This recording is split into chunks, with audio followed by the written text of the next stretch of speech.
Oh, there we go. Okay. Yeah. Hello, everyone. Here I am, snowed in again. No changes. I mean, my driveway is plowed now, and I still can't get out. That's kind of crazy to think about, but yeah, it's the ice is so terrible that I can't get up my driveway. And it's not just me, by the way. It's just terrible everywhere. They should, but yeah, can't go anywhere. Didn't get food like I should have. Like, ugh. Uh, oh well, I have a little bit of food left, so it's in the oven now. But yeah, tomorrow I'm gonna have to go out and get something. Yeah, I've lost a ton of weight because I didn't eat anything last night. It's been a while since I played. Let's see. I shoot Athena, Shinjo, Terry, and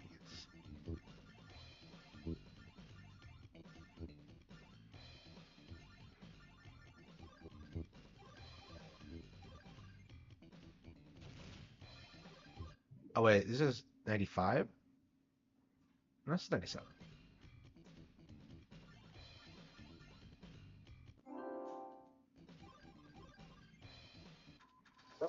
Yeah, I really have to look at like more arcade archives.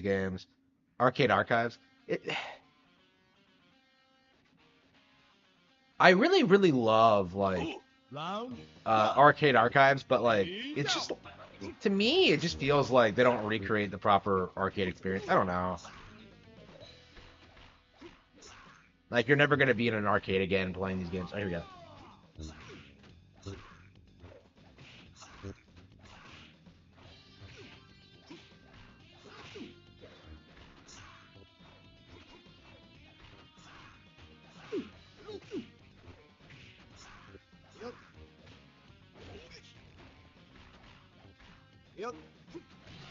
Got him. Ew.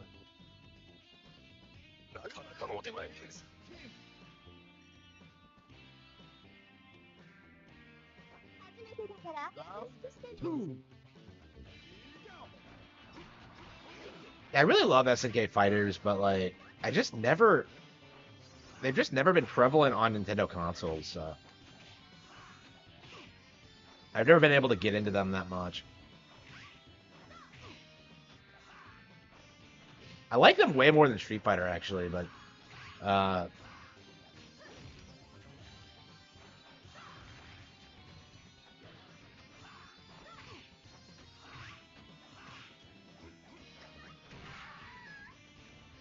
okay.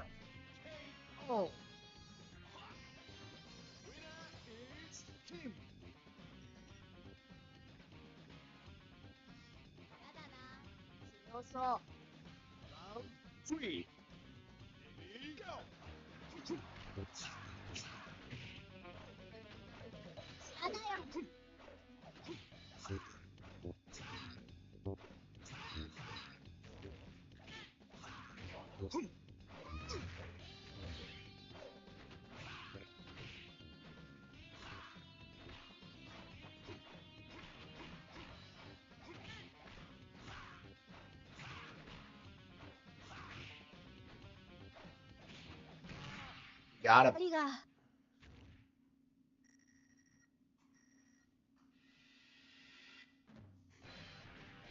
You really need to be told? Hey, but none of the other two did anything. Yeah,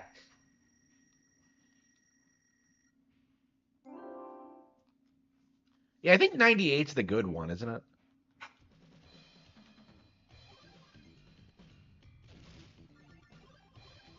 Yeah, I was thinking this isn't exactly how I remember. Yeah, they used to release these once a year, didn't they? Yeah.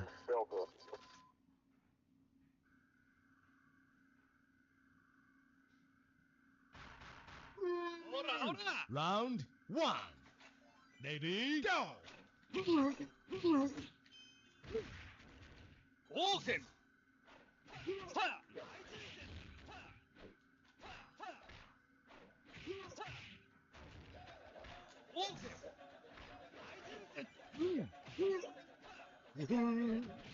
Awesome!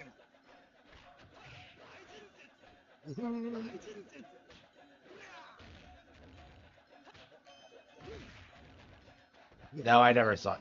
I don't remember. I don't remember watching Ren and Snippy ever growing up. Like I remember Cow and Chicken, which I hated. KO.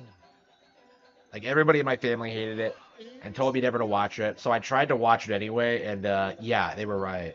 Fuck that show, man. Round 2. Yeah, anybody who says that like Western Ready, go. animation was better in the '90s is Ultra. delusional, because like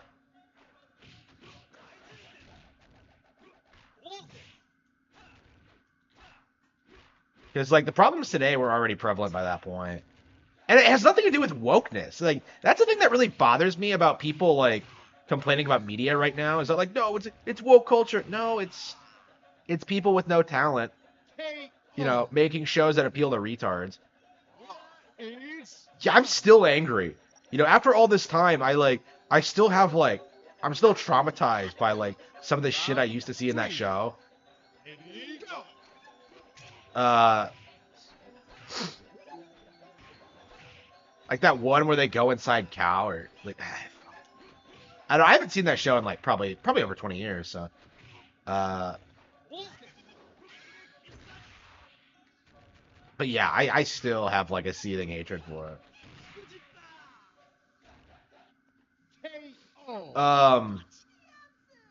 Winner is Yeah, I don't like a lot of like original Cartoon Network programming. I always lean towards like older shows, Looney Tunes, Tom and Jerry, Round 4. you know, 80s shows, Ready, you go. know, Thundercats. Yeah, I remember like watching Thundercats when I was really young, but like I don't remember anything about it. Space Hawks too, but I don't remember anything about those shows other than the fact that I liked them. But they were like reruns of older cartoons, so I think they didn't air them as much, or they stopped airing them at some point. And I never got into Dragon Ball as a kid either, because like I just couldn't keep up with the story. I would see it occasionally and like it, but it's oh, SpongeBob. Yeah, well, SpongeBob is garbage. SpongeBob is bottom of the barrel trash. Winner.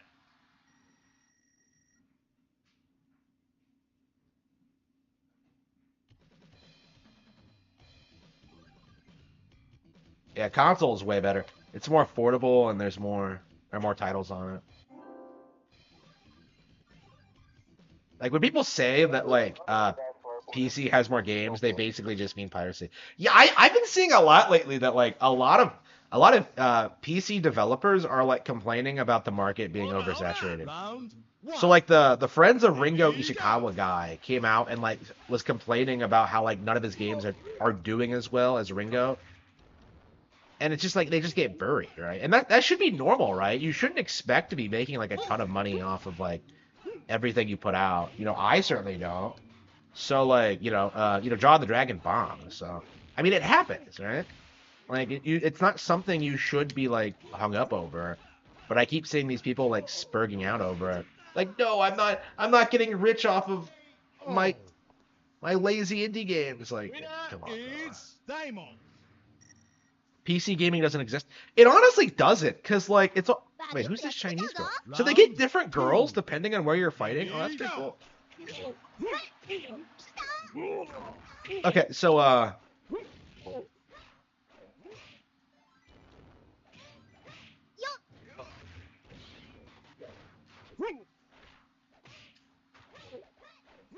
yeah, I'm not overly familiar with King of Fighters, but I really like these games. Oops, no.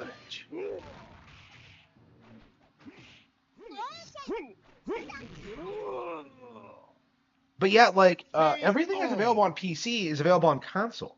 You know, there are PC exclusives, but they tend to be really lazy, low effort shit that would never make it past like Round 3. Nintendo's quality standards, Ready, right? go.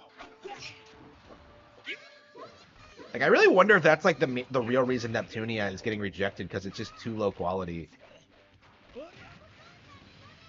Well, assuming it's getting rejected at all.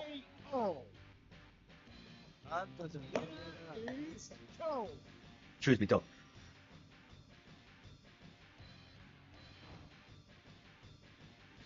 Round Yeah. 4. Look at all these people just standing around doing nothing, watching the fight. Oh, I'm sitting at home doing nothing. This is the first time I've like the past couple of weeks have been the first time I've like sat around and done nothing in like forever, and like I'm really I'm worried I'm getting too used to it because I was just like I had to go back to work, I had to do stuff, I want to do stuff, and I don't know. I don't know. This is kind of what I want to do though, is just sit at home and do nothing all the time.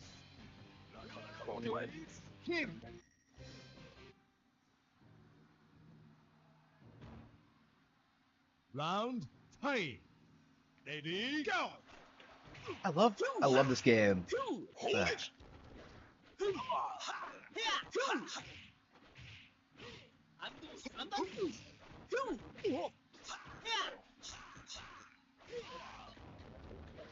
ベニマル超えだ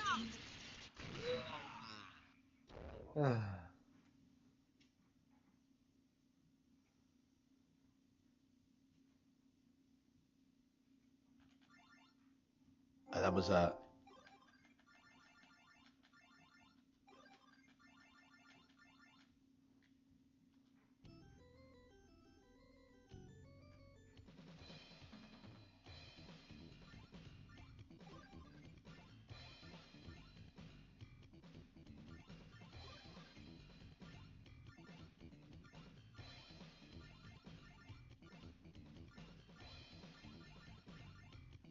I will use Terry.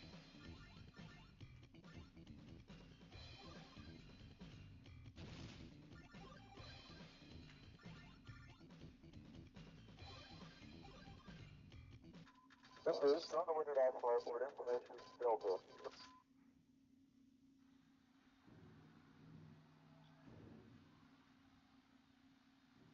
Come on, come on. Round 1. Ready, go! Power!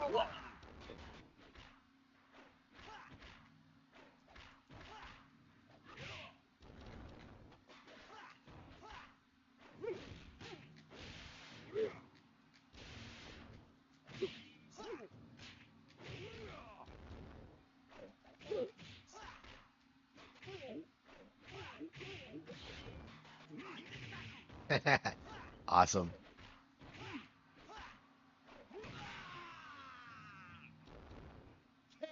KO. Winner is Damon. Damon.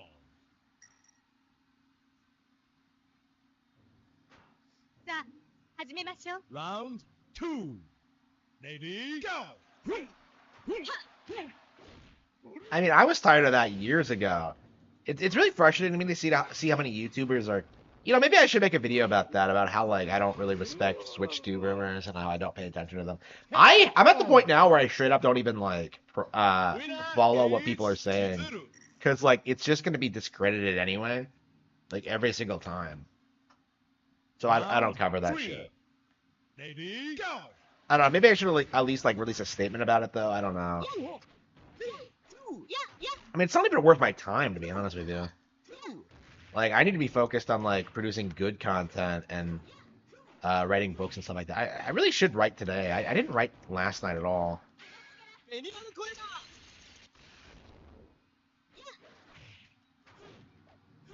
Yeah, I've never played as this chick ever. Yeah. It felt like she played differently than the others. Winner is Benima. Yeah, I know. That's my stance too, is that like it feels like that's like the pattern for this kind of thing, is that like you act really excited about the Switch next Nintendo console when like the current one is in the height of its popularity, and then when it finally gets announced, you just flip and start complaining about how it's like nothing like you imagined it to be. It's like I don't know. I hope people start like seeing through it though, because they tried this during like the NX era too, right? Where they tried like telling us that like the Switch was gonna be like this super powerful thing, and we were gonna get all the third-party games, and it was gonna give you blowjobs and just. Oh, my sure not. Okay, she's in those.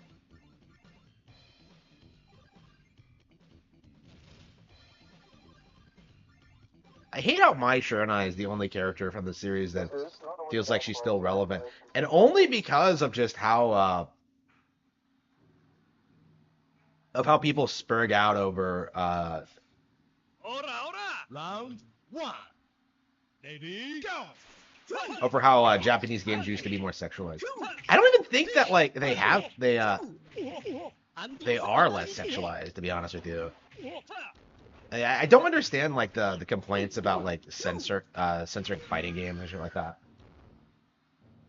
Like you'll see people like pretend that like ugly women in Street Fighter is like some kind of It's conspiracy. go.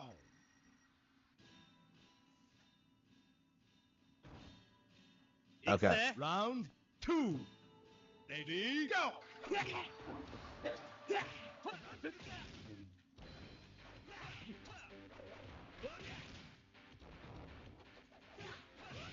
Yeah, the new one came out, didn't it? Yeah, King of Fighters. What are we on? Like 15 now? Yeah, they released on PlayStation. Like a bunch of idiots. Like I think that's what they should have done. If SNK really wanted to like make a splash, all they would have had to do is make a traditional 2D fighting game on Nintendo Switch. That's where the audience for this stuff is. Like nobody has any respect for this kind of thing on other platforms. Ready, go. Yeah, I don't understand people who obsess over Mai. She's not that hot.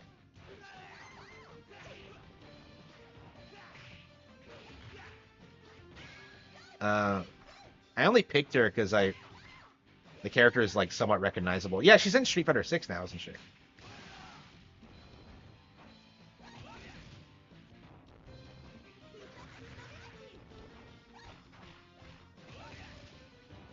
Okay, I can't play as Mai at all.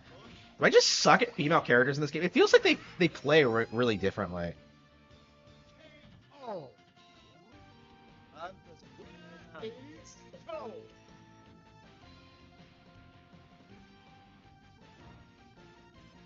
Round four. Ready, go.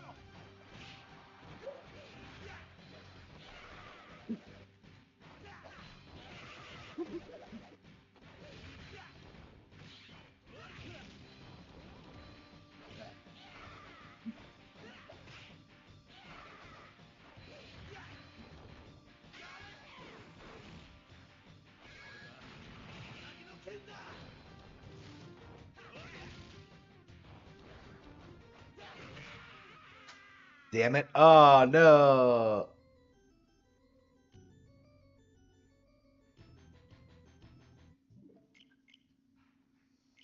Yeah, I like King of Fighters a lot, but because it's in this weird situation where like yeah, you just can't play with other people. That's what how these games are supposed to be played. Is you're supposed to play with others. And yeah, I don't know. Like modern fighting games are just outclassed by modern ones. Classic fighting games are just outclassed by modern ones, I would say. How many of these games do I have downloaded? Yeah, 2000?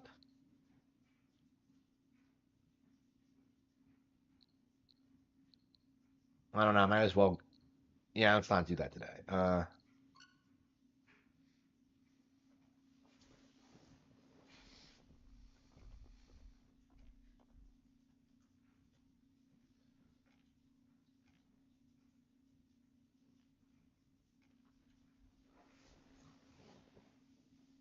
Hang on. Did you use Donkey Kong?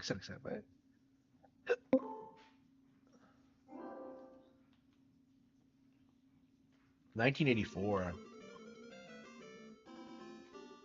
It's weird playing the arcade version versus like the original game because it's somewhat different.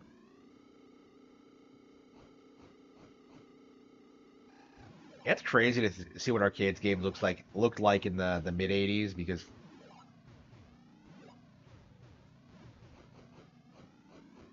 yeah, the arcade era of Nintendo seems to like have been lost to time. Like nobody remembers the arcade Punch Out or the arcade Excite Bike. It's just weird that this like actually exists.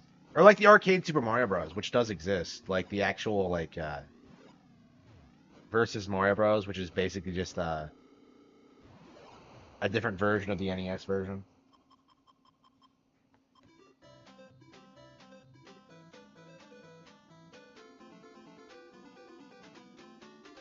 So the game is the same, but they have like different credit scenes.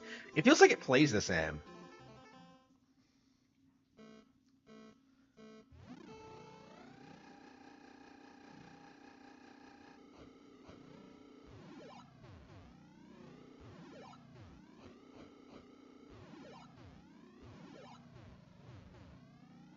I'm not sure why this game has remained so iconic over the years. I certainly don't think of it as a great game, but I suppose like it's just because of its age. I mean, I played this when I was growing up, and I found it kind of interesting with like the way the how it's different from other racing games with like its 2D format and like how having to balance something like that.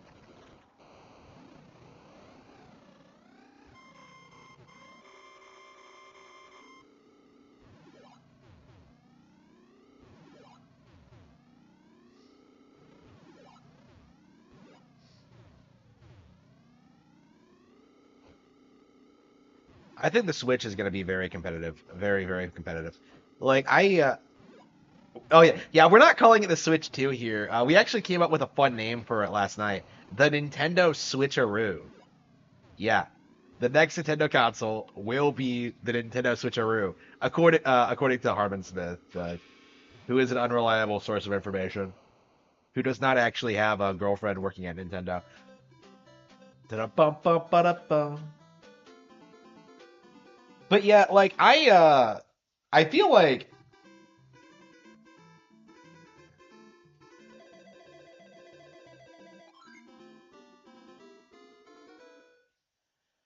uh yeah, Excite Bike is a classic, but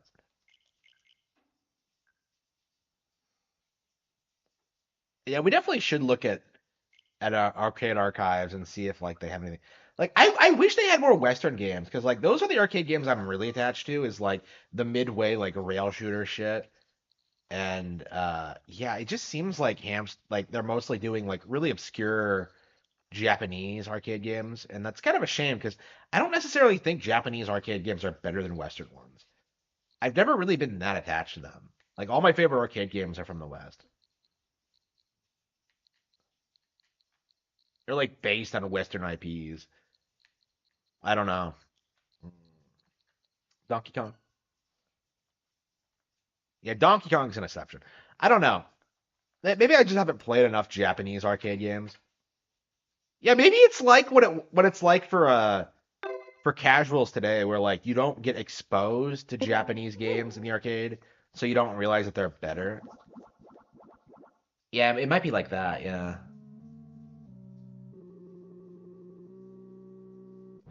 10th birthday. Yeah, that was my prediction. 2027. Yeah, that's always been my position that like we're not gonna get it until 2027. And like everybody called me crazy, but no, I think I called it. I don't necessarily think we're going to get the Switch 2 next this year. The Switcheroo this year.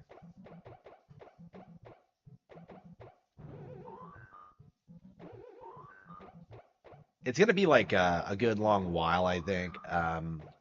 Like there's so many like major games coming out that don't really have set release dates, like Deca Police, like Professor Layton. People really underestimate how big Professor Layton actually is, by the way. It's very possible that game could sell like 15 million units. I don't know. We'll see.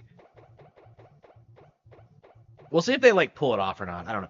I don't know. Level five's been falling off for a reason, but I don't know. It might be time for Professor Layton to make a comeback.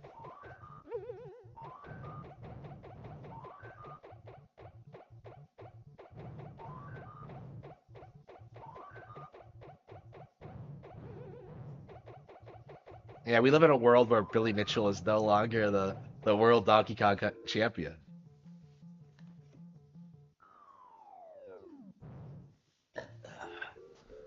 Bum, ba-dum, bum, bum, ba-dum.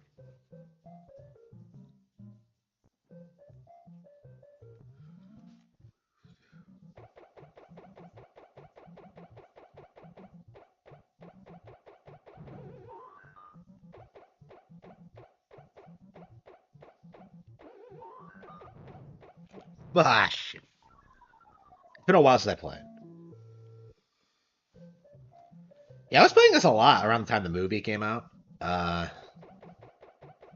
I was like, I put a lot of time into it. I was, yeah, trying to climb the leaderboards, which Arcade Archives does have, by the way. So that's really interesting. The fact that you can actually compete with people worldwide. So these games actually do have like a really interesting aspect to them that I don't see a lot of people talk about is that you can like actually go for world records in these games.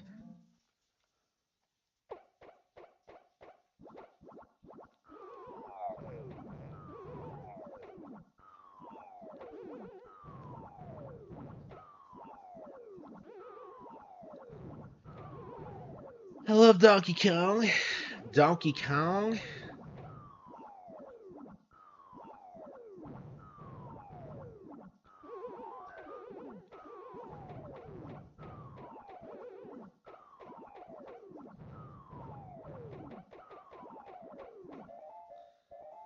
Down, down, down. Oh wait, hang on. Did it not save my high score, or did I just break it? There's no way it was that low. Wait, hang on. It's just my all-time high score. Did it not save my high score? Did I just break it? There's no way. No, there's no way. I'm getting through this too easily. What was my high score?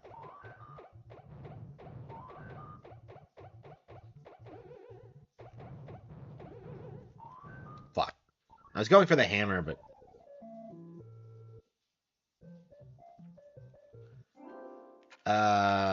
online rankings. You. Huh? That can't be my.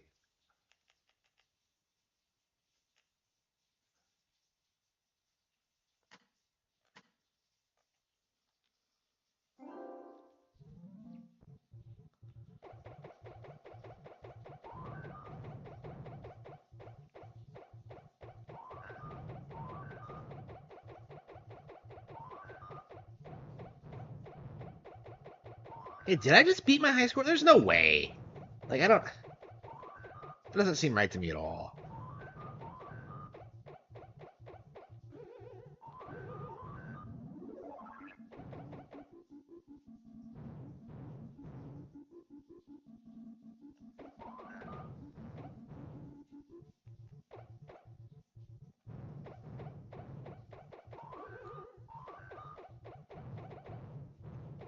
Oh fuck.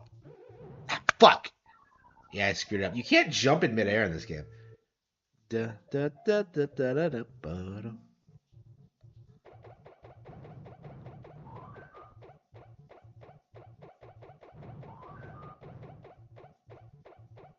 I'm sure I got like a much higher score than this.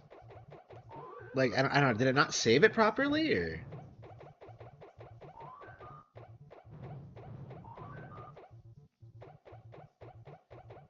Yeah, I always hate that. How like you can't remember exactly.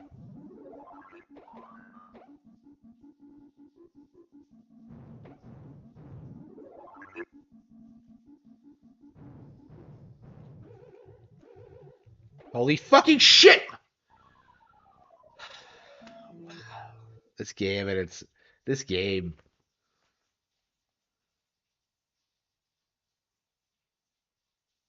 Uh, yeah. To me, it looks like it didn't save my highest scores because I definitely would have had more than that. Yeah. Did it really not save my high score? There's no way it was that low. My recollection is that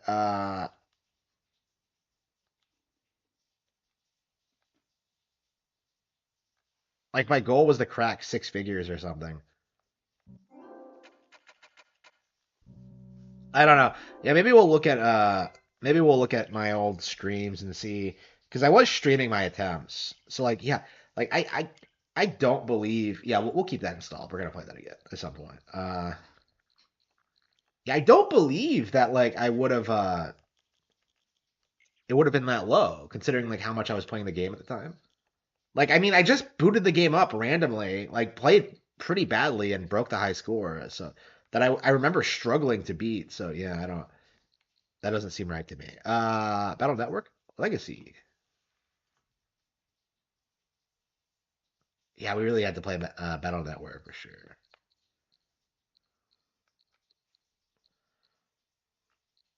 Atelier Ryza, One Piece Odyssey. I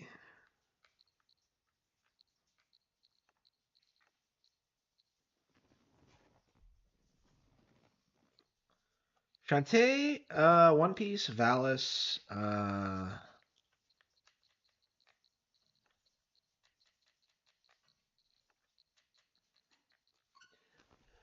yeah, it's been forever since we played Monkey Ball, so.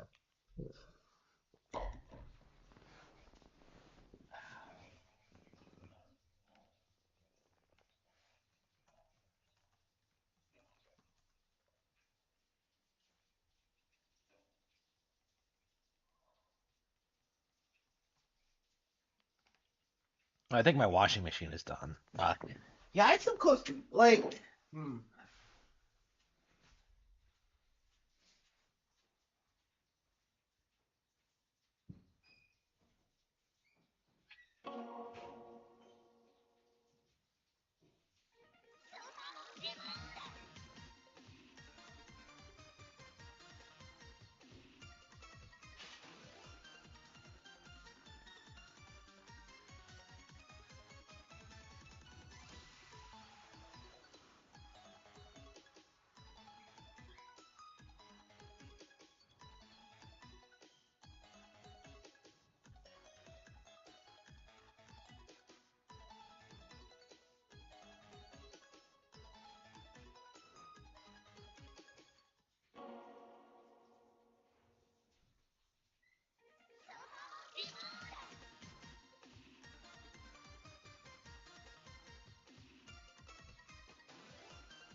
Okay.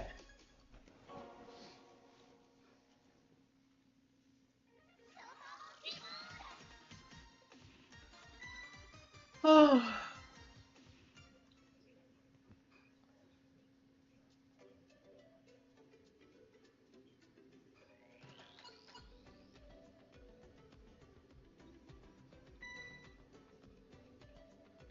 Yeah, every time you boot up these games, these guys are on vacation. They don't work. They don't do anything. It's just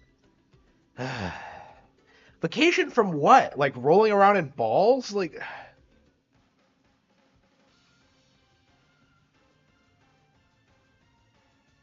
Ready? Go!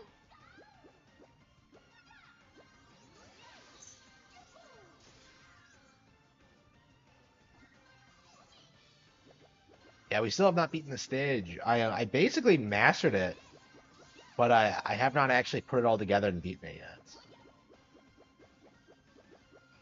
Yeah, the ending of the stage is weird. It's like I thought this was gonna be a fairly easy course just by looking at it, and it is, but like the ending just throws you for a loop like every single time. It's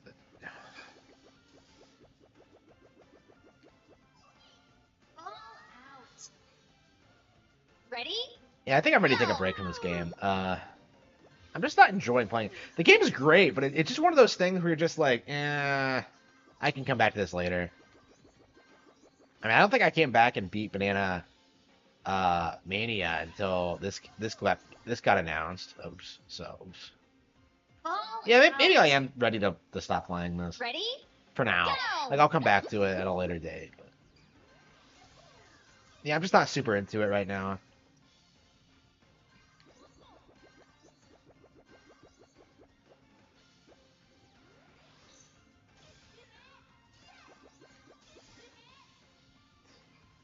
All Unbelievable. out. Ready? Go!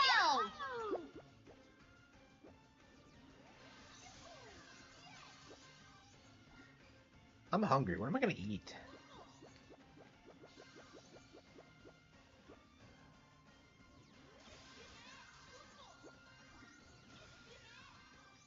Yeah, I better be able to leave the house tomorrow because I really won't have anything to eat after today. I have this like this sausage I'm making now, but other than that,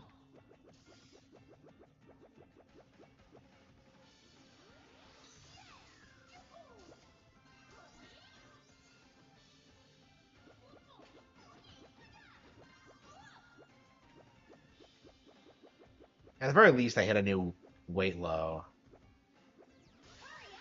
Hopefully, I can. 9, 8, I don't know. When I do start eating again, I'll be able to.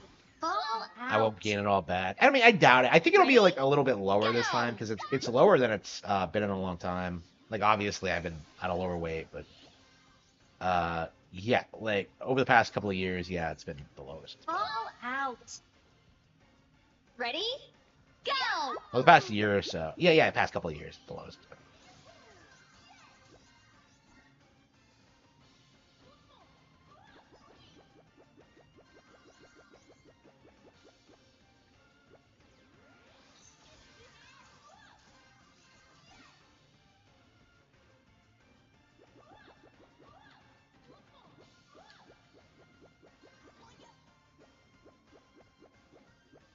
Uh,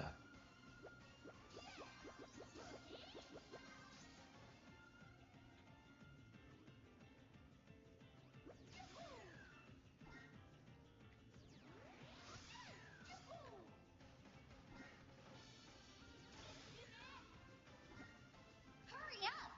10, 9, 8, 7, 6, 5, 4, 3, 2, 1. Out. Ready? Go!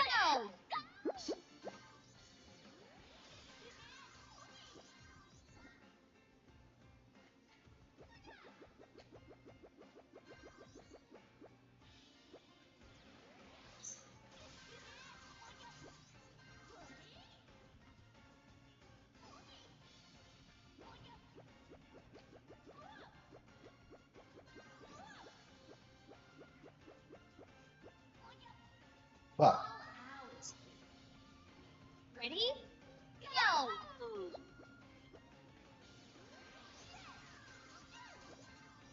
real culture. Fall out. Ready? Go!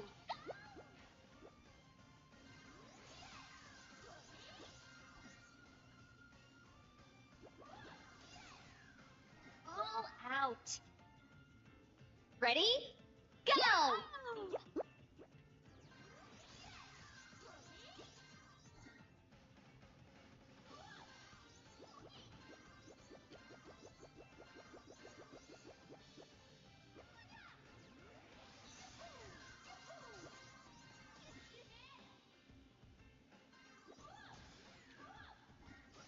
Fall out. Ready? Go!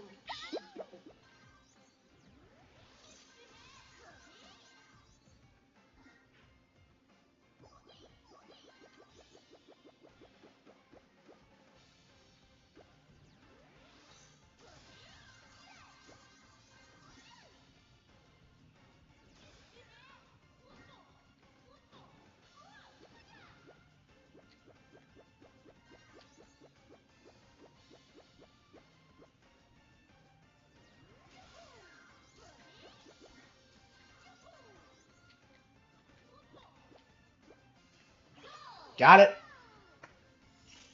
Switch 2 this month? No, I don't think so. I think it's gonna be like towards March, I think. Ready? That makes more sense to me. Go! Like I think what's gonna happen is that they're gonna like Fall do out. one last Switch Direct and then like Ready? during Go! that direct they'll announce the Switch 2 Direct, which will be later that month. Fall out. So that's kind of Ready? how I think they're gonna do it. Go! Because like the Switch is still gonna be very very relevant after the Switch 2 gets announced. which is something people don't like to admit. Ball This isn't going to be like the PS2, where like the PS2 just like Ready? immediately Go. becomes irrelevant after the PS3 came out because the Ball PS2 was never out. popular to begin with. Like, Ready? the Switch is going to be Go. very popular for years.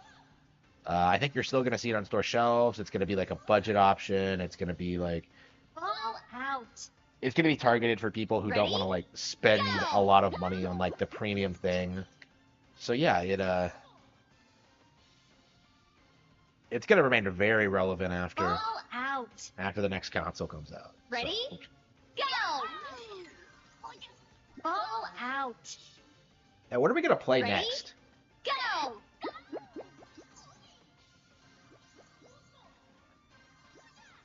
Damn it, fuck. Ball out. Ready? Go.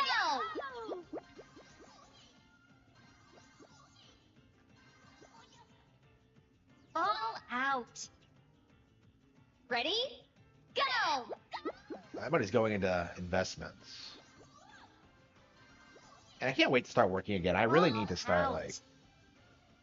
Ready? Go. yeah, hopefully this year at some point I'll start working overtime again. I don't know. I Ball didn't really out. appreciate the fact that Ready? I had to stop Go. working overtime. I don't know. I made it work because I got to like, I don't know, finish a lot of games I'd been meaning to Out. finish without Ready? having to quit my job Go. like I thought I would have to. But Ball out. I don't know. Having more free time has kind of Ready? made me realize Go. just how little I do like outside of work. It's like, I don't know. I just don't. Ball I don't appreciate that. I want to Ready? like, Go. I don't know. I'm not sure what I'm gonna do when I have money. Ball out. Like at this point, like, Ready? I just need Go. to have one minor success with the books. Ball out. Ready? Go.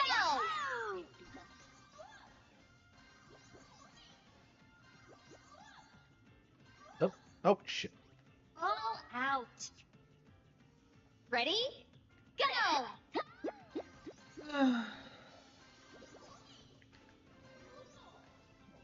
Ball out. I don't know. It's like Ready? for me, it, Go. it feels like the issue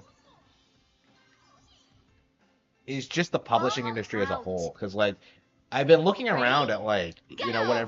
what else is getting published and like what other people are doing and like it's pretty clear to me that like most books that are out. getting published today are just complete crap. Ready? Go. Like all of them are garbage. Like the people publishing them don't know what they're doing. They're not promoting real talent. They're not like Ball they're not out. doing anything that people actually Ready? want. Go.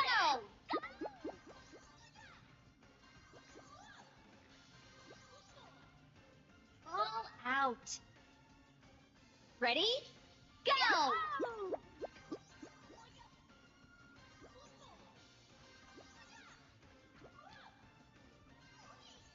Ball out. Ready? Go. I don't know. It's definitely odd because the way things are looking now, it's I'm gonna have to be successful completely on my own. There's not gonna be a publisher. There's not gonna be an Ready? agent. There's not gonna be Go. like talk shows or Ball any of out. that stuff. Like Ready? just completely on my Go. own. And yeah, I don't think that was really necessary. And that's on them. It has nothing to do with me at all. But oops. Ball out. Ready? Go. Yes, I absolutely should have had like some minor success a long time ago. Oops. Ball out. And I suppose I have, Ready? but like Go. it's been a weird like career cycle, I think.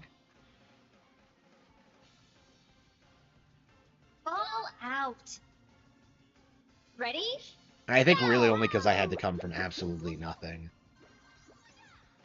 Ball out. Because everyone else has Ready? nepotistic Go. connections. Everyone else has like resources. out. Everyone else is like Ready? willing to be a Go! cuck. You know, Brandon Sanderson cucked recently. You know, that drives me nuts. Is this idea that people had that like Brandon Sanderson's based. He puts out all these books Ready? like he's so much better Go! than George R. R. Martin. Like, no, he's not. He's a fraud. They're all frauds. Okay. Damn it. Fuck. Ball out. Ready? Go! Ball out. Ready? Go! I don't know. It'll be really interesting to see like the myth that like Brandon Sanderson is some based like anti-woke guy just kind of fall by the wayside. Ball out. Because I think once that happens, like he's gonna lose Ready? all of his like Go! credibility. I'm not even sure why I'm supposed to like him, Ball honestly. out. Like I've tried reading several of his books, Ready? and they're all just crap.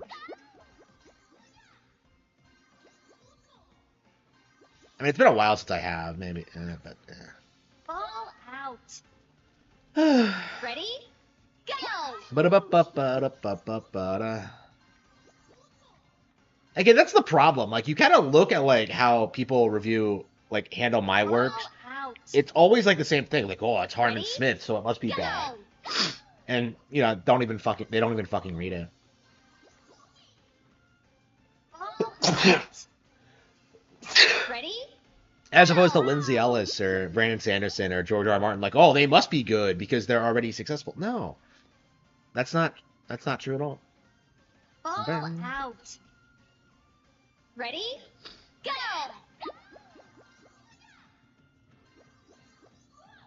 Ah, fuck. Ball out. Ugh. Go!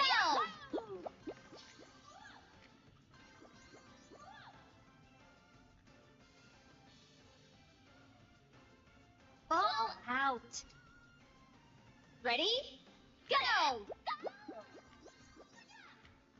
Yeah, it's like it's very frustrating seeing people like worship people like Alan Moore and stuff like that. Like, oh man, he's a philosopher. Like, he's Ready? such a smart guy. No, Go! he's not. He really isn't. Ball out. Ready? Go! Like, I remember people like ranting and raving to me about how Out. great Watchmen was growing up. Ready? And I knew it was bullshit because it was a comic book. Like, no man, it's a graphic novel. And no, it's not good. Like, even Moore will tell you that, but oops. Ball Nope, out. the fanboys will like obsessively Ready? Go! defend the artistic integrity of a comic book. Ball out. Ready? Yep, hello. Go! Yeah, I just came on like an hour ago. Ball out. Ready? Go!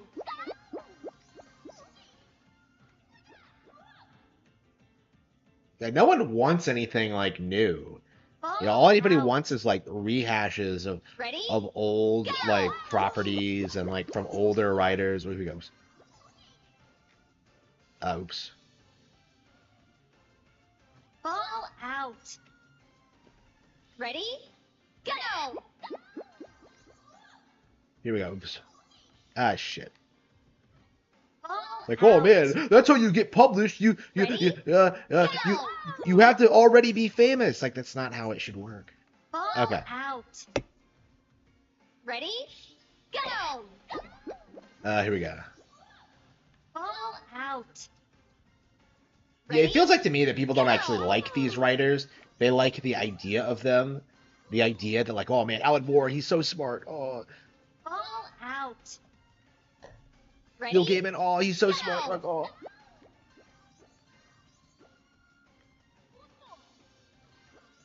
Brandon Sanderson, oh, he puts out so much content. Like, Ball out. come Ready? on. Go!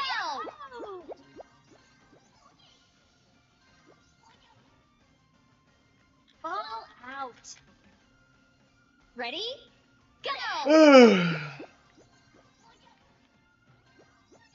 I would go so far as to say that, like, the people who praise these creators don't actually read their works either. Ball out. Ready? Go! Here we go. Oops. Okay. Ball Here we go. Oops. out.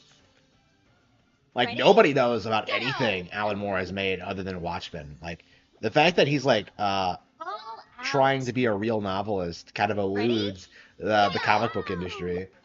Like he's always talking about working on all these things outside of comics, but nobody cares about that Ball out. because nobody cares about anything Ready? other than watch them. Go. Nobody cares about anything other than like, oh man, like what if superheroes were real? Like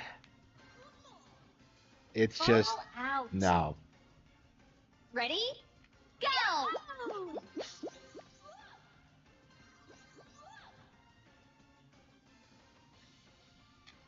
Ball out.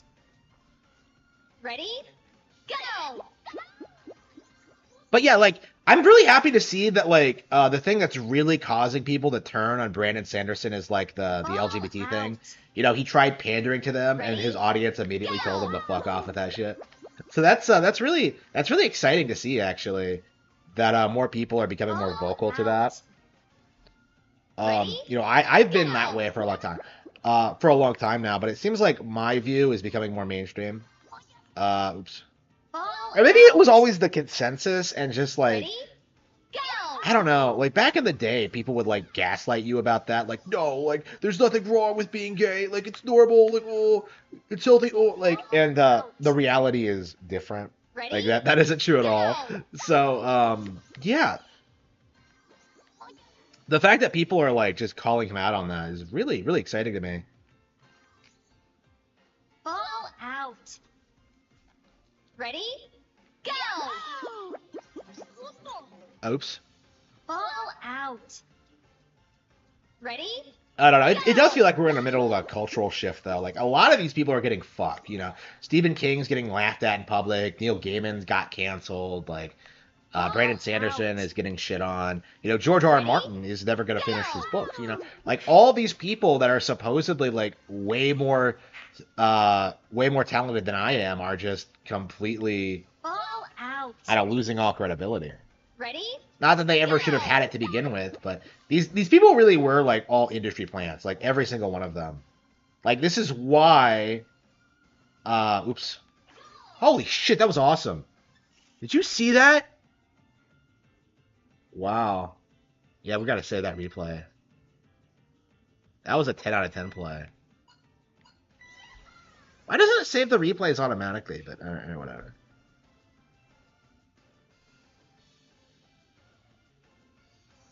Ready? Go. Yeah, it's definitely gonna be interesting. Like, I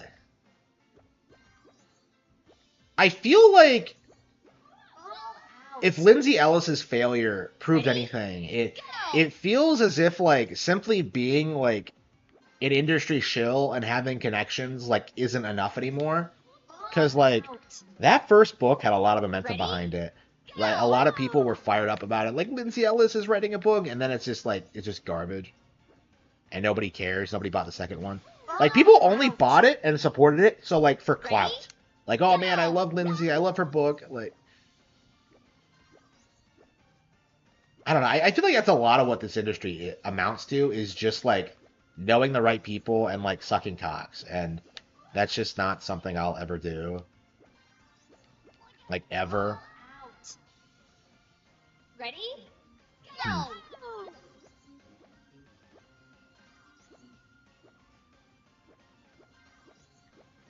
Ball out. Ready? Go.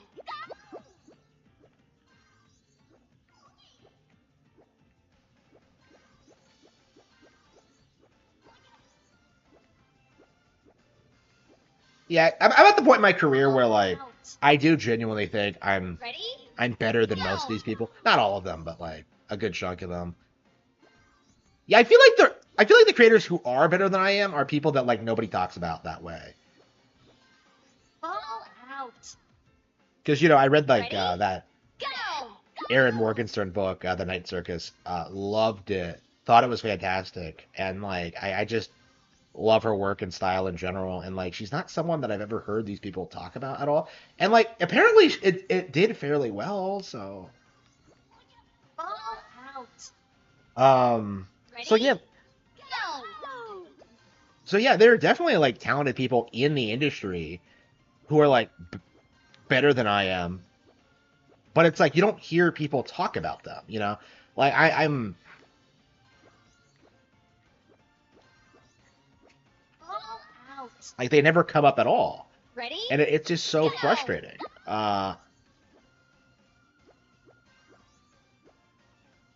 Okay.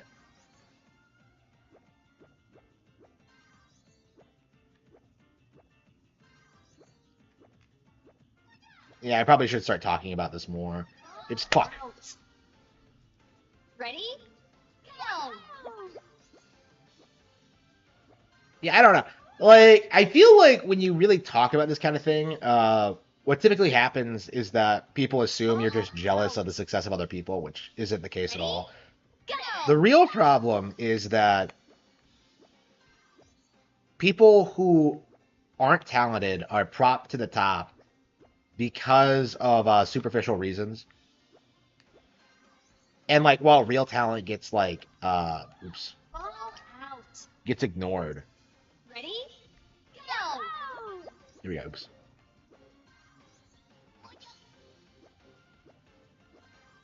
So yeah, simply pointing that out is like,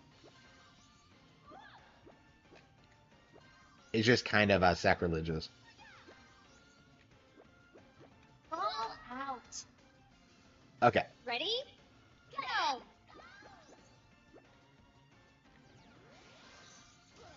Ball out. Ready? Go. I mean, I suppose it's the same thing in like animation, right? Where, you know, Family Guy is like an awful, awful show. Like everybody hates it, but it does way better than like its immediate competition uh because that's what the audience wants is just degenerate, like disgusting, like depraved humor that's with no real thought put into it or effort. Ball out. Like the Ready? audience rejects Go. like better shows to watch Family Guy. And so like those better shows can't compete. You know, same as SpongeBob. It's like a terrible show, but here he goes. Again, part of the problem, I suppose, is that like, Ball out. fuck. Ready? Like if you're a good person, you don't spend all your time like consuming entertainment anyway. But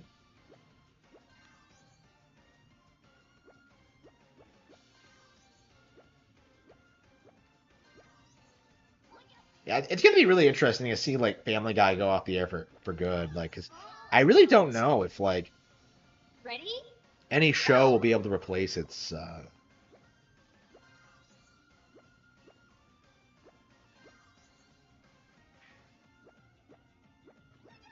Ball out.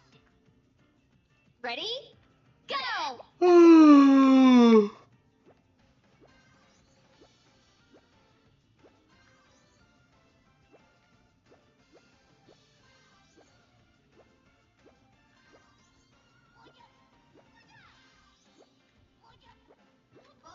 God damn. Ready? Go. Yeah, I think there's too many like good shows and too many like good books for like people to really get attached to like these kind of controlled personalities again. Because like Stephen King, if you think about it, hasn't been good since like uh well, some would say ever, but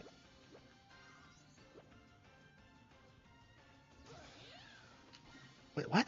Ball out. Ready? Go. But yeah, like the shit he's turning out now is just like really, really bad. And I feel like most people don't notice or care.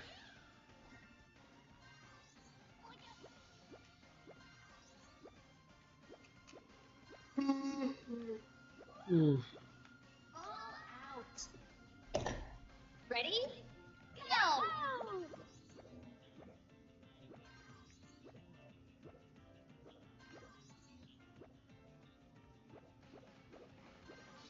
I feel like when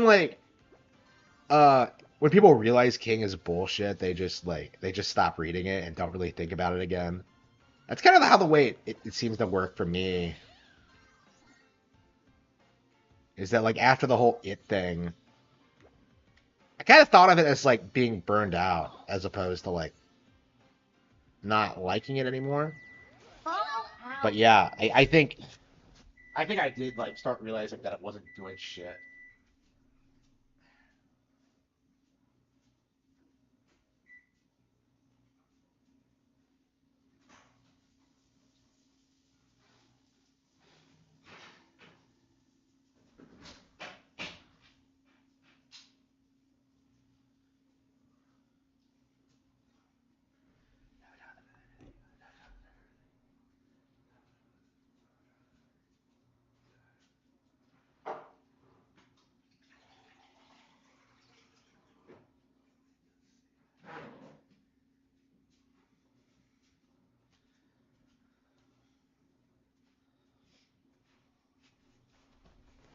Ah.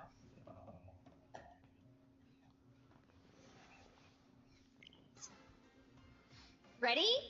Go!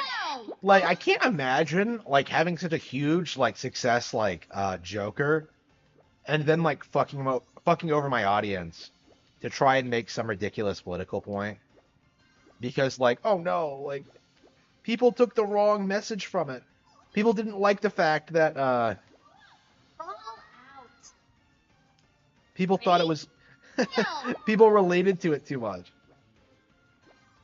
Yeah, I'm really curious what the mindset was on like sabotaging Joker 2. Because it's just like that's not going to demoralize anybody. It's not going to inspire anyone to like, oh no, I guess we might as well give up. I don't I don't understand like what they were trying to accomplish with that.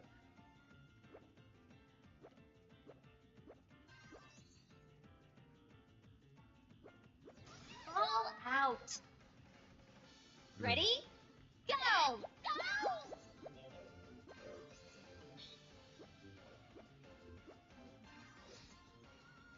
And I suppose it doesn't really matter.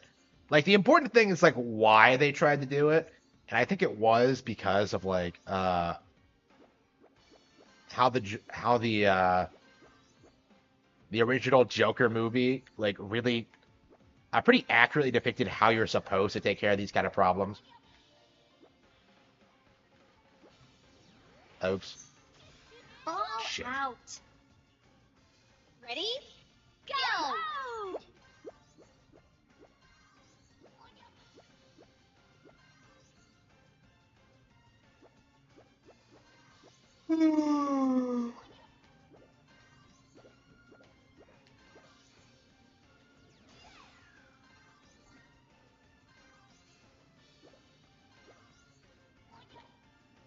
Yeah. Hollywood keeps like likes to do this thing where they pretend they're like working class people, but they're just not. Ball out. Like I've seen like Ready? Seth MacFarlane Go! do that thing where he describes himself as middle class, and I'm just like, that's just a giant cub. Ball They really out. don't like admitting that they're the problem.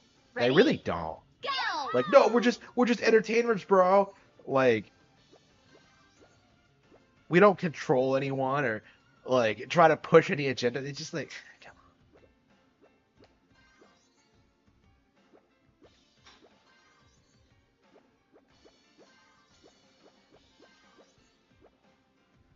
Yeah, what's happening with the Neil Gaiman thing? I can't. I have no idea what's going on with that. I heard he got canceled, but I don't know. That doesn't really mean anything when you're at his level. Ball out. Like Angry Joe, like managed to Ready? get out of getting canceled Go! like immediately. I can't imagine that like his actual fan base would care about that too much.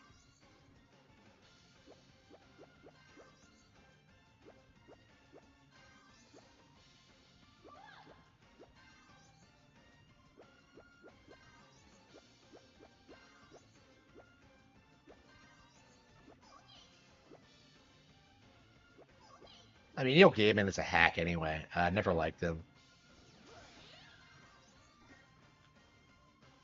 I hate that kind of like leftist British Ready? like happy-go-lucky Go! tone. Like just I don't know how to describe it.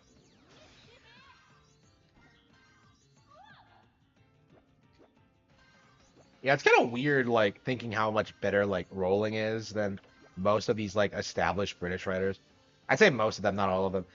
Uh, yeah, because people used to like try and tell you Terry Pratchett was better, and yeah, no.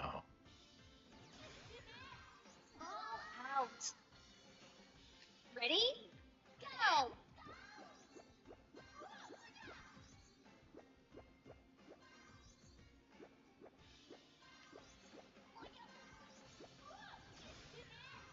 Yeah, people really don't seem to realize how good of a creator like Rowling actually is. Like it's kind of shocking how good her like kids books actually are.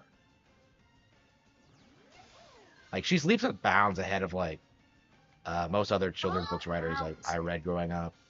I'm sure there are like better writers, but like saying she's not better than like most like popular ones is disingenuous.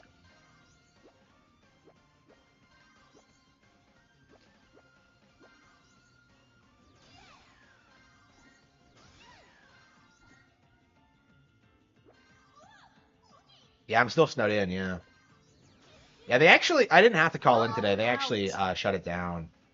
I mean, they should have done that last night, but yeah, they shut it down.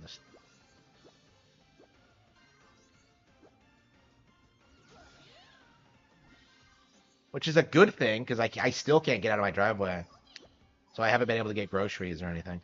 Yeah, the grocery store is like not that far off. I could probably walk there. I don't know.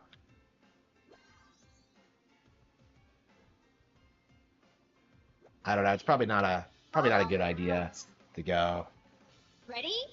Go! But yeah, I can't get out of my driveway. It's like freezing cold. There's like a foot of snow outside. Um, I'm not kidding, by the way. It is a foot. Yeah, everything's icy. It's like it's a miserable.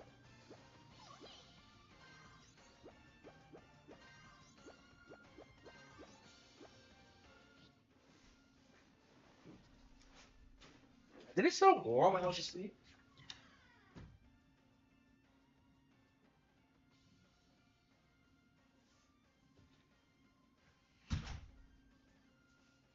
Well, my driveway's been plowed, so that's been taken care of at least.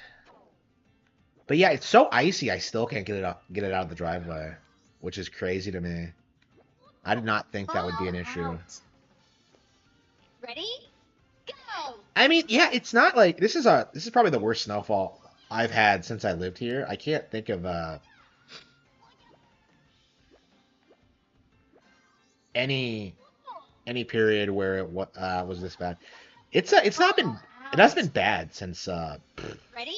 I don't remember it being bad like ever. But yeah, hopefully this kind of I mean, remember when we weren't supposed to be getting snow at all? Like, oh man, global warming, yeah.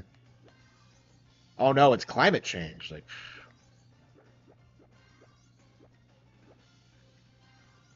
yeah, it's nice to see that like Ball out. why do you get pressed through the floor? That doesn't make any sense. Shouldn't you be crushed? Like, I don't understand like the logic behind this.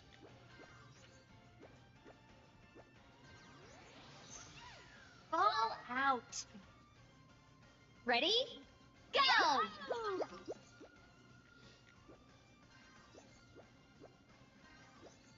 Yeah, I really wanted to go to work this past week, so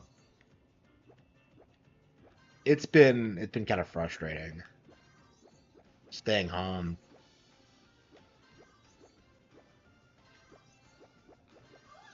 Ball out. Ready? For 2 weeks. Go!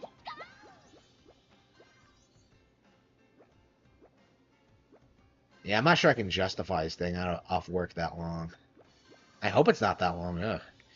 Yeah, we were talking about that today. Like, is it gonna thaw by tomorrow? Because, like, work is telling me that, like, oh man, like we're gonna try to be back in tomorrow. Well, are we?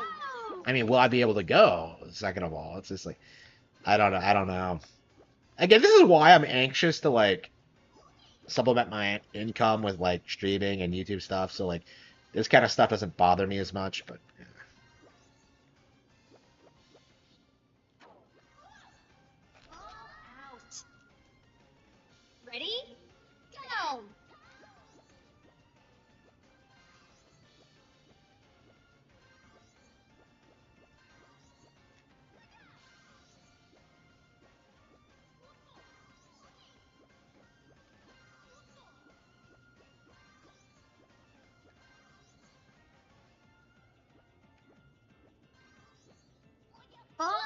out. Ready? Go!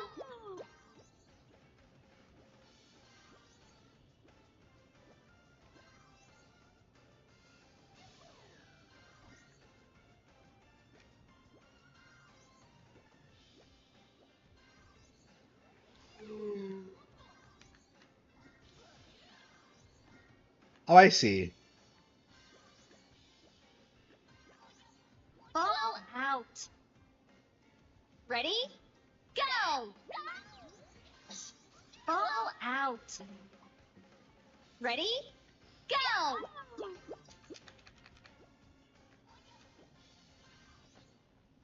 That's right. I probably should have breakfast. I have my last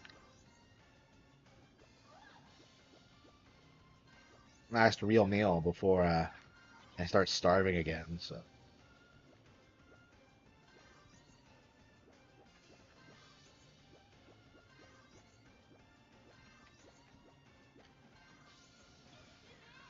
Ball out. how are you supposed to do that? I'm just Ready?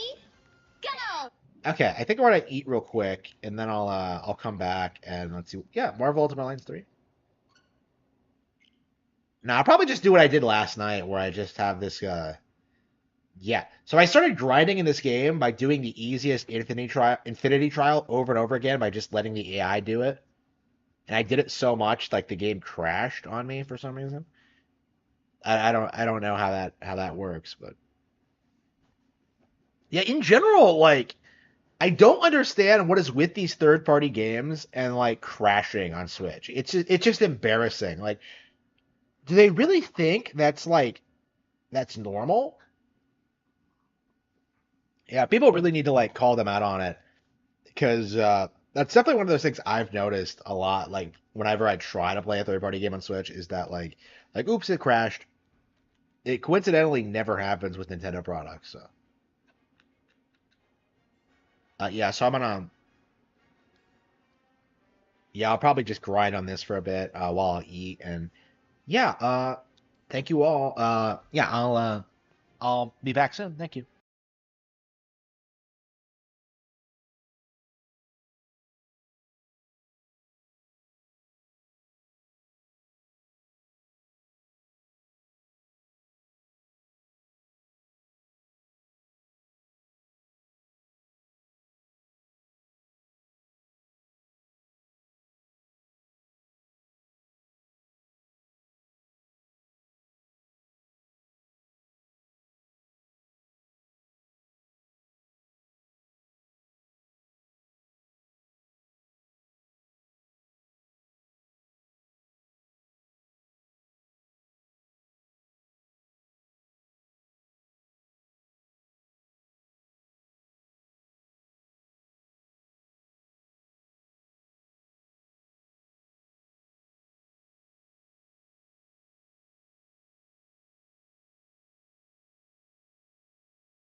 All right, here we go.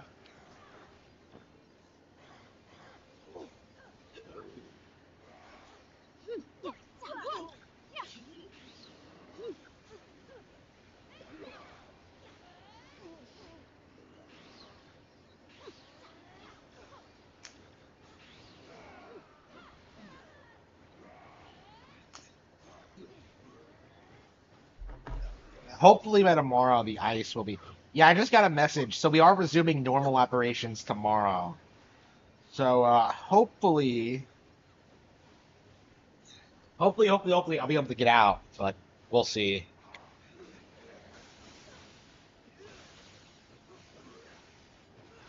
Uh,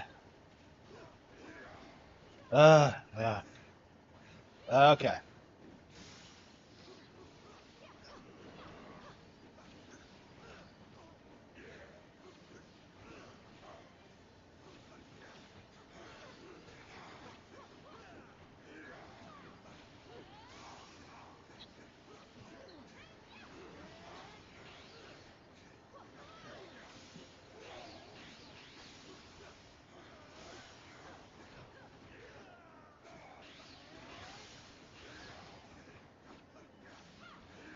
Okay, okay.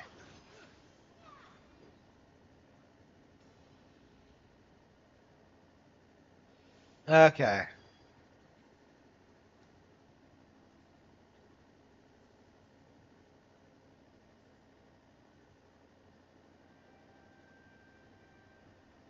Okay.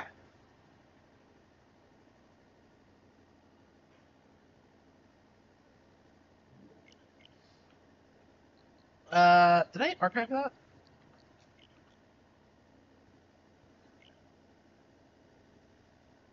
Yeah, I'll take a break from Monkey Ball for now. Uh, I don't know. Do you think we should just grind through Ace Attorney and try to finish like the final case?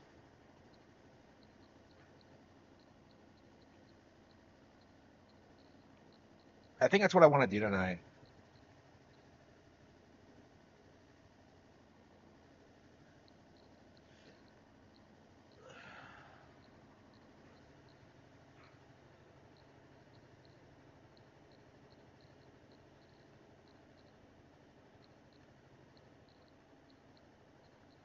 Sonic Colors.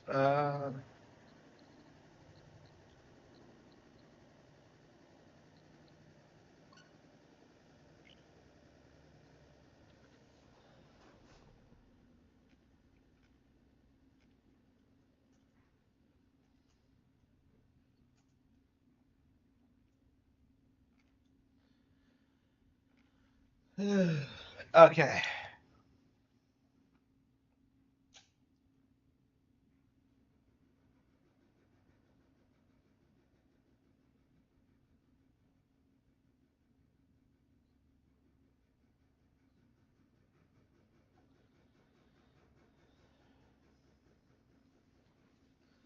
Okay, let's get back to it.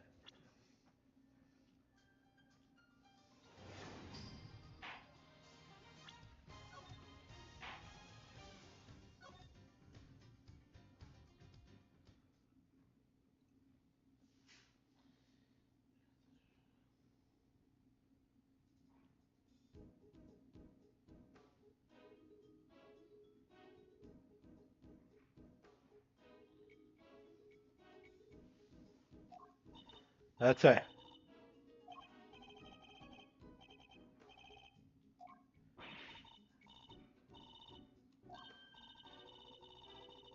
Adorable little assistant.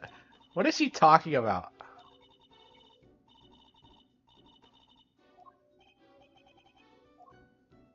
He does remember her.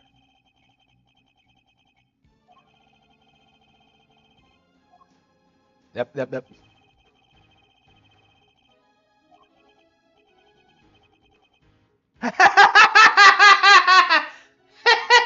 I had completely forgotten her. So that's her gimmick now, is that like everybody just forgets she exists? That's really funny.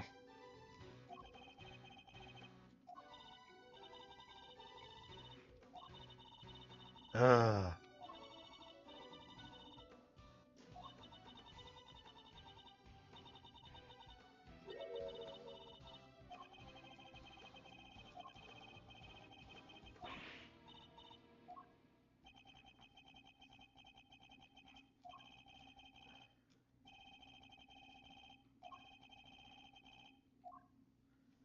Well, he handed in his prosecutor's badge. Why is he still doing this?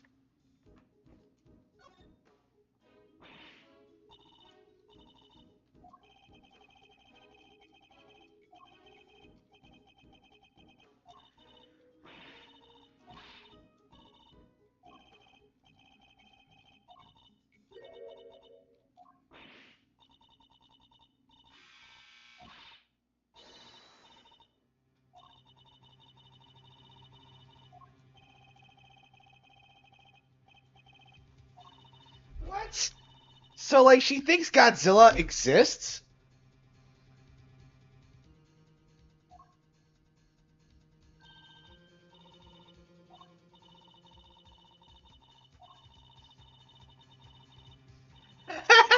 Dorosaurus! Wait, what?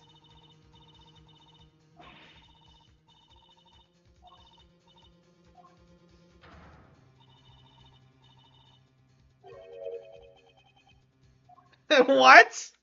Why did this not come up? Like,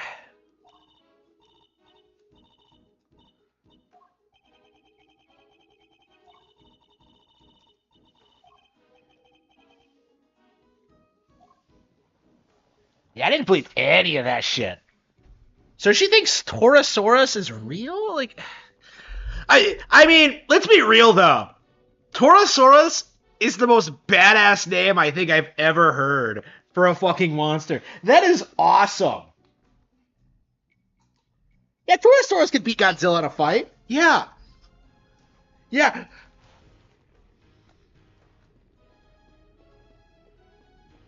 But it's probably not real in universe, so let's see.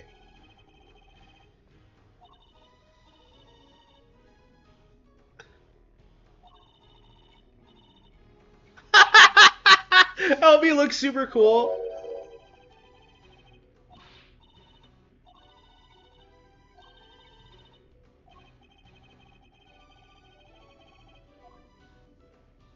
Yeah, she acts like she's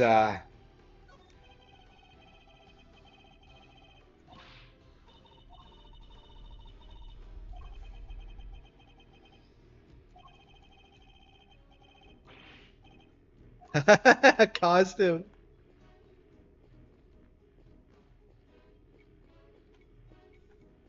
Okay.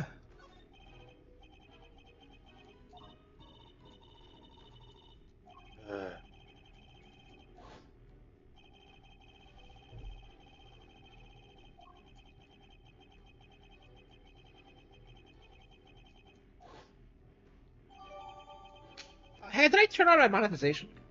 I completely forgot.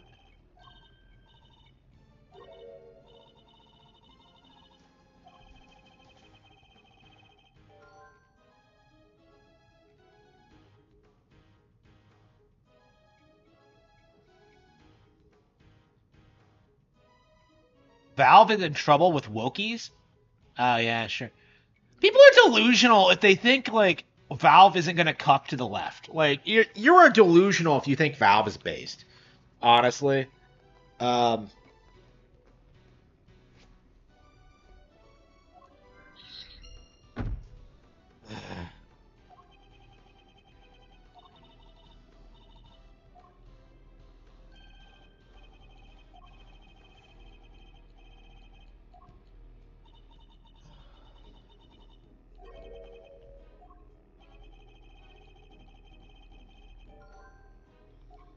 okay.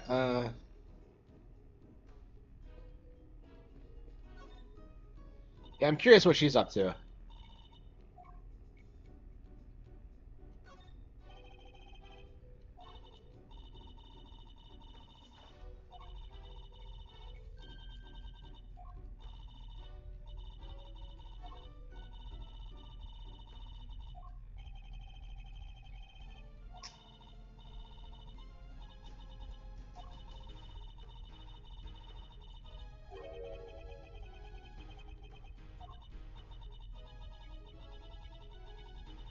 Oh, no.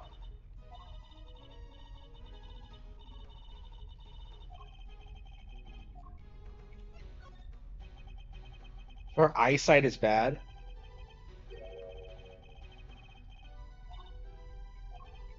Aww.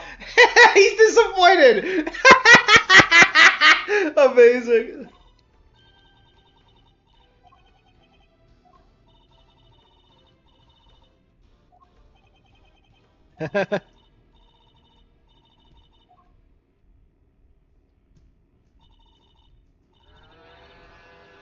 Saurus.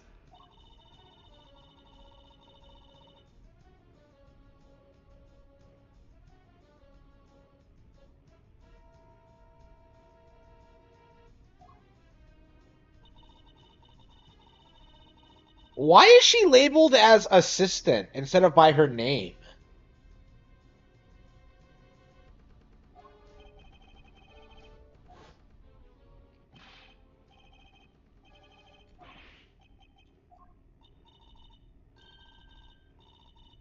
Did I not realize that was her when we did this?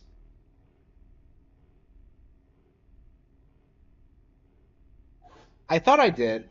I mean, I think I should have recognized her. Yep.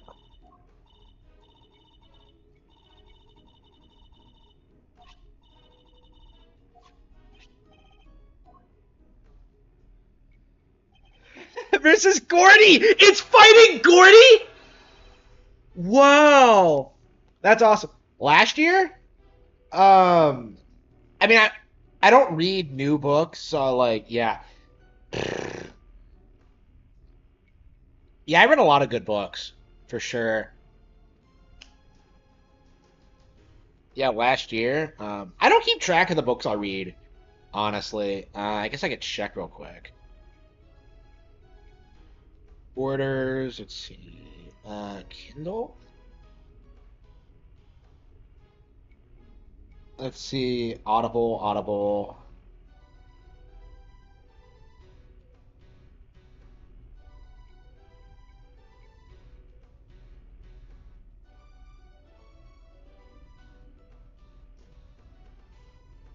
Yeah, I have not bought anything in forever.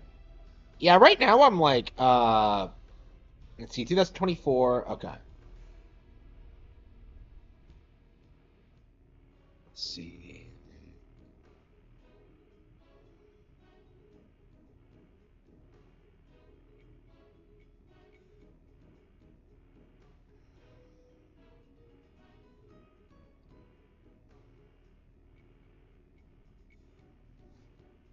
Yeah, I would say.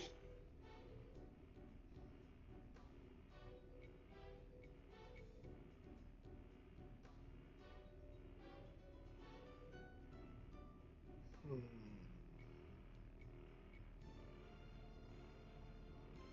Yeah, Starship Troopers I bought last year, which I haven't finished yet, but I started reading again, and I really like that. Uh, Lady in the Lake, really like that. Uh, let's see. Little Sister, really like that. Legend of the Galactic Heroes Volume 1, really like that. The anime is probably the best way to experience the story, though. Uh,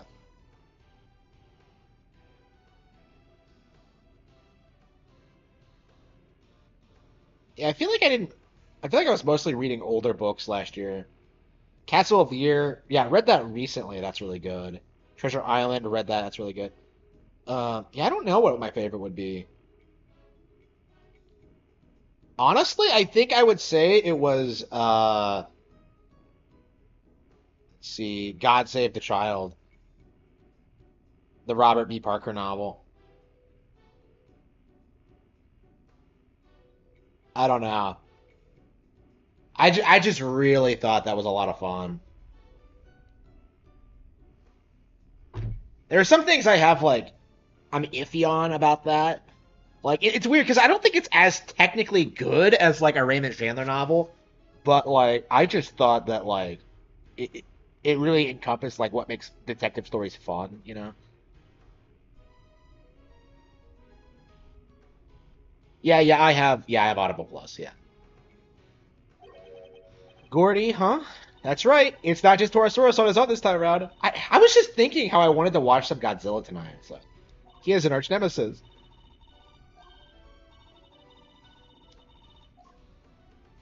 Yes, I remember that. Aww. In one of my cases? What are you talking about, Edgeworth?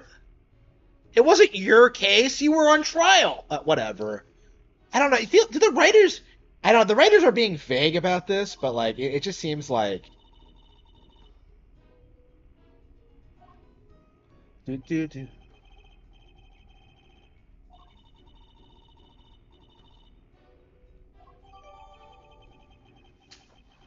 A 12-year hiatus. Yeah, just like Godzilla. Godzilla's been on a has gone on hiatus too, as well.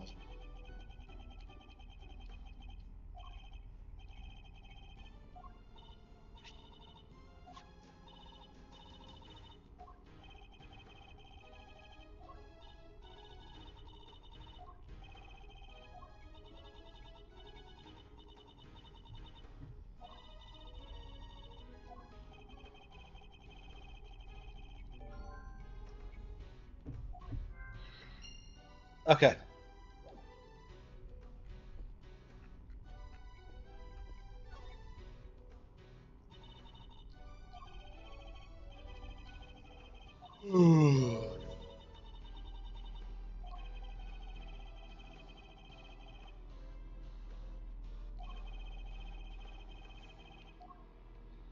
How'd they kill him?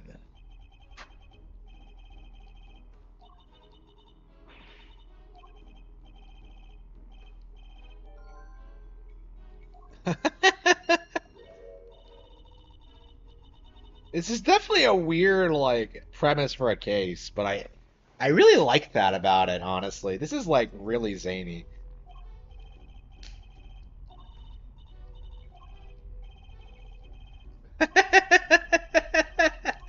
Oh.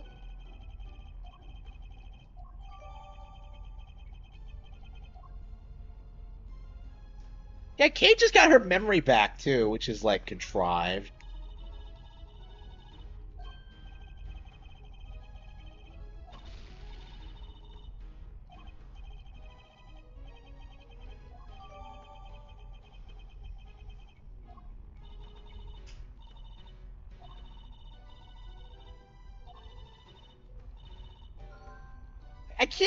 I can't get over the fact that Kay got her memory back the way she did. It's like it's such a huge blemish in an otherwise like 10 out of 10 game. It's just like it's such a misstep.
Yep, yep.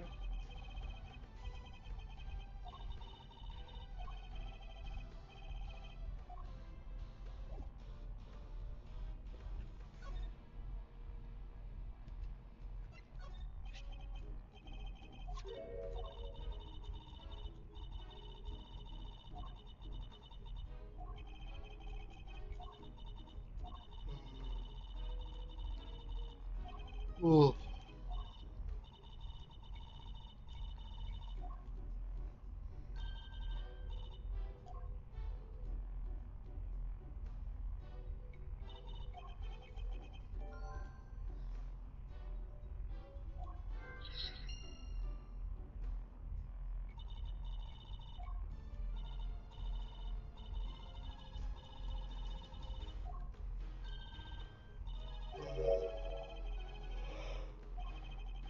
Ooh.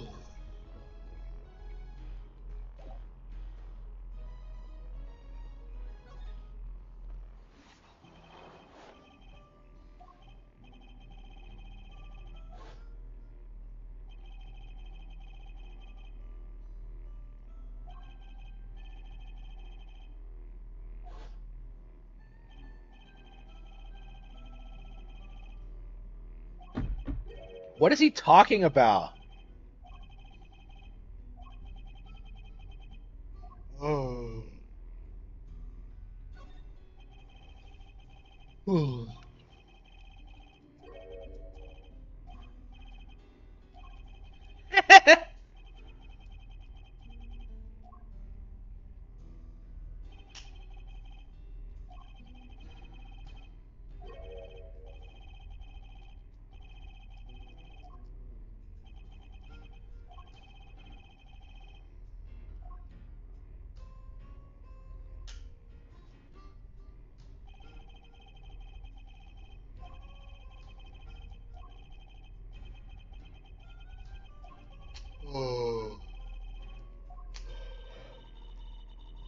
Oh.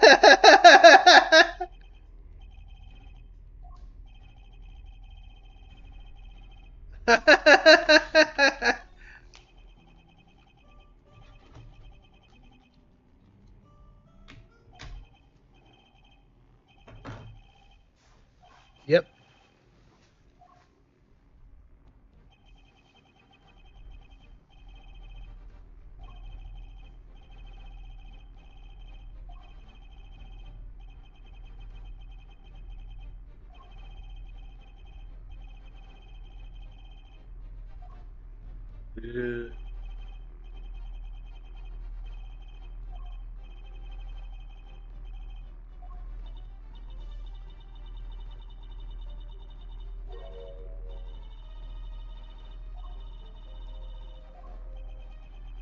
Yep.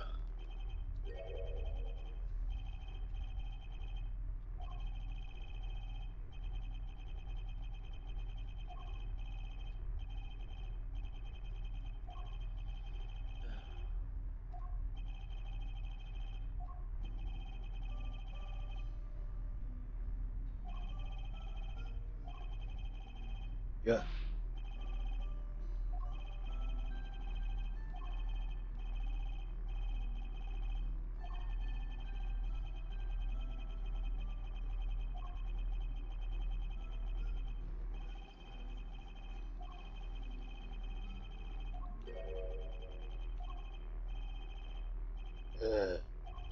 A lone wolf.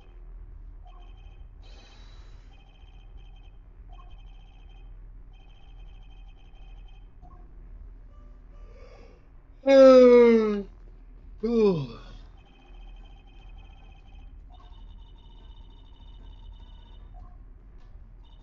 Oh! Look at this! Look at this in the background! Phoenix and Maya! Aww. Aww. That was amazing! Right over there, award. Aww. So he just gets a cameo. Ugh.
Okay, okay.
Okay.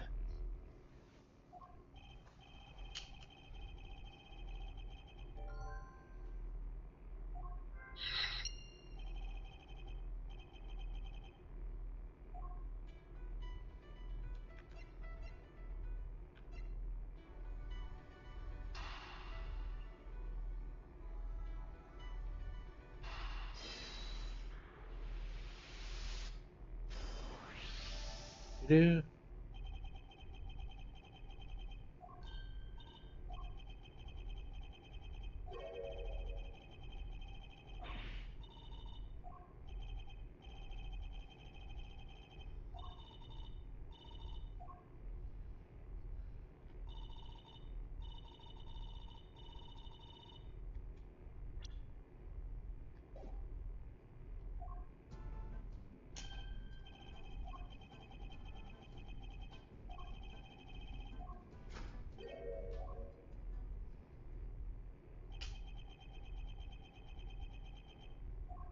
Who's the kid?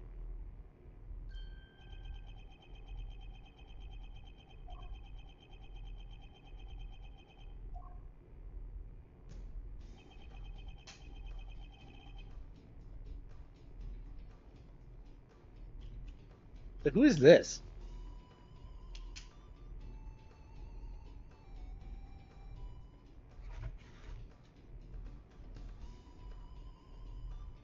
What is this theme? Okay, this is cool.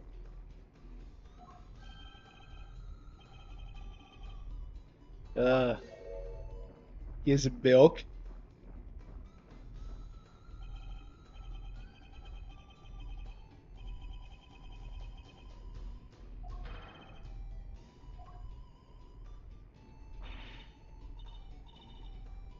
Sean.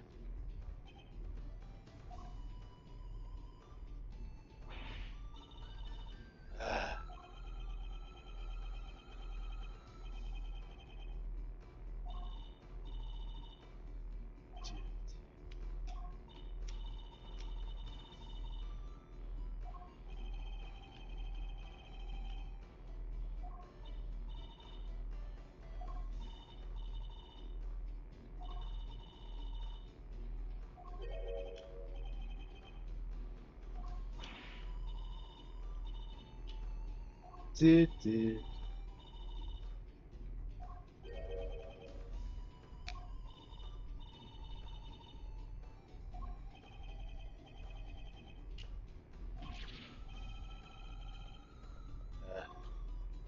Do, do, do.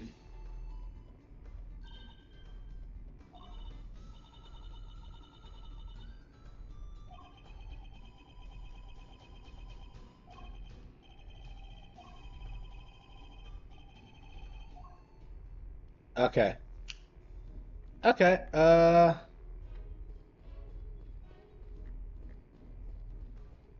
they don't usually have younger male characters in this. It's usually a little girl and stuff.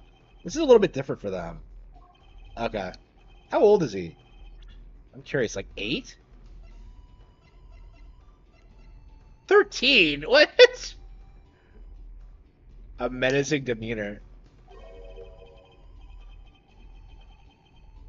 An old guy?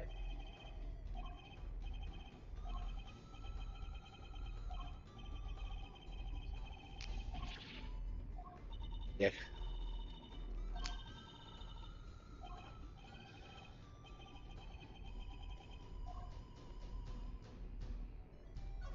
Kay's talking to him.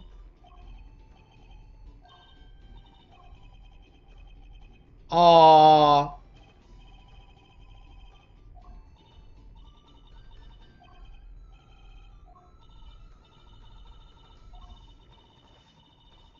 Torosaurus.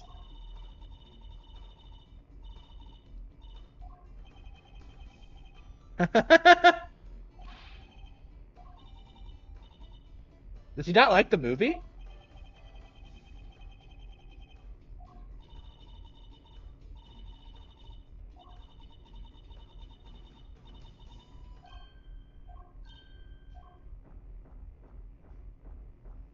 Yeah, that's right. He's older than he looks.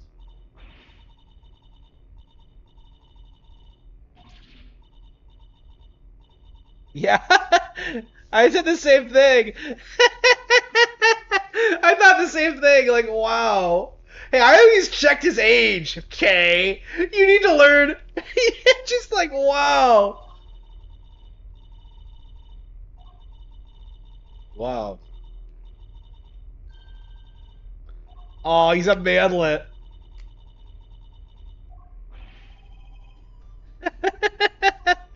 Oh no.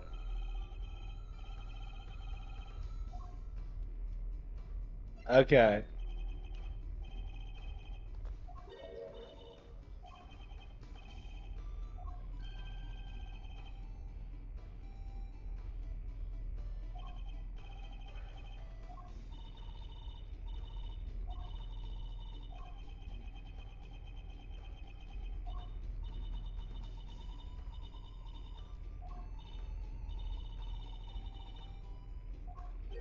Really? Oh no! He went full Trump. Like he was gonna. Wow. Down the hall and to the left. Like holy shit.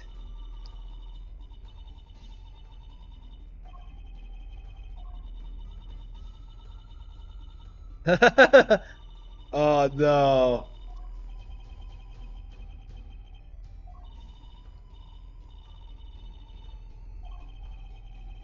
Don't you shut your mouth! Oh, what a Chad. Ugh. Okay.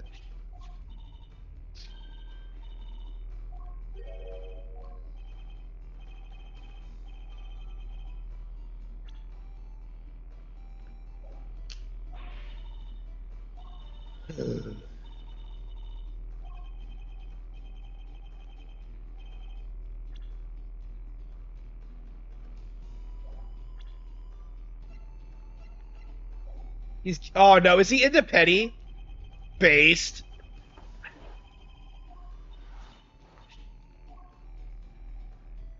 Aw.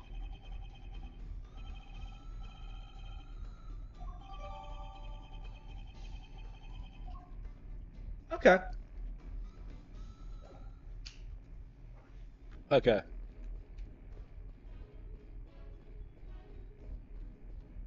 How old is Penny now? She's in her 20s, right? Yeah, she's 20. Okay. She was in the first game, so.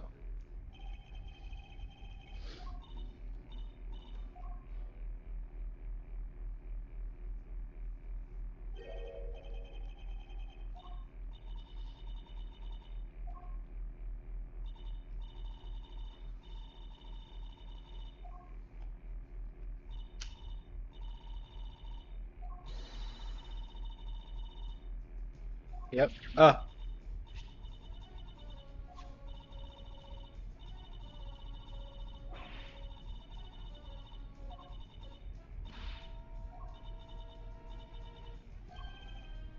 A cow.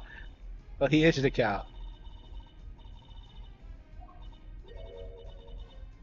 A monstrosity? Okay, why are you so dumb?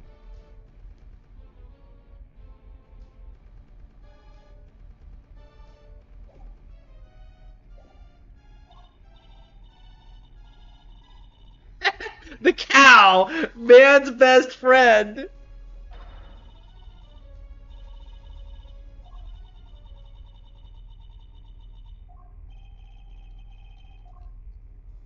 Yeah, she's so enthusiastic. Okay. Okay.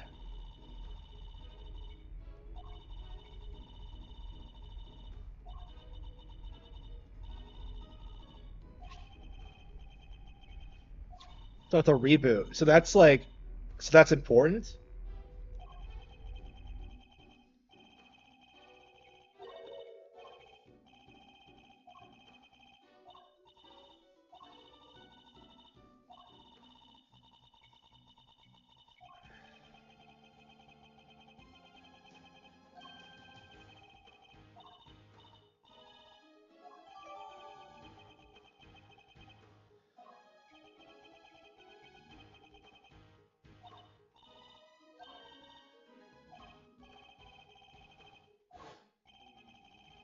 Oh, okay. So that's the explanation behind it. Okay.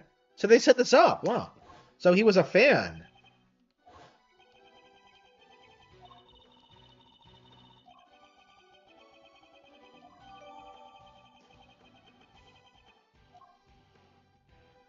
Okay, that's interesting. So he was a fan.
Okay.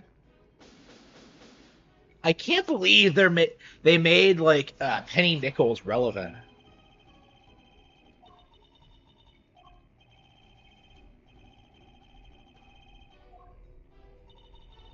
That's just a theory. I imagine, considering how quickly we established it, that there's more to this. But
Aw. Wait, that's Verity Gavel. Oh, so she's gonna be a suspect now that she's had a redemption arc? Come the fuck on.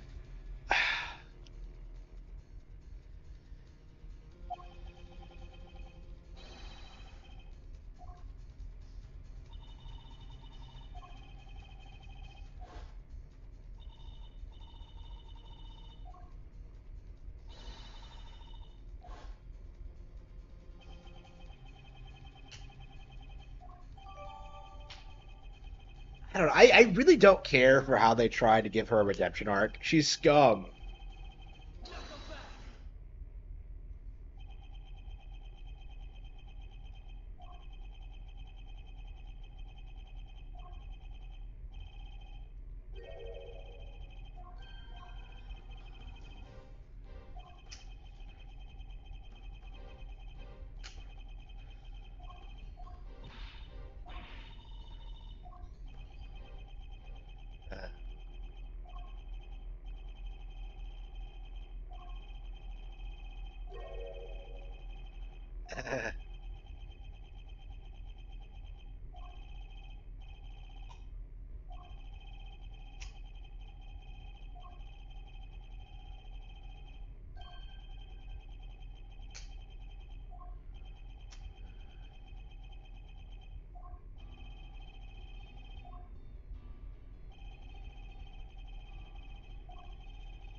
Laughing.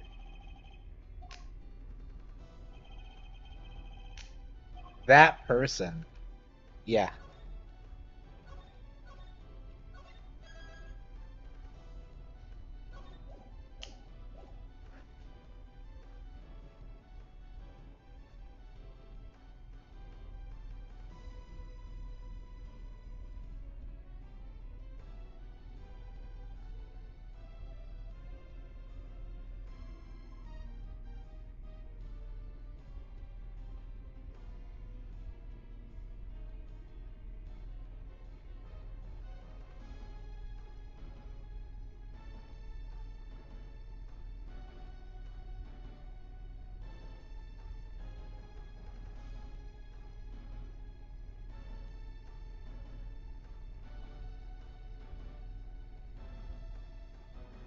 Uh, okay.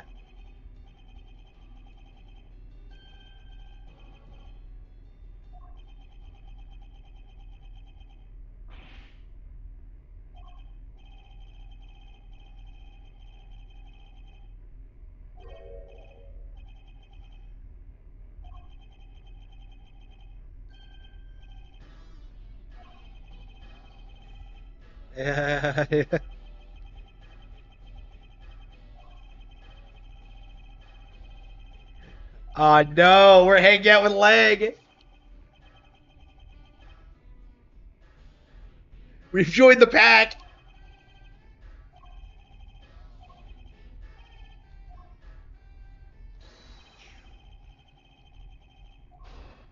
Okay.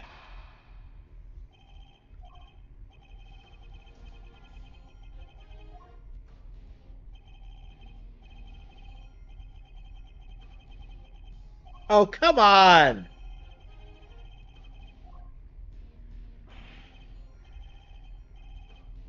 I don't understand why Lang sucks so much. Like, he's like a Franziska tier of just being the worst, like, jumping to the worst possible conclusions imaginable.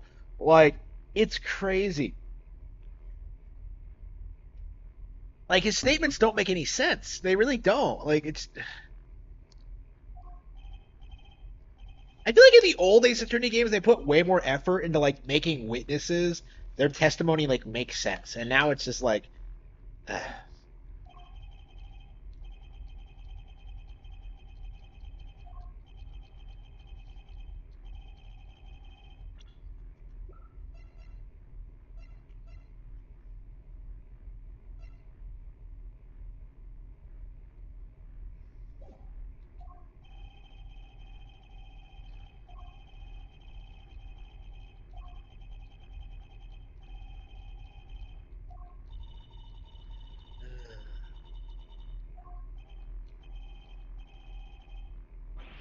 Gazelle.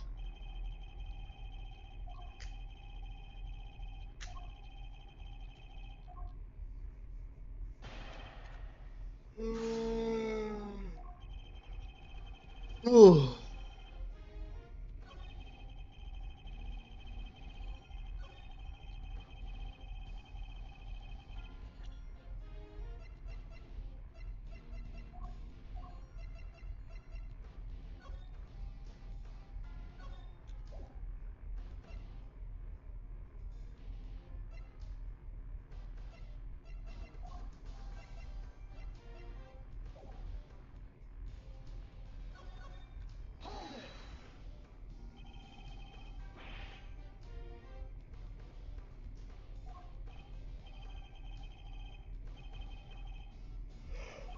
Ooh.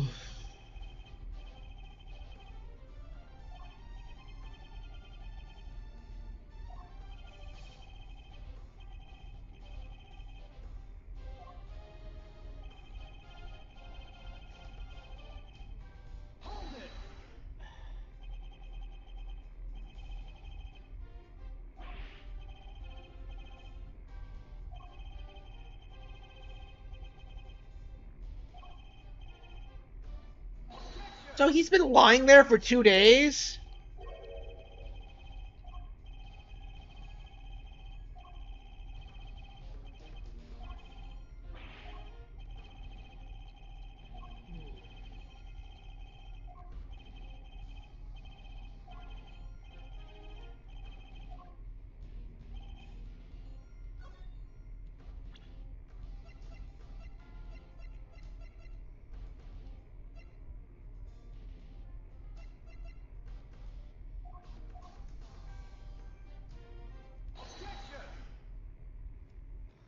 Yeah, come on, Lang. You're a fucking retard. It's a movie set. Like, they would have found the body earlier.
What? Why?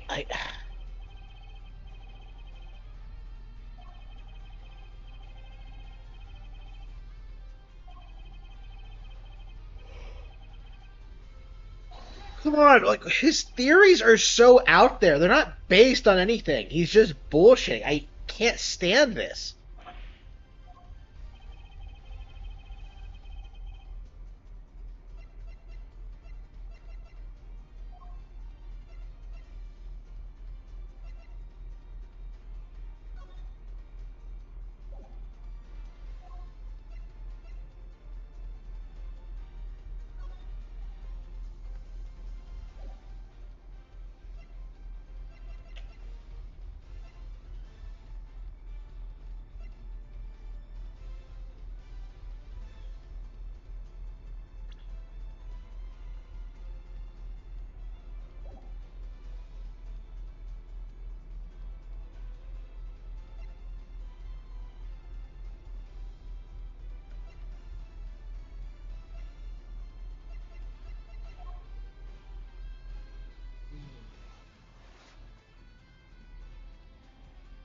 Yeah, Torosaurus is a badass name. I had to say that's pretty badass.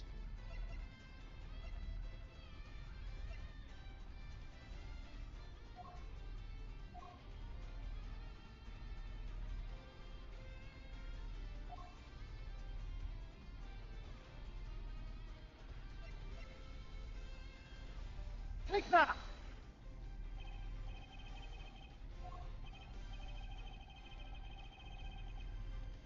Back!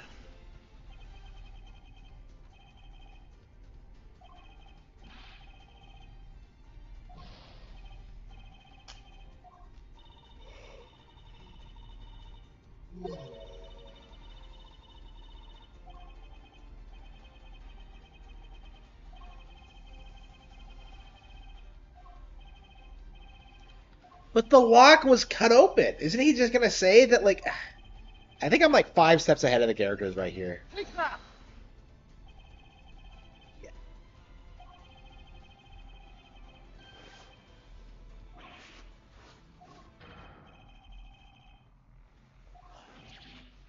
I don't know. This was a stupid argument to begin with. Oh.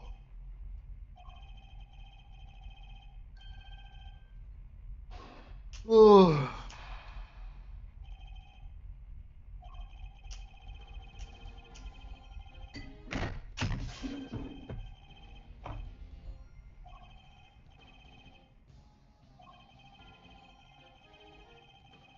Oh, come on.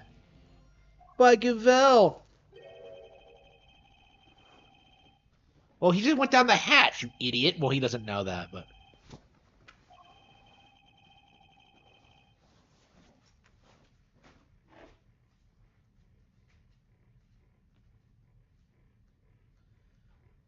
Oh!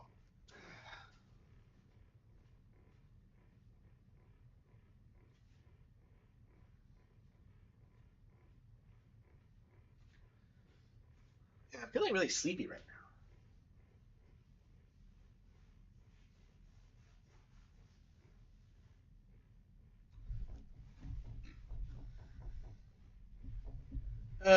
I hate it when you spill water. Ugh.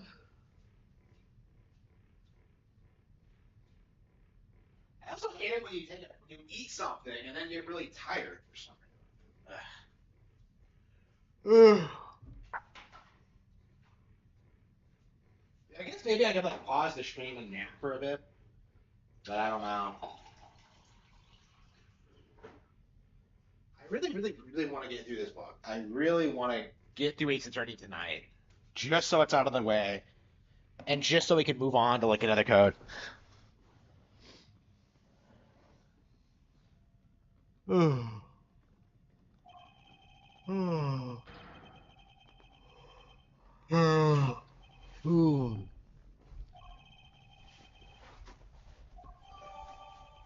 But the hatch, like he just used the hatch. Oh come on, Edge.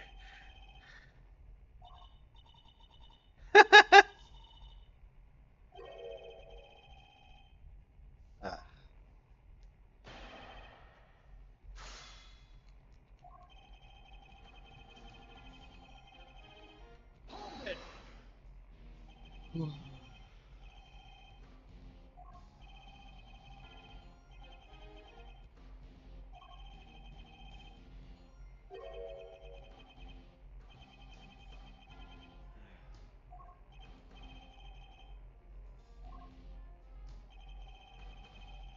Hold it!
Oh, come on. Your methods don't work. You're terrible.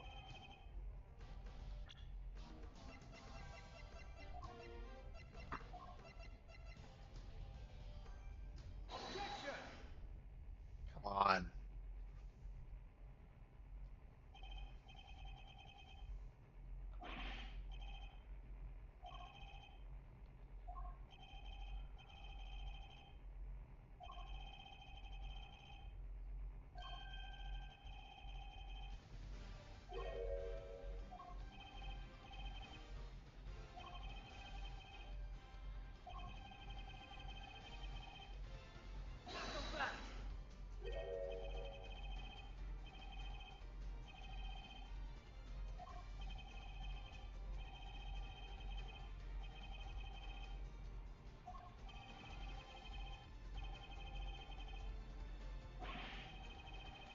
Time in.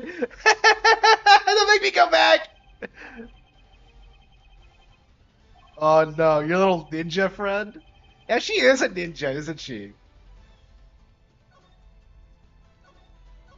I love how Cam was based off of ninjas. Like, it's such a. Uh,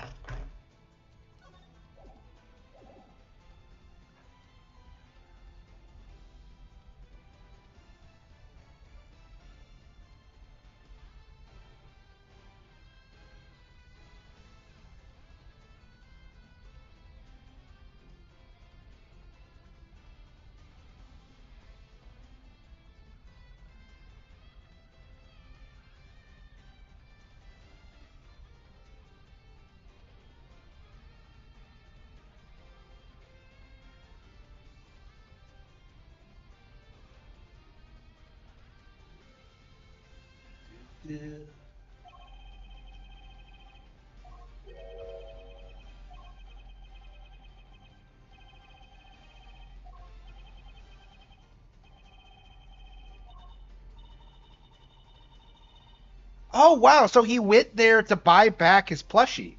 Okay.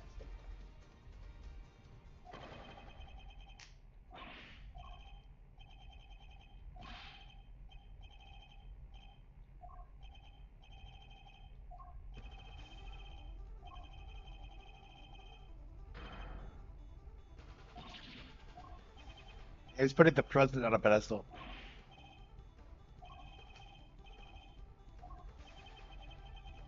Is that really true? Yeah, because his popularity is waning. He told us that. Yeah.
Oh, is it going to be available tomorrow? I think it might be actually. We might get to play E6 tonight. Oh, we'll see.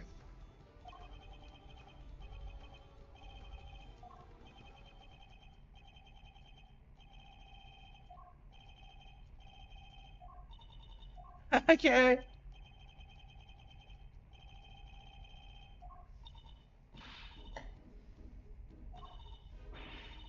Oh, all patriotic and such.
Okay.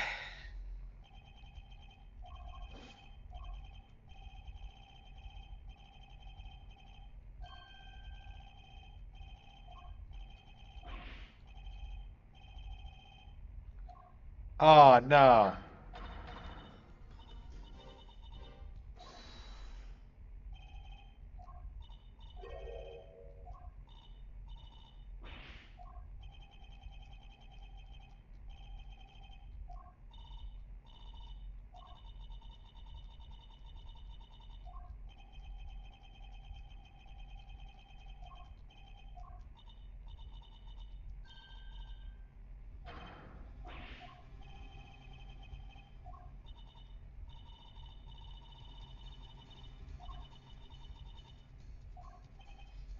Uh,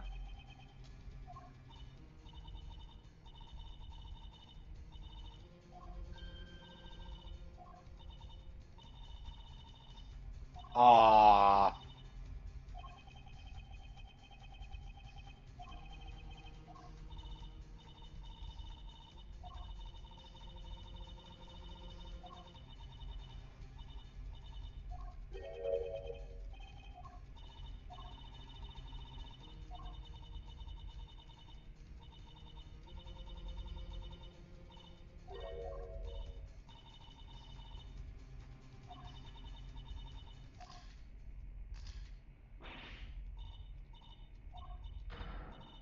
Good old Gordy. Holy shit. God damn it.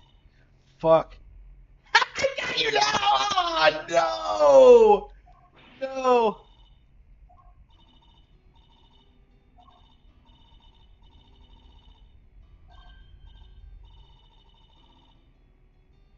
Oh, come on!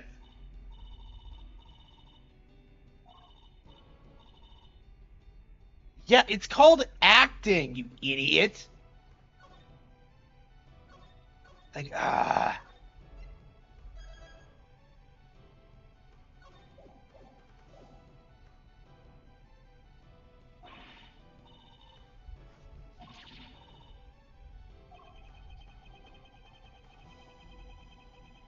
yeah.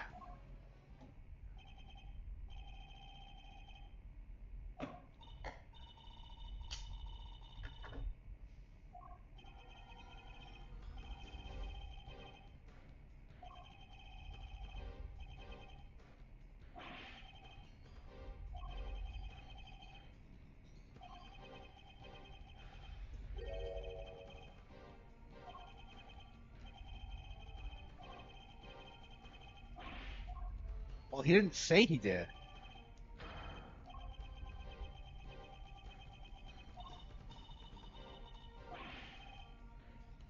What? Where is Sean? Okay. Good Sean. What is with Lana's goofy run animation? I don't.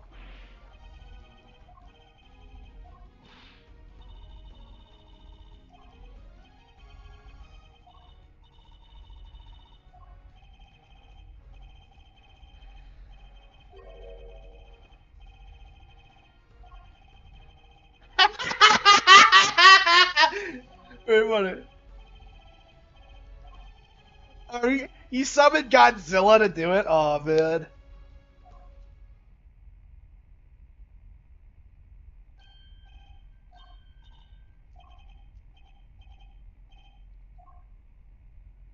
Oh, no. So he's not even gonna, like.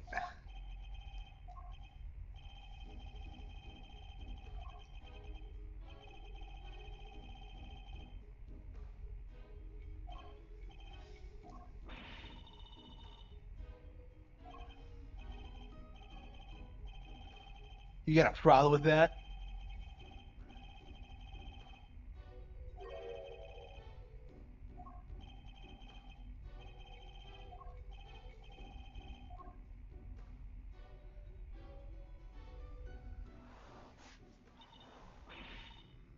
Why are you still here?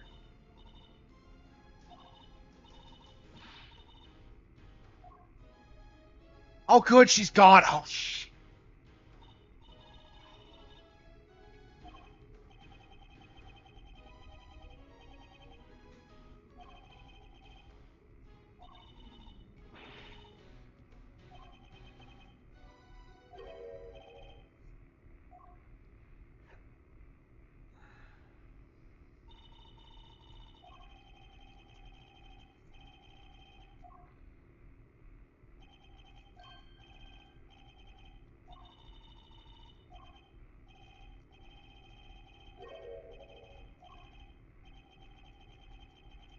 or so. Oh no, yeah, she set the calling card. Oh no. Okay, so we're finally going back to the yada yada soon. Okay.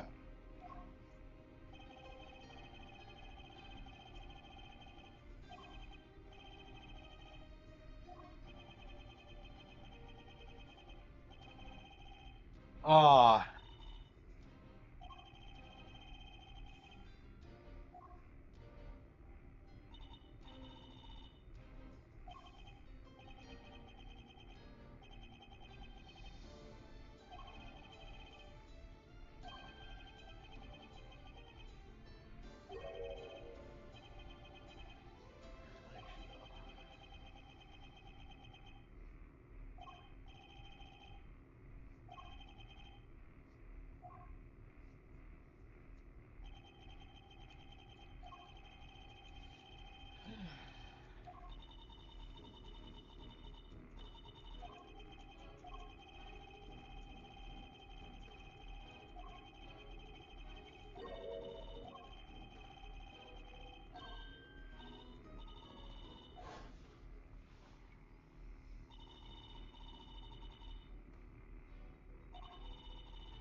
Beefy Lagarde. So are all these cases gonna coincide? Wow. I love it when they do this. They don't do this enough, in my opinion. There's always some filler case that ruins everything. And I hope this game did well. I hope we get like more Ace Attorney. Should we keep playing? I kind of want to take a break.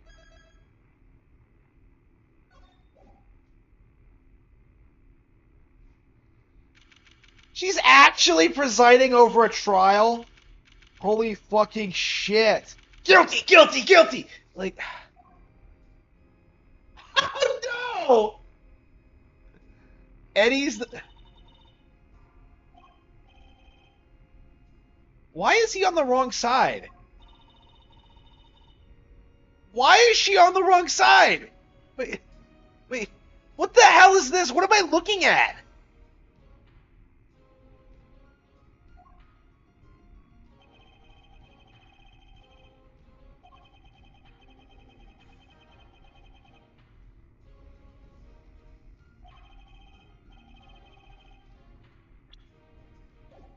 So Fender. Yeah, we're... Wow.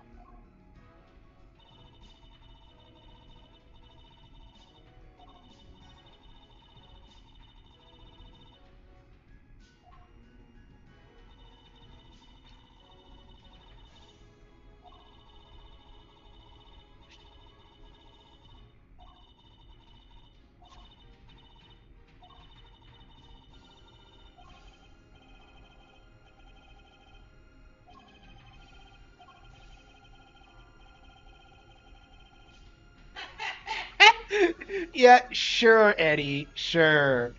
I've played Phoenix Wright games before. You never read paperwork.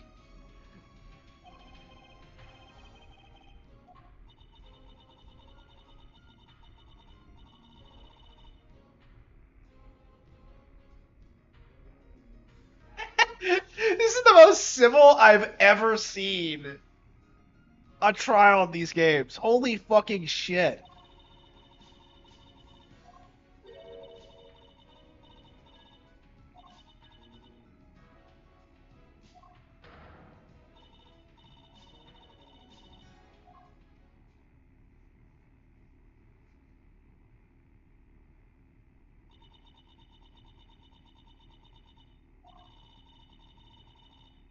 Yeah, I really don't like how these games, the investigation games, you don't actually go to court. So this is the first time we've ever even seen a courtroom. Well, I mean, the first game had that case that took place in a courthouse, but yet we never actually went to trial. So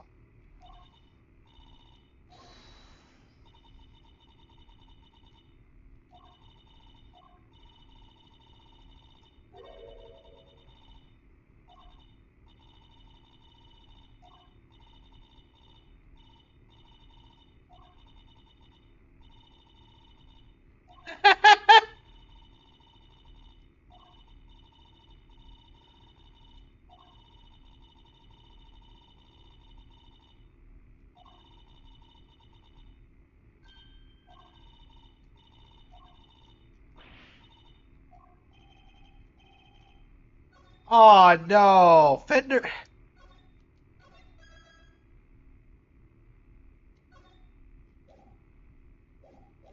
Fucking Eustace fucked up so badly, even Franziska can't salvage his. Well, to be fair, Franziska is like almost as incompetent as he is, but okay, maybe that's an exaggeration. But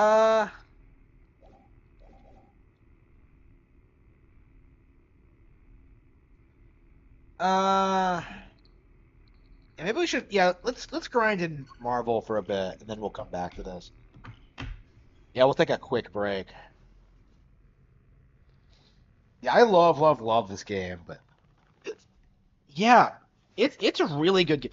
I think Trials and Tribulations has to be better though. Like I think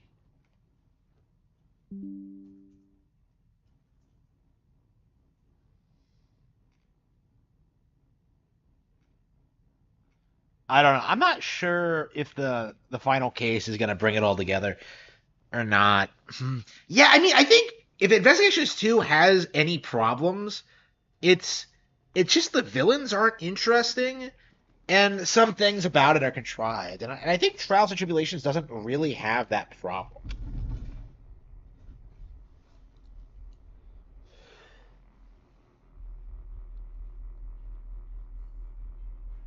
It's been forever.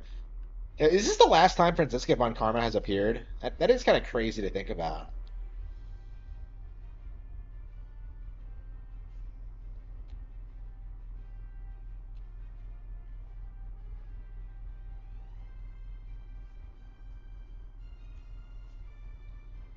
Uh, so the DLC for this is like $20.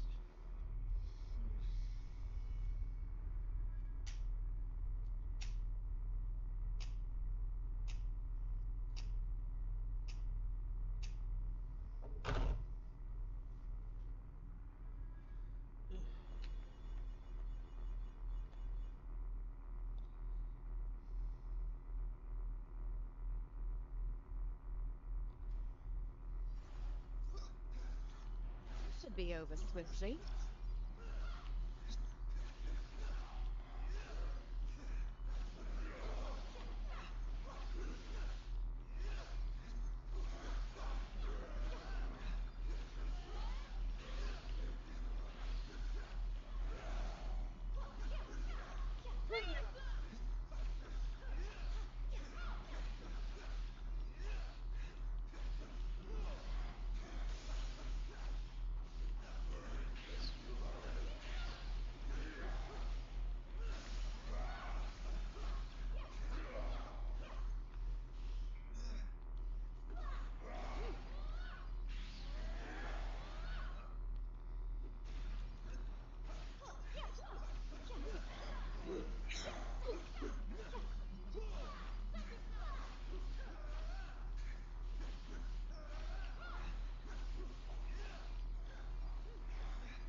Okay.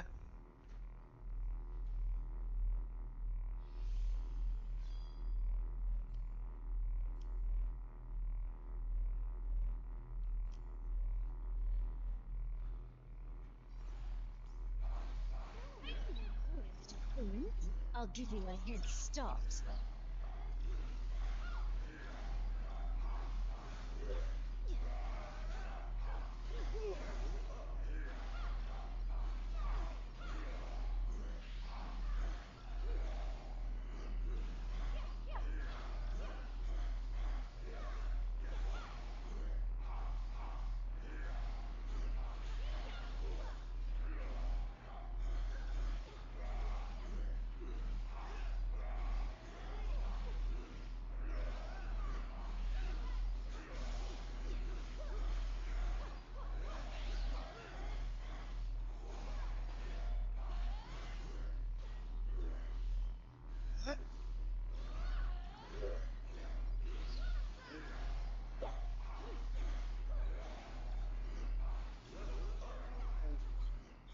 Okay. Yeah, maybe we should go fight Doctor Strange again.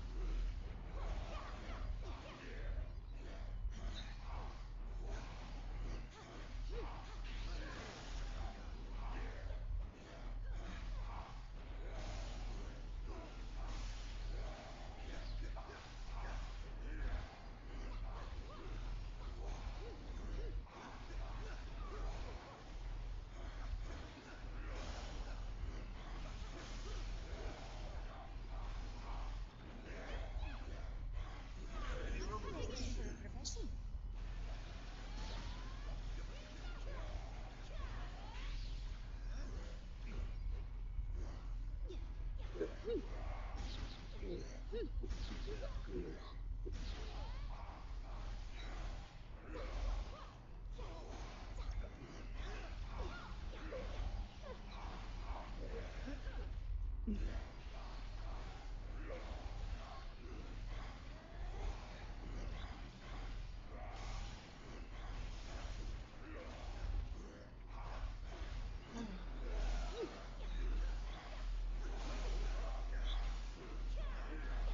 Everyone's leveling up, so I think we can go ahead and fight Doctor Strange now.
Okay.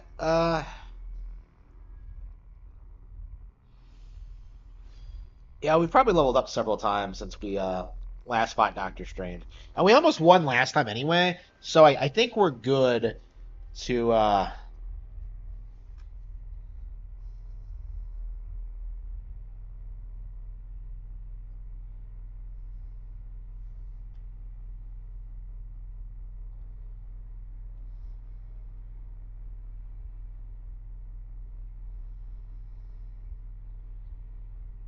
Announcements planned for the 15th anniversary of the Bayonetta series.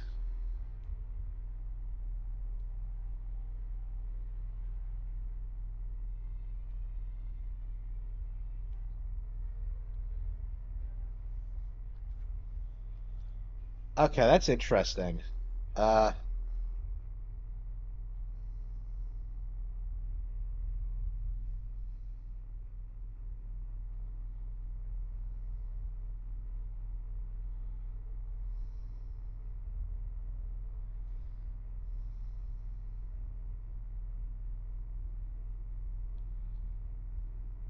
Bayonetta for other platforms, please.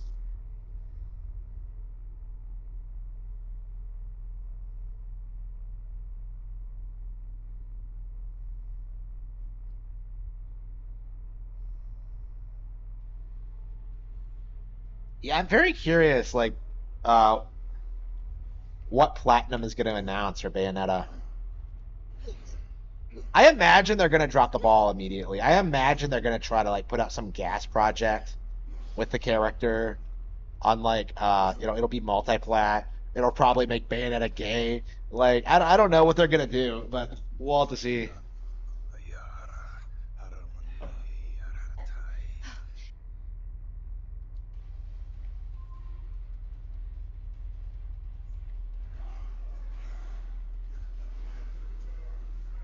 This dimension consume you.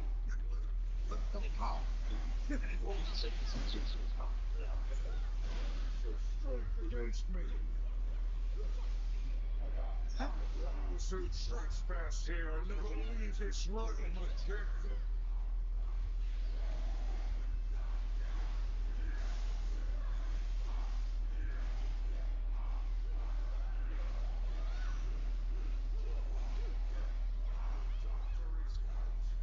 For none will answer your call.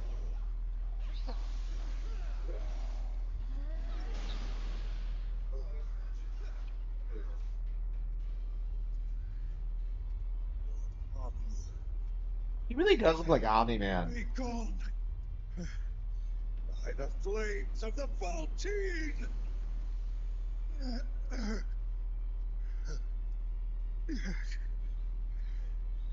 I purge your dark soul from my own! Oh no, dear doctor.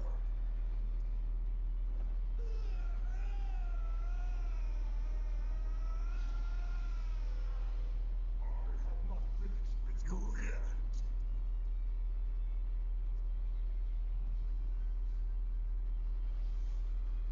I've waited so long to make you mine, strange. Oh, how the mighty have left.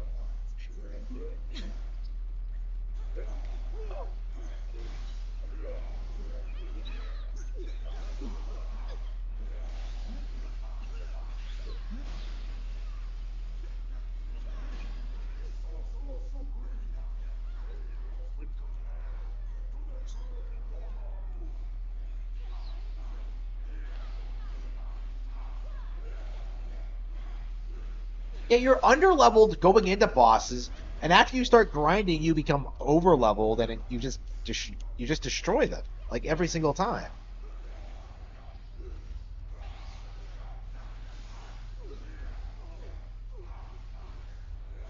Yeah, it is. Like, there's so much shit he said about that game that's just not true. Yeah, we really should play Showtime again at some point. I would like to 100% it, but yeah. Now that we don't have a lot going on, I think we might like do that.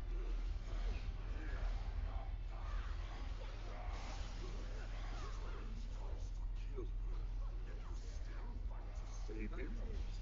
Such fascinating creatures.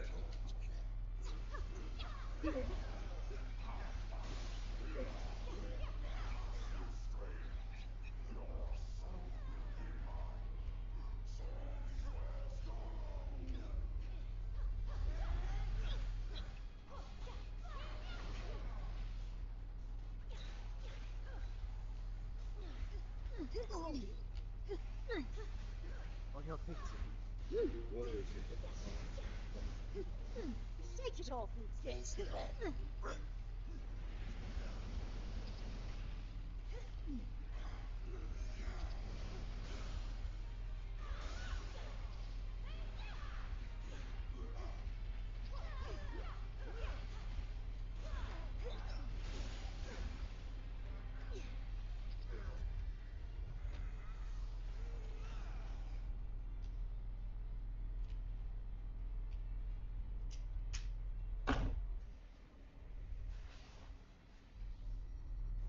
That was quite an impressive feat.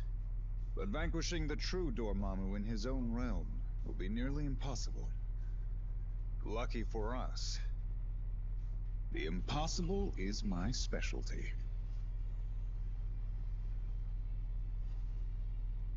Okay.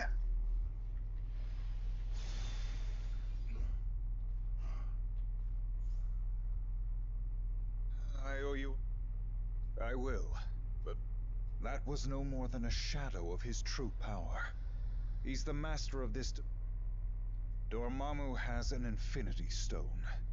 It's what opened the first rift between our dimensions. I tried to chase it here. I'm afraid so. And unless we stop him. The doctor is in. The doctor is in. Who should we switch out? I like Psylocke, but yeah. I like Psylocke's thighs, I should say. But yeah, we're switching her out.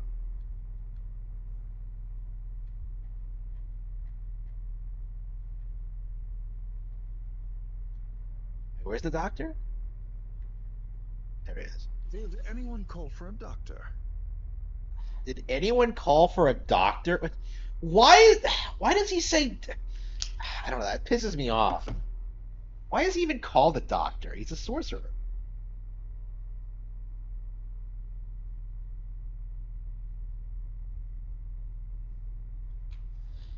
Okay.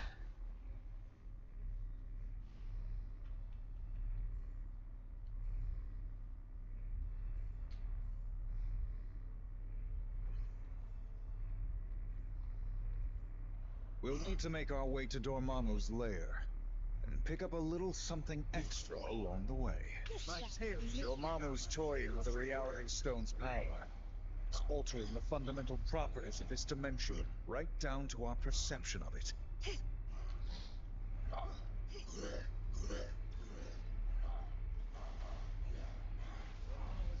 These mindless ones with his own essence. It won't be nearly as easy to defeat.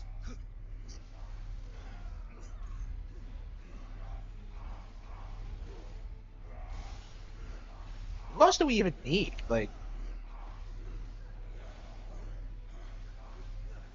we don't have any of the Fantastic Four.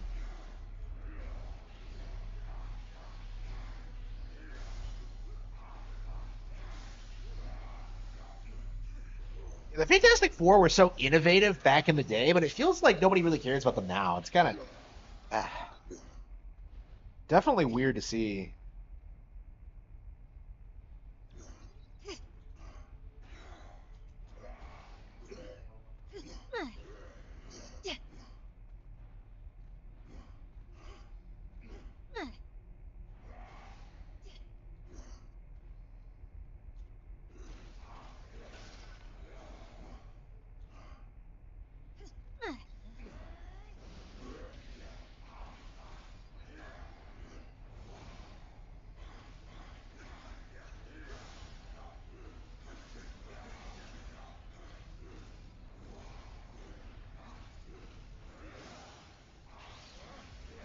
Are new Marvel movies even being made? I don't even know what's coming out right now in the MCU. Not that I care, but it's.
Dormammu is immune to the magic born in this dimension, but the Reality Stone has created an anomaly.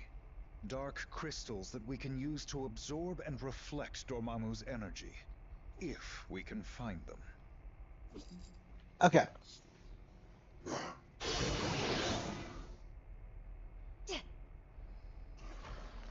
These are the crystals I spoke of. I can sense that you carry similar ones already. Yeah, Goodfield did, You yeah. should be able to use these to erect a mystical shield. The crystals are fused into the Mindless One's stone forms. Perhaps we could remove them, but not without a fight. Block their attack and absorb the energy.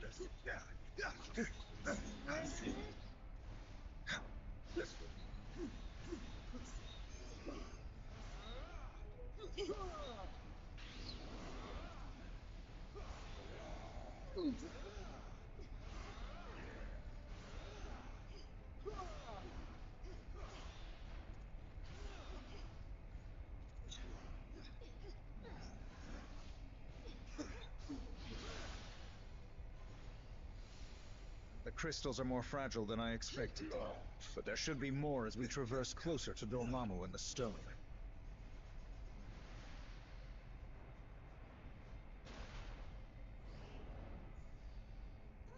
All of these winding paths and waterfalls are giving me a bloody migraine.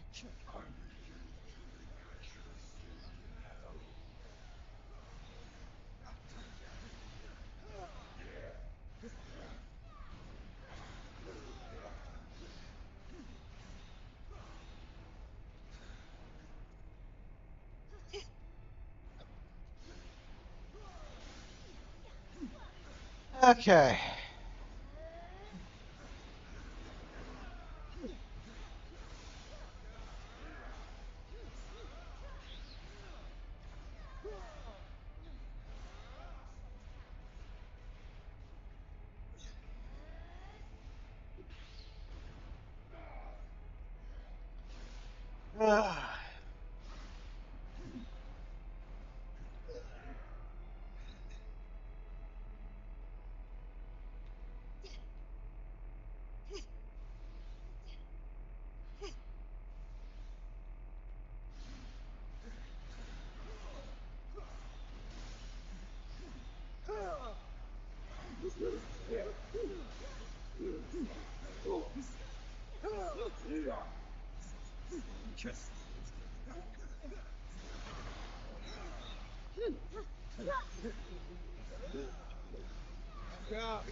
Okay.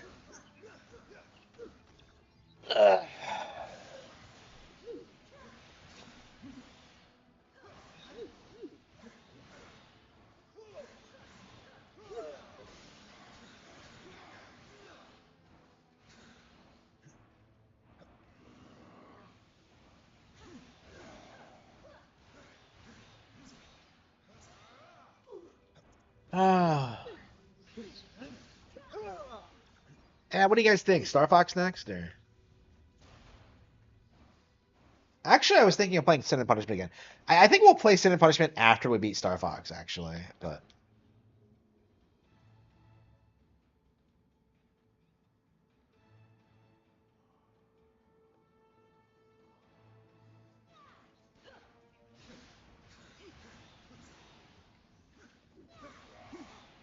wow, so it was hiding behind this rock, and I had to beat it if I was going to proceed. Oh.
Dormammu's toying with the Reality Stone's power. He's altering the fundamental properties of this dimension, right down to our perception of it.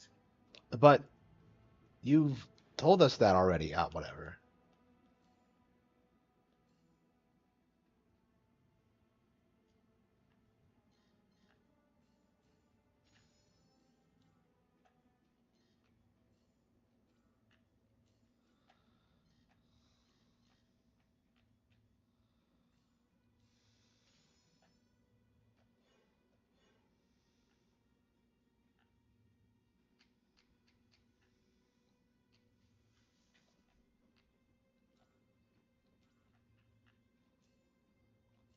I want to die.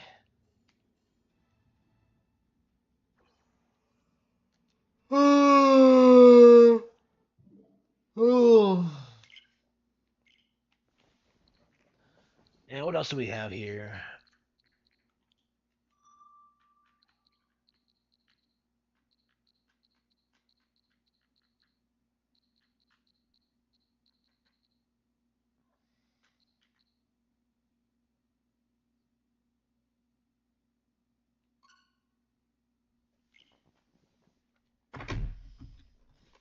We played Banjo. We didn't play Banjo Tooie last night, did we? Oh. Oh.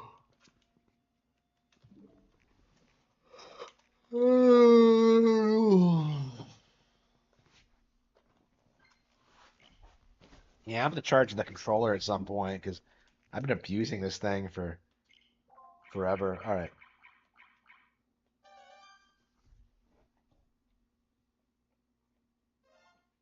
This game will be 30 years old in 2027. Crazy.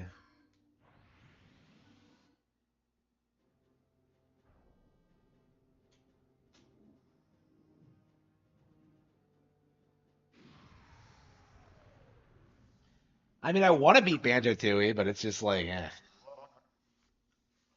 Oh. Oh. Ooh.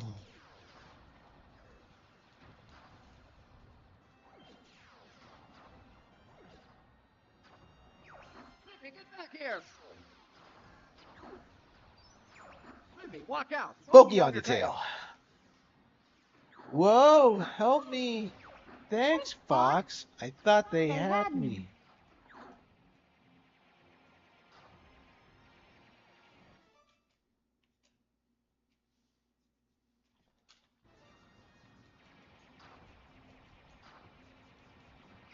We're entering Corneria City now.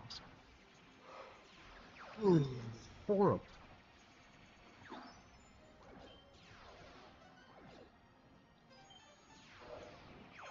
Everybody stay alert!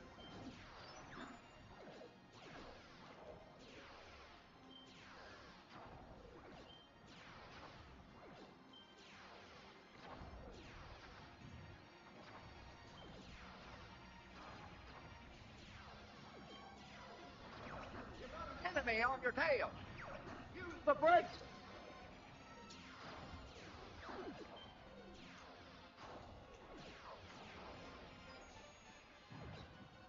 You don't see these robots all that. Yeah, these are the robots you see in the box art, don't you? And they're just not that prevalent in the game. I'll take this. Get the one behind me. Something's wrong with the G diffuser. I guess I should. Oh wow, that's the quickest I've done that in years. Okay, so Peppy's not kidding. Like, if you boost, you can get it. Okay, you can help him really quickly. Okay. Yeah, I haven't been boosting a lot, like, in recent years, so it's really weird kind of rediscovering the mechanic and all the things it can do for you. Oh.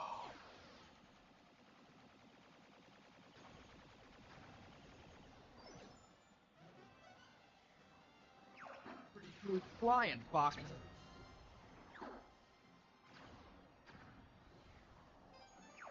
Follow me, Fox. Falco, where are you going? I got the target. Try to keep up.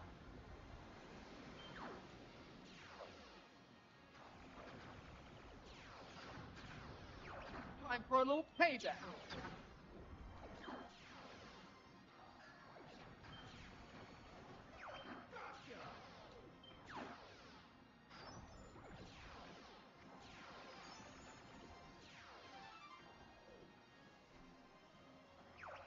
Ah, someone wants to play. Incoming enemy from the rear. Drop altitude. Ooh. I'm pretty hungry. What am I eating? I'm anxious for tomorrow because I want like the roads to be clear so I can just leave. I've got a present for you. That's it, Fox. Aim for the open spot.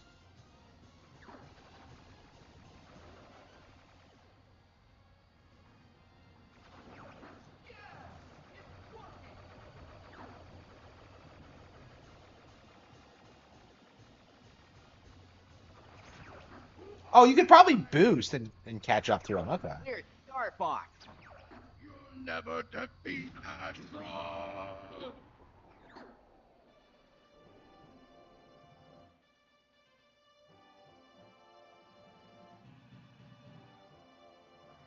We're heading out. All aircraft report. You did it! I was worried for a moment. You're becoming more like your father. I'm fine. You okay over there, Fox?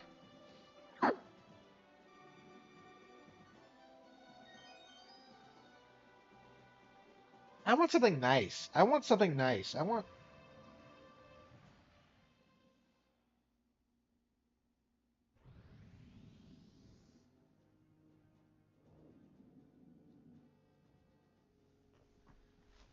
Okay. Yeah, I think we're gonna go through Zonas again. I'm just so sick to death of playing Katina.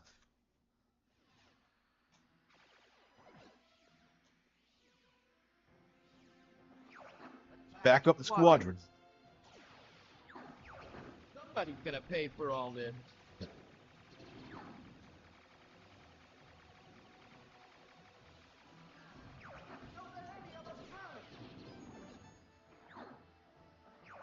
Something's wrong. I don't see anything. Good luck, Fox. Oh, come on. He's just a good luck message? Really?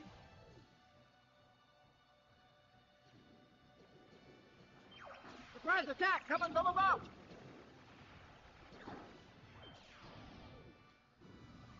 Hold them. They're trying to get through.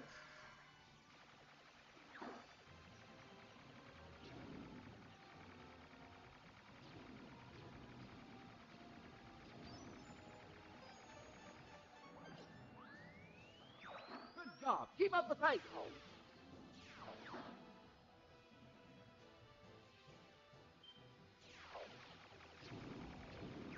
The enemy's coming from behind.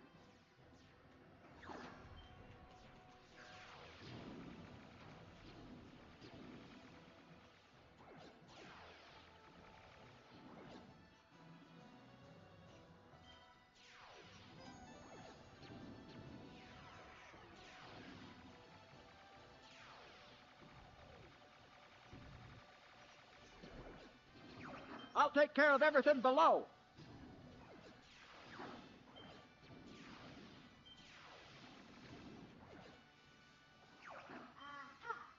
But hiking, eh? Escaping? I don't think so.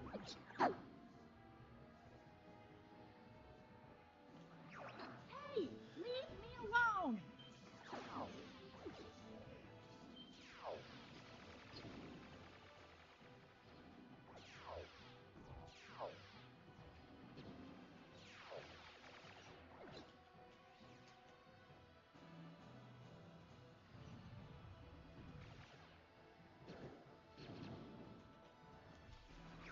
Take him down with one shot.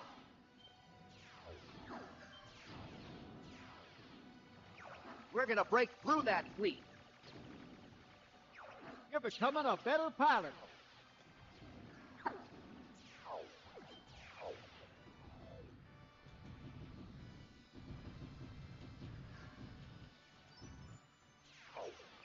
Location confirmed. Sending supplies.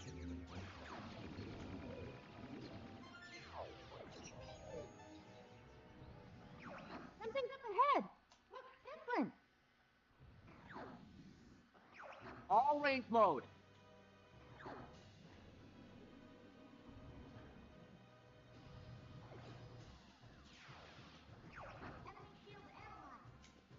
How is this different? Well, I guess they're stronger robots. But...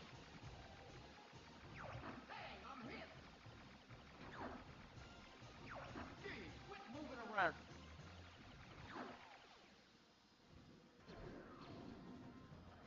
Good job. Keep up the good work. Hey, I'm hit.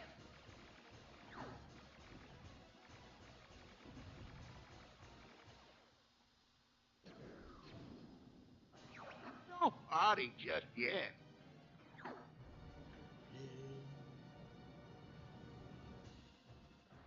It's time to try our new weapon. I'm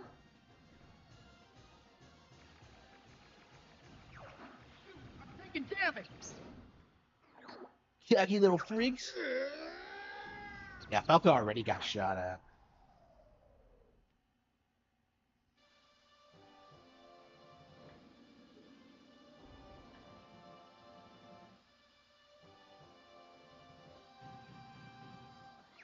We're heading for Aquid. Report in. Star Fox. There we go. How good is Falco? I'm in a groove, Fox. I guess you're good for something.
Okay.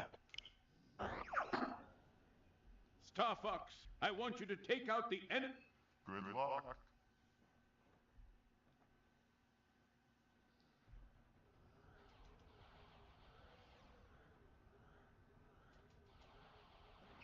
I'm gonna check out the bioweapon.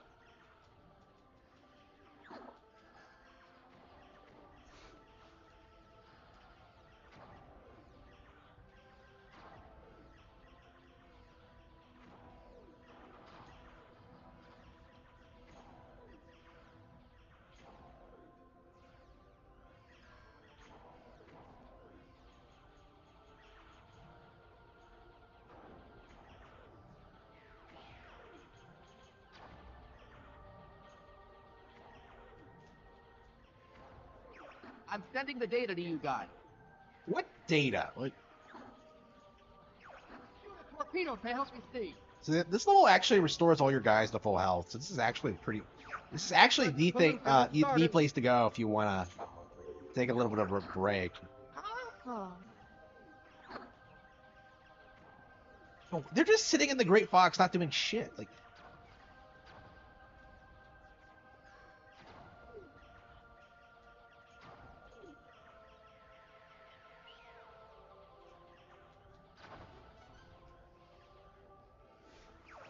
Wow. Look at that. it's beautiful.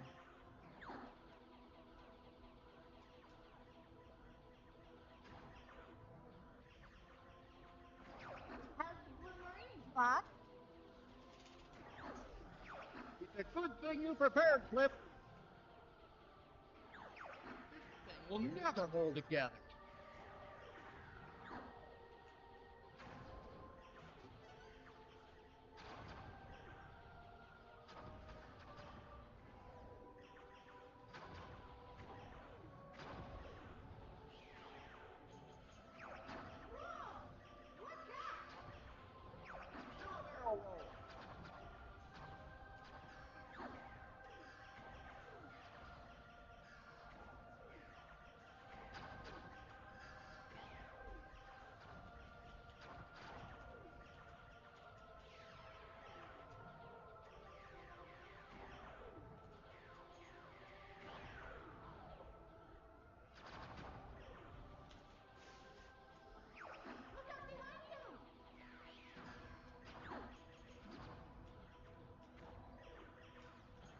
Keep shooting.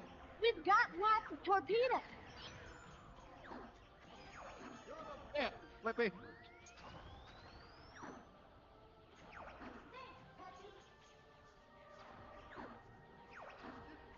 never hold together.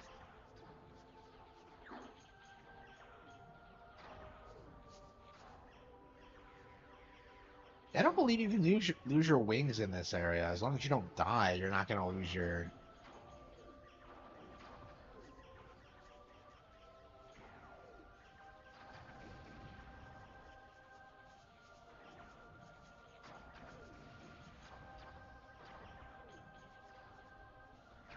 I got a bad feeling about this, Fox.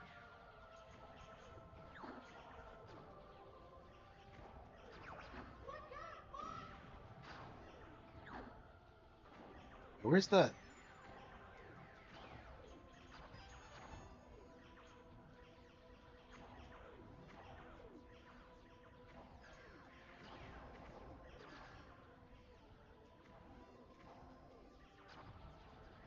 I found the bioweapon.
What is Andros meant to do with like a giant clam? I don't understand what the purpose of this is.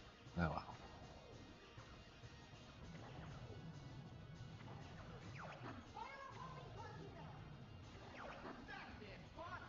That's it, Fox.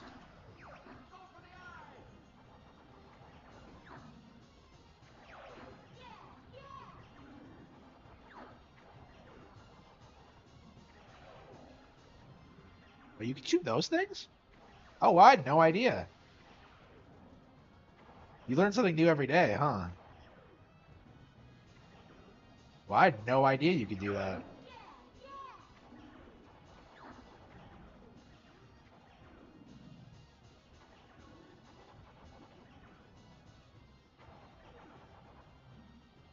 Well, they come back, so there's no reason to do it. Yeah, I've never done that before, wow. How many times have I done this fight? Huh.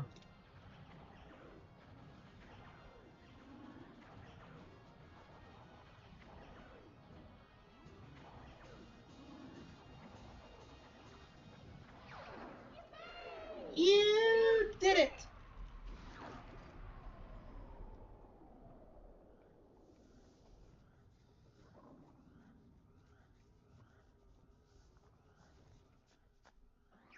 We're preparing to dock.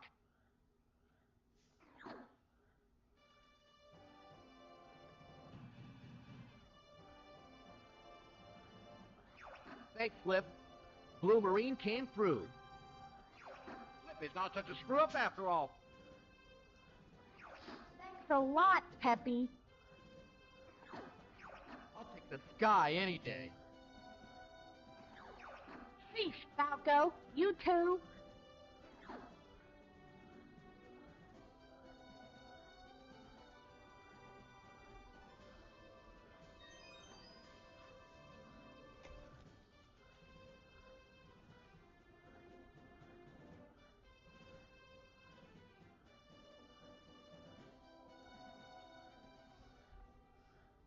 No.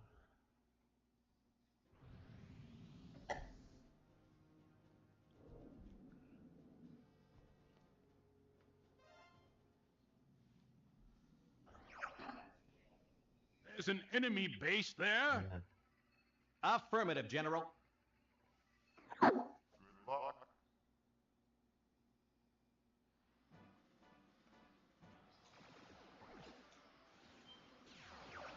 sneak in low and surprise them. This is notice? I can't believe they did. Don't. I hear you, Slippy. Let's head for the searchlight. Let's take them all.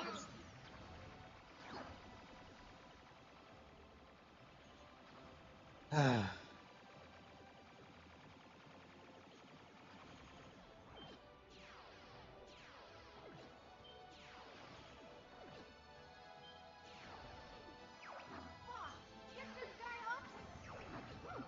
That was too close.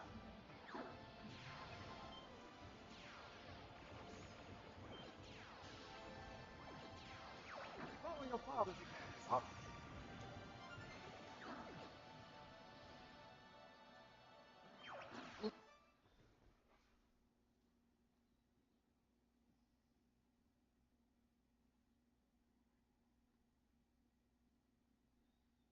Yeah, what is with PC gamers and acting like Valve isn't woke? It's just like, what?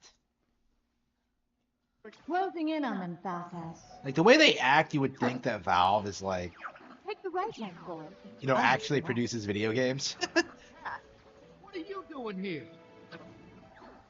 Is that any way to greet a girl?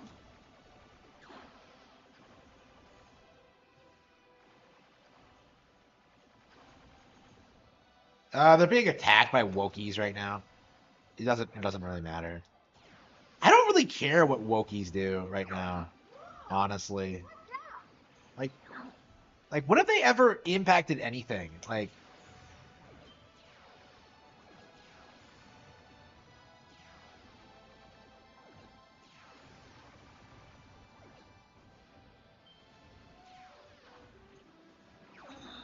Somebody on my tail.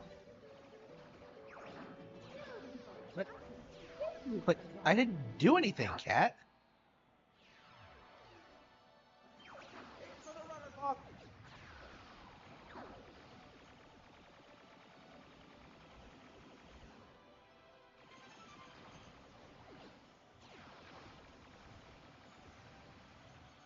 Yeah, we actually still have blue lasers. Yeah, this happens every time I like play a lot of expert mode where you get to the point where like you become so good at it, you stop like losing your wings.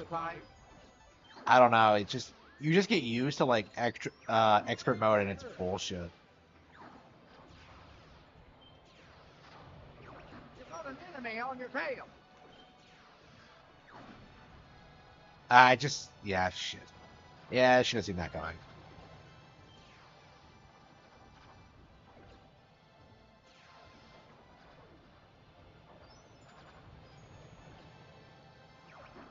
Yeah, I tried steering out of the way too, but he chased me down for some reason.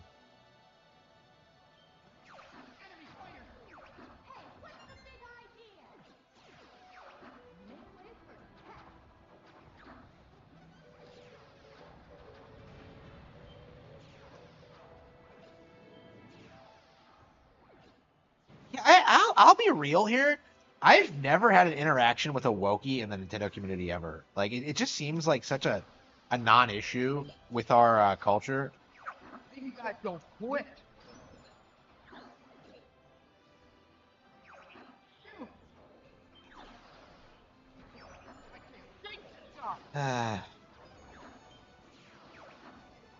Wait, what? Really?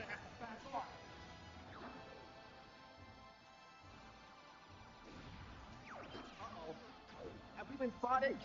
Wow, that was the last round, too. Yeah, I think you need Falco to shoot that down, actually. Be careful, there might be a trap. Something's coming from the sea.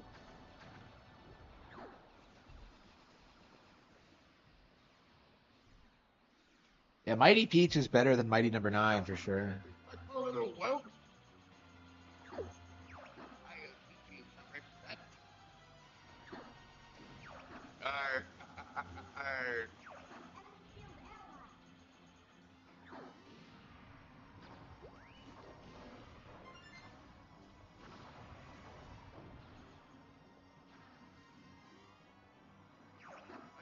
Degrees right. Higher.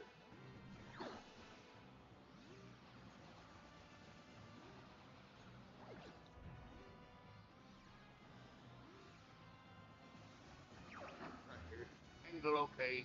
Higher torpedo. Prepare to surface. Our sections ready. Engage.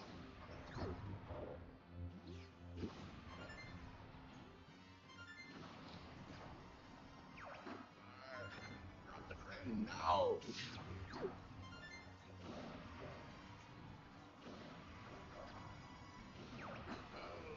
Shoot.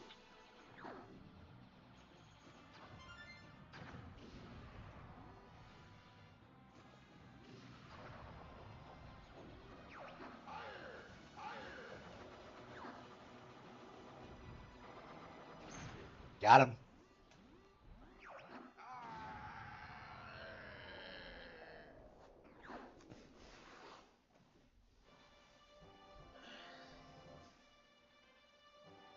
I would argue the average PC gamer doesn't all exist. Because all of those people just also own a console. Looks like we're heading for Macbeth. Ship is in the docking bay.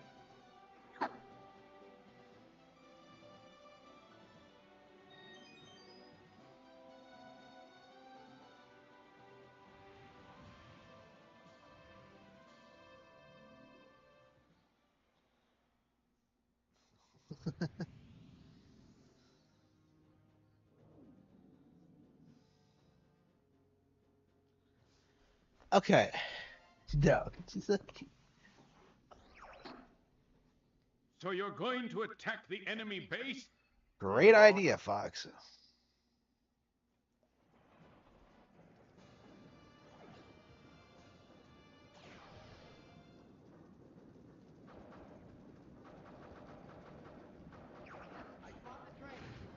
I'm taking it out. Yeah, I think I've seen that channel before. Yeah, it's been a while though. It's impossible to keep track of these guys because all of them are so irrelevant. Like even someone like Yahtzee, who traditionally was like very anti-Nintendo, like who cares? Like he can cry all he wants about like story-driven games. Like the reality is, he's just not someone that anyone respects or takes seriously. You're not taking me serious.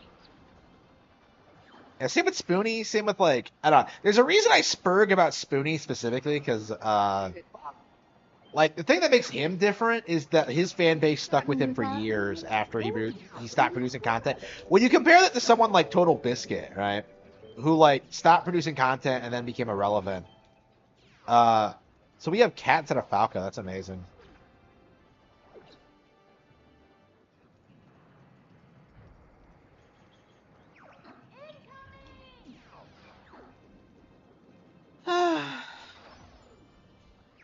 Hey, yeah. The Spoonsters, is it? I don't think so. Careful, Fox.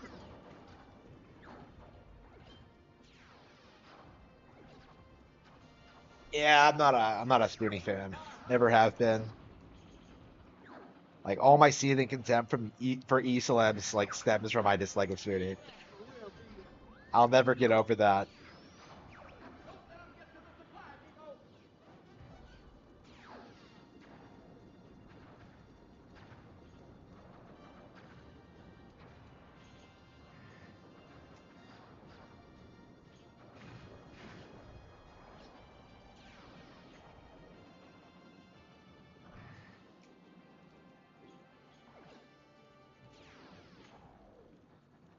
I'm curious, like, I don't know, I really wonder what like the future of anti-Nintendo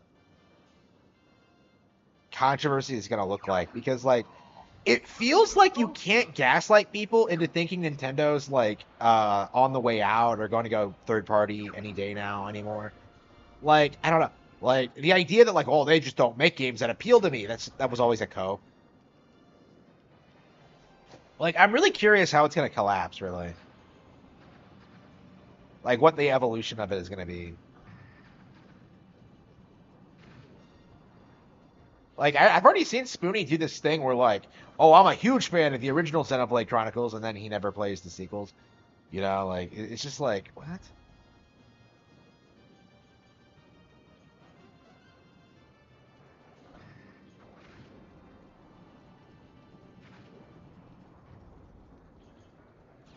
Yeah, I really don't know what the future of that's gonna look like. It's like Beat 'em Ups released that ridiculous video the other day about how like Mario and Luigi Brothership is the absolute worst game on Switch, and he contradicts himself in that video in which he admits that like Endless Ocean Luminous is worse. So I'm just like, really? Like he can't even keep his narrative straight. Like in the video, like he has to downplay Mario and Luigi Brothership specifically for clickbait, but like anybody who's like being genuine will tell you Endless Ocean Luminous is worse. So I'll lure these guys to the front. Yeah, he's pure trash. He straight up got kicked out of their partner program for like for what was it like modding his games or something? I don't remember what the controversy was about. Oh fuck, the switcher. Man, imagine if he said shoot the switch. What the fuck is a switcher? Like worse than RGT85? You know what? I wouldn't argue against that. You don't see like RGT85 trying to tell you that like Brothership is the worst game on Switch. Like it's just like, yeah, I would say beat 'em ups. But like the thing about RGT85, like beat 'em ups is so terrible that like everyone knows he's a piece of shit. With like RGT85, he keeps up this like facade that he's like a normal person. Beat 'em ups kind of relishes being like anti-Nintendo, but RGT85. Oh, I'm not a Nintendo YouTuber. Like,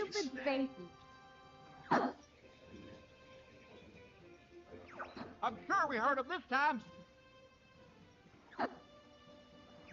You're pretty good, Tiger. See you again. Maintenance complete on Falco ships.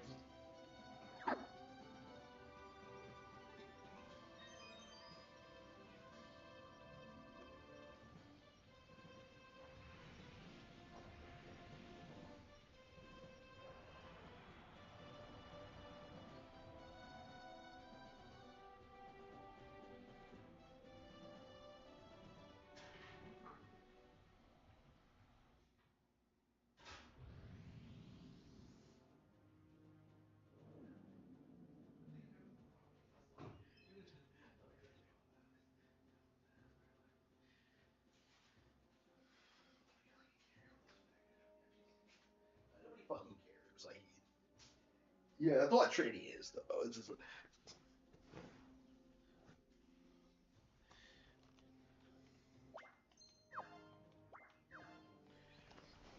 okay.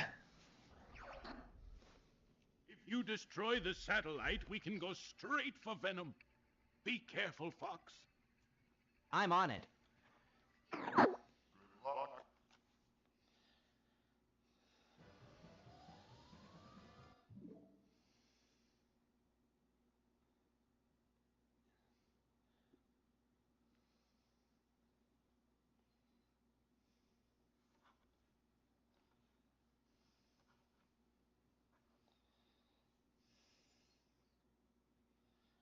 Oh no.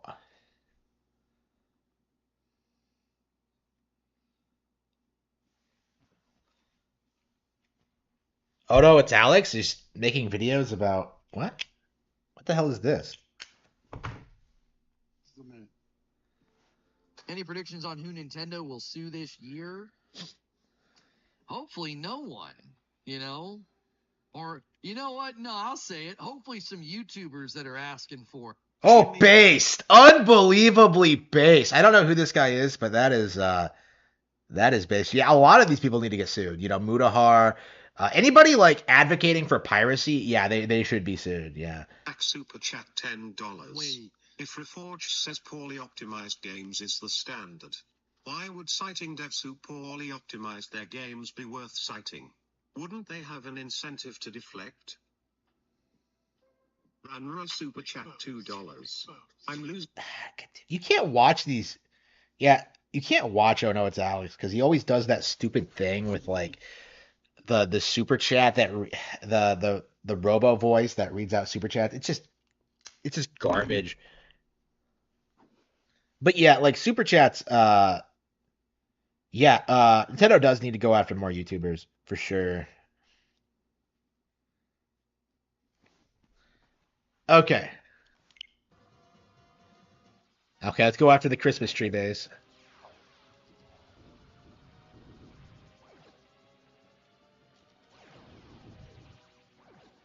I know, right? Like I every time I like click on anything he does, you have to like deal with that. I can't handle it. Yeah, it's garbage content. Yeah.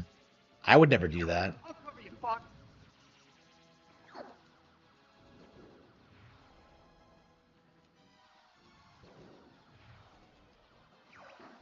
Your carcass is mine. Yeah, he must have like really parasocial fans. I don't know what like oh no, like Alex's fan base are like, but like yeah. I don't know. I can't imagine like Disappearing. I can't imagine doing that.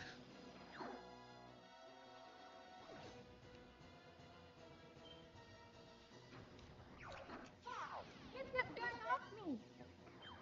Take care of Actually, the guy behind me, Fox. Shoot, right behind you.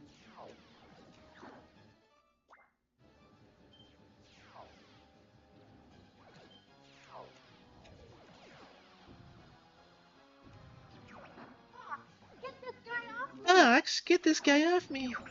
Hey, I've been saved. Playtime is over, Star Fox. I think I'll. Good, I see the enemy. Gas screamed real good before he. You'll be sorry you crossed us. That's what I need to see. I think I'm just gonna wait for like 3 guys to start stacking up on Slippy and then ah shit, fuck that up. What the heck? Shoot, right behind you. Take care of the guy behind me, Fox. You'll be seeing destroy the satellite core. Okay, you want the guy in the lead. Bow before the great Indra. Shit. I can shake this guy. What? Take care of the guy behind me, Fox. Gee, what the heck? She'll stay down. Yes. You're not getting away that easy. Get this guy off me.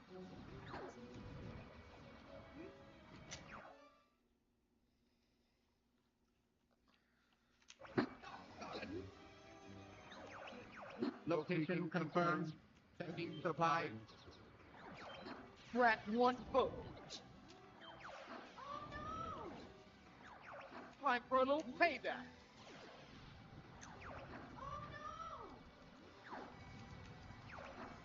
Really starting to tick me off.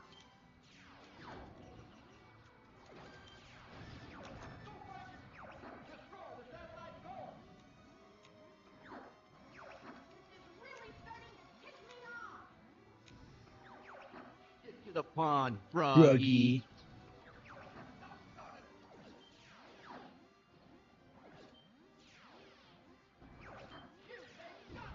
What?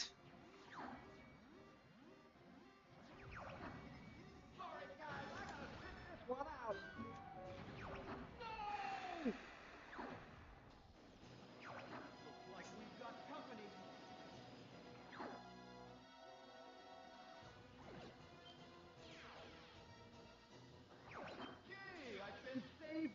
Fox. How swell. That was too close. Playtime is over, Star Fox. I think I'll torture you for a while. Daddy screamed real good before he... You'll be sorry you crossed us. Just what I need to see. Star Wars. What the heck?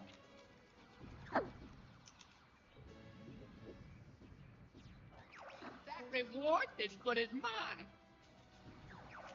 Get to the pond, Froggy. Ah, get this guy off me. This is really starting to tick me off. Good, I see the enemy going. You'll be seeing your dad soon, Fox. Location confirmed. Sending supplies. Get to the pond, Froggy. Shoot, he's right behind. Ah, get this guy off me. Oh no! What the hell? How much damage is he taking? He has like 4 ships behind him.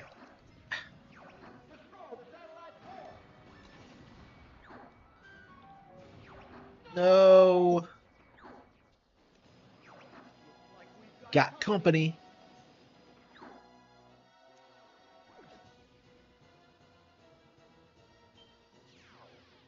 If I had hyper lasers and could just... I'd probably just lose it.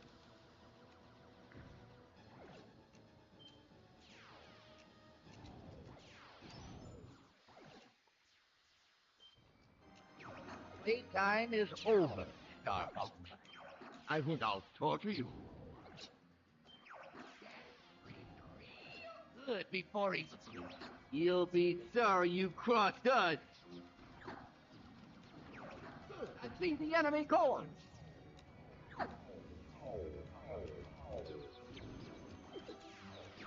Location confirmed. Sending supplies. You'll be seeing your dad soon, Fox. You're not as tough as I thought. Take care of the guy behind me, Fox. Fox, get this guy off me. Oh no!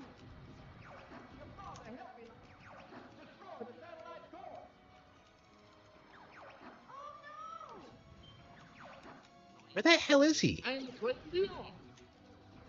It's not even a member of Star Wolf. Like, he's begging for help when it's like 2 little ships. Get this guy off. Don't bother me again, Slippy. Gee, I've been saved by Fox. How swell. That was too close. Wait. Ah, shit. I didn't get him? I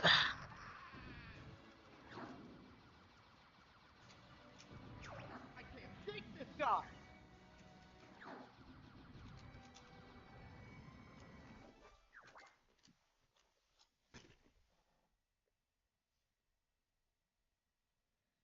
Yeah, I know the weather's bad. Stop giving me messages.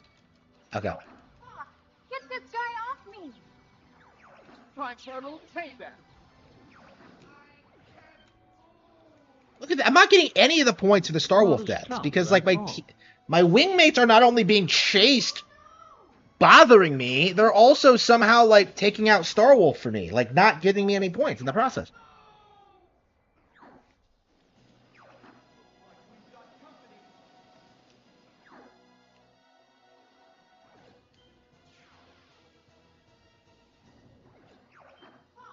Get this guy off me.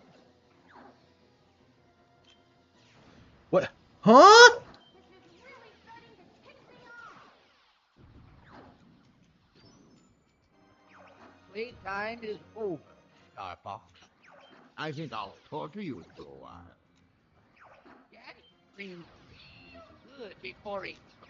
You'll be sorry you crossed us. Just what I need to see. Star Wars.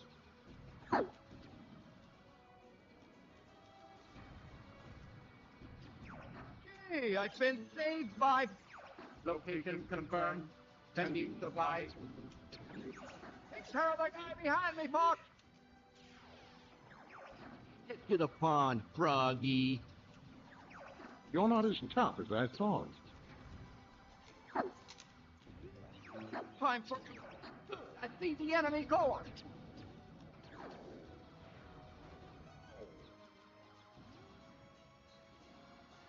That reward is good as mine. Your father helped me like that, too.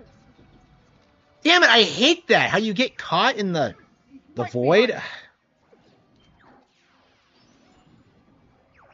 Scratch one foot. What the heck? Destroy the satellite core.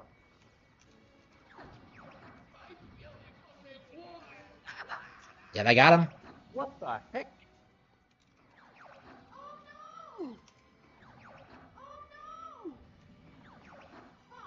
Get this guy off me!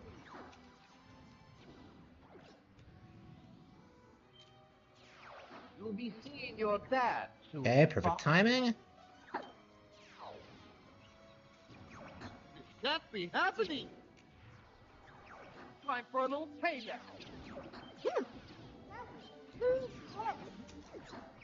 What the heck? Yeah, Slippy gets so many guys behind him. Like, I think you can just juggle, like, get hits by using the charge shots.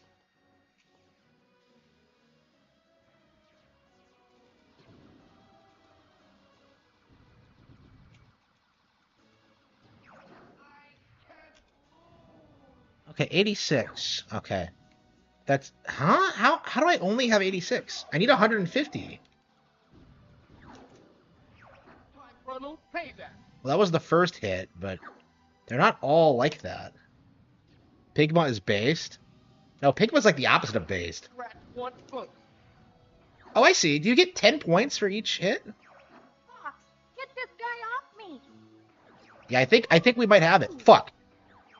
Time for a little payback.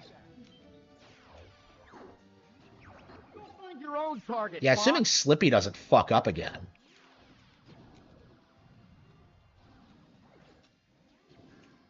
Where the hell did he go?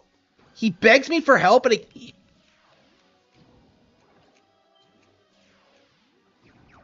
Okay, Slippy should have plenty of health. Falco's good. Peppy's good. Yeah, it's just... Slippy's the only one that gets chased.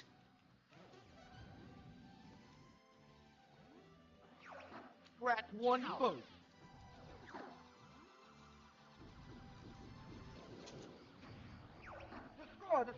Do we have enough hits, though? Yeah, you get less and less points as you,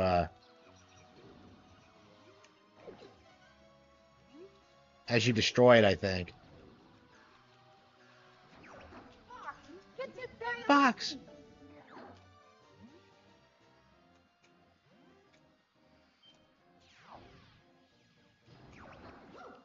That was Too close. Scratch one Okay, I foot. think we might have enough. I think we might do it. Time for a little payback. Assuming I don't, like, kill Slippy by accident, I should be good.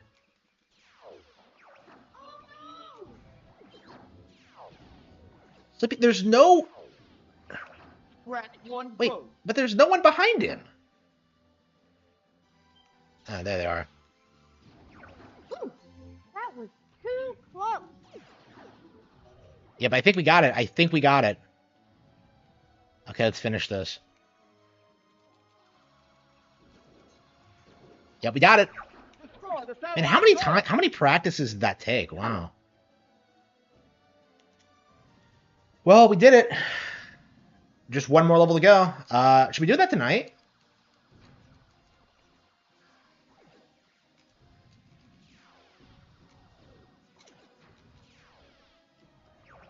Scratch one foot. Fox, get this guy off me! Shit, he can't, like...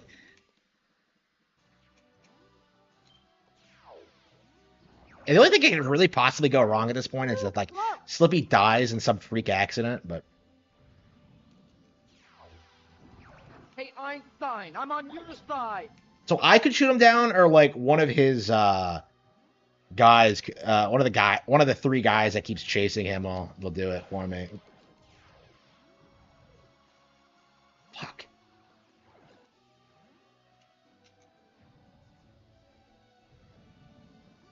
What the hell is it?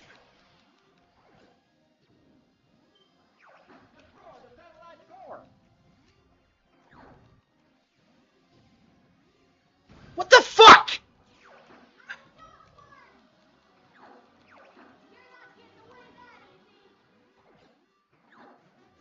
The damn thing flew straight into me.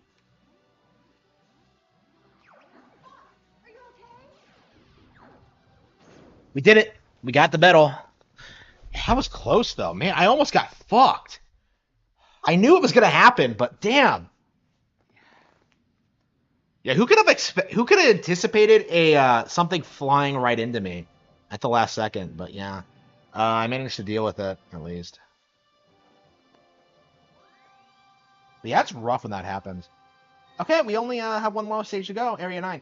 I guess, yeah, should we do that tonight? I think we can do it tonight. Here we come. Yeah, I think after we 100% this game, we're gonna put together like a top 10. We're gonna rank all the levels in this game. So that's gonna be the next video, I think. We're not done yet. I need to do that for like Tropical Freeze as well as finish my top 10 levels list.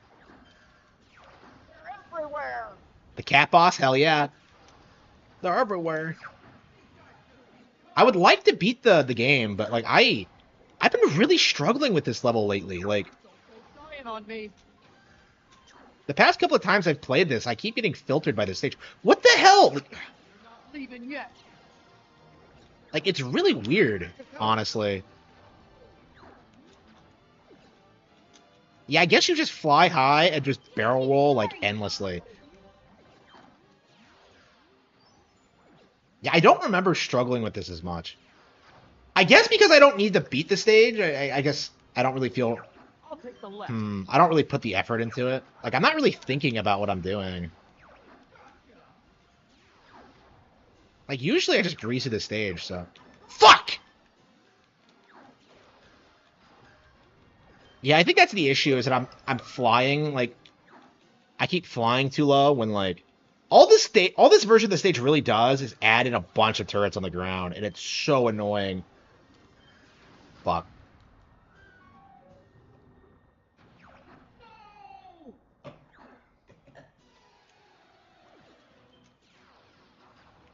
Don't relax. We're not done yet. Monkeys who's boss? Yeah, so I guess that's the secret, is just fly a little bit higher than you normally would.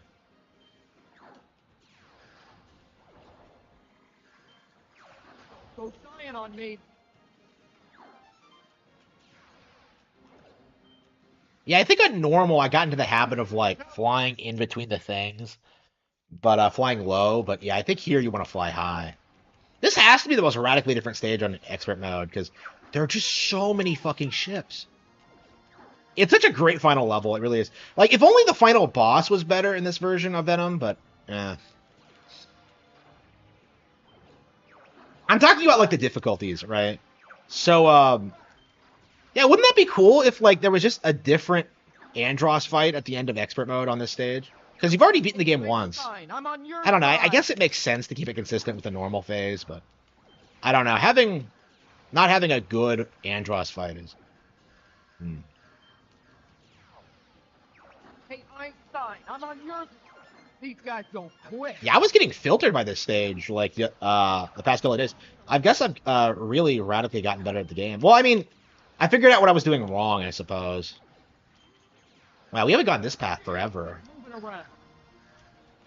I can't even see what's shooting at me. There's so much... Okay, I think we're through the worst of it. Oh, no, fuck.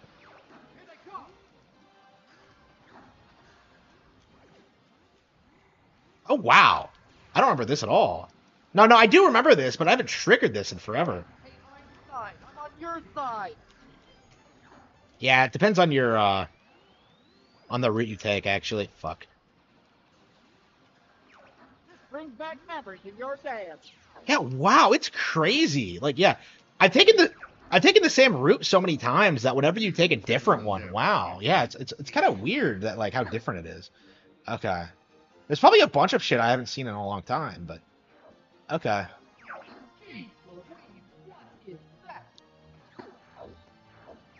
That temple gives me the Yeah, this creeps. boss isn't hard no matter the difficulty. So like they made the level itself brutal on expert, but they don't do that on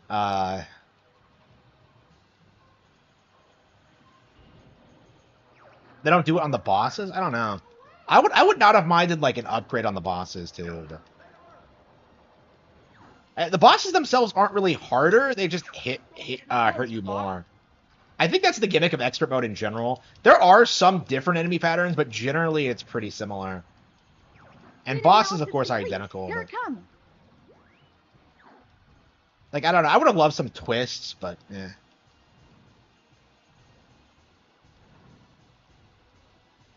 Did they add anything to the 3DS version of this game? I actually don't know, like what all the changes are. I believe I own it, but I never really played it that much. That's another reason the PC port is irrelevant, by the way, is because the 3DS version exists. So technically, we already got a better version of this game, but okay.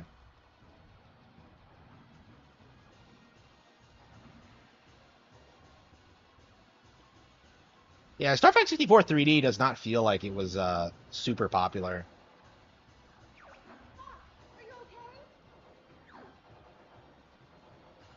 Yeah, a lot of their like remakes don't really.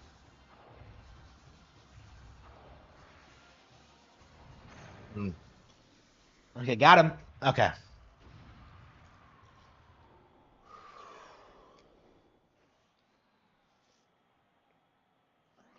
I'll go it alone from here.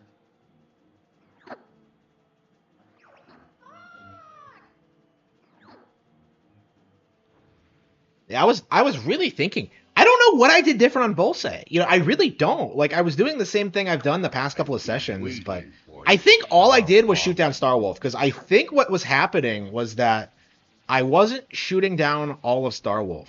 I would manage like maybe one or two of them, and then my wingmates would keep taking down the others, or like I wouldn't get credited for the kill or something, because they're all supposed to be 10. But like, yeah, I kept getting like fives and twos off of them. I'm just like, yeah, so I think you have to beat them quickly before your like wingmates get any shots in, because I think if your wingmates take shots, that takes away points from you. Die, just like your father.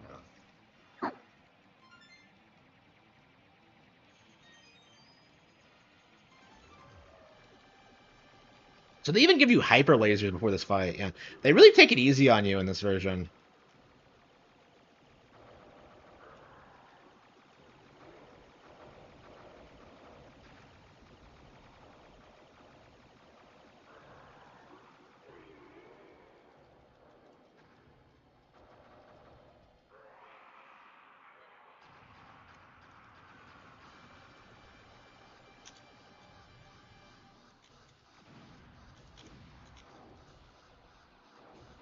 I used to be able to dodge that attack, but now I never do.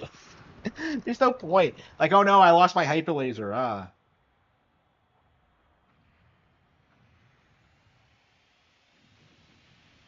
Yeah, should I do it tonight? I don't know if I have the energy for it. Area 9 is a brutal. It's not just like hard. It's like, yeah, it's gonna take a lot of practice. Yeah, I think we're gonna have to like take a break and do it this weekend. It's probably gonna take all weekend to do. It took me a long time to do both saves. So yeah, Area 9, as I recall, is like the hardest in the game by far, but I think on expert mode it might be quite a bit easier, but Okay, I'll admit it. You did good, Fox.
Fox, we are in your debt.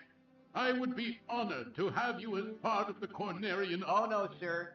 We prefer doing things our own way. Great Fox is ready to go. It's time for us to go now.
Did another day. Whoa.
Yes, everybody should be a boss.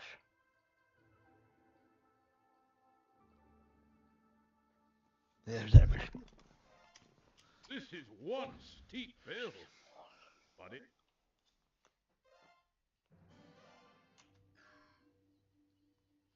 I did it right. The drops are low. It's about time you Throat is dry.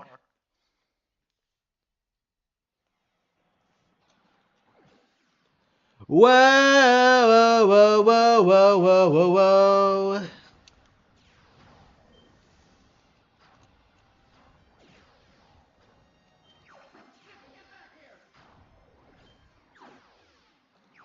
Slippy, watch out. Won't be on your tail. Whoa! Thanks, Fox. I thought they had me. And this Ocean 3. Okay, here we go.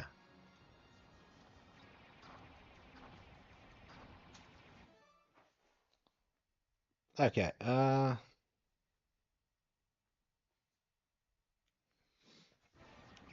We're entering Corneria City now. Horrible.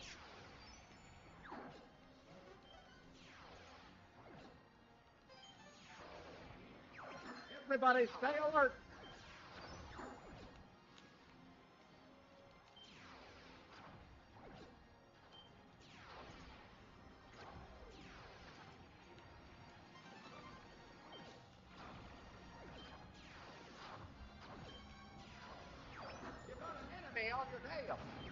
Use the brake.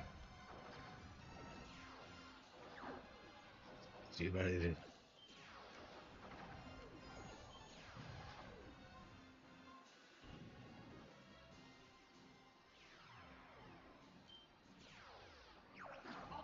I don't need to work. I don't need to work. You just dash as a legend Something's wrong with the G electro. diffuse. I guess I should be thankful.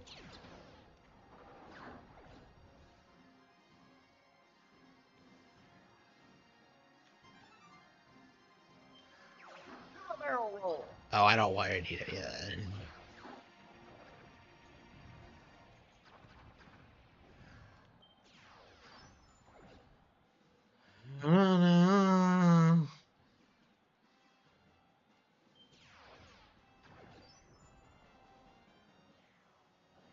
Pretty smooth flying, Fox.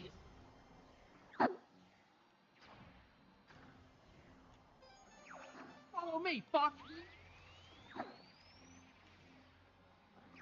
Falco, where are you going? I'm down the turret, trying to keep up.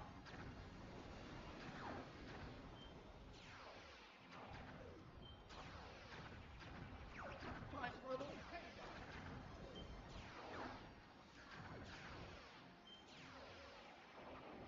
Gotcha.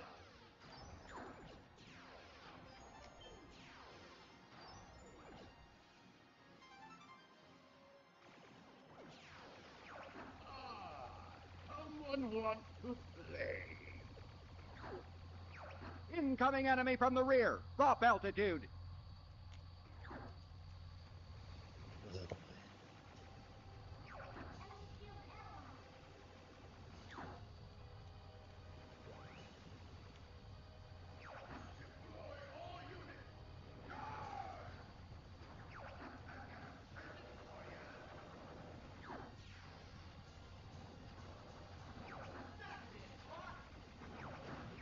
Aim for the open spot.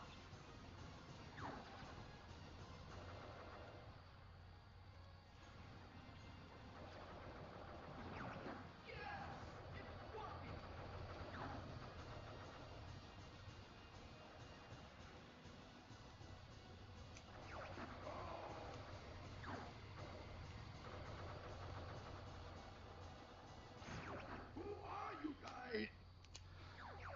We're Star Fox. You'll never defeat Astro!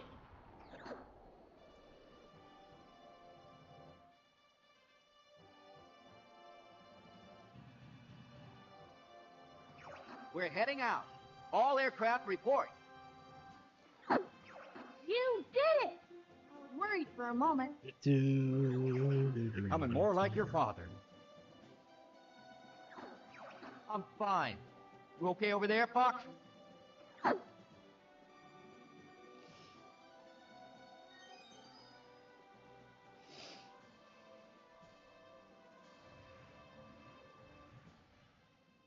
want to be free.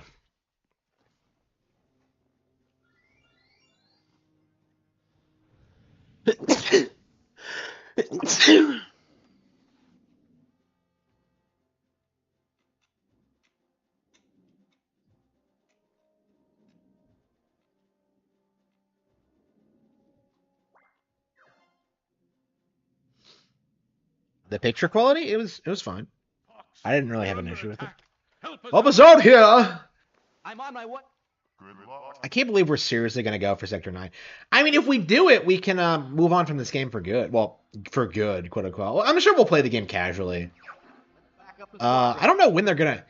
I imagine for the Switch successor, your save data for NSO games will just carry over. So it might be a long while before I play this again.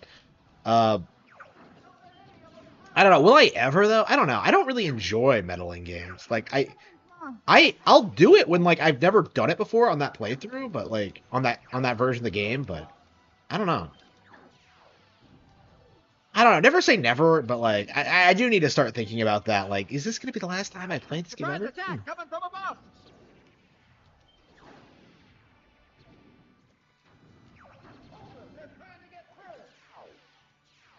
Yeah, I think I might end the stream early and just kind of, like, work on the book tonight. I haven't been working on it much. Like last night, I read a lot instead, and I really appreciated that I got to watch a little bit. I got to read a lot, but yeah, I do need to start working on the Cattle Have Fangs again and start thinking about what I want to do with it going forward. The enemy's coming from behind.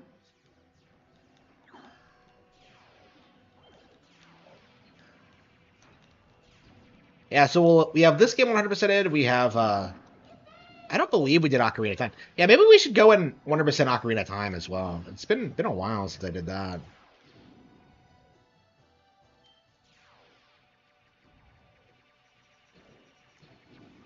I'll take care of everything below.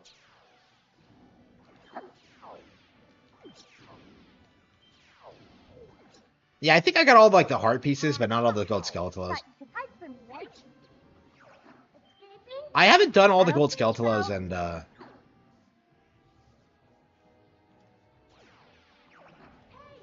a good long while. I don't know. I don't enjoy doing that. It just feels like kind of pointless. Like heart pieces feel like an actual like that.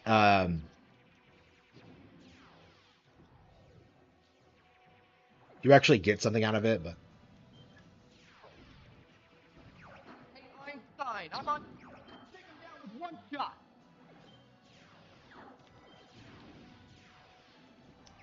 We're gonna break through that fleet. You're becoming a better pilot.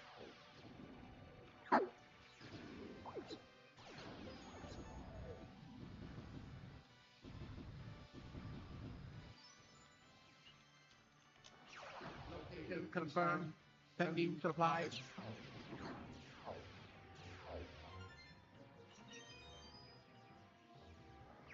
Something's up ahead. Looks different. yeah, Banjo-Kazooie, I tend to like 100%. I actually haven't 100% of this through. Yeah, we really need to go back and do Banjo-Kazooie. That's definitely on the list. But like, hey, I'm stuck on like Rusty Bucket Bay right now, and I'm just kind of like, ugh, really? Moving around. Yeah, what was I doing? I was doing that stupid like. You guys are tough. It's been a while since I've been playing. Yeah, I was doing something on Rusty Bucket Bay. I was like navigating the platforms, and it was all really obnoxious. I can't stand like the N64 version of Banjo-Kazooie. I do think the Xbox version is better, just because it doesn't waste your fucking time as much. Like Banjo-Kazooie is like way too punishing, I think. Like when you make a mistake, you have to like play through the entire level again. It's like, what? It's time to try out. Yeah, the game is like pretty hardcore for like a kid's game, but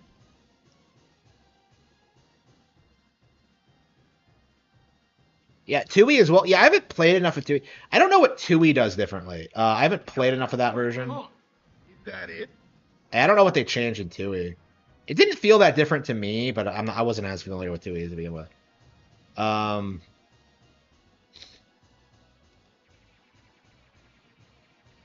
it's weird. Why don't they update their games more often? Like Banjo-Kazooie felt like it was an actual genuine improvement over the original in a lot of ways, and I don't really see that with like other games they've produced.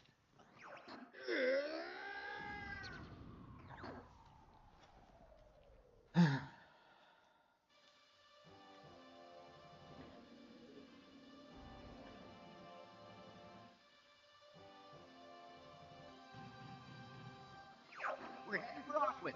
Report in. There you go.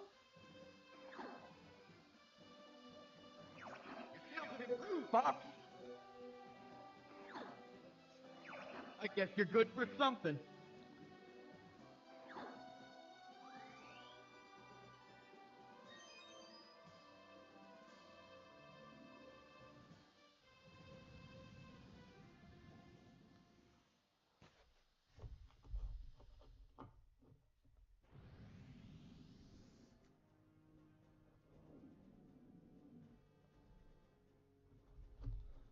All right.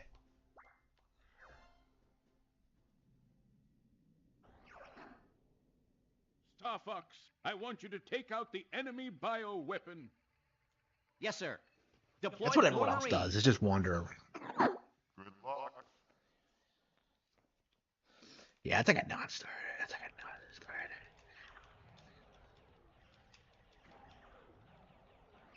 I'm gonna check out the bioweapon. I'm not interested.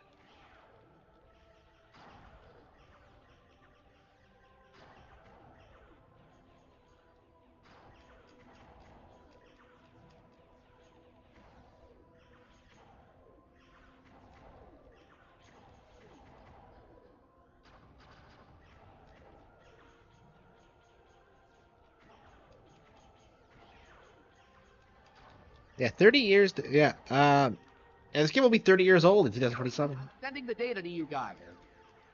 Yeah, I wonder if this is gonna be the last time I play through the game until then. I doubt it, but Torpedo to help you see. yeah, I imagine I'll like. I imagine I've been playing through this game once a year since I got it. I don't know. Maybe that's not always been true, but yeah, it's really odd to think about that. That you don't always like go back to these games. I mean, they are just games. There's more important things. Friends and family. Wow. Look at that. It's beautiful.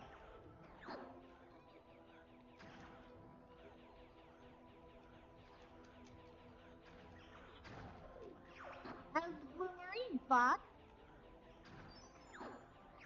It's a good thing you prepared, Slip. This thing will never hold again.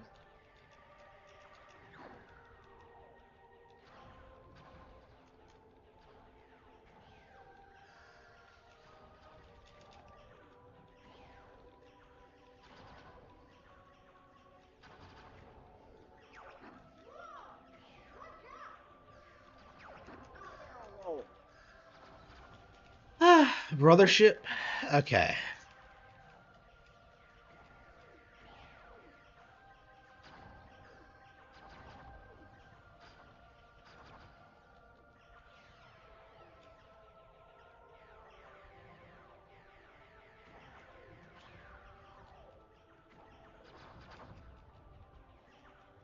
Oh shit.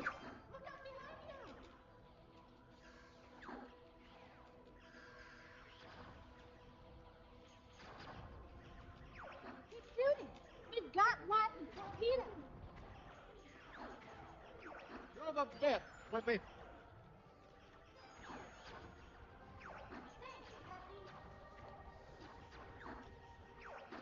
This thing will never hold again.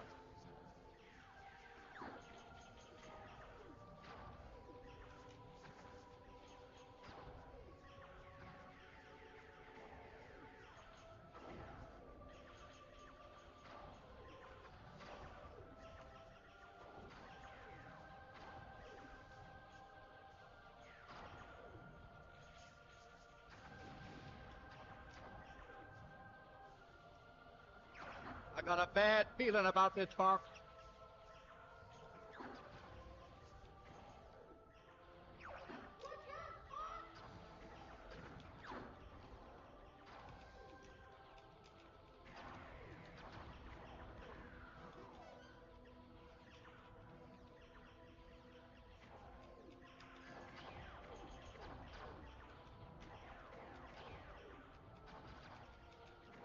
I found the bioweapon.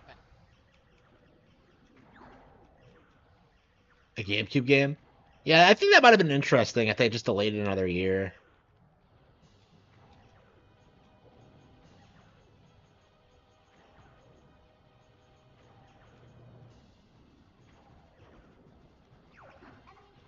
Yeah, Rare didn't put out anything good on GameCube, did they? Yeah, Adventures was the only thing they produced, isn't it?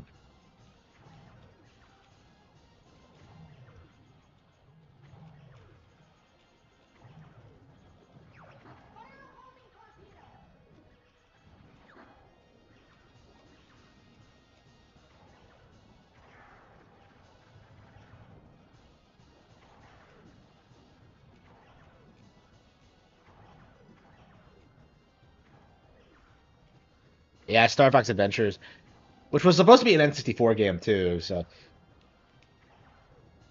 that's crazy that they didn't produce a single like worthwhile GameCube game. Well, I mean, I guess Star Fox Adventures. I don't know. I keep saying it's bad, but like I kind of think back on it, and I'm just like, the amount of times I played through that fucking game growing up, it's not bad. Like it really isn't. Like yeah, it's not as good as Zelda, but like what is? You know, like I like it for what it is for sure. Yeah, I'm definitely anxious for a re-release. I'm really curious. Like, I'm really curious when GameCube games are gonna come to NSO.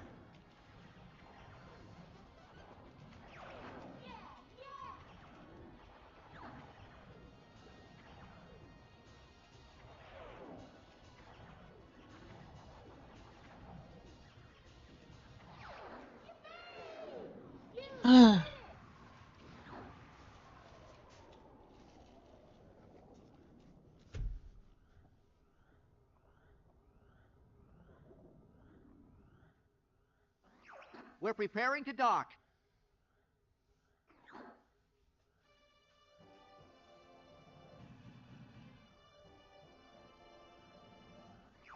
Thanks, Flip. Blue Marine came through. Flip is not such a screw-up after all. Thanks a lot, Peppy. I'll take the sky any day. Sheesh, Falco. You too.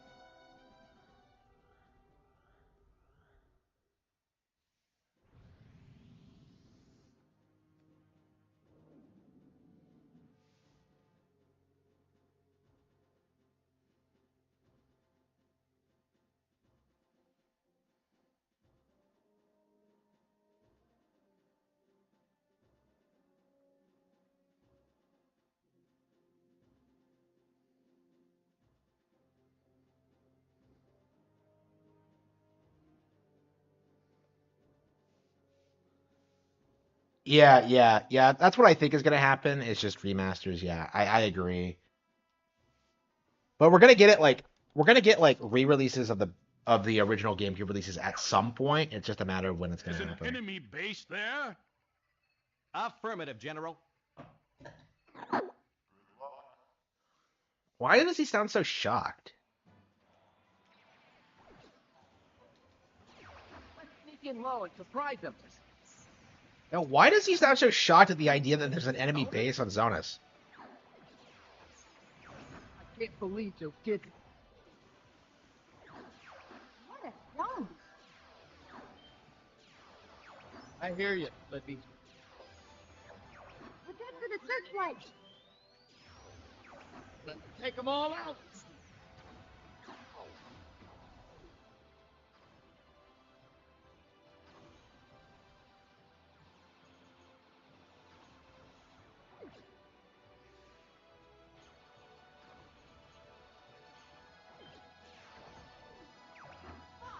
Get this guy off me.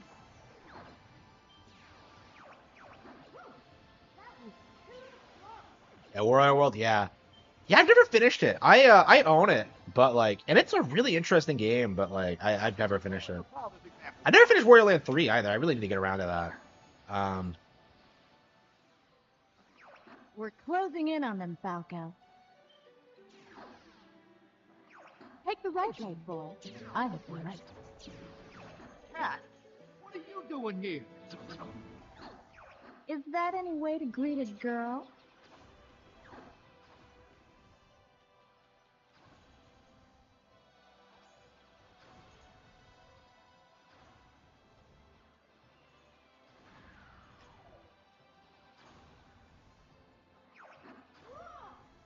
I don't understand why Slippy flies past that like that spotlight and doesn't get spotted. It's like I don't understand how that works. Just, Yeah, I think we're gonna go to Area Z just to get it over quickly. It's not a long course at all.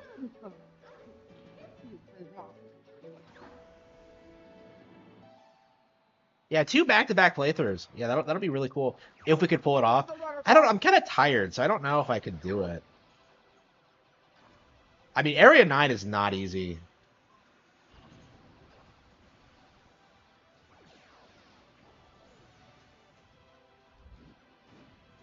Oops. Yeah, so much for going to Sector Z. Okay. Yeah, you have no motivation to do this level properly, because, like, you're not going to Sector Z, like, usually. Okay, man, I wanted to go to Sector Z just to get something a little bit different, but no, we're going through the same route and just ending on a different Venom. Yeah, there's no way to get to the right side of Venom from Sector 9, interestingly. So once you go to Sector 9, you're locked into the left side of Venom.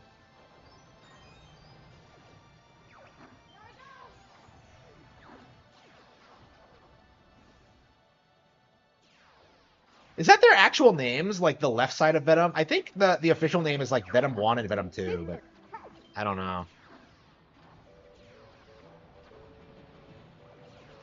Like, I love the Star Wolf fight in Venom 2, but like I really wish we had like some crazy final level. It's weird to me that that's on the right side. I mean, I guess Sector is Area 9 is trying to be that, but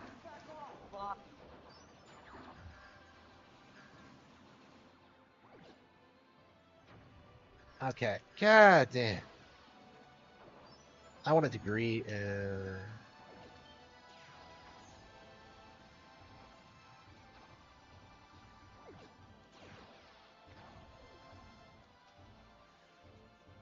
So what's the issue with getting spotted? Like, what exactly? Be careful, it might be a trap.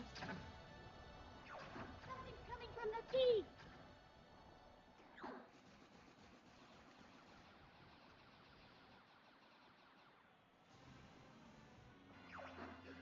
A little whelp. I'll teach you some respect. Enemy shield analyzed.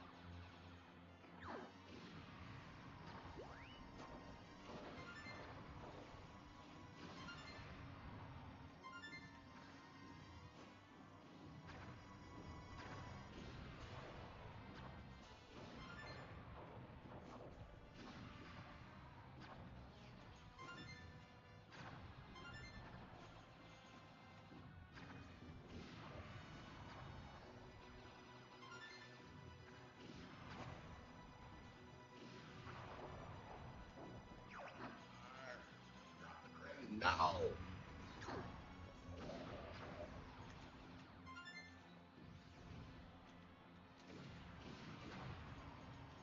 Yeah, I'm getting kind of sloppy.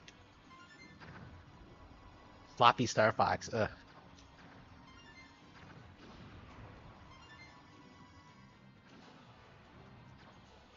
Quick, destroy the queen.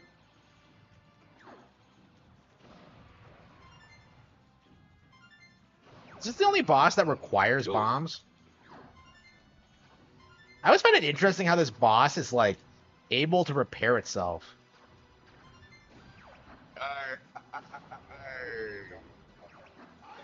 Ah, shit. No! Yeah, I think I'm too sleepy for this.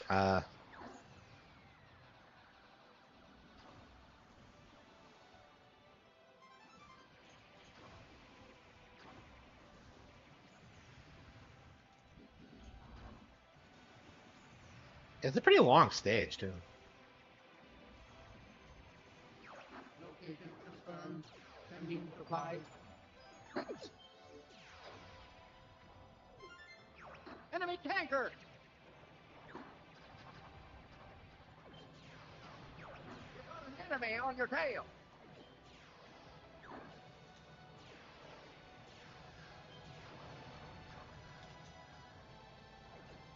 Oh, I see. You have to do a flip. Okay. So you can't just jerk out of the way.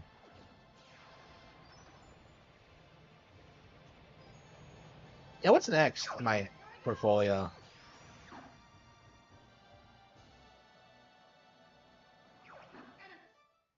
Fighters Yep. spotted. Take Well, them I mean, this down. time they shut down, yeah. So I didn't have to call in today. They just weren't open. Ah, shit! What are you talking about? You flew right into me, you retard! Like, what is with these people flying into me? Like, that just should not happen. It doesn't make any logistical sense.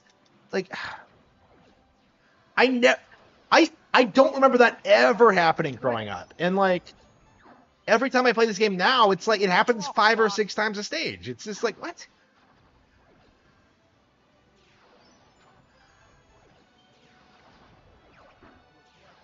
Company. That was a close call, Fox. Jeez Louise, what is that? Be careful, that might be a trap. Something's coming from the sea. Where'd you learn to fly? Yeah, that's right. We should play Pilot Wings again. It's been a while. Respectful little whelp. Some respect.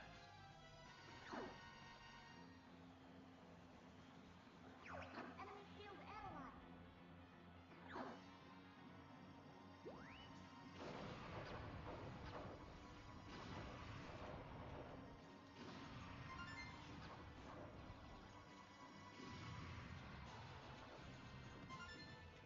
Wow, my aim is off too. I swear this is the boss I struggle the most with because I always just like make some weird mistake. Like usually like running out of bombs when taking out the crane, and it just takes it way longer than it really should. Oh, what? I missed? Ah, fuck. You know, why does he flip around? Why does he? Quick, destroy the crane. Shoot.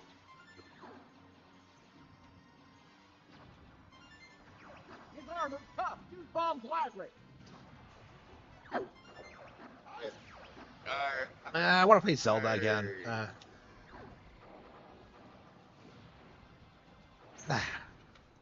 That's a classic video game.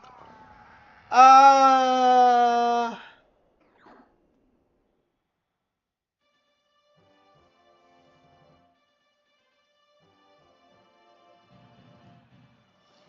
All aircraft report.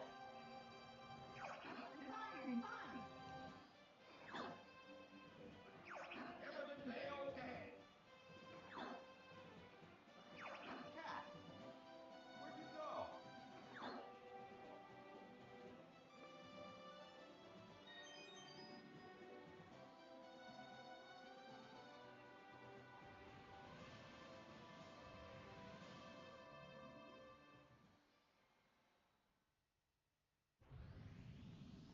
oh, we actually got it. Okay, so we actually.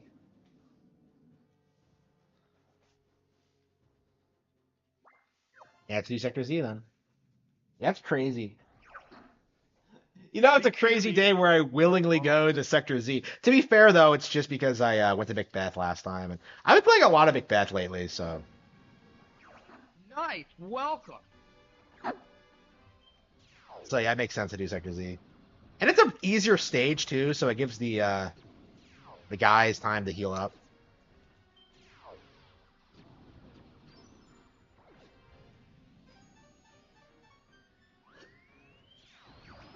Yeah, I'd say this is like it's a must to come here if you're going for the metal area 9 because Get this guy off me. Take care of the guy behind me, Fox. there was more than one of them. Oh, they help me like that, too. I've played this stage so many times trying to metal it that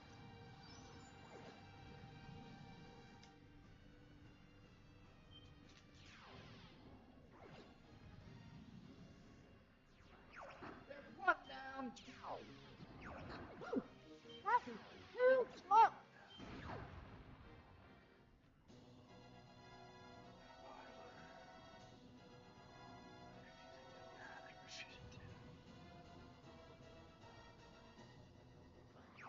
6 missiles coming from the left. I won't let you. Yeah, nothing else you do in this Missile stage 1 matters. Like, is all heading you have to for Ray do Fox. is take out the missiles. It's just so obnoxious. Here It's it just so comes. boring.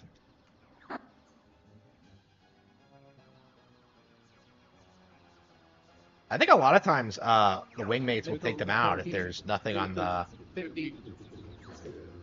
If there's no enemies on the Move field. it, So. Fox. He's right behind you.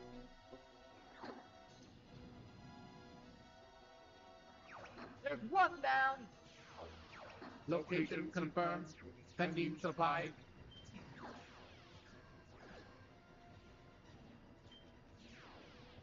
Let's just shoot Falco. Scratch one foot. Missile 2 and 3 approaching.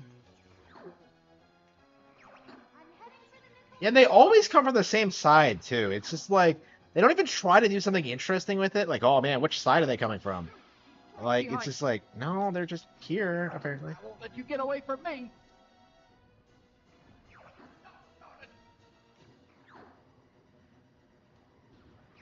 Missiles approaching. Distance 50. And it's so good that we don't have to worry about, like, points anymore. Missile approaching. Distance 20. Get this guy off me! Okay. Are Yeah, you Cat gonna doesn't come in fall, until, son? like, halfway through. It's so annoying. You go bother someone else. Let me help you out. It's weird that Crystal is as popular as she is and Cat's not. Missiles 4, 5, and 6 approaching. Make way for Cat.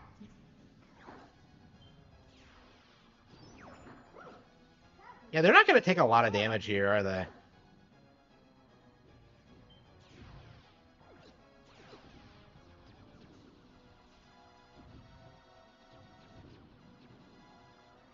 Missiles approaching.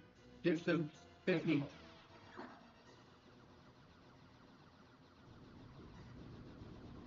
So Cat just goes straight there. Missiles approaching. Distance 20.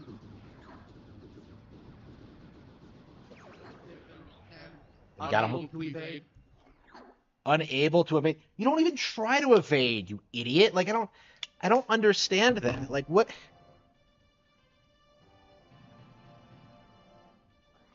You owe me, Falcon. You're on your own. Good luck, little man.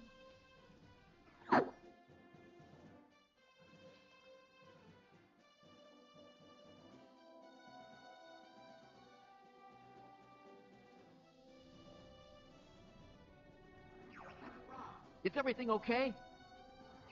Ray Fox is okay. That was a close call. We got the bad guys on the run. Don't worry. Slippy's here.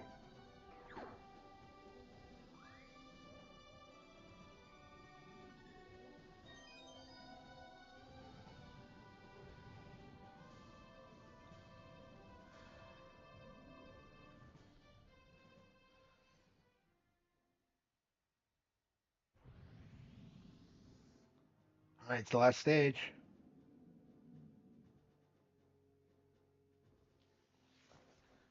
Okay.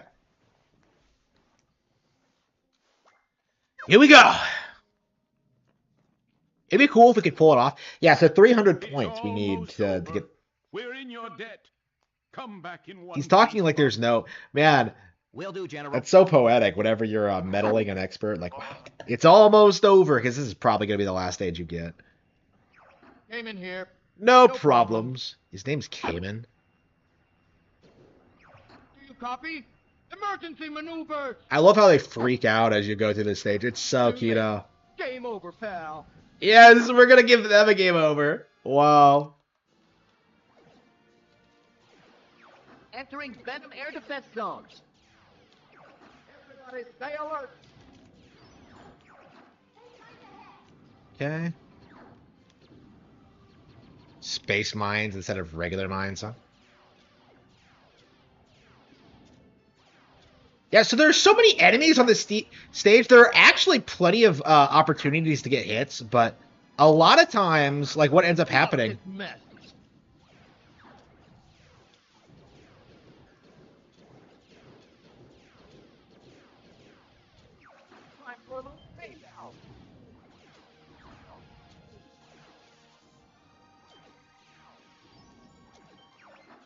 Yeah, this is like the stage you need to master the charge shot, the quick charge shot in, because like there's so many big targets.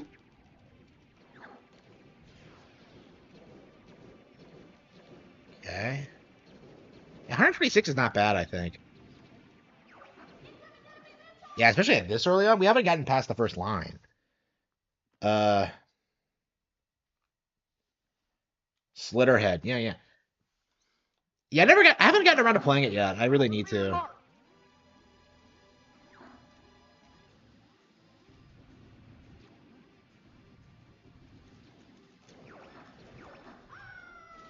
Fuck. Unbelievable. Like, I can never seem to hit that properly. Air defense zone. Everybody stay alert.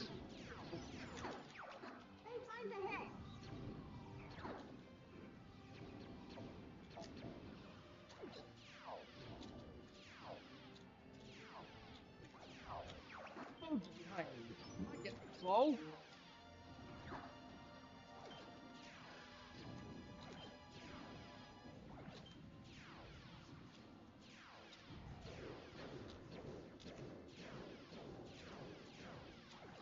Time for a little payback.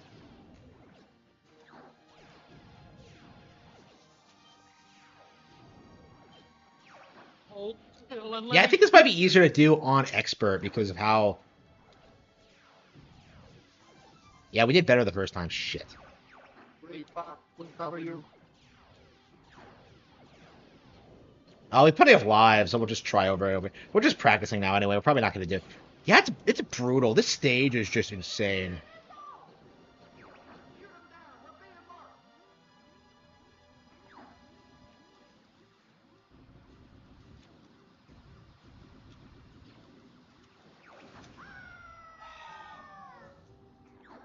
Like, I don't know how you're supposed to shoot them down. Entering Venom air defense zone. Everybody stay alert.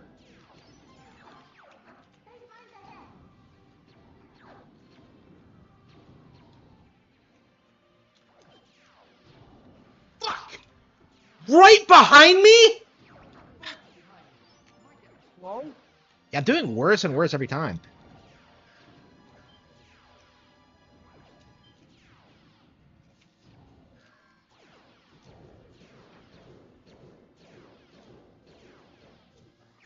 Time for a little payback.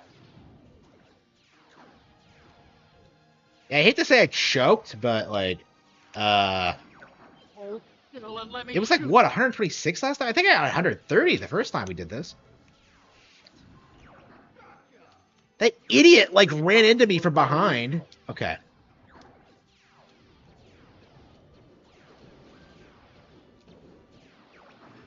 What the hell? What are you talking about? I am not all right. We can't get through this.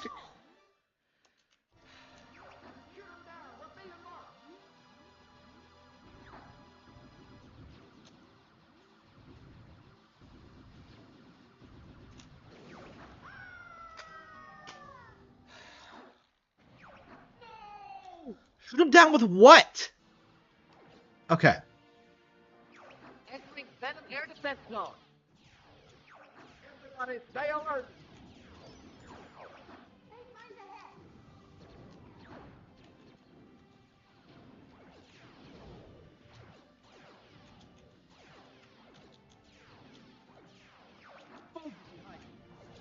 Slow.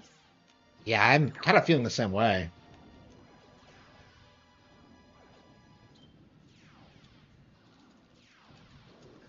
Okay.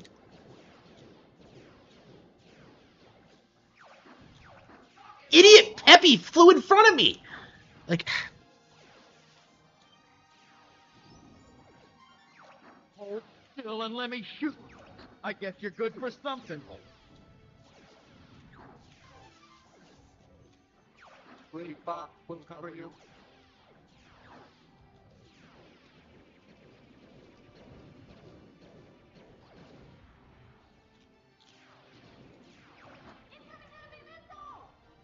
okay.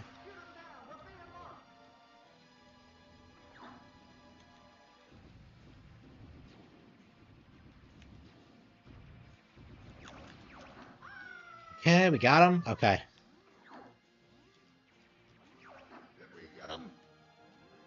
Not yet, sir.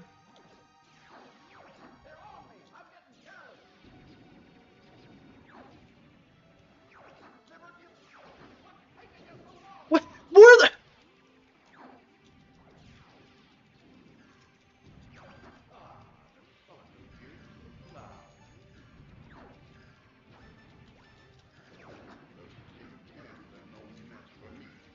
Yeah, something wrong with my right finger. I'll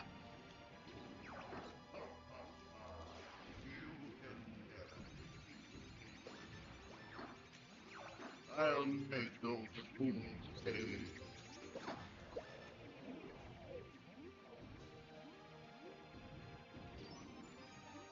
Okay, we got it. Oh, what? Another one? Let's roll through the first line. The hell? Okay, first line. We're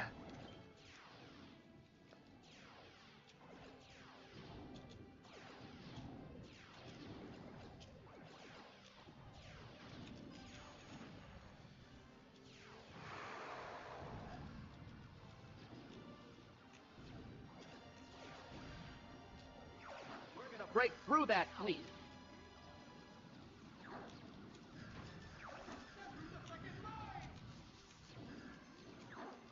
Great Box will cover you.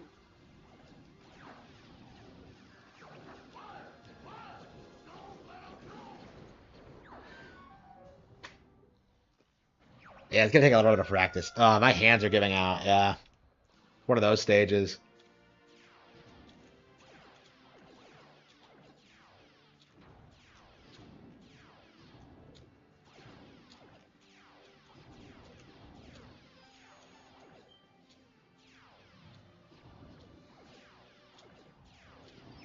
We're gonna break through that fleet.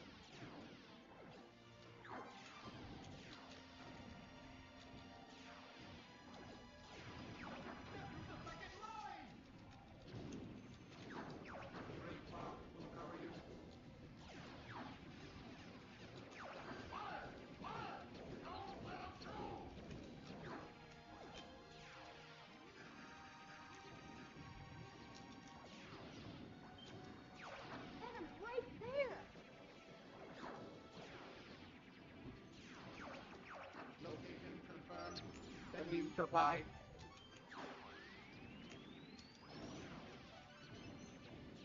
Come on, a couple more.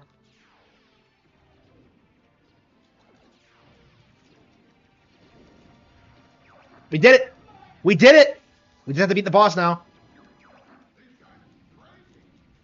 Wait, no. Oh, wait, what? Huh? Wait, it's not 300? I thought it was. Is it really 350? That's crazy. I swear it was 300. We were so Is it close. really 350?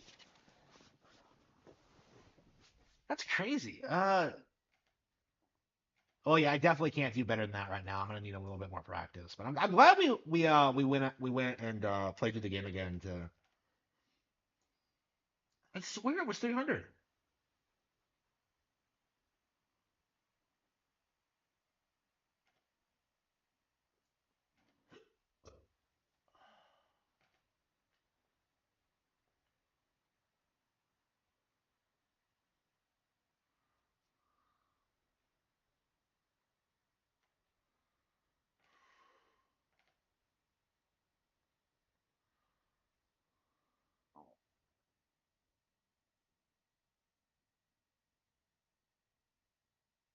Wait, what? But it says 300. Hang on. Oh, Slippy got shot down. Oh. Okay. Okay, that explains it. Okay, so it was 300. I can do it, but Slippy was shot Oh, down. so Okay. then, Okay. Well, when did he get shot down, though? How much health does he have? I don't remember him being shot.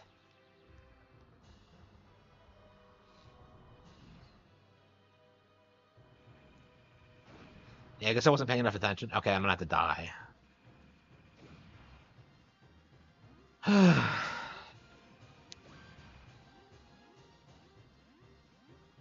Yeah, I wonder what the deal with. Yeah, I was so sure it was 300.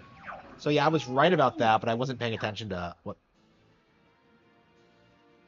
was going on with Slippy. Yeah, he has plenty of health. I don't know why. How did he get shot down?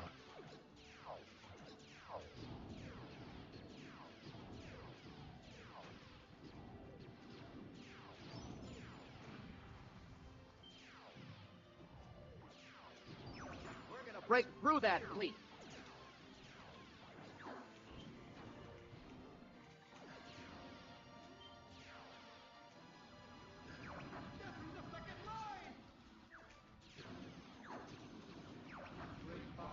Cover you.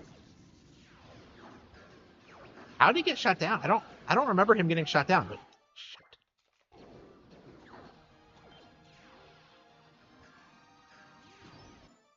He's losing HP, but I don't know where he is. Venom's right there. Okay, it must be where he got KO'd. I think I have plenty of time. I think I do.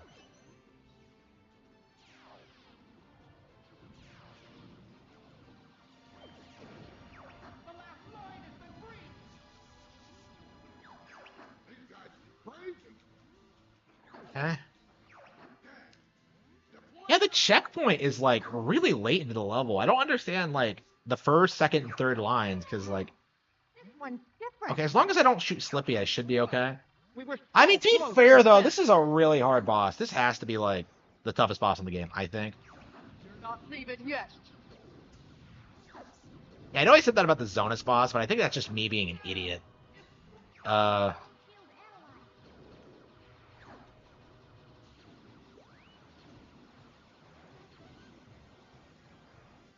yeah, as long as Slippy doesn't like fly right in front of me, I should be good.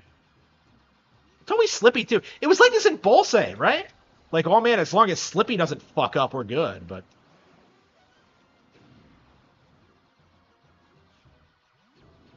wait, how many points does he give you?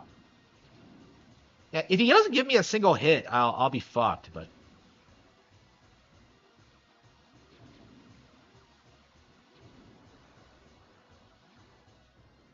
okay.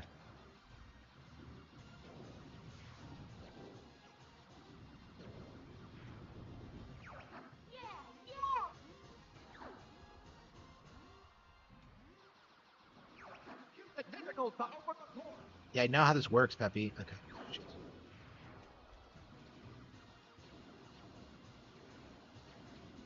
Why don't shooting those things give you hits?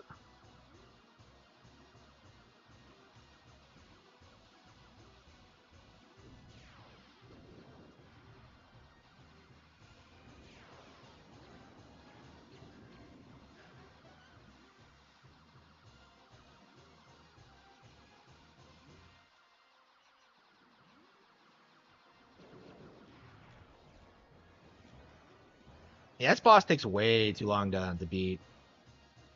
It makes you think you're doing something wrong, but it's actually just part of the process. Yeah, what an epic beam. It's so cool.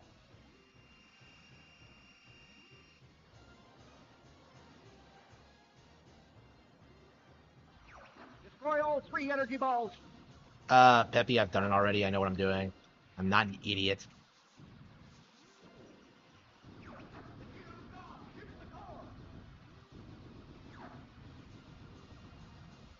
That I want to say that like beating this boss gives you no hits at all. And if that's true, I'm surprised I struggled with this less in Bullseye. I suppose the main thing about this course is that you have to know how the quick charge shot works, and once you know that, it's pretty easy because there's just enemies everywhere. There's plenty of things to get hits off of. I've seen people like get 500 hits on the stage. It's not like there's plenty of opportunities to get hits.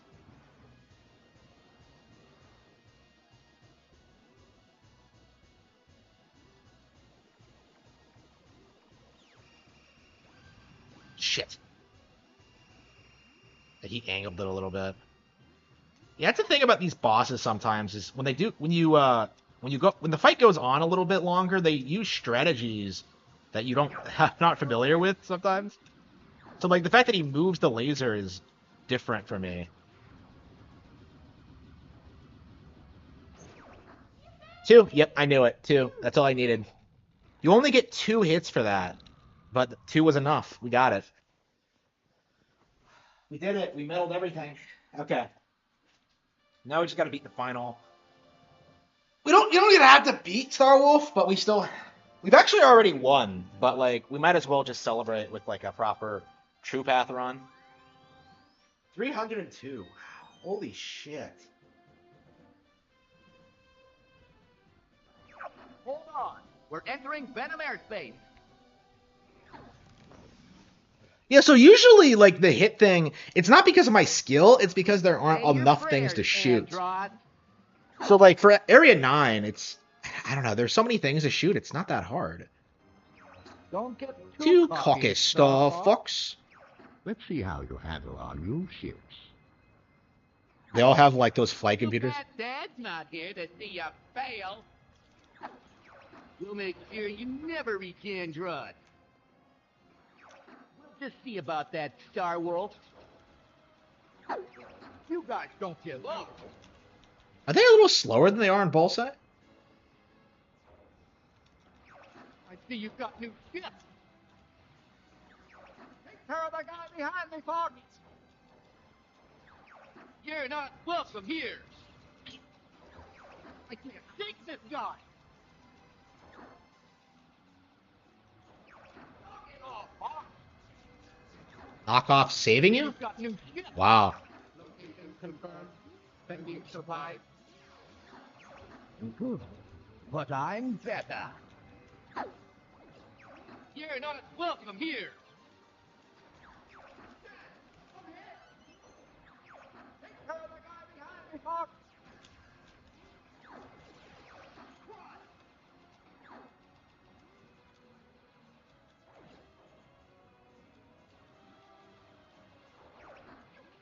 Me? Oh, they help me like that too. I don't believe it. Man, I love British Wolf. I won't let you get away from me.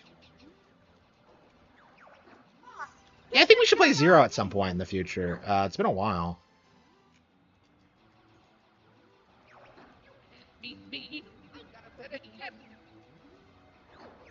Give it up. You can't win. Come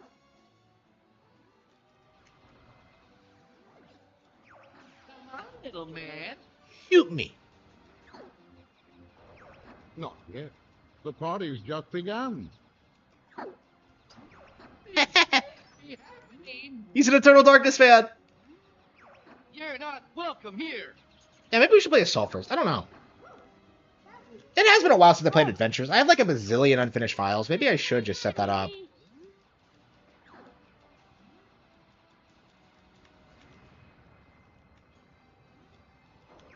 Not yet. The party's just begun.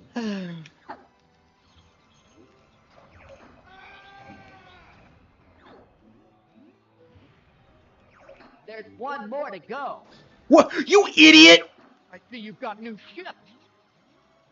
Someone flew into me. I think it was Peppy. Your instinct.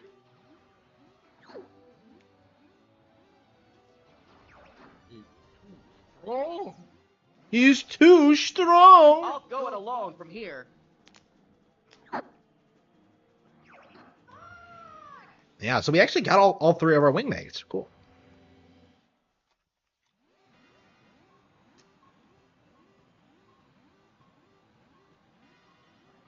I've been waiting for you, Star Fox. You know that I Control. it's foolish to come against me. Now you will feel.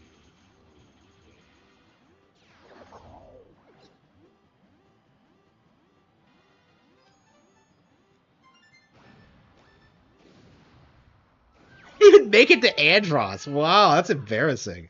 I can go it alone for. Ah! Just- okay. Oh, yeah, you're always gonna. I've been waiting for you, Star Fox. This final boss never gets old. It really never does. Know that I control the galaxy. It's foolish to come against me. Now you will feel true pain.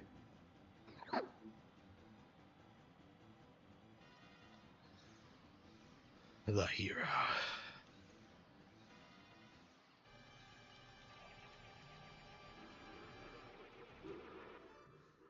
Hang on.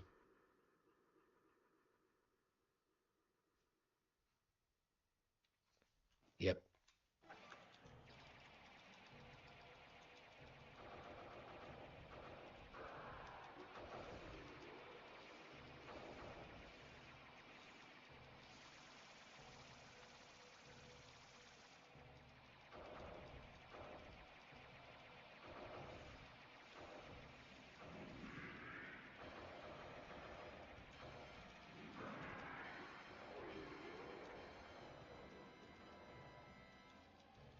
Yeah, this has to be the most iconic, like, giant face and head boss Nintendo's ever done. Because they've done this a lot. It was a cliche for a long time. I think they've moved away from it in recent years, but like they had a lot of these back in like the 2000s or whatever. I don't know what the impetus for this was. If it has some like Japanese cultural thing, but like we still don't know why Andros is a giant floating head. Only I have the brains to rule. my life. This is legit one of the greatest plot twists ever. It's so good. Hello, It, Andron. it goes completely unexplained. The significance of it doesn't make any sense, but it's like so amazing.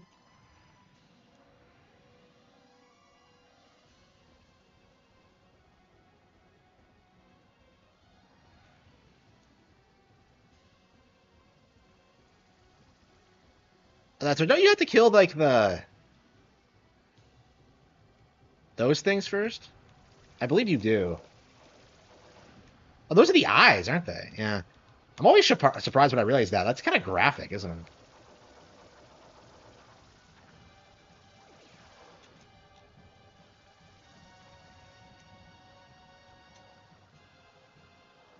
Surprised Nintendo got away with this.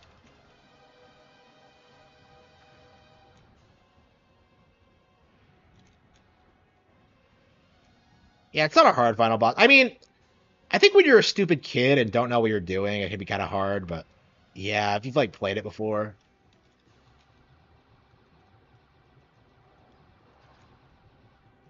I used to not be able to shoot on that side. I used to like always want to come at it from the back.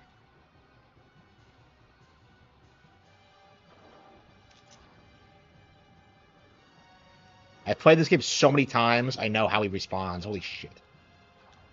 His true form isn't that strong. The main thing is that it can like disappear and do crazy shit like that. Oh fuck!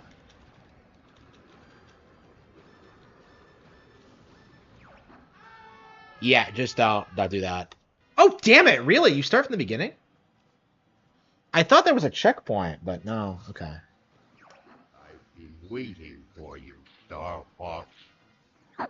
I don't know. The first phase is kind of a joke, so that's probably why. Know that I. The second phase isn't hard either, but like you do end up fucking up sometimes. It's foolish to come against me. Now you will feel.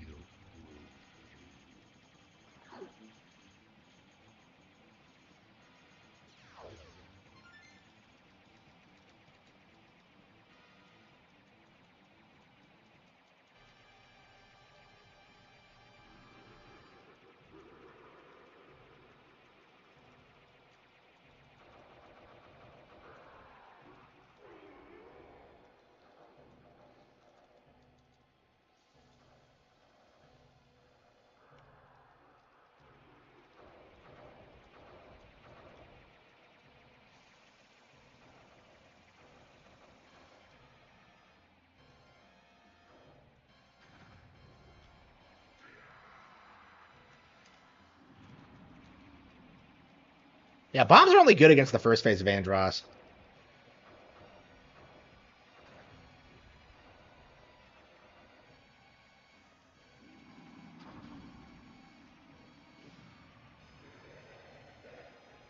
And what a great villain. It's such a shame that, like, Andross has kind of fallen off in recent years.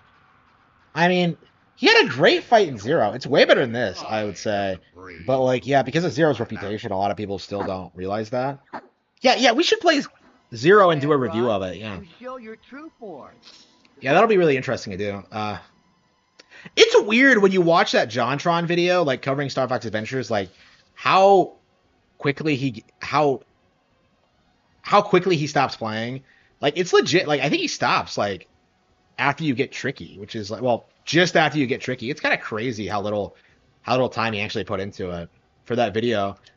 Oh, it's not like Star Fox 64. Like, yeah, we know. I don't know. I like John, but, like, there's definitely this sense of, like, yeah, he's definitely not like some beacon of game criticism. I know he's better than Aaron, but that's really not saying much. I don't know a single person who doesn't like John more than Aaron.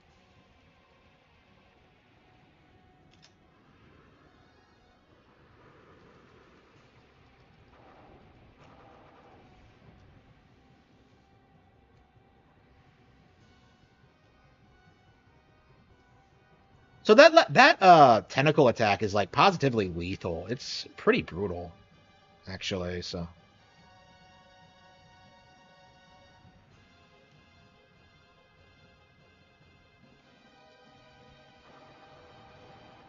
got him easy.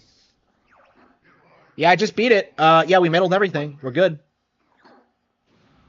Yeah, sorry, more Star Fox. Yeah, right when I'm done with this game and I'm never gonna play it for quite some time. Yeah, I think this is gonna be the last time I play the game in a while.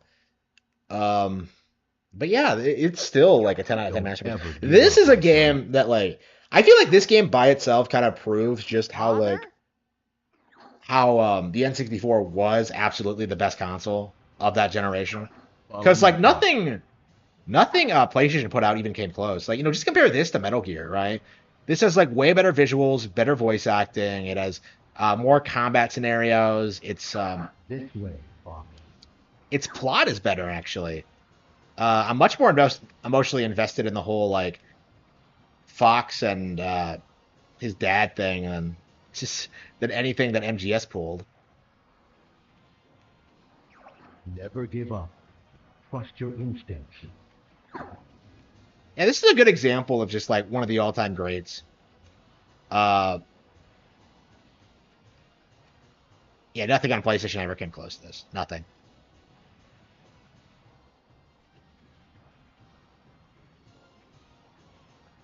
You've become I'm so strong, Fox. Oh, man. That's such a good line. Amazing. Crazy. Top 10 video game dads. Fucking James.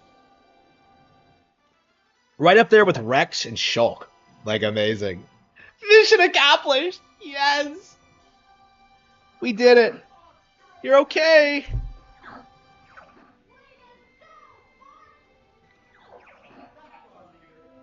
That's our leader. Wow. Man, you get choked up watching this every single time. Aw. Nothing's wrong. Man, that is such a good ending. It's number one is Wii U. N64, the second greatest console. Oh, the N64 is the greatest console ever. Yeah.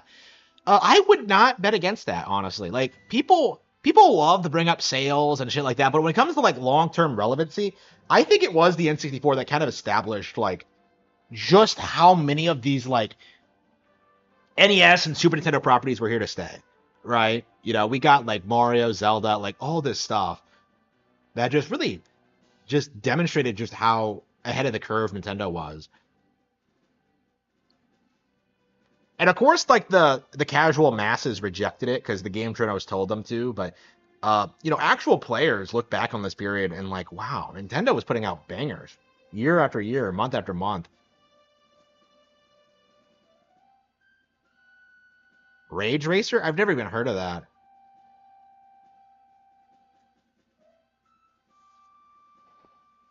Switch? I don't know. I'm pretty iffy on calling Switch the best ever. Like, there's a lot of things I like about the Switch, but like, I feel like the Wii.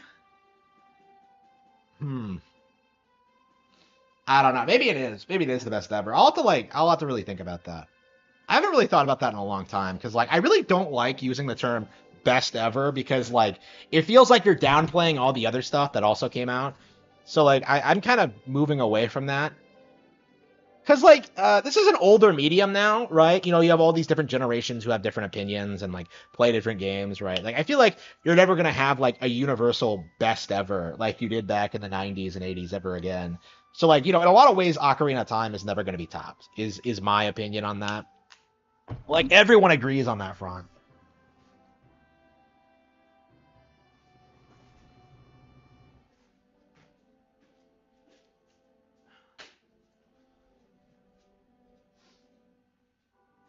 I feel like that's one of the big reasons why like game journals are propping up like Breath of the Wild is that they realize that they can there's a shot they can dethrone Ocarina of Time as being seen as like the greatest game of all time, and it just isn't gonna work.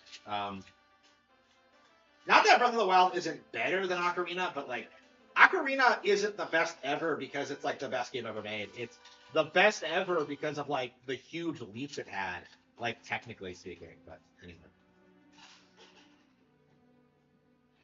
Starbucks, we are in your debt. I would be honored to have you as part of the Cornerian. Oh, no, sir. We prefer doing things our own way. Great box is ready to go. It's time So for he us to saved go the now. system, and he offers us a job? Like, really?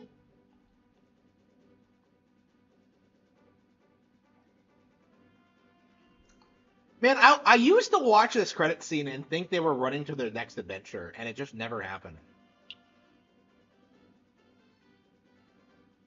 I really hope we get one last one before Miyamoto retires. I do hope that. That's like my deep wish.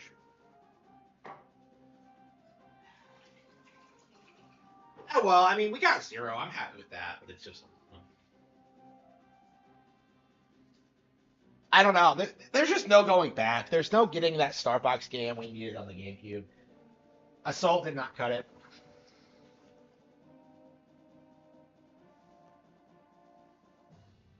Yeah, it did. It did.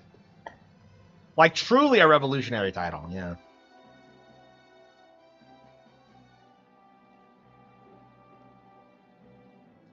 Yeah, Ocarina was so far ahead of the curve that like games like DMC and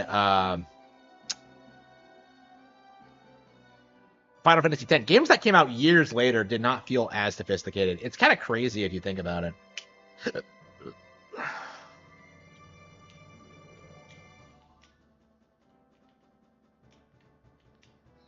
Yeah, Ocarina of Time was the shit. It really is.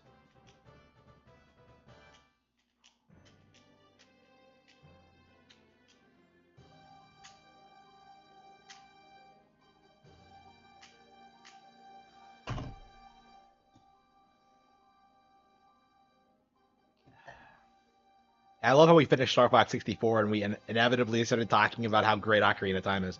Yamauchi, rest in peace, my hero. I don't know. Furukawa, I'm not sure is ever gonna have that kind of like, you know, it's gonna ever be that have that kind of like appeal. I don't know. Not that I don't like Furukawa. I don't have anything against him, but like I can't say.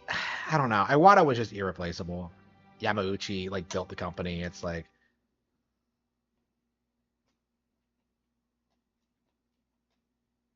Yeah, we ranked in. Wow, amazing.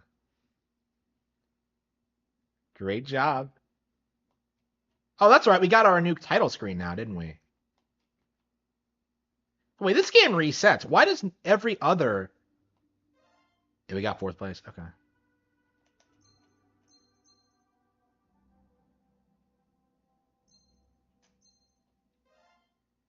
What? We actually cracked the... Wow, that's amazing. Star Fox, we are in debt. Okay.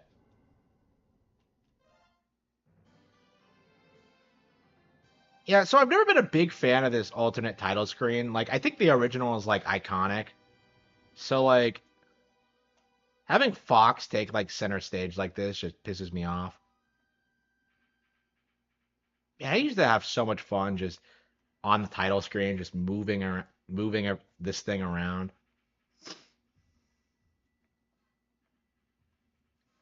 I mean, most people are never ever going to like um unlock that. So yeah, we're not playing through the game again. We're just like proving that. Yep, we have everything on expert mode. Yep, we have 100% completed Star Fox 64. We have unlocked everything. How long did it take us? Let's see. Uh, no, 31 hours for that? Wow, that's crazy. I don't know if that's my most played N64 game, but yeah, I've 100% in Star Fox 64 several times, and I've only managed 22 on that one.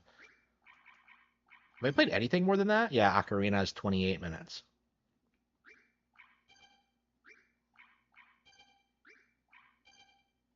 Banjo-Kazooie, Majora's Mask, yeah. Yeah, I think, yeah, F-Zero X I put more time into. Yeah, 50 hours, yeah. Yeah, and Mario Party 2. No, I put more time into Star Fox stuff. Okay. Yeah, what a great game. What a great game. Yeah, I was actually thinking about like doing that. That like, yeah, I was like looking at Unity game engine. I was just kind of like, in theory, I could like.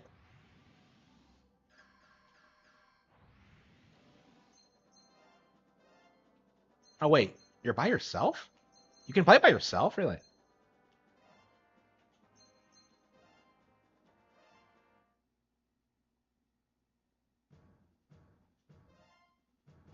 Okay, so check this out. This is the top secret hidden feature that nobody remembers or cares about.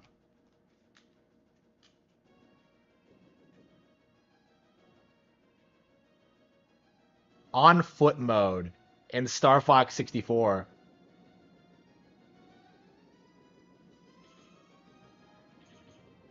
Yeah, I haven't played this game in years.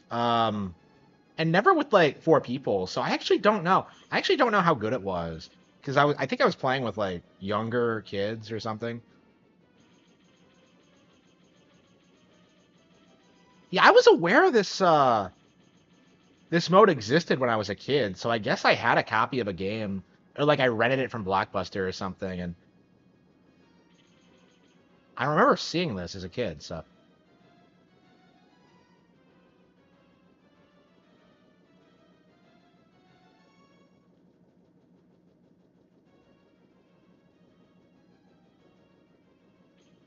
yeah, there's only two maps too. That's kind of weird.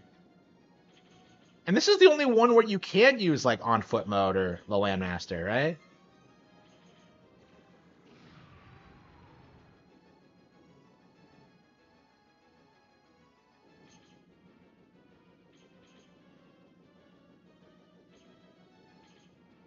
Yeah, multiplayer in like N64 games is so outdated. Like I always hated how they like didn't look as good as like the main game. They always felt tacked on to me.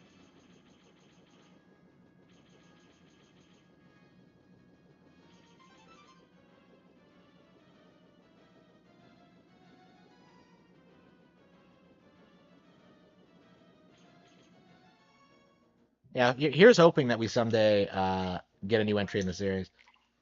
Yeah, I think we're gonna produce like a top 10, like well, not top 10, like we're gonna rank all the Star Fox 64 levels at some point. Um, now that I've meddled everything, I think that's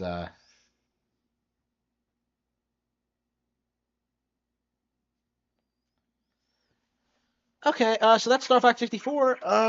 What should we do now? Banjo-Tooie? Uh, yeah, GoldenEye is still a lot of fun. Yeah, for sure.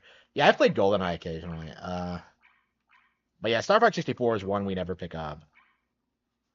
Uh, I mean, the thing with GoldenEye is that whenever I want to play GoldenEye, I want to do the single player campaign because I've never done everything in it. Excite Bike. Yeah, we're not doing Sin and Punishment tonight.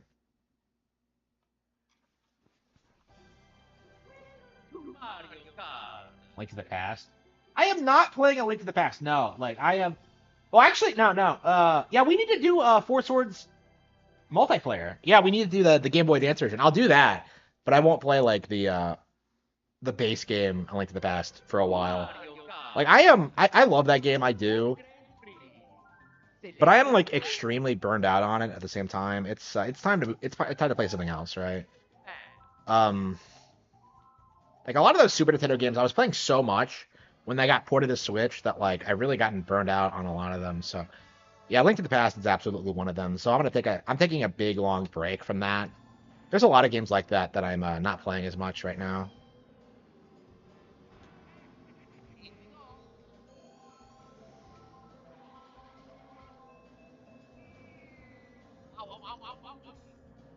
Yeah, next weekend. Not tonight. Okay, yeah, yeah. We definitely have to do that because like there's stuff in that game that I still have not unlocked, and it drives me nuts that I haven't done it yet.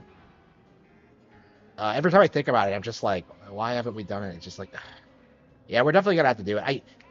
I can't stand the fact that like we didn't do it like day one, like because that was like my intention. The incident was ported like we're gonna do this, we're gonna play this game, and we're gonna unlock everything in it, and then we're gonna do the bonus dungeon. Well, I'm gonna do the bonus dungeon. Like, I've heard stories about how good that bonus dungeon is, and I've never actually experienced it. The idea that there's some crazy, like, hidden A Link to the Past dungeon is just unbelievable to me. So, yeah, I definitely want to do it. Mirror mode is harder? It feels like it is, actually, because I've been really struggling with this. Like, I rage quit this last time I played this. It does feel like I struggle with it. Oh, that's right. The traffic doesn't usually come at you, does it? Yeah, I was thinking about that. Like, what's different about this course? Yeah, so they reversed the traffic too. Yeah, I was wondering what was so different about this course, but yeah, that's really interesting. I never realized that before. Okay, I was wondering why I was struggling so much, but yeah, that's actually really clever. I like that.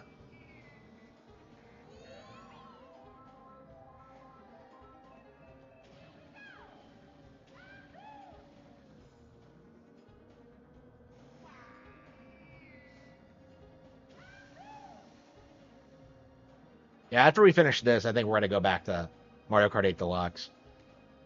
Yeah, I'm aching for some racing.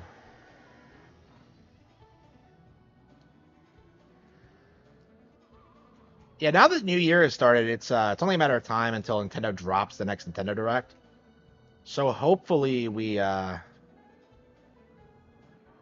get something soon.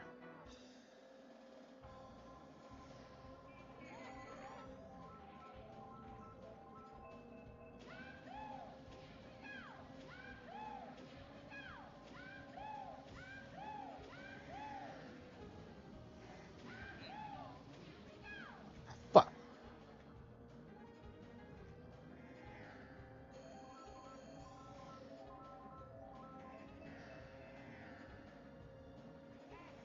Man, the guy in first is so far ahead that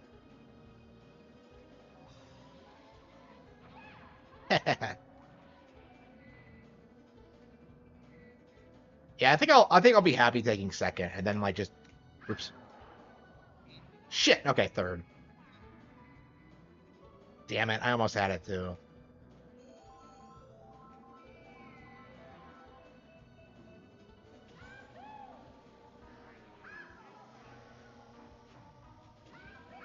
What? I mean, what the hell happened? There was no way through. It was a too late.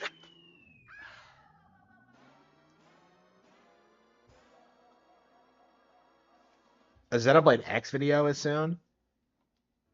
Second week in February. Yeah, that's about what I'm predicting. Yeah. I'm still shocked we didn't get one for September. They had like Xenoblade Chronicles X to talk about, but I guess they wanted to like hold off on a little bit. I don't know. Right now we have this weird problem where like every time they do a direct and don't announce the Switch 2, people spurg out about it. So that's probably what they're thinking about.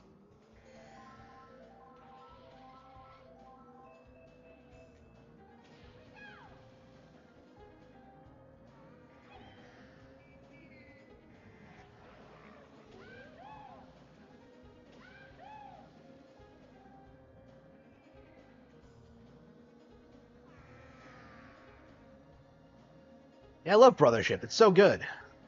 Yeah, I'm so anxious for like Mario and Luigi 7. Like Brothership was so good. I have so much like I'm so optimistic about the future of the franchise. I really want that to continue.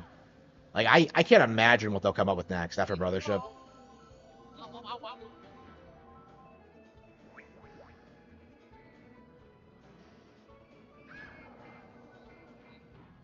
Shit.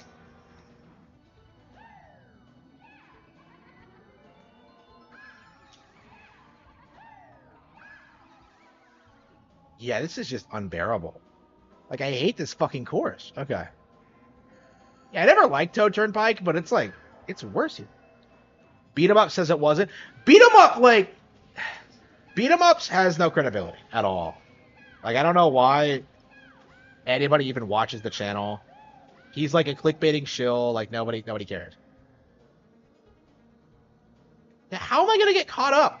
How is he that far ahead? It's Yoshi again too. Shit.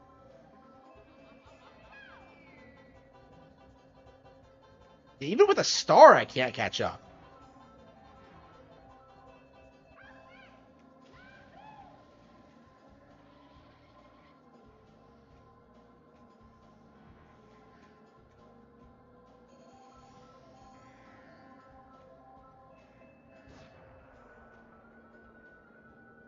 Well, I'm getting caught up, but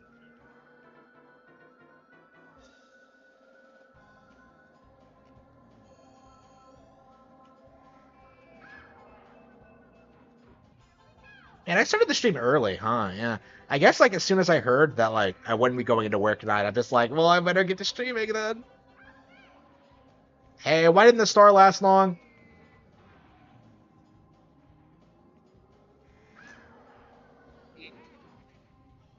Shit. I get hit once and I lose my place. Come on, give me a blue shell or something. Okay, there we go.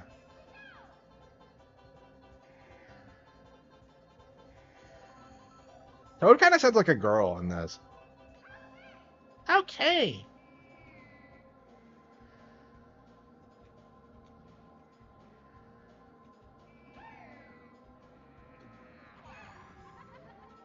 Okay, there's Luigi. Ah, fuck. I missed? I mean, it's better than what I did. You know, going from second to seventh, like at the finish line, like unbelievable. Okay, so Yoshi and Luigi. Yeah, I'm not doing that course again. So let's hope that like third place is good enough to win. This game is pretty forgiving actually, so I think as long as we get first on the other stages, we should be good. Yeah, I think that's why Yoshi is so far ahead. Is so like he's your primary competition.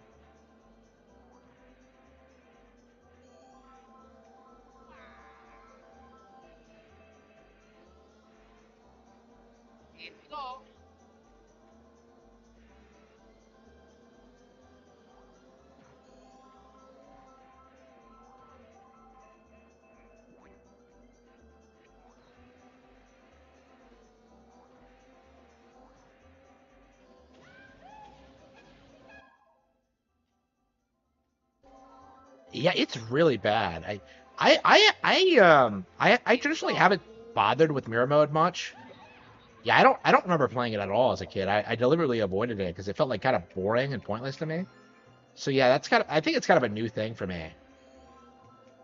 Shit.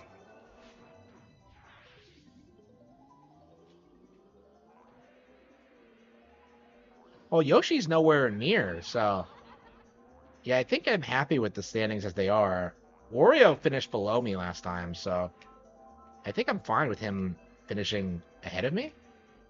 Yeah, okay. Yeah, without obstacles, they can't really do much. They're completely reliant on obstacles to fuck me over, so... Yeah, what's after this? Is it Choco Mountain? Shit. And I think like using a mushroom to like pick up speed again after spinning out.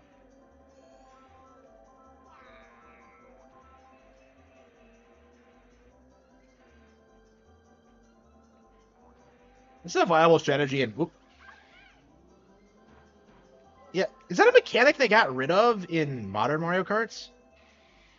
Like the ability to break and like save yourself in banana slides? Because I don't remember doing. I don't think I do that in 8. Shit, hang on. Fuck you. Fuck you too.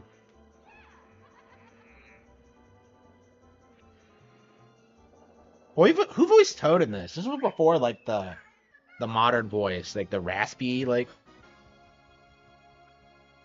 Each character has the designated winners and losers. Okay, okay. Well, why was it Yoshi? Yeah, Yoshi got 6 this time. He was the one that. Yeah, everyone else is nowhere close to me right now. Okay. So it's Luigi and Yoshi still. Okay.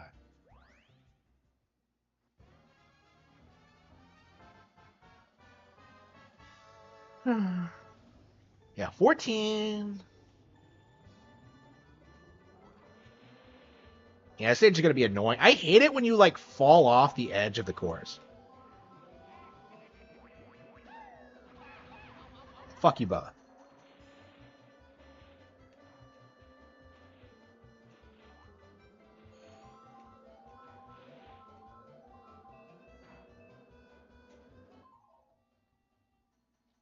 Oh, does it really? Oh wow, I had no idea. Yeah, so this is before they were like standardized. Okay.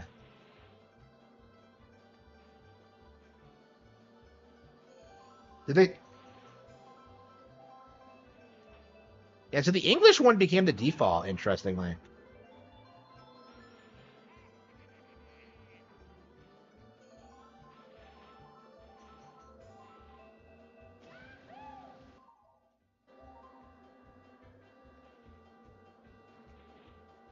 Yeah, I'm a big fan of the N64 voice acting. It's a shame that like I don't know, like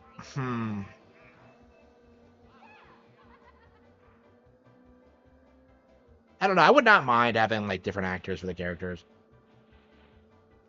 I mean, Martinet has been replaced now, but I guess it doesn't really matter, honestly. People were making a big deal about Martinet being replaced, but I really don't think it really amounted to much. Oh, oops.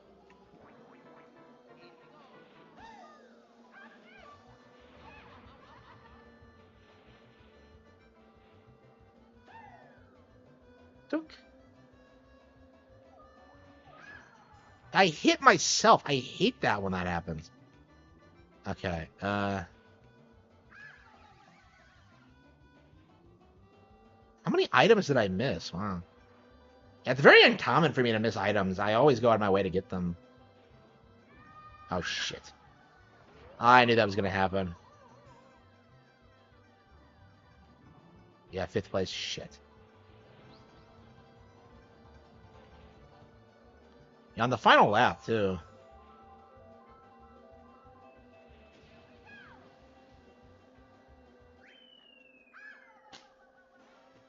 Well, it's actually better to get under 4th in this game because it just lets you retry again with no penalties. So you're better off getting like lower than 4th than 4th place in a lot of in this game.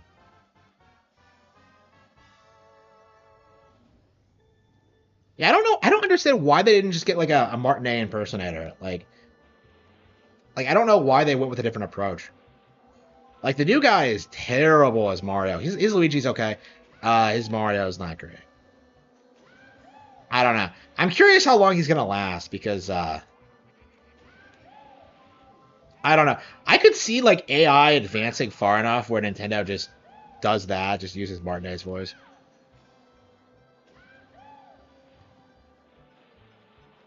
I think they're already doing that with Goku's Japanese voice actress. So.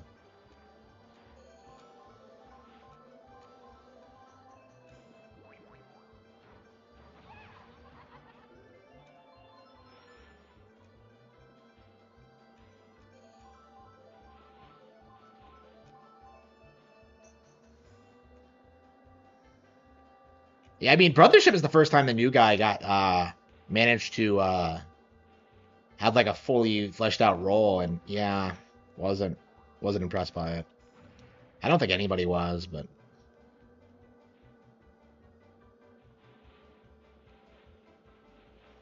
What's after this? Is it, yeah, what is after Chaka Mountain?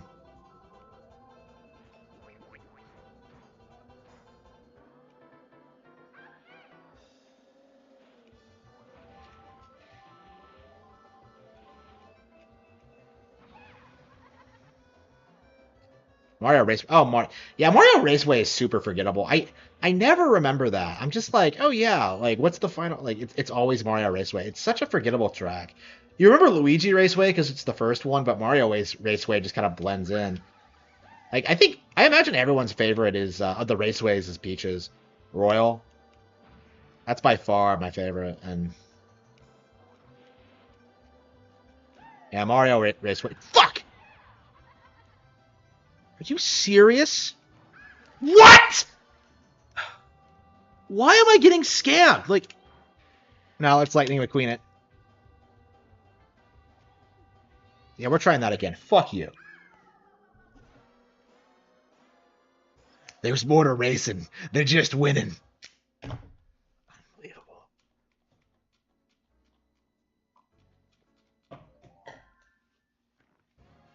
Yeah, imagine if we actually get to Mario Raceway instead of playing this stage over and over again, because I can't stop getting fucked.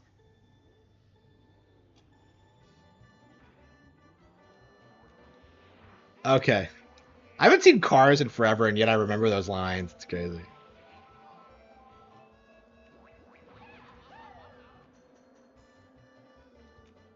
And so many people shit on Cars, but, like, I don't know. I really don't think... Considering what, like, happened to Pixar today, like, yeah, I don't... Cars is not bad.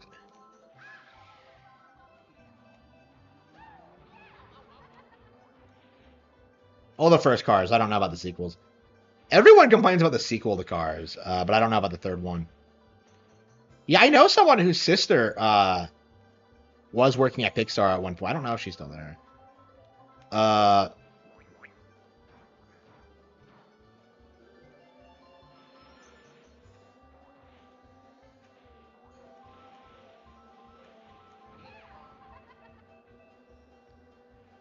But yeah, like,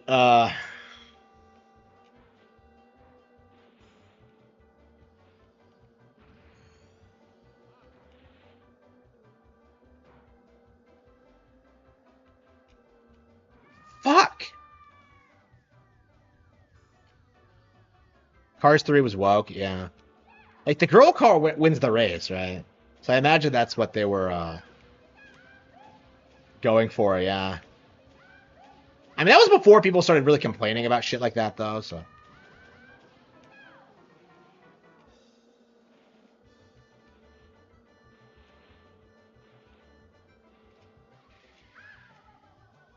I don't know, I don't know, I feel like Disney has had woke undertones forever. I don't think it's been based for a long time. Since, like, before Walt died. Oops.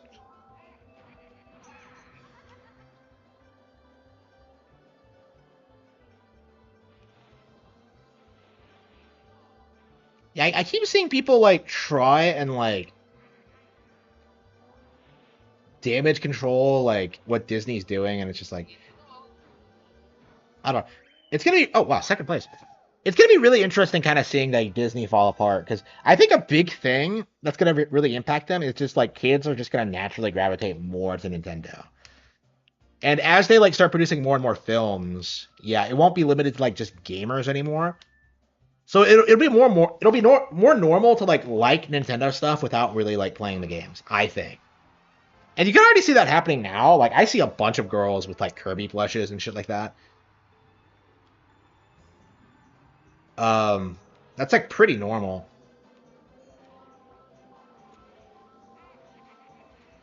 That's my type, girls with Kirby plushes. But like anyway.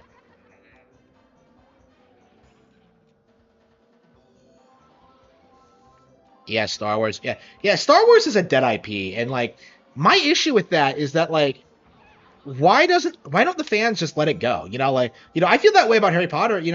I complain about like how Joe handled it and like what WB is doing and like how it's like so commercialized and how it has no soul. Like I complain about that forever, right? Like the instant she tried to gaslight people into thinking Dumbledore was gay, I was saying this. But like, yeah,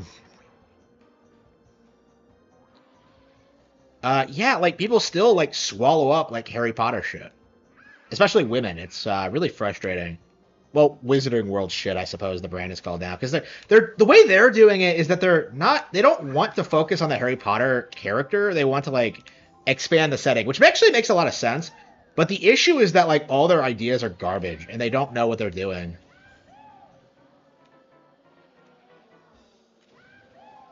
So like I'm doing a better job with like the Golden Age than they are with Wizarding World. Fuck!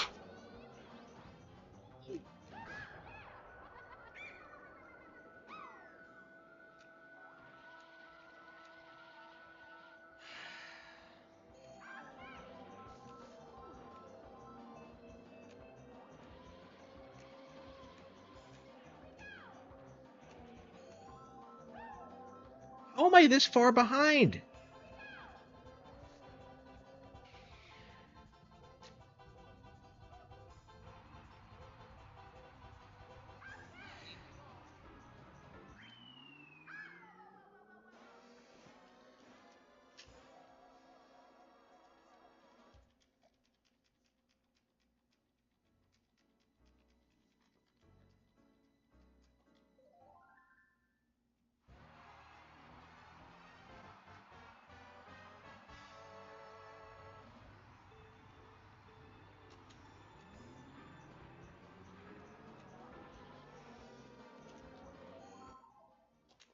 Yeah, lifestyle. I mean, I was always against the lifestyle thing to begin with because that was lame to me. Is that like, oh, your life is Star Wars? Like, I don't know. I hated that shit. So like, I'm glad to see that that's starting to die down. Same with Star Trek. It feels like, yeah, like these are good, like interesting franchises with good ideas, but like the fans ruined it. And I think that's like the important thing to notice about this is that like it's not the creators, it's the fans. Like, because the fans are the people demanding like constant new content and don't really care about how low quality it is, as long as like, oh, just don't give it a female lead. Like, what? Like, I don't know. Like, Star Wars has been shit for a long time, and the fact that people don't accept that is just unbelievable. All right.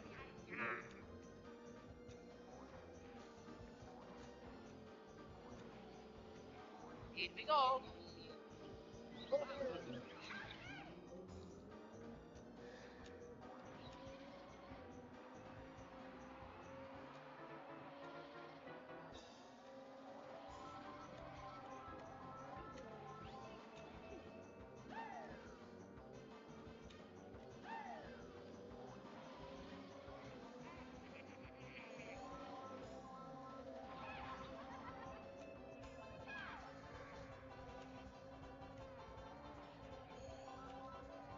Oh, we're actually gonna get first.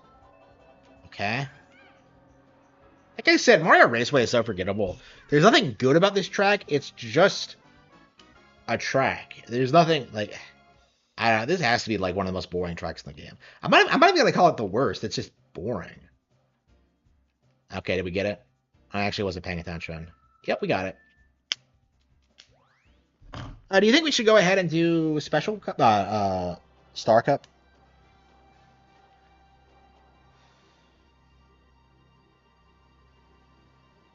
Did they really let people like exploit the game like this? I guess they don't do this in future Mario Kart games, but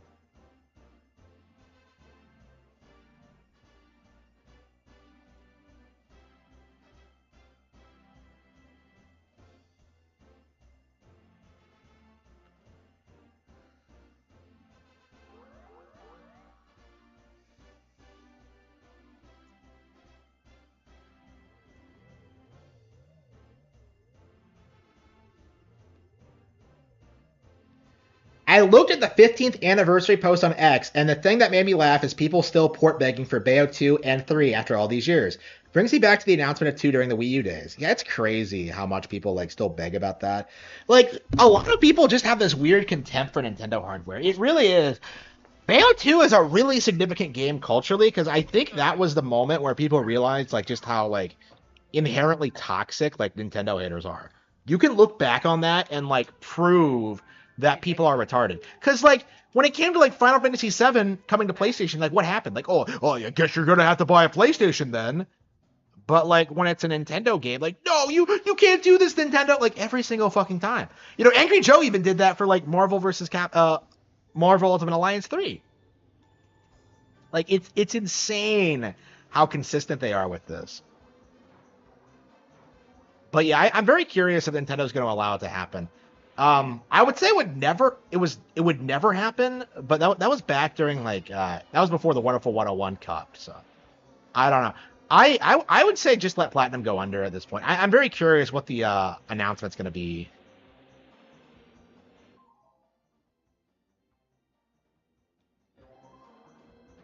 Because they said they're going to bring out something, but like, what are they going to do, really?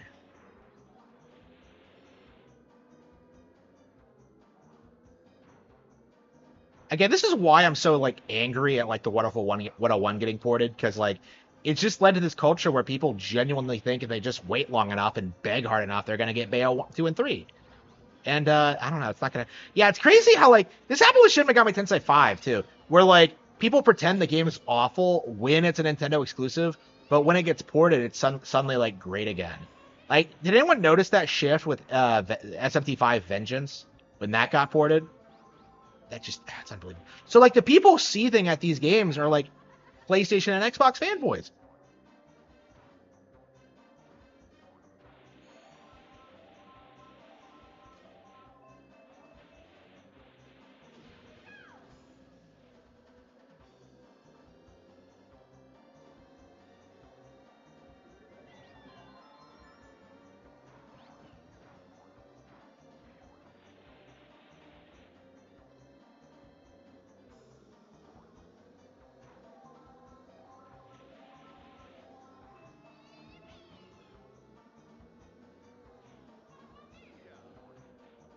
Yeah, this was one of my favorites growing up. I love like all the ramps, and it feels like an Excite Bike track actually.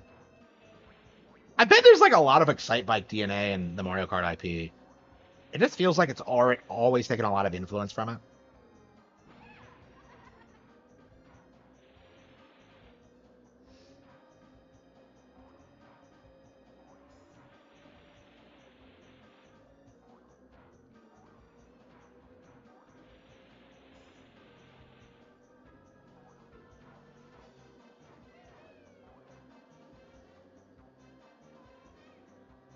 Yeah, you actually see yourself on the TV screen? Oh, that's really cool.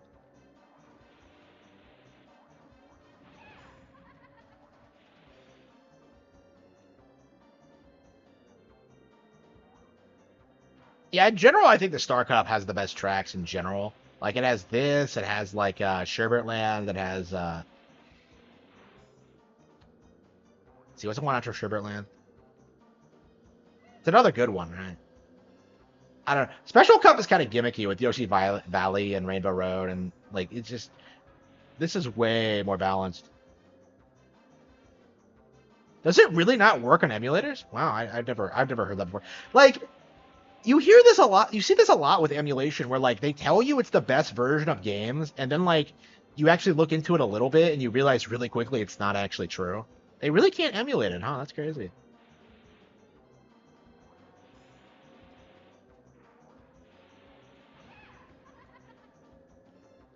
I don't know. I really feel like the star of emulation's on the way out. You know, like people are straight up getting like in trouble for emulation. You know, Nintendo's cracking down on YouTubers in general. Like it's gonna be like a wildly different ecosystem, I think, when the Switch 2 comes out. Yoshi Valley. Yeah, I mean, I like Yoshi Valley because I love Yoshi. I love the mystery of it. The idea that you don't know who's in first. Like, I don't know. To me, that was like a really appealing thing as a kid. So I'm very fond of Yoshi's Island, Yoshi's Valley. But yeah, like I said, it is gimmicky. For me, the gimmick was appealing though. So yeah, it's Rainbow Road. I don't really like because it's too long.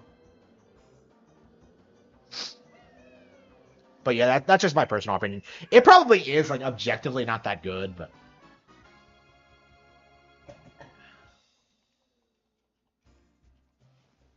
Yeah, we've been streaming for 6 hours now.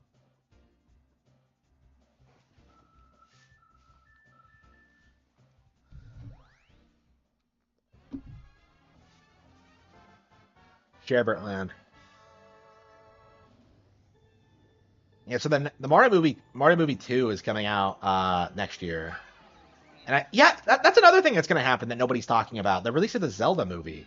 Yeah, they're going to release a new console, and then they're going to release movies around the same time. I think people are like really underestimating how huge this is going to be.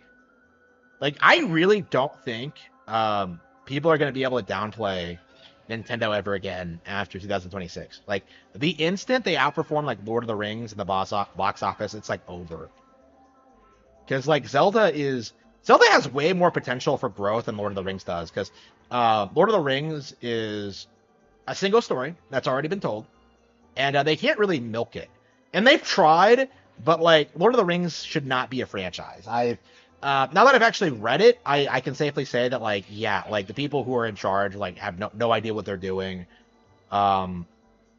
It's like with Harry Potter all over again, right? Like they see a popular brand and they just decide to leech off of it, but they don't really understand like what made it appealing. They don't understand what made people like it. So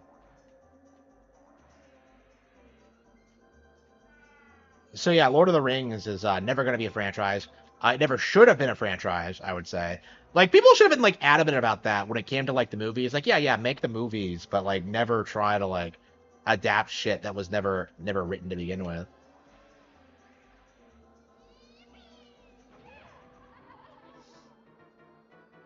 So yeah, I don't know. It's gonna be really interesting. Like, at what point are people gonna stop like getting excited over franchise things just because they're franchise things? You know, we're seeing this happen with the MCU and stuff like that, but like, I think for Lord of the Rings and Harry Potter specifically, they're gonna get fucked by Nintendo, like, and fucked hard because they're just more appealing. You know, like Fire Emblem Three Houses does more to recreate the Harry Potter experience than anything I've seen from like the actual Wizarding World brand.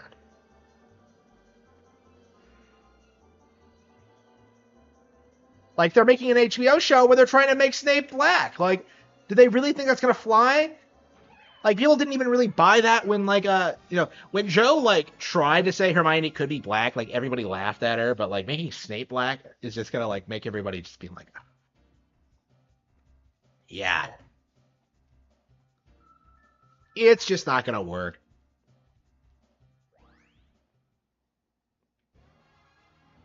Video game killed the movie star. Yeah, for sure. That's another thing too, is that like kids are like playing games. Like I was kind of surprised at like the our Christmas party how like none of the kids were watching TV or like kids shows. If they were, they were like watching sports. So like nobody watches like cartoons or like TV anymore because it's garbage, right?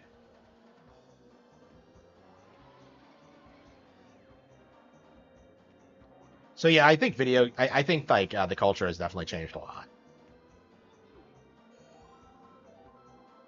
Yeah, I used to feel like I was like missing out by like not watching like TV shows like Family Guy or like South Park or whatever, but like I kind of realized eventually that like yeah, that shit was always lame. Yeah, people do this thing where they act as if like South Park fell off at some point. Nah, it was always bad. It was always bad. Oop.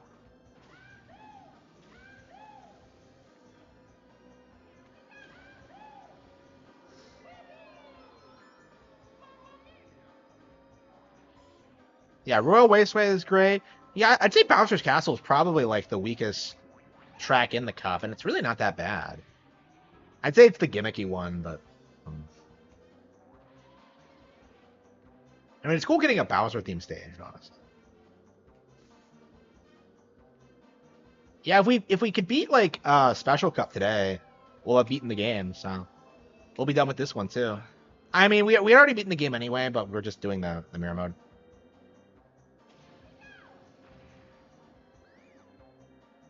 Nothing big is ever done anymore. I disagree. I think big things are happening all the time. It's just the mainstream does everything in its power to like try and pretend it's not a big deal. Like Attack on Titan was huge, right? You know, it really got a lot of normies into anime. it was like this huge countercultural thing. Like, you know, it's a really big like anti-woke deal, right? But like nobody would admit that because it's a Japanese, it's a manga, and that's not supposed to be what people are into right now. So like that's the issue. It's things with like the Nintendo games and with like certain anime. Like there's stuff that's like popping off all the time and becoming popular. It's just like it's just not the shit that like the establishment wants you to be watching, right?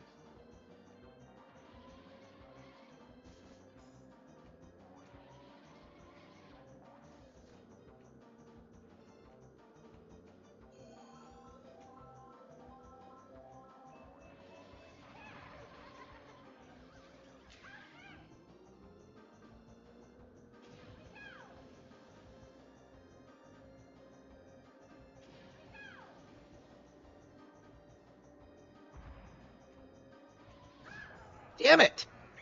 Right when I hit the turn.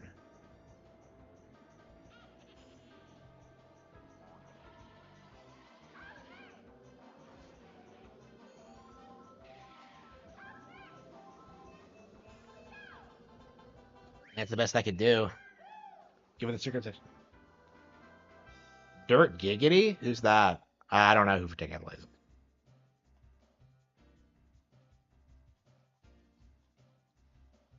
I mean, Toys R Us should focus on toys, right? I don't know. I think Nintendo toys are becoming more and more popular. Like those, like I keep passing by GameStop and I'm seeing these giant like Pokemon dolls, like this really cool looking Charmander, and I'm just like, oh yeah, I would like to get that as a gift. I would have given it as a gift this year, but I'm not sure how much the kids like Pokemon. So like, I'm just kind of iffy on that. I don't know. I don't know. I just got them like other stuff. I don't know. I feel like you should just get into Pokemon on your own. Like I don't know. I don't like the idea of like forcing people to like Pokemon or whatever. And Pokemon's kind of weird in that sense, where like it has this stigma around it that it doesn't really deserve. But here goes.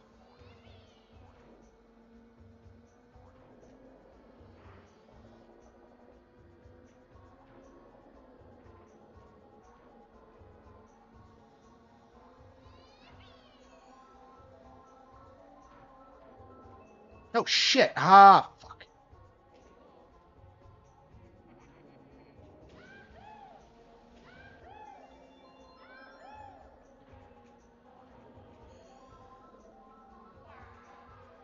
What?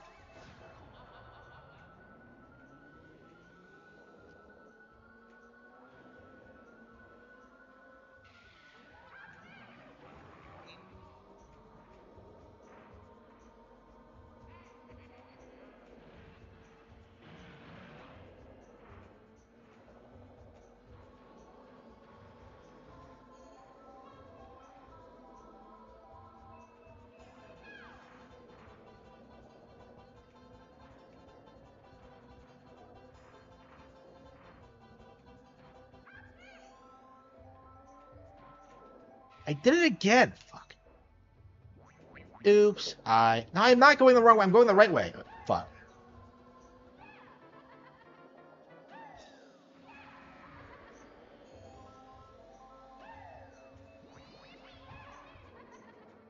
Okay, we're in second place. That should be good enough. I think Peach got in first last time, though. Fuck! Like I said, the stage is kind of gimmicky.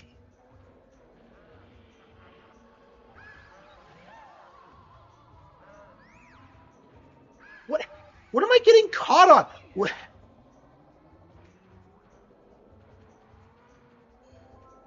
Now watch me, like, fuck up that last curve again.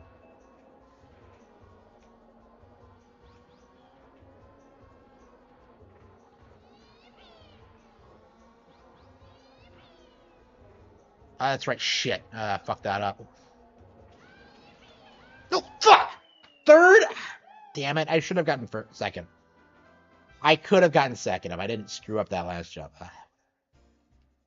I had 3 mushrooms and I still screwed it up. Okay, was that good enough? Yeah, we won. Yeah, the game is pretty forgiving, so it's not brutal the way that like Diddy Kong Racing is. I mean, I struggled with this game growing up, but I didn't like. It wasn't like impossible to beat it. Yeah, I beat it on like 150cc, like right off the bat. I mean, I feel like this is the first racing game a lot of people play, so it kind of makes sense to do that. But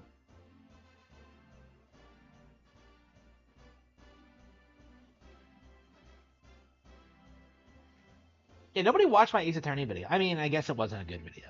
I did not like the way that video turned out, honestly. It's just,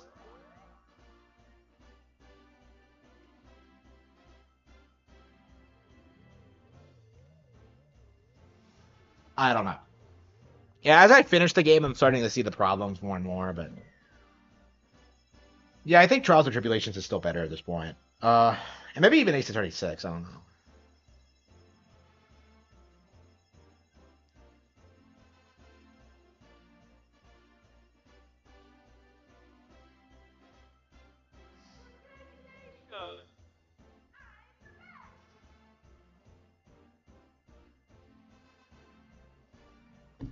Uh, yeah, I don't really want to do Special Cup now. We'll do it like next time. Ace Attorney?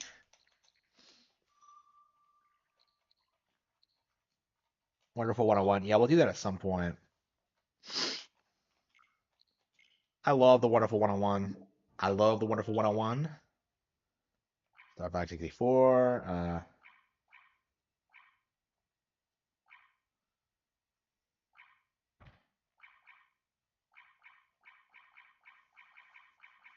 Yeah, there's plenty of games I want to play, but yeah, Banjo-Tooie among them. But for now, I think I'm gonna just go back to Ace Attorney and try to get through that. I want to get through another Code R. Like,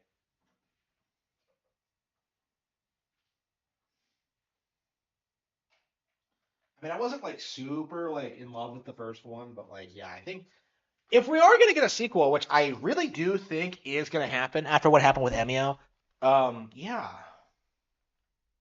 I should play another Code. So I already re-downloaded it. I think it's gonna be the game I play after I beat Ace Attorney Investigations 2. And then we'll probably do like Master Detective Raincoat, and then we'll do yeah, we got to do Master Detective Raincoat before like that like Danganronpa game comes out. What the hell is it called? Like Last Stand Academy? When is that coming out? That was confirmed a while ago, but I haven't. I said I wasn't gonna buy it, but I'm 100% gonna buy it. Like it's just like I wonder what's on the eShop now. Actually, let's look. Yeah, what's on the eShop in January? Have they updated anything? Uh,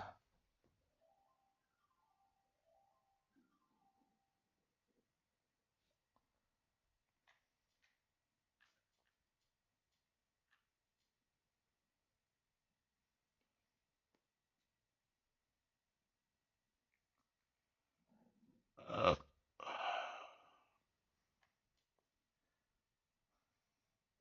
yeah, Yeast. Yeah. That came out today. It's available now. Yeah, Yeast 6.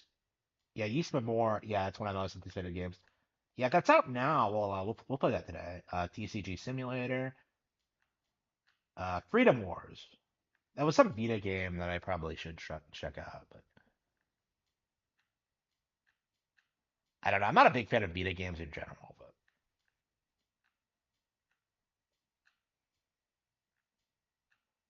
I feel like the only time like PlayStation was ever like pro Wii was during the Vita era because it feels like those people are like really enamored with the Vita, or at least its image. Raven's Watch. What the hell is that? No. Guilty Gear. Okay, no. Yeah, there are games I'm getting, but it's like Wizardry.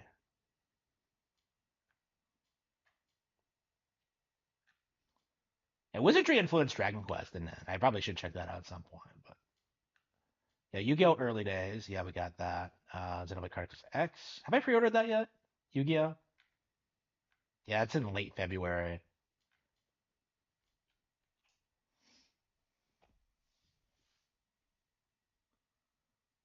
Yeah, pre-ordered. Yep. Yeah, it's from Konami. Yeah, Konami is actually putting out new games. Okay. Metroid Prime 4 Beyond. Yeah.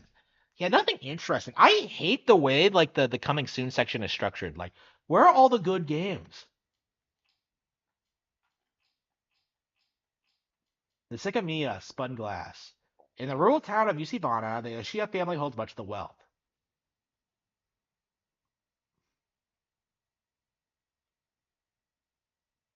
Hmm. It looks kind of like 999, but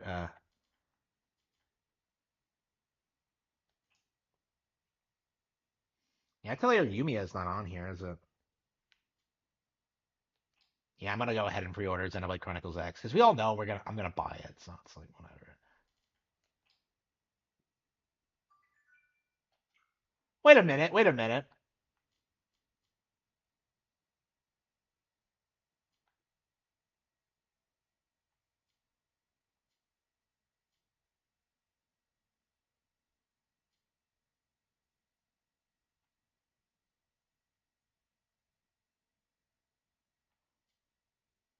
In-game purchases? Oh no, is it gonna have microtransactions? Uh-oh. That's a red flag. The original did not have that, so it's right here at the bottom, in-game purchases. So yeah, that's gonna be weird if that's the case.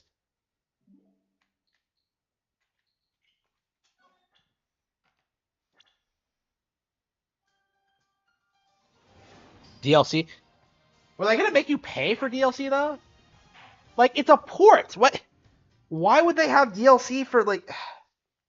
That was Xenoblade Chronicles X. Yeah.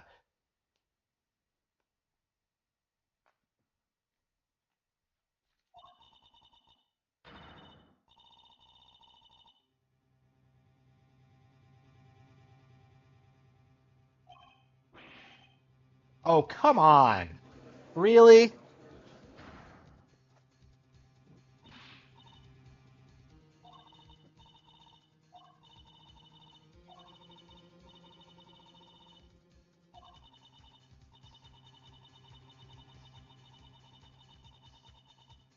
What is she talking about? Like this doesn't make any sense. They're gonna blame Franziska for something that like some retard did.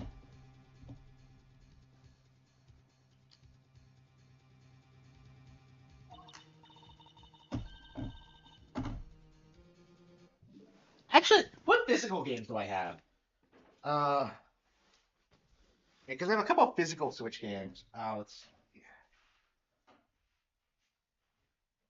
yeah, Pokemon Scarlet, Bloodstained, Skyward Sword, Dragon Quest Builders 2. Yeah, it's all stuff I don't want to play right now. Okay. Yeah, we're gonna have to buy more Switch games. I'm gonna have to like.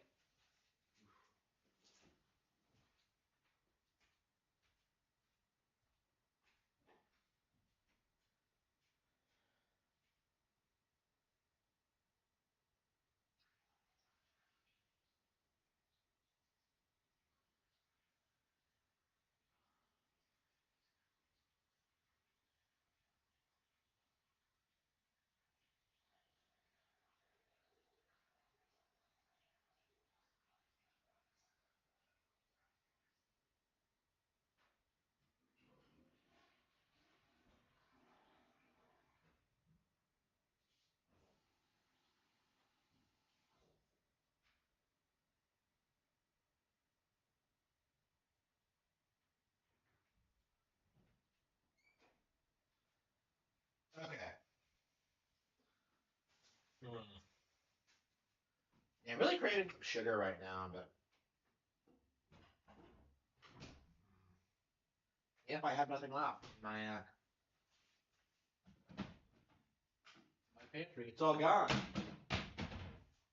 Yeah, we're gonna have to go out to eat tomorrow. I mean, yeah, I should have gotten more food when I went out on Sunday, but I basically just got like some snacks when I last went.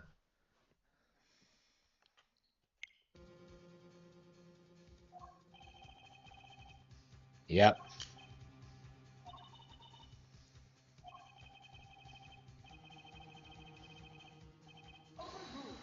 What?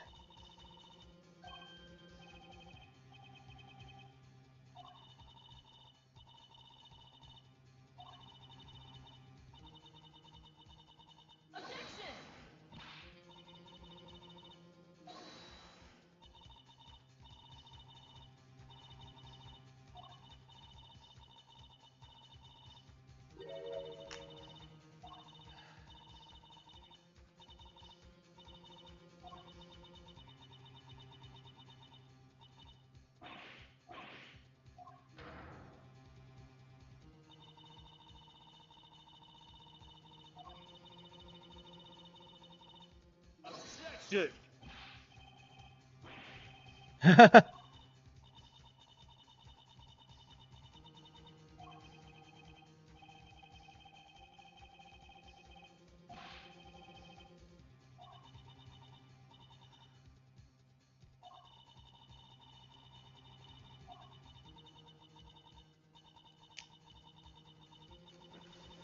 Oh no.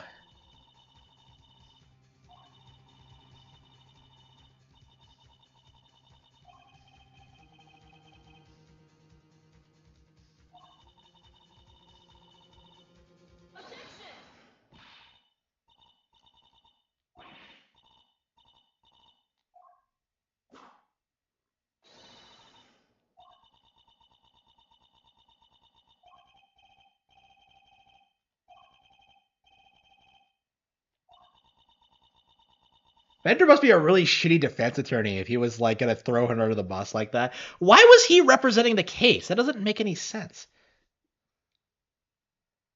Did I beat MGS2? No, not yet. I mean, I've beaten it before, but no.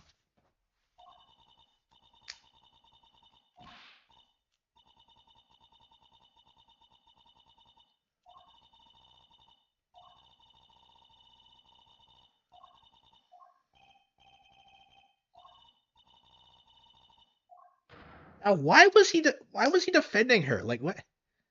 That doesn't make any sense.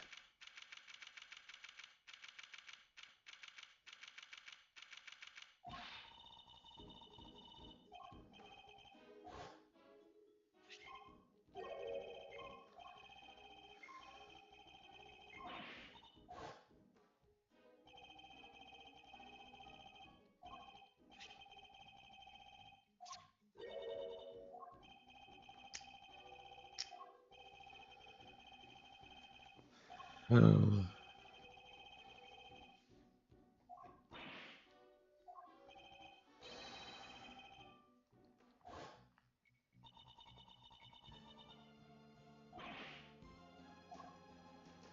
it's Regina. Oh, wow. She's relevant again. Wow.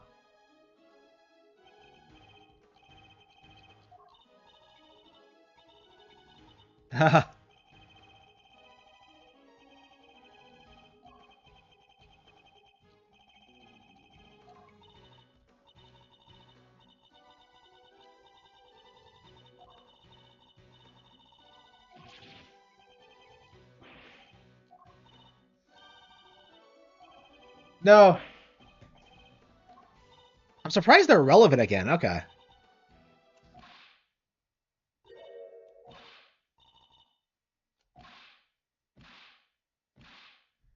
Oh, no.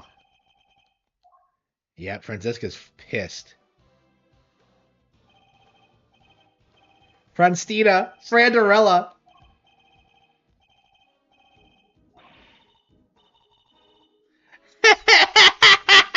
She's gonna destroy him.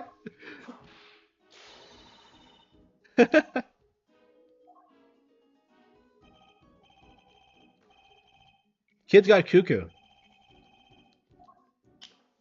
She has 15 minutes.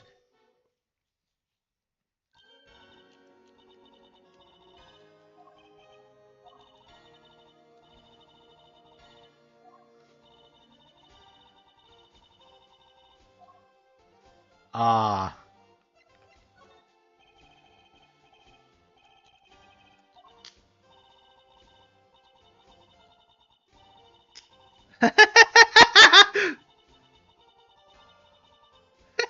She doesn't know how to treat me now.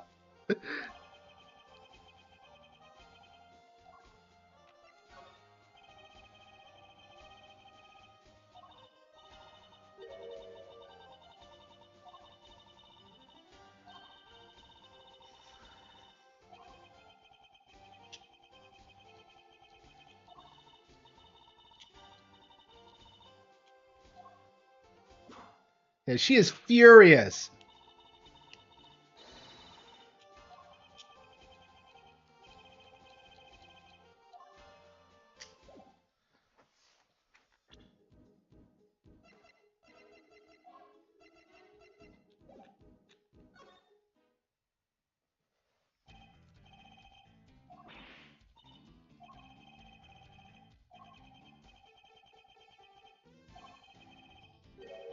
No!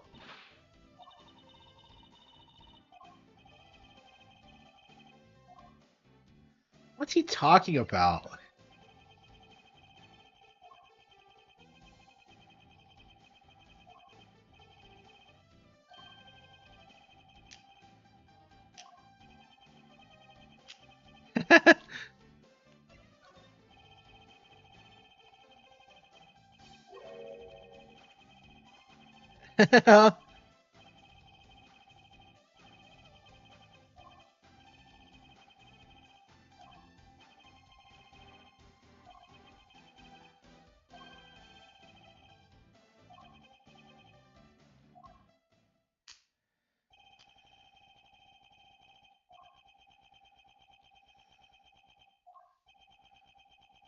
Why is he asking me to do it? I don't.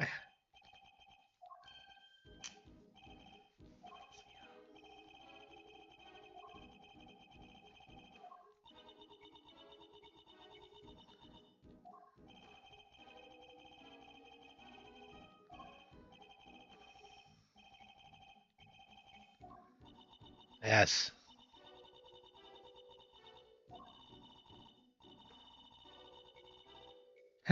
News anchor. Why does she think I'll be a good news anchor? Amazing.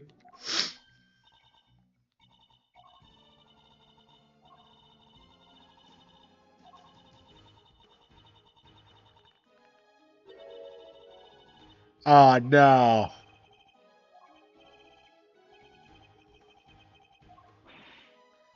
Oh wow.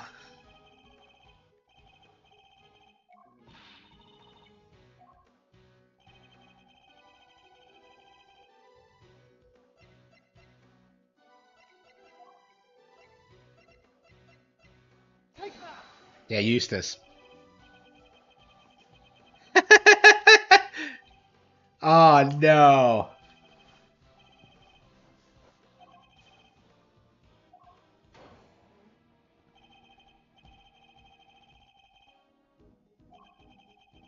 Oh no. Amazing.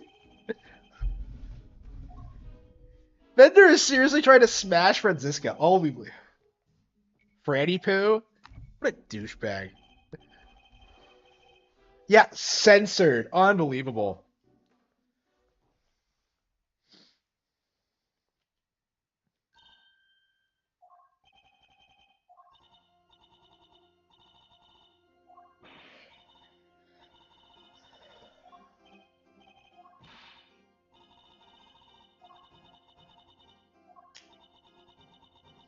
Da, da, da.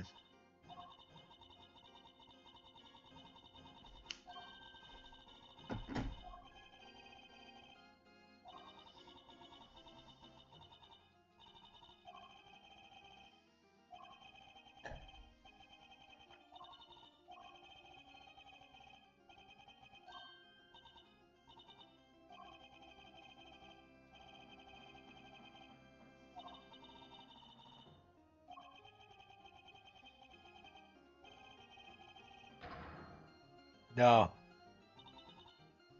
What?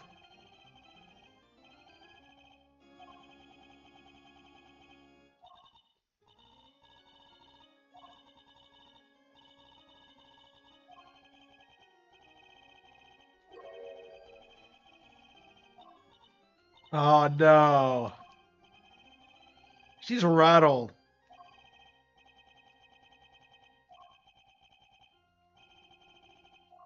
Oh, but we don't have time for this. We have 15 minutes to.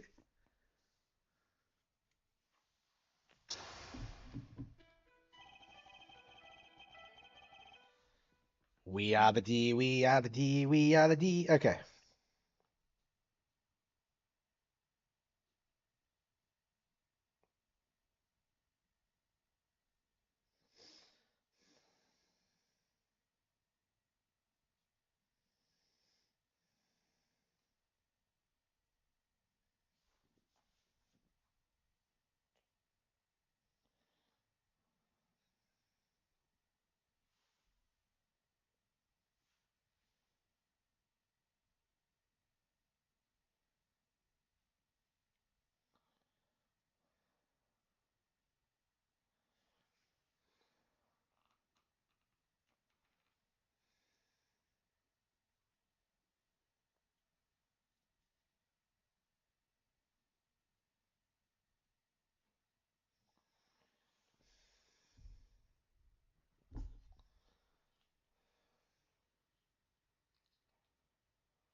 Yeah, I really wonder how much how long the the Nintendo censorship narrative is gonna last.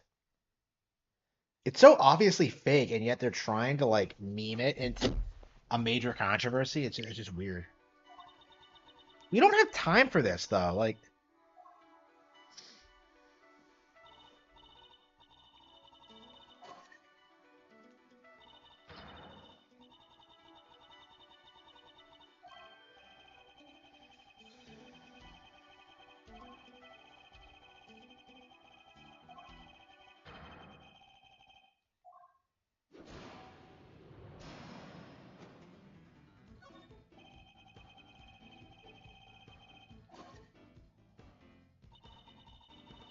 well, I guess court can't reconvene until she goes back in the room anyway.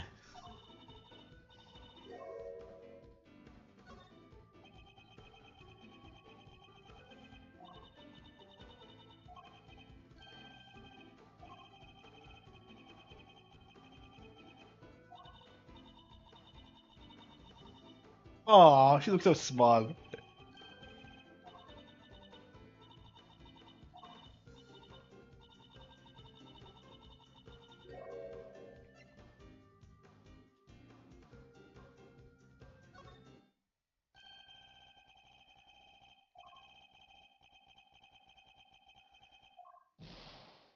Aw.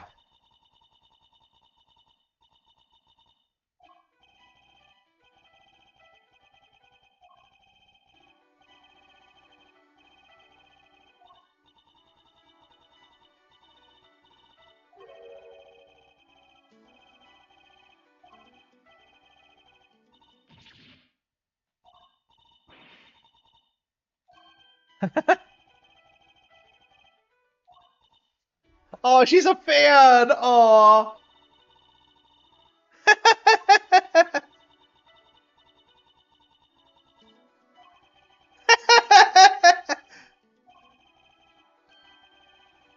Oh no.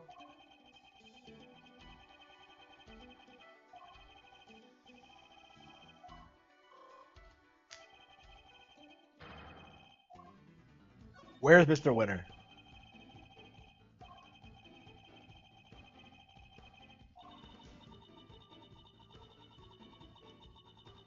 What is she talking about?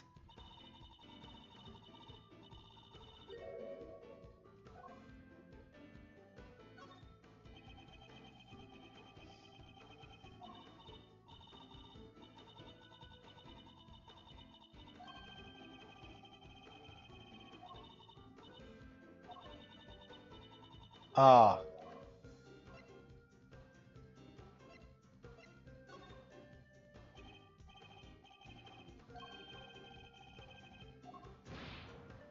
Ah.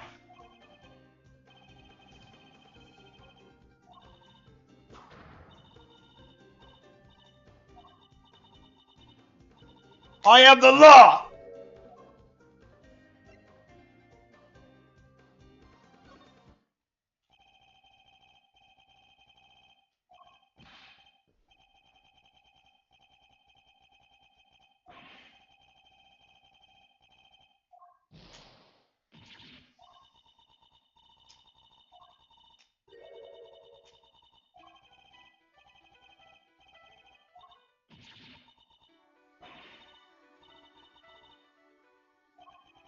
What the hell is she?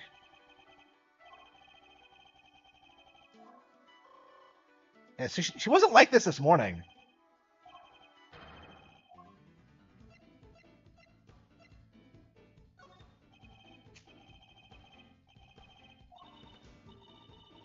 Where is this person?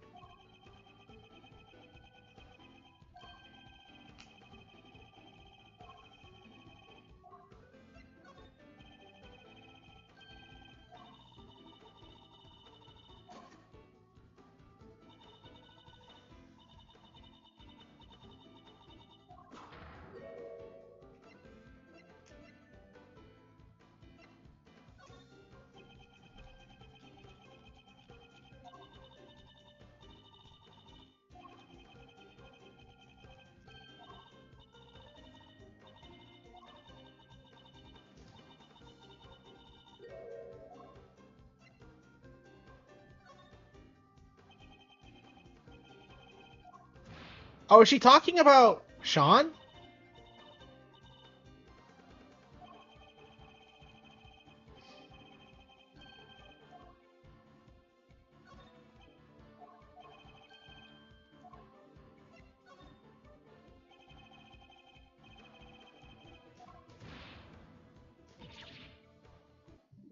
And you're desperate to find this person.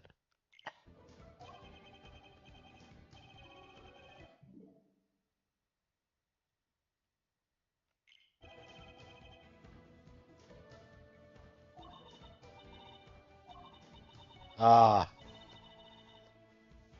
I hate you. Yeah, thank you.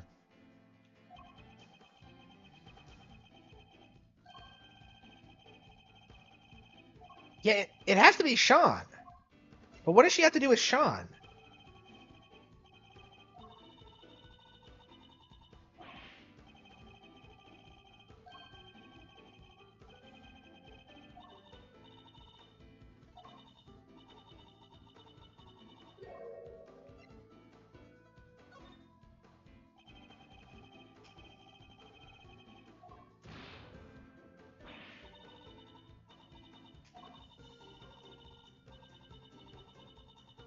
Oh no, she likes film? Aw.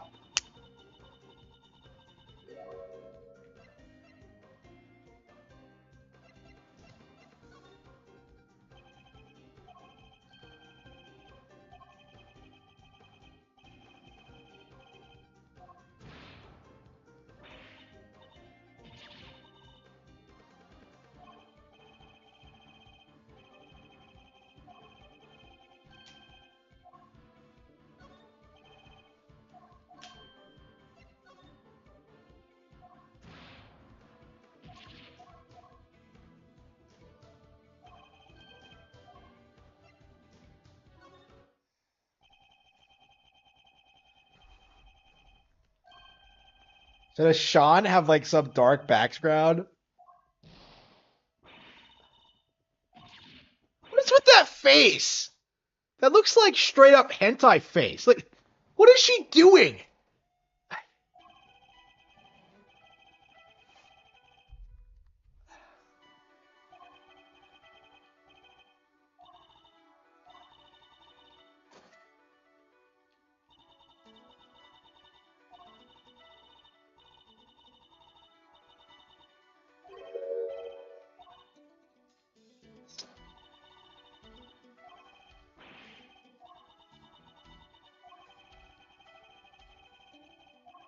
Yeah, 12 years ago. Yeah, so he would have had something to do with the.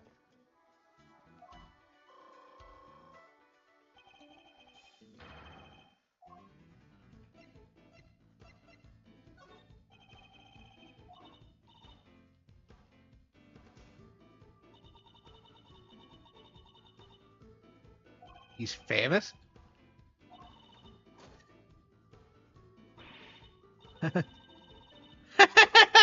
She's aggressive.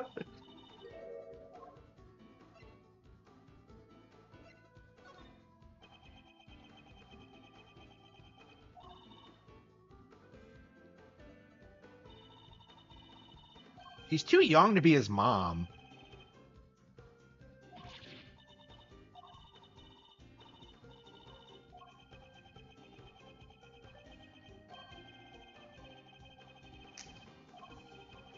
Okay, yeah, I'm really curious about where this.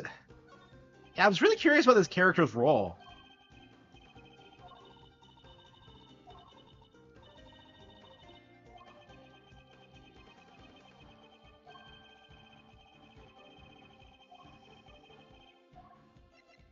Are you a fan?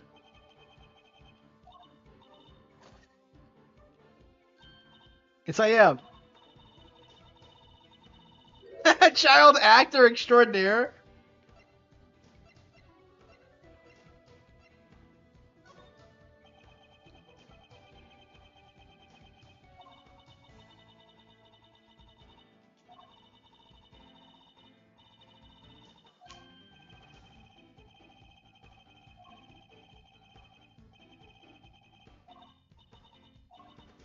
Why is she interested in a child actor? That's kind of creepy.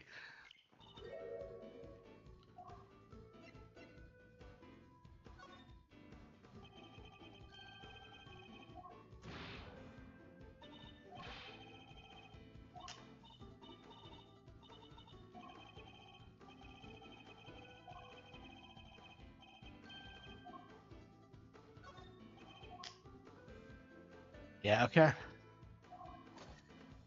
I'm really curious what her deal is. We still don't know all that much about her.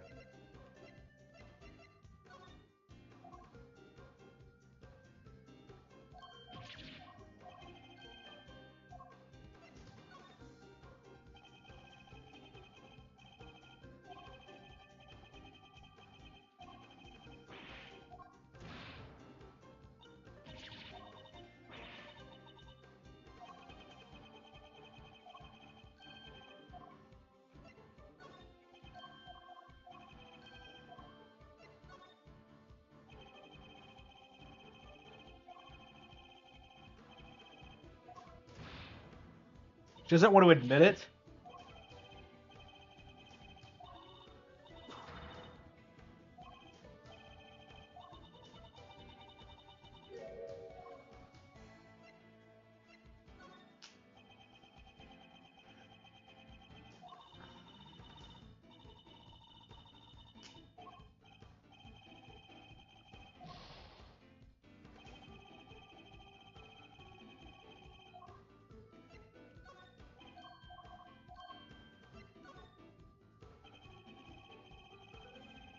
Yeah, that's crazy.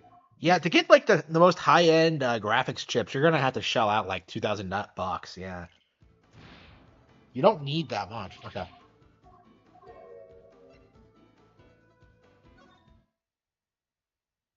So Sean has been kidnapped?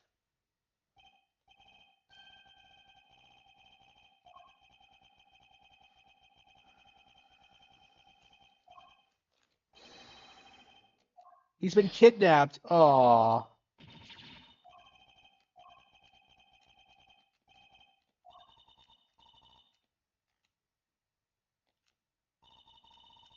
Aw. Sean has been kidnapped? What? But we just saw him! Ah, whatever.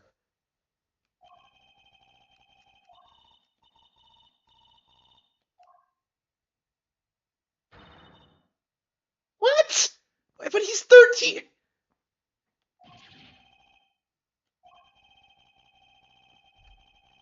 But she's like 26. What?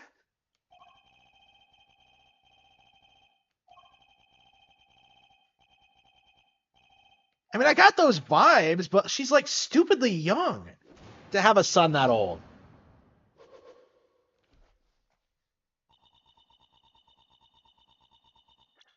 So she got knocked up at 16? No! No!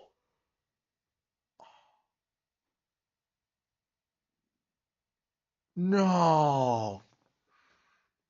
Come, no! Are you serious? Are you fucking serious? Wow.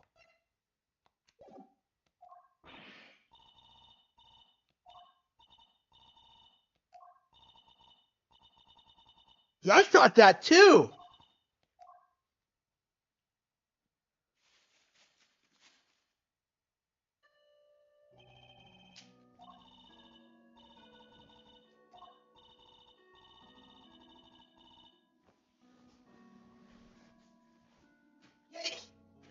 Yeah, she was talking like she was his mom, but I'm just kind of like, no, she can't be. She can't be.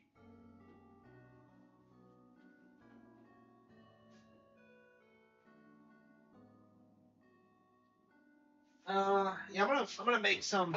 Yeah, I think I'm gonna have the rest of my sausage. Do I have any vegetables?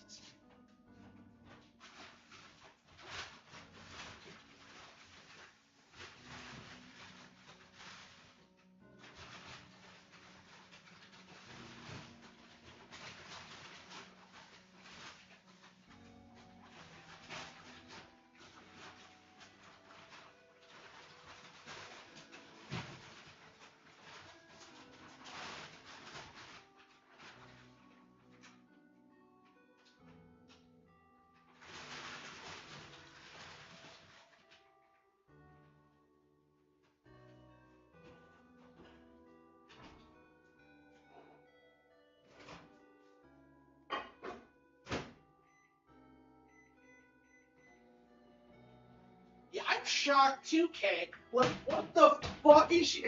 What the hell is this What? She was 13! 13! Damn. What is with these games and their... What is with this game and its insane plot twists?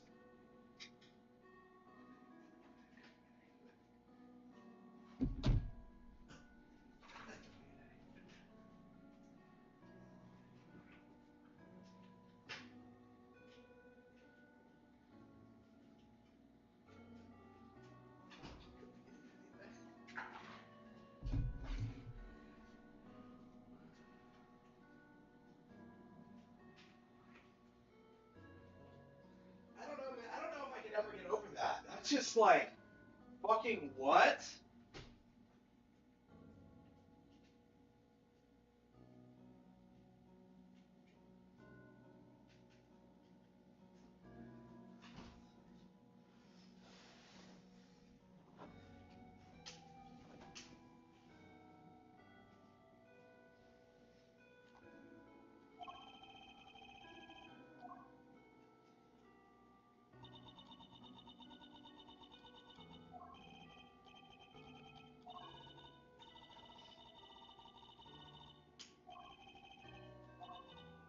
Did the kidnapper make any demands?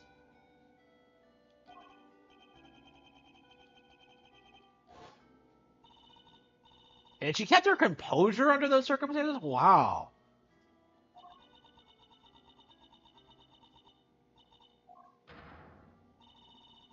So, like, then why didn't she force it through then? I don't...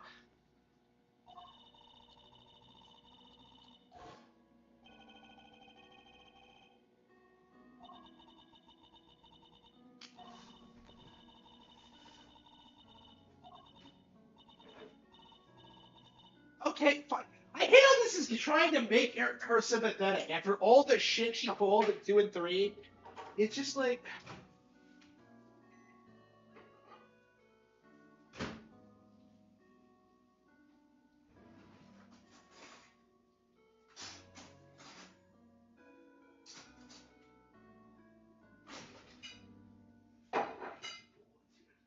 I am the vice side. So wait, she has a son. So that means she's canonically had sex. That's fucking crazy. Well, she can't... How has she stayed alive so long? Like... I mean, I guess she's not going to be around much longer, but...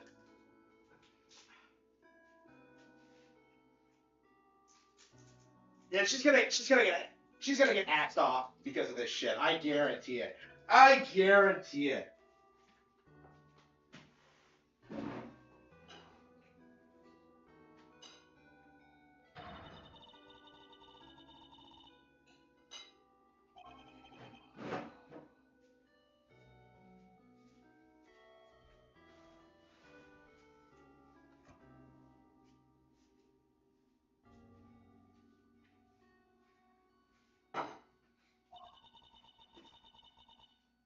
So this explains her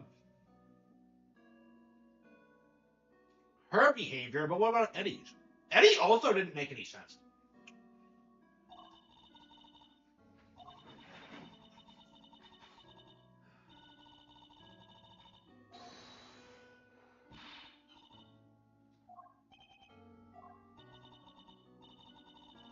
Aww.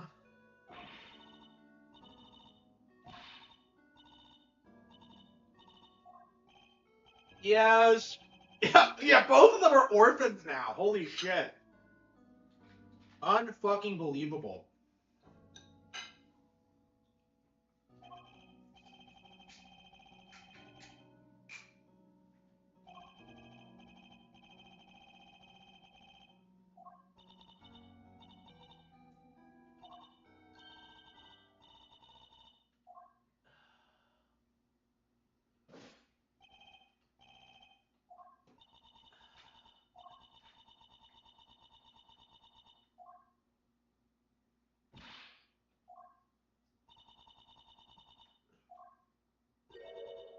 He was? She had no idea?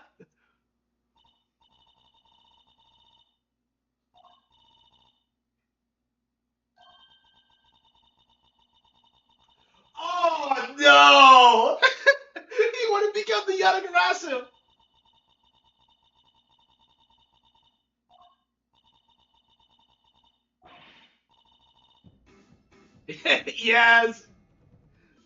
He's the great thief, Yadagarasu!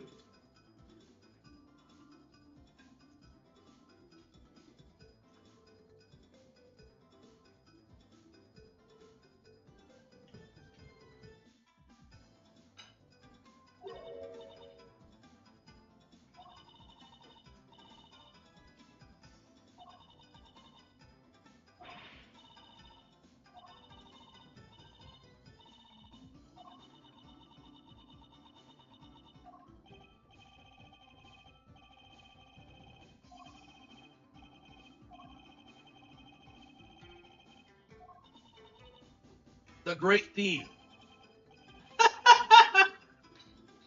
Stealing back.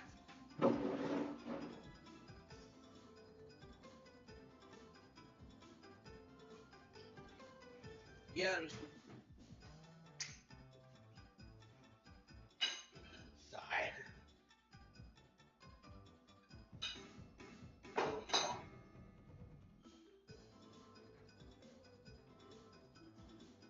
So why does Sean have a different last name than her? Is it just a stage name?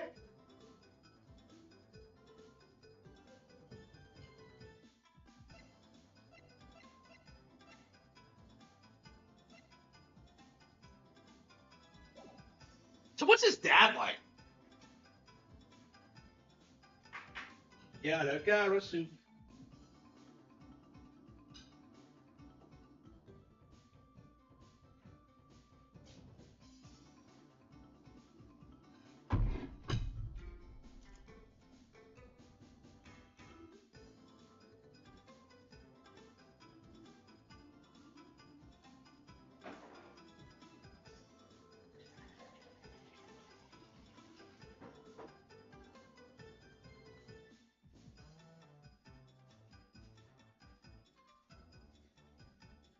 I didn't even pause the stream.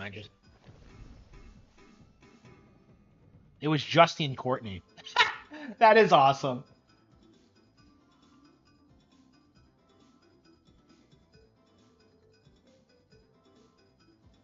Yeah, I've heard that the fan translation was radically different from those. So Verity Gavel is actually kind of clever. Verdict Gavel. So I actually really like that. I think Justine Courtney is too obvious. I really should look that up after I'm done with this. I'm really curious.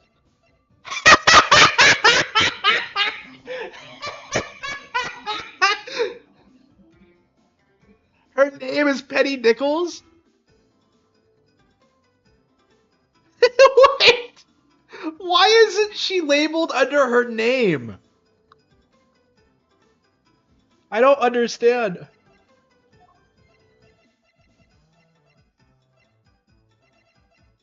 Yeah, and Regina Berry is in this case too, apparently, which is kind of shocking. Was she popular in Justice for All? She must have been.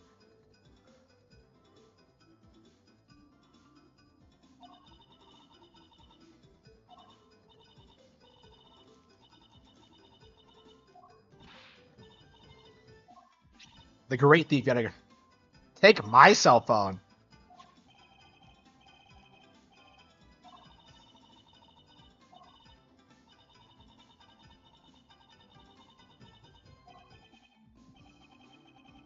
Yeah, verity means truth. Yep.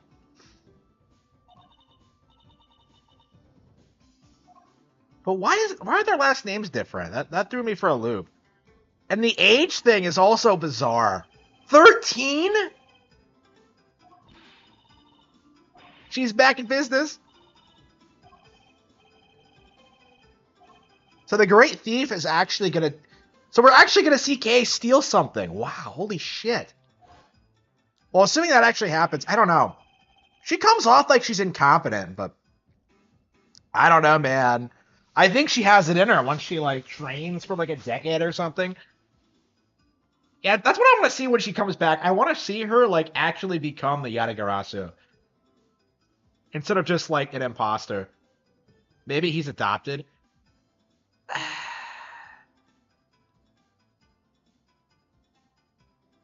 Yeah, that would definitely explain it. But I think she would have told us that. I don't know. I don't know. I think the age.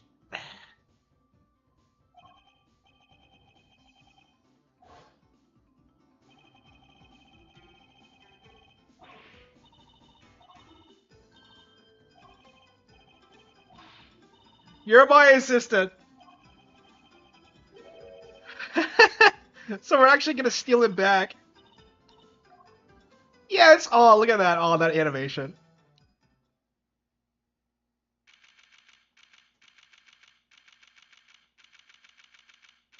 Yeah, stage names. Yeah, that's what I'm thinking too. Uh,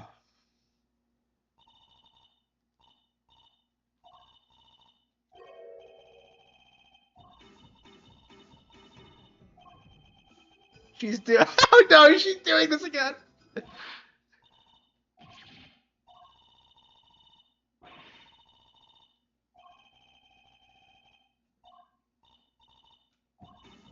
Yes. Yeah, they weren't doing anything with the Yatagarasi in this game, so it's nice to see it come back. To do.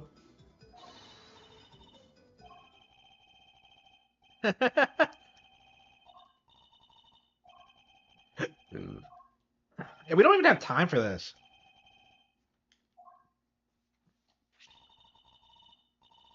Well, Sean was at the event, so like. Oh, hey, it's Will.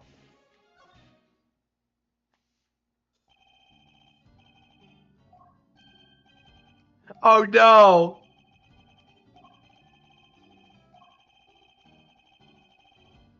So he's like his favorite actor.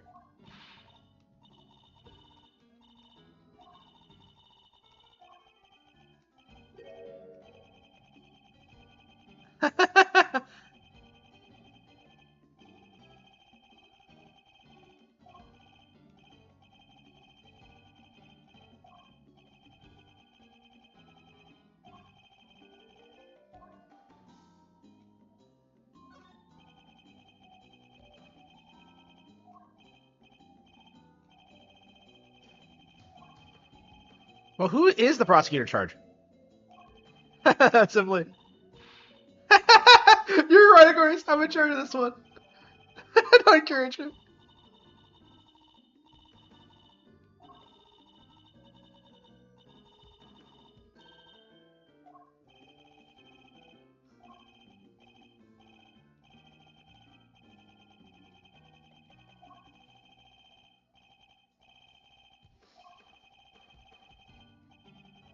Ah.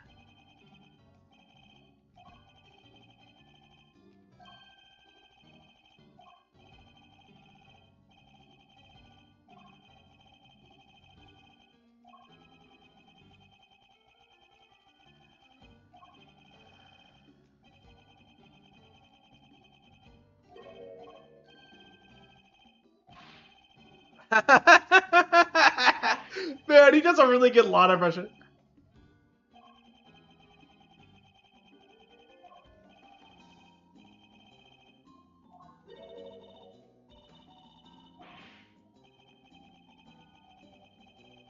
I had a job. Oh, that's right. He's playing the Torosaurus.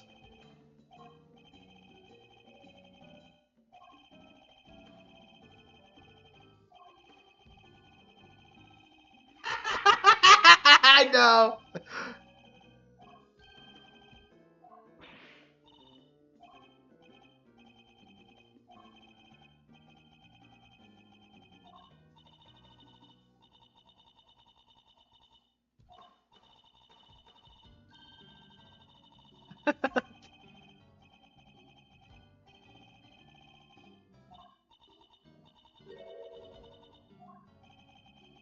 They should all cure.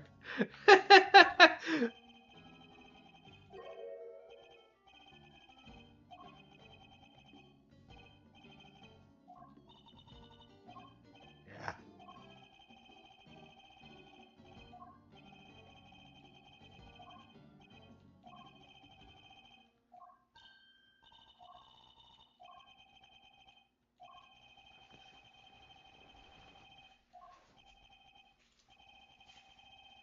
I am the Geista. I am the Geista.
Sausage is really good.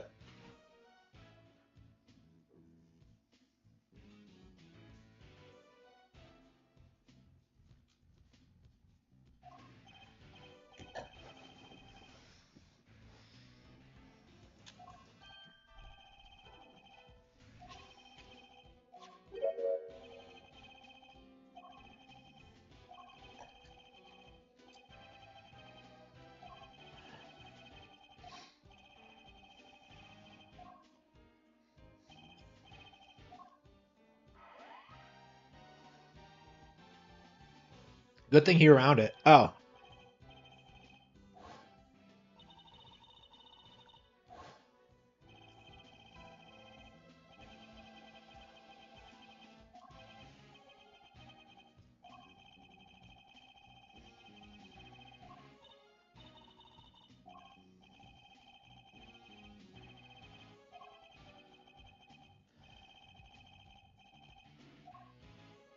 Uh.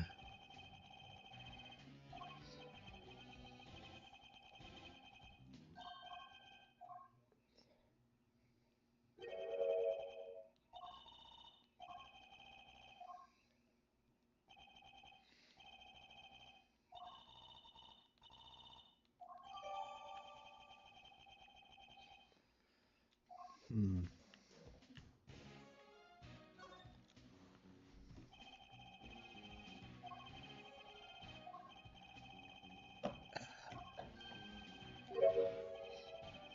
Uh.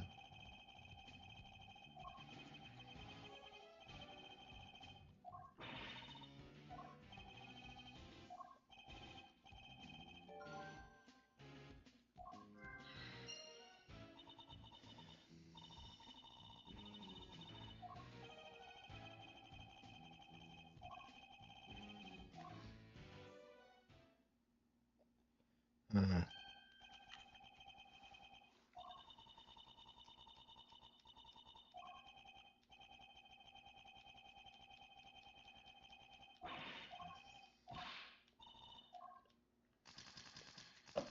Oh, it's Tabby Lloyd.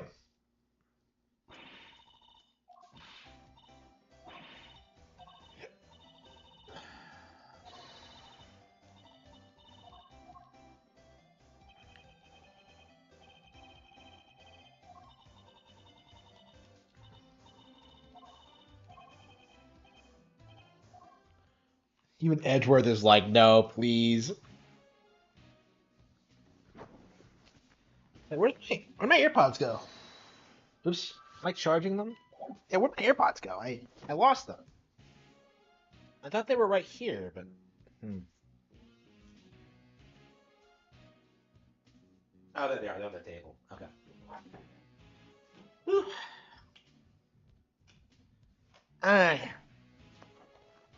Miles Edgeworth, Ace Attorney. Yeah. My Ace Attorney investigations.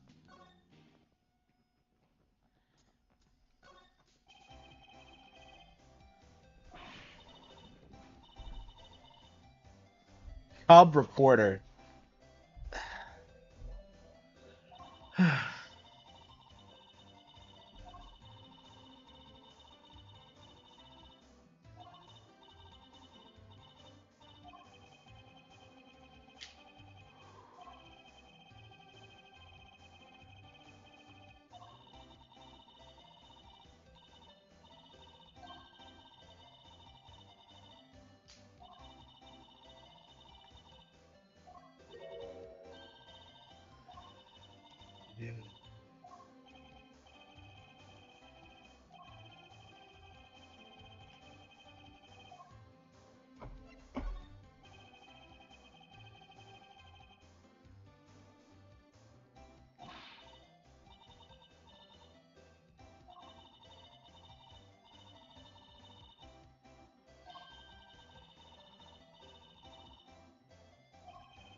Yeah, I think I'm ready to take a break. Now what should we play? We're making a lot of progress on this, but okay. Marvel Ultimate Alliance 3?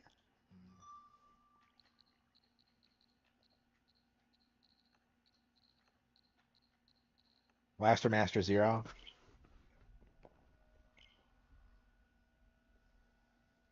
I don't know why more people don't talk about how good Blaster Master Zero actually is. Like, they're legit some of the best games on Switch. Does Sunsoft still exist?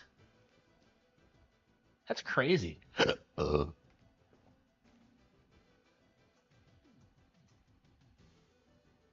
don't know.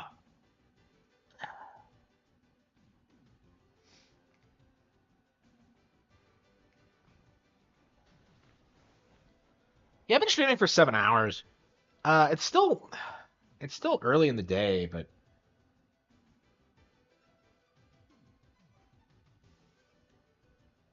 what? That's odd. The controller's not connecting.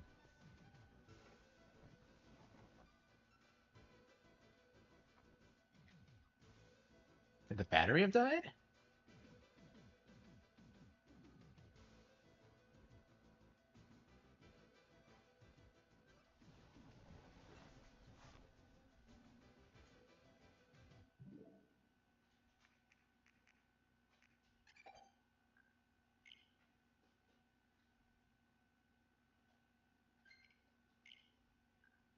I never switched the controllers back, apparently. So apparently you can play Ace Attorney with a player 2 control. Okay.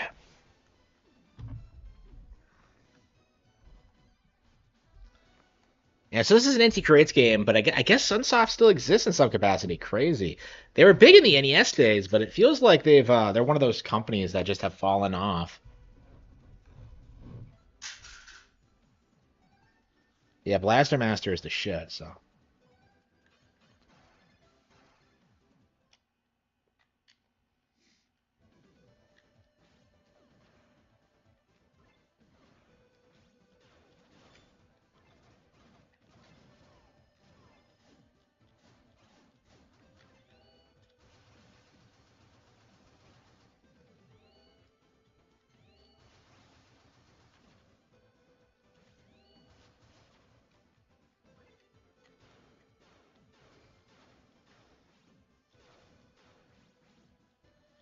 Yeah, I think I'm ready to call it quits.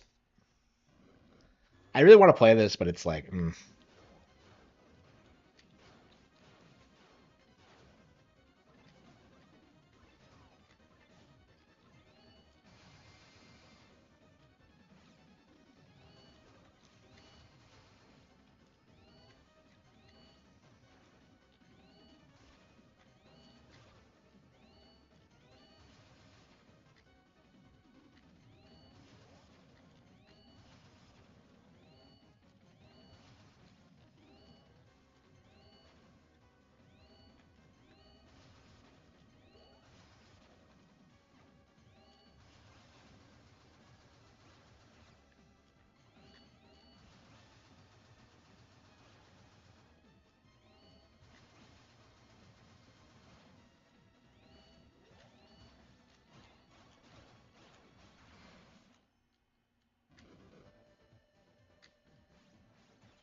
are they? I certainly don't think so. All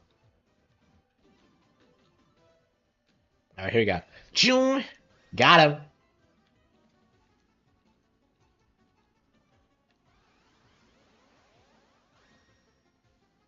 Sylvia warned it, but I haven't been streaming 10 hours today. I've only been streaming 7.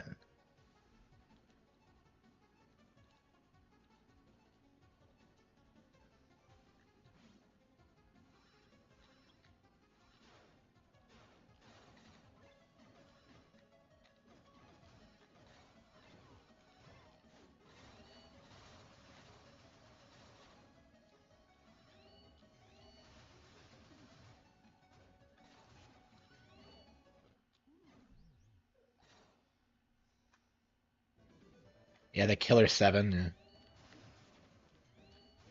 Yeah. Oh,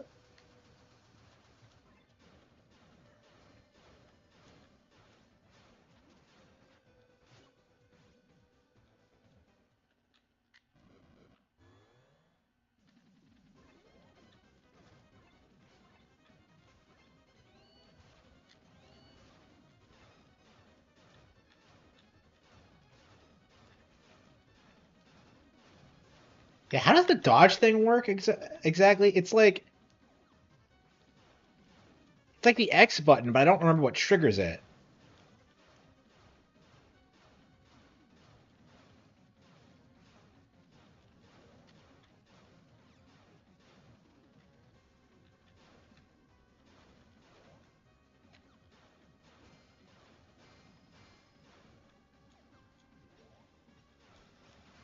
There we go. How the hell does that attack work? It's the X button, but I don't understand what triggers it.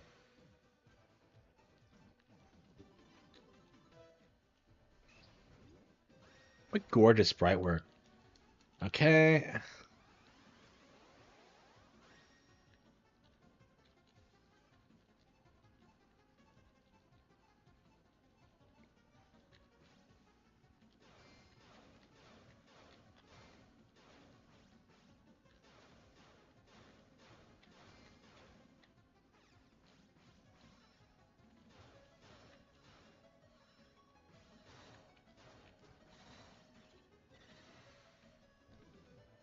Wait, is this where I need to be?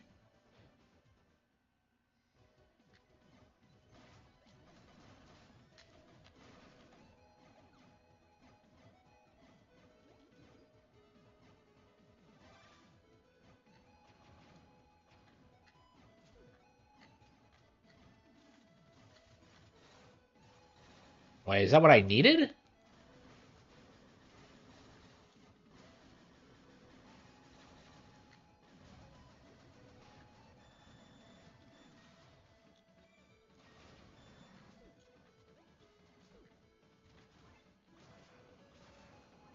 Okay.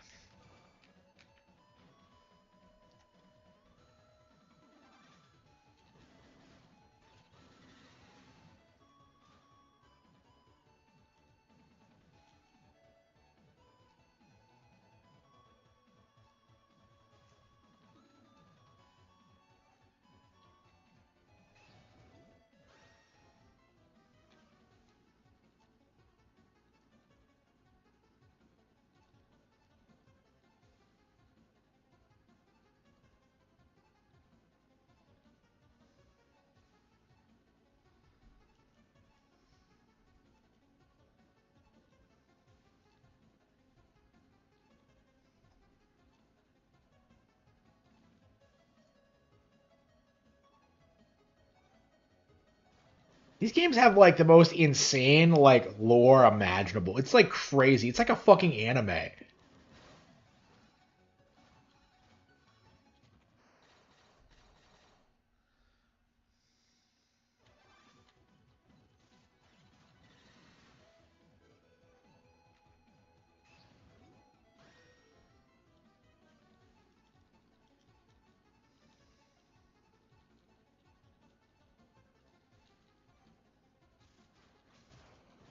Yeah, I wish that like this series got more attention because it really is one of the best games on Switch. It's phenomenal. It's really impressive what they were able to do with this. Nope. Shit, really? Yeah, this game doesn't fuck around. Yeah, I think I am too tired. I think I should call it quits now. I kind of want to like just watch movies and mentally prepare myself for going into work tomorrow. Yeah, I'm really not sure how I'm gonna get out of the house. I'm still frozen in here, so. I mean, I have my driveway plowed at least, but I don't know if the ice is gonna thaw. But I mean, another 2 days, it's not gonna matter. But yeah, why did it have to happen when like my week started? Like, it wouldn't have been a big deal if I didn't have to go into work. But this thing is like the original Landmaster.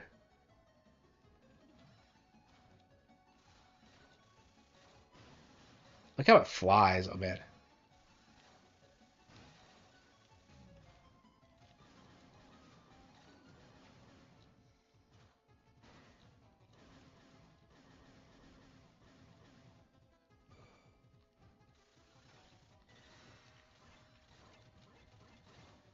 Yeah.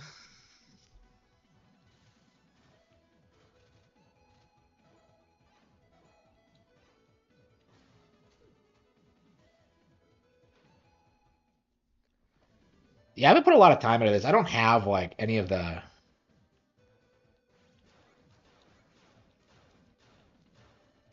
I should play the original Zero again. It's been forever. I should replay the entire trilogy, honestly. Well, I've never actually finished the third one, but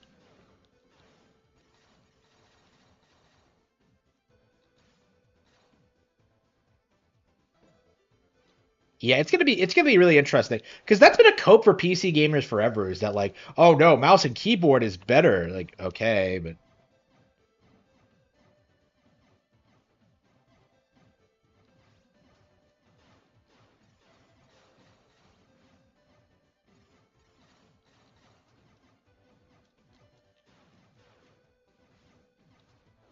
I can't jump, can I?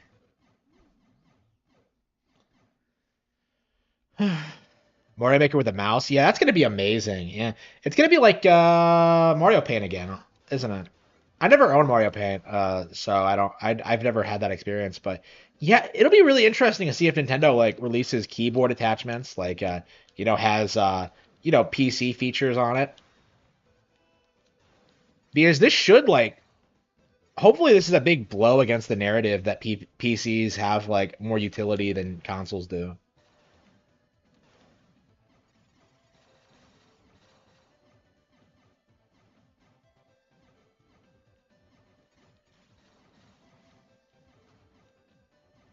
Mario Paint on NSO, yeah, that'd be cool. I've never actually played Mario Paint, so that'd be really interesting.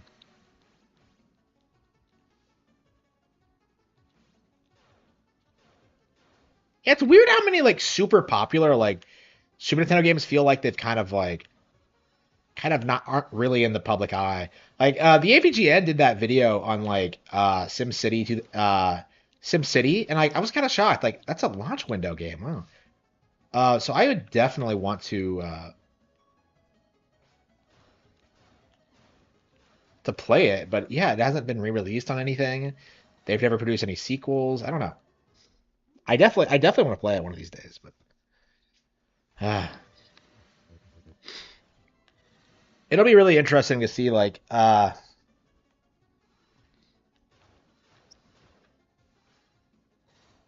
what point is Nintendo going to like just win everything?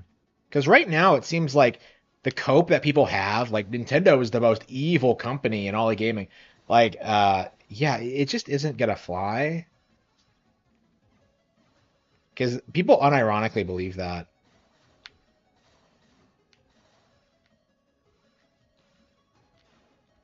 Like, I'm not even sure why people say stuff like that. It's always like people who don't know what they're talking about too.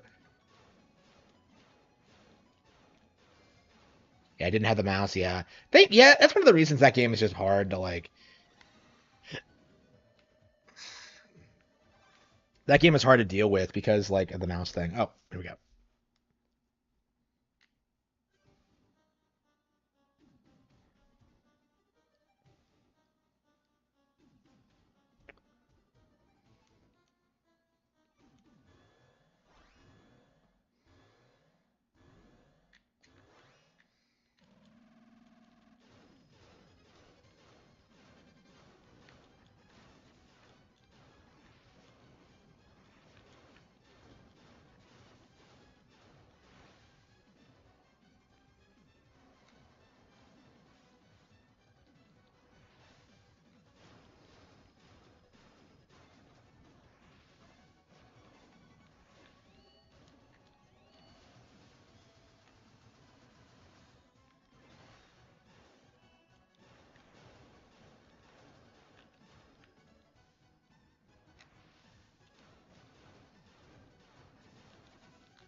Like people have been like, people are.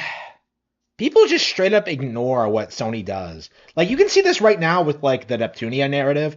Like Nintendo censoring games like they always have. Good thing PlayStation's not like this. And I'm just like, what are you retards talking about this? Sony's the reason you don't get Senran Kagura anymore. Like those games straight up don't get made because of Sony. But nope, we gotta keep up that narrative that like Nintendo is particularly censorship happy and like, oh, they're gonna come after more mainstream games. Like, yeah, sure, whatever.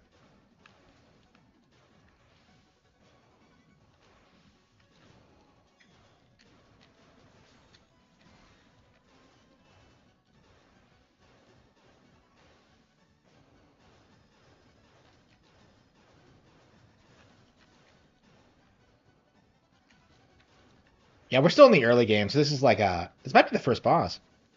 I actually have no idea.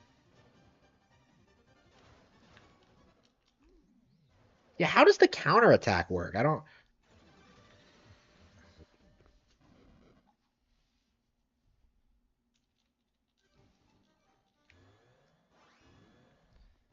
But yeah, the PSN thing is a really good example about how the narrative that PlayStation is porting their games to PC. No, they're trying to lure PC gamers over to the PlayStation ecosystem. So they're going to sell their games on Steam, but they're going to make you sign into PSN and they're going to start like advertising to you directly. Is what's going to happen. Um, like the idea that they're going to support like Steam indefinitely is foolish. They've already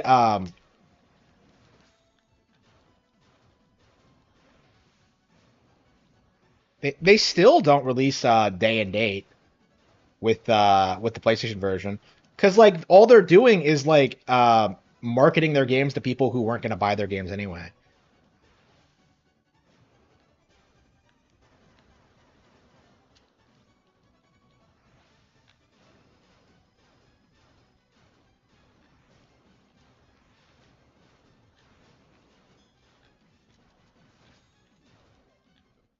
Wow. 1080 Avalanche? Uh, I liked it when I played it, but yeah, I think it's objectively not very good.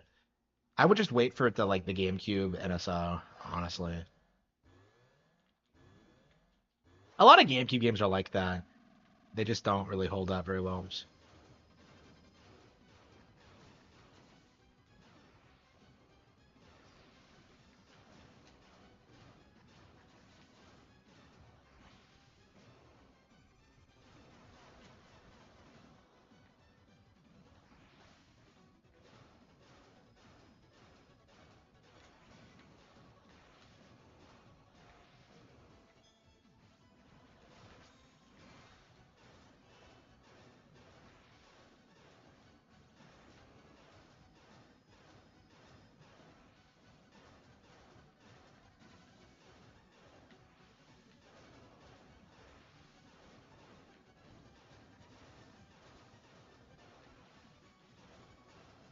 Okay, got him. Oops, what the hell? Whoa, shit. He's not dead yet? Wait. Oh, he's a second phase. Okay.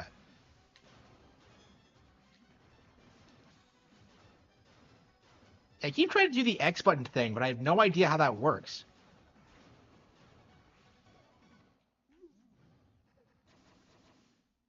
Yeah, Blue Storm is disappointing. Like I don't understand why it has the same tracks as the as 64. That's really weird to me. That it's like exactly the same. It was like made by NST, so it's like a lower quality product as Westerners, but yeah, I wish like NST. I mean, they made F-Zero 99 actually, so they might be making a comeback, but yeah, they never recovered after the Project Hammer thing. Oops. I don't know, man. Like they really should have been like the studio to produce like the genres that were hot in demand among Westerners, because there was that really weird period of time where everyone was crying about how Nintendo didn't appeal to the Western market because they didn't have COD or whatever. Like I feel like NST should have been like focused on like getting COD over like no matter what, and like focused on like online multiplayer shooters and stuff like that. Like they did a really good job with Hunters, I'm told. Like it was really unique. I don't know. I know people who are like obsessed with hunters. So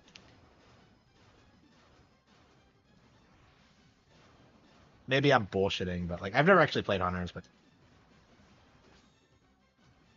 there was someone on like a forum I used to go on who was just obsessed with Metroid Prime Hunters and would tell you it was like his favorite game ever. Like all the fucking time, like just like, oh, did you know?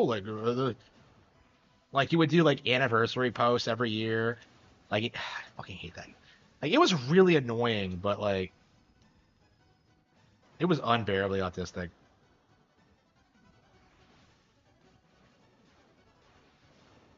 And I'm still mad. Oops, shit.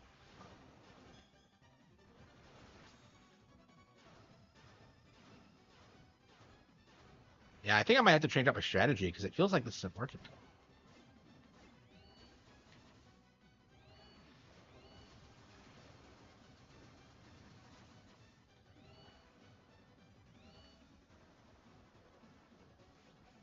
I have grenades. I guess I could try those, but okay, those do a lot of damage. Okay.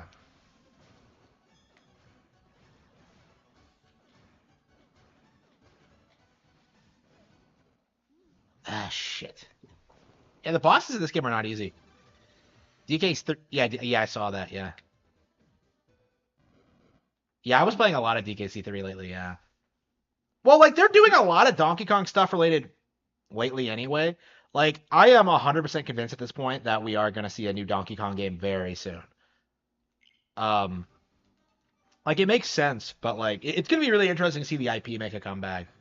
Especially since so many people have spent like the past couple of years crying about like, oh no, we never got one after Tropical Freeze. Yeah, because you complained about that when that came out. Because I remember what that was like when Tropical Freeze first came, when it was first announced. Like, oh, we don't need a new Donkey Kong game. Oh.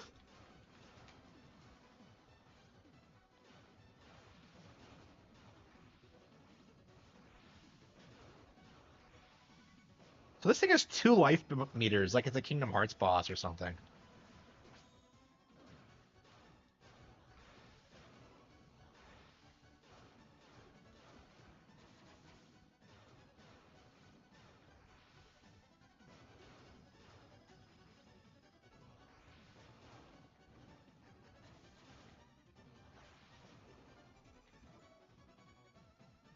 Yeah, that was crazy.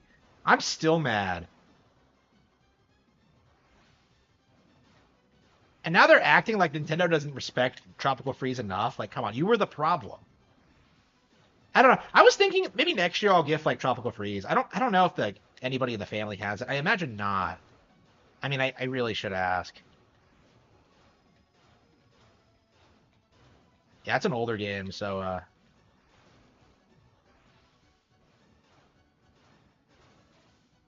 yeah, I don't know. I think it's gonna be like Dragon Quest, Builders, Tropical Freeze next year. Uh, yeah, I'm not sure what I'm gonna get in the next year. I'm already thinking about it. So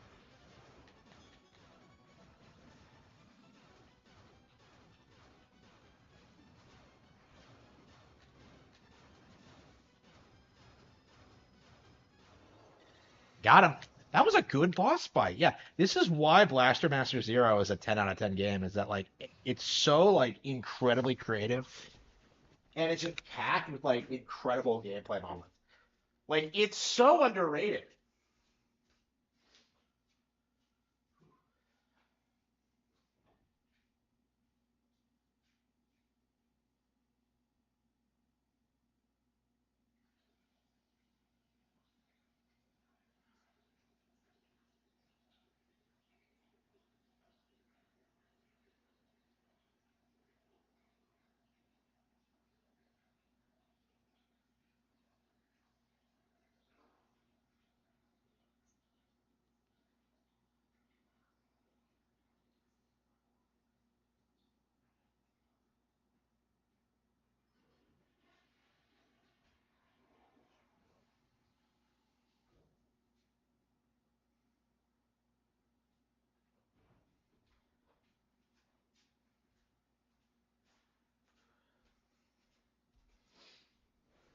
Okay.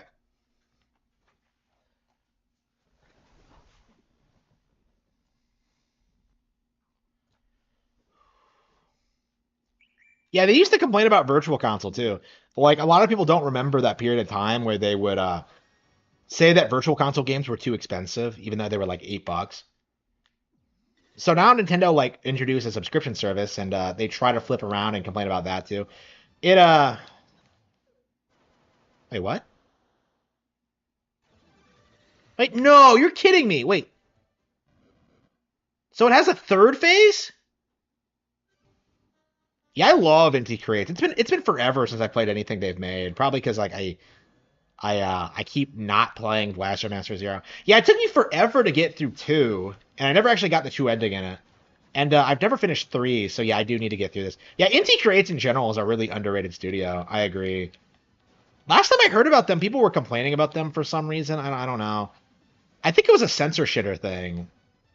Like, oh no, they made cringe lines. Nobody cares. I don't know. I'm really tired of seeing. Like, I really don't take people seriously when they complain about stuff like that anymore. Okay.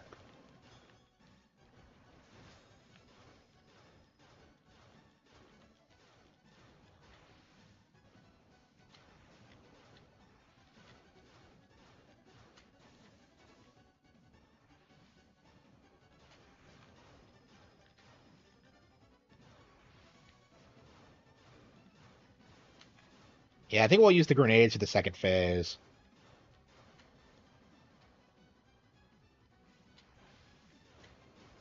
But yeah, I'm gonna have to look and see what else they've put out because I haven't bought anything from them in forever. I guess like I just haven't been paying attention because like I said I've been putting this game off for a long time. But yeah, I really should check out some of the other stuff they've put out recently.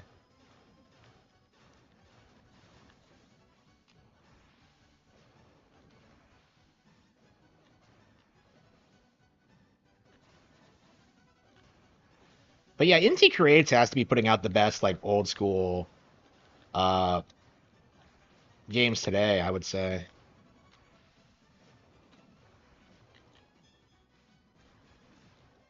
I couldn't get out of the way fast enough.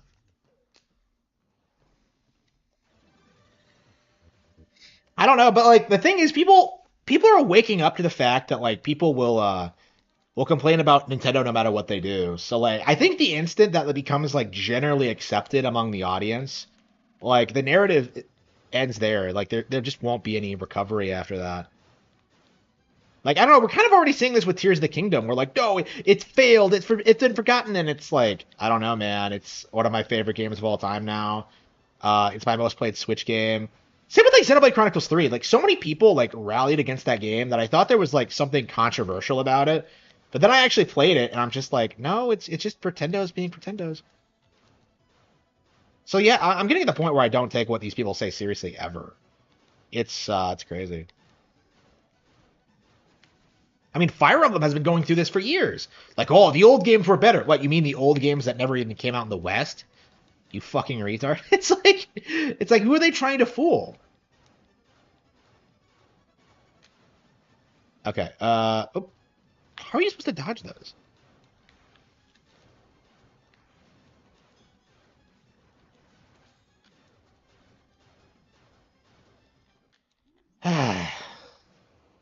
They're erotic? I don't think so. The critical drinker? No, definitely not.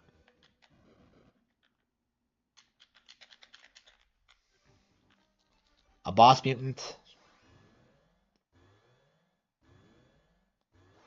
Am I supposed to be at it like am I supposed to have better equipment or something? It feels like it's taking too many hits, but I don't know, maybe I'm just a pleb. I am kind of tired. I just like 100% completed. I just played through Star Fox 64 twice, if that tells you anything. I finally have all the medals in Star Fox 64 on the NSO version. I've done that. I did that on the N64 version forever ago, but I finally got around doing it on this version. Oh shit.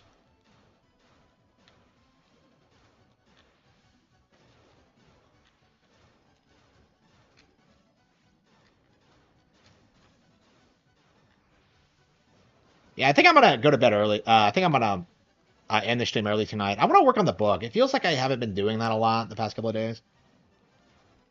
Um,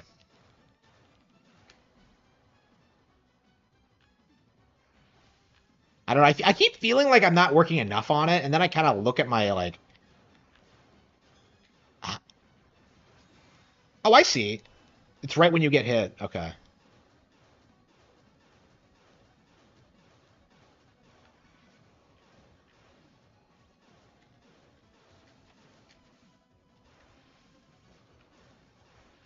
So wait, does it power up your weapon?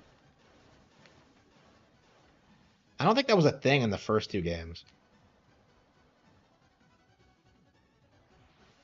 Yeah, your thing flashes a different color when you.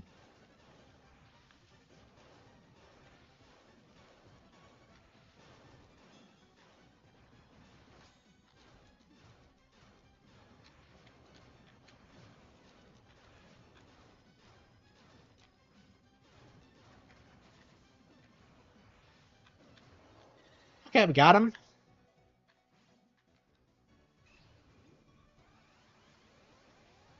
There's 3 phases to this boss. That's crazy if it's an early game boss.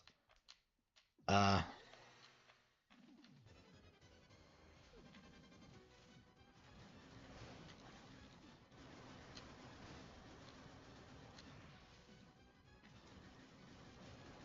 yeah, I guess your tank is stronger than you are, so. Which does make sense, actually. I mean, you fight like entire planets in this fucking thing. Here we go. That is like legit one of the coolest planets I've ever seen in my bosses I've ever seen in my life. Multi-leg, multiple legs that reduce the effects of certain geography. Hold down while on the ground to turn on and off.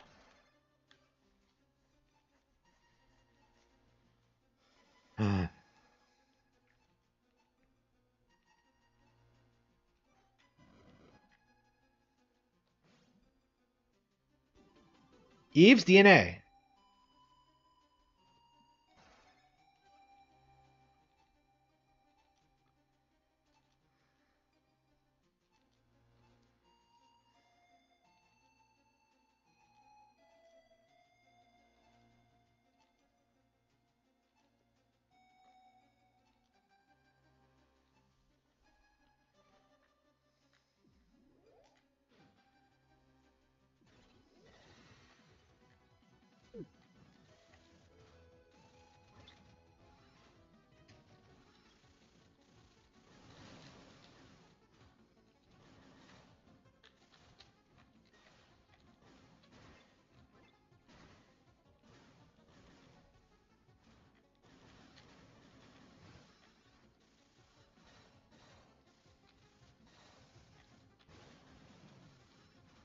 Oh, whoops, shit.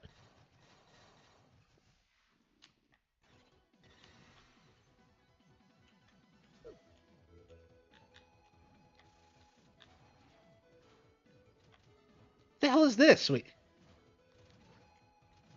Okay, so I can. So this is how it works: is that you can. So you press down, and then you. Huh? That just begs the question of how that's supposed to work. But all right.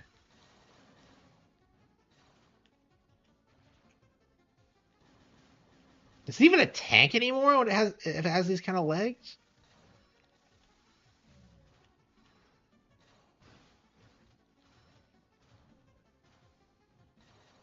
So what what is that power supposed to do exactly?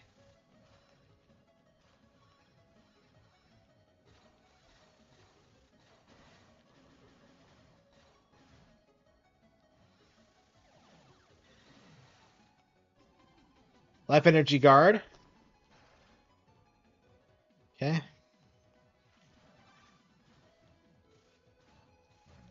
Yeah, I'm not sure I'm a fan of this Dark World mechanic. The sprite work in this game is really good though.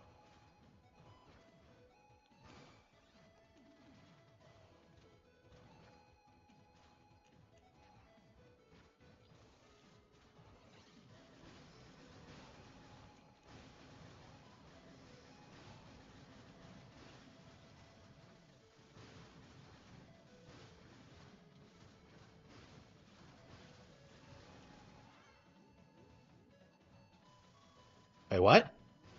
Why just changing my legs? Okay, whatever.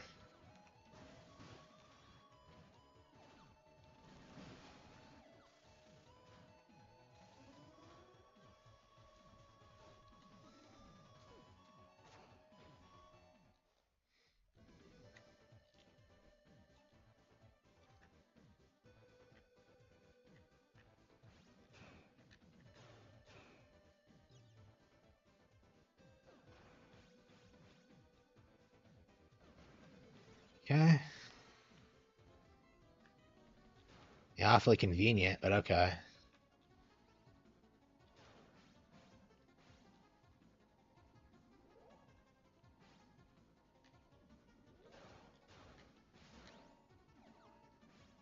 Is it like those light crystals in Metroid Prime 2? That's what I get. That's the vibe I get.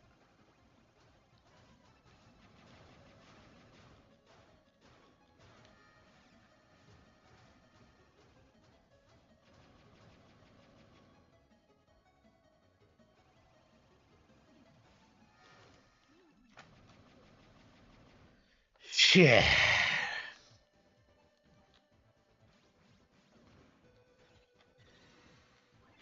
Yeah, I've been streaming for 8 hours. I started a little bit earlier tonight, so I think I will just end the stream early. I don't know. I just don't want to play anymore.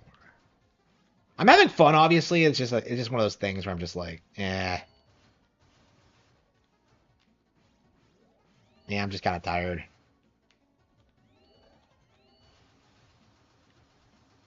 Yeah, I should be going into work tomorrow, so I don't think I'll be on tomorrow. I might come on tomorrow morning and play some more Ace Attorney. I don't know.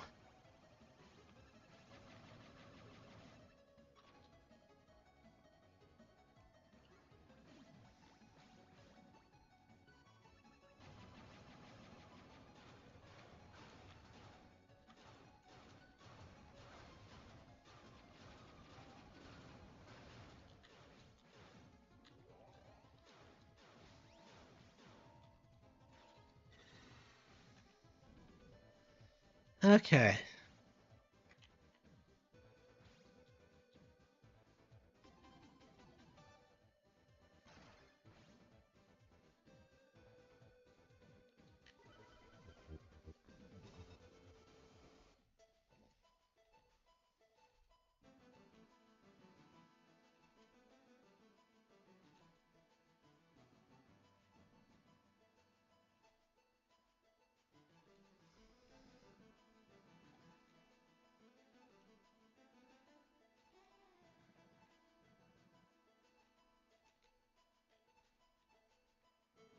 Jennifer Gardner. Wait a minute.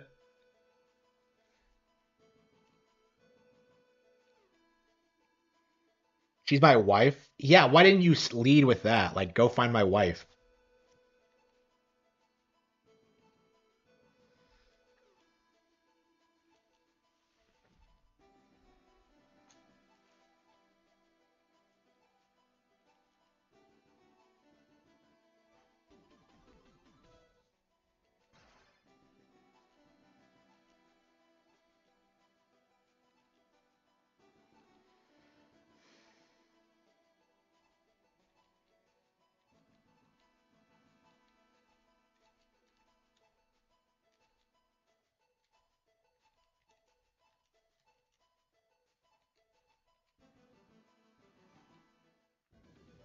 All right. Oh yeah, I thought we were gonna have to walk out, but no. Fred always teleports you out. I forgot about that. Okay. Yeah, he always does it. Okay. Yeah, I really like this game's pacing. It doesn't.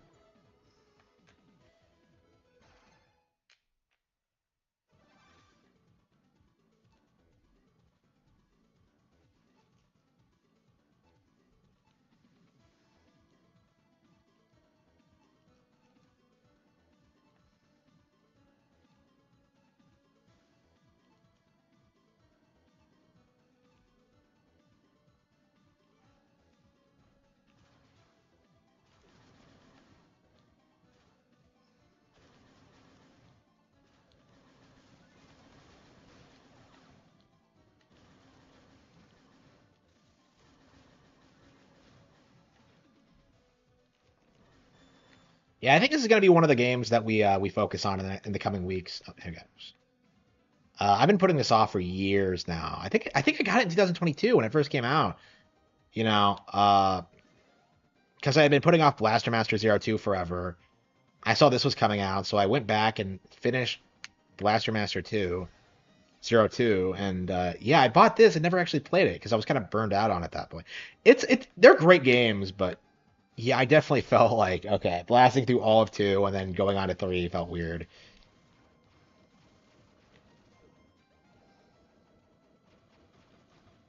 Yeah, these have to be the best remakes on Switch. I can't think of anything I enjoy more than these. Especially because like the first one was like an early launch window game for Switch.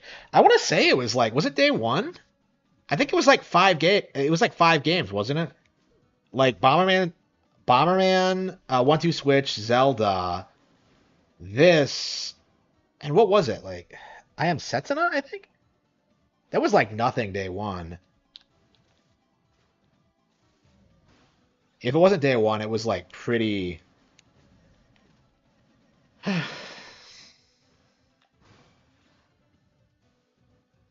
So that's the gimmick, is that you're slightly higher.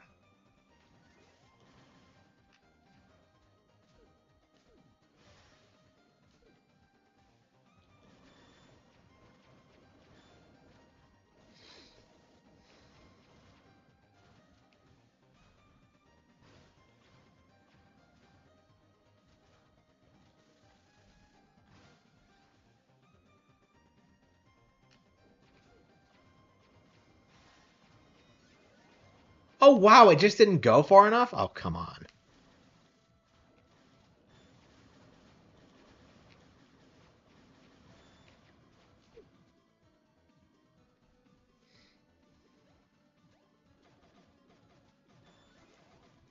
Yeah, I wish these games got more attention. I tried talking about these in my Hidden Gems video, but I don't know if I really did them justice. It's been a while, it's been a long time since I played one or two, and I never played this one, so.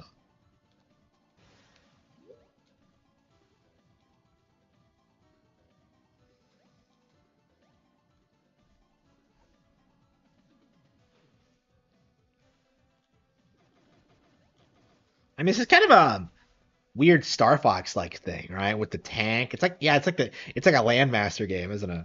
That's really cool. Oh, whoa, that was not a full enough drop to kill me. Come on.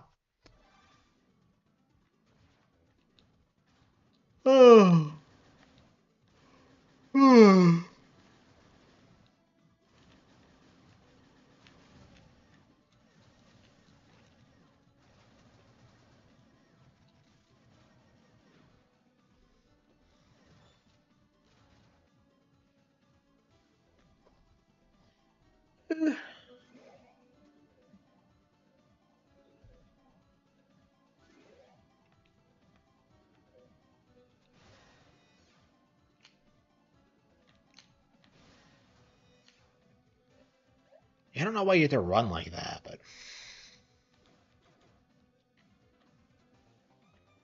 yeah, what else has Inti Crates made? I guess we could look real quick. Hang on, I guess we could just click the.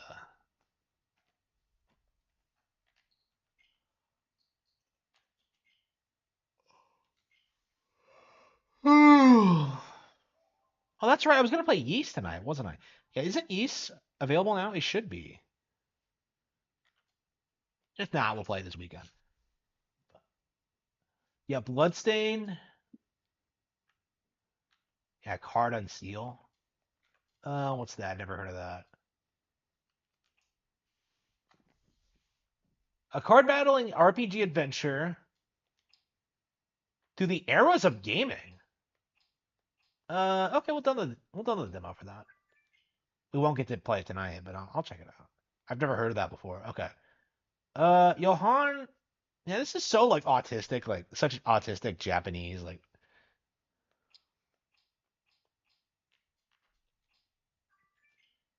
Yeah, AD Creates is really good with demos too. So Umbra Claw. Oh, I never actually played that. Dragon Mark for Death. Advanced Attackers.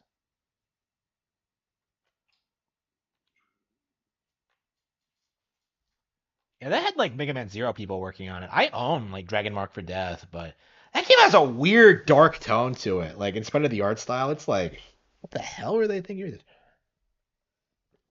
Yeah, I wonder if people still play it. It's like it had all these, it had all this focus on like online play, but yeah, I haven't played it in a while. I think they were still adding stuff to it when I last played. Maybe I should pop that in. Uh, oh.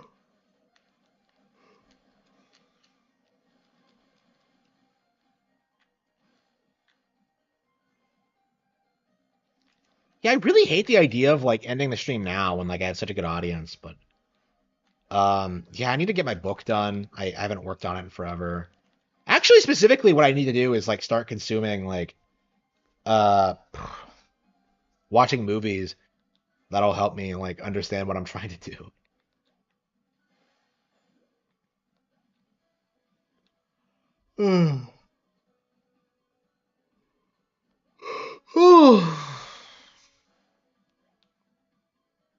Wait, why did I get hurt there? Why did I get hurt there?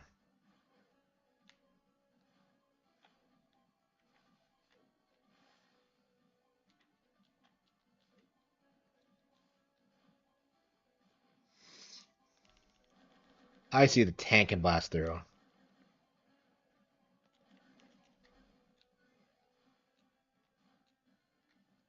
Ash versus Evil Dead. Well, like, I don't. I already have like other things I want to watch. If anything, I should be watching Gundam. Oh shit.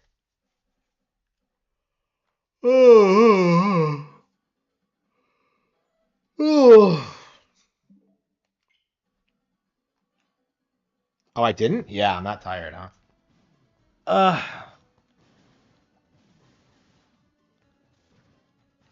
yeah, I probably should call it quits. It's been 8 hours. Kamen Rider? Yeah, yeah. I have one on my watch list. Yeah, that's definitely going to happen at some point. Yeah, I don't know. Maybe I should be using my extra time to like watch shit like that instead of like streaming. I don't know, because I feel like I don't have a ton of games to stream. But I don't know. I'm just addicted to streaming in general. Yeah, I think I will just call it quits now. Is there anything else I want to play? Let's see. Marvel vs. Capcom. No, I think we're all caught up. Let's see. Downloaded software. Yeah, we're gonna try. Yeah, we're gonna try to get through Ace Attorney Investigations, and then another Code R. We didn't play Metal Gear Solid 2 at all today. Oh, Yeast. We didn't play Yeast. I guess we can get started, assuming it's available. It should be. Check the internet to check whether. You cannot play this software yet? Oh, come on. Okay, that's a scam. Okay, we'll wait. We'll wait till tomorrow then. We might play Yeast tomorrow, and then like Ace Attorney or something. I don't know. Tomorrow, I mean tomorrow morning. Oh, hang on, Rikita said something. Yeah. So tomorrow morning, yeah, I'm gonna try to come back on. Maybe I shouldn't. Maybe I should just, chill out. But yeah, Rikita said something. Let's see here. Manipulation 306, the Batch Nile.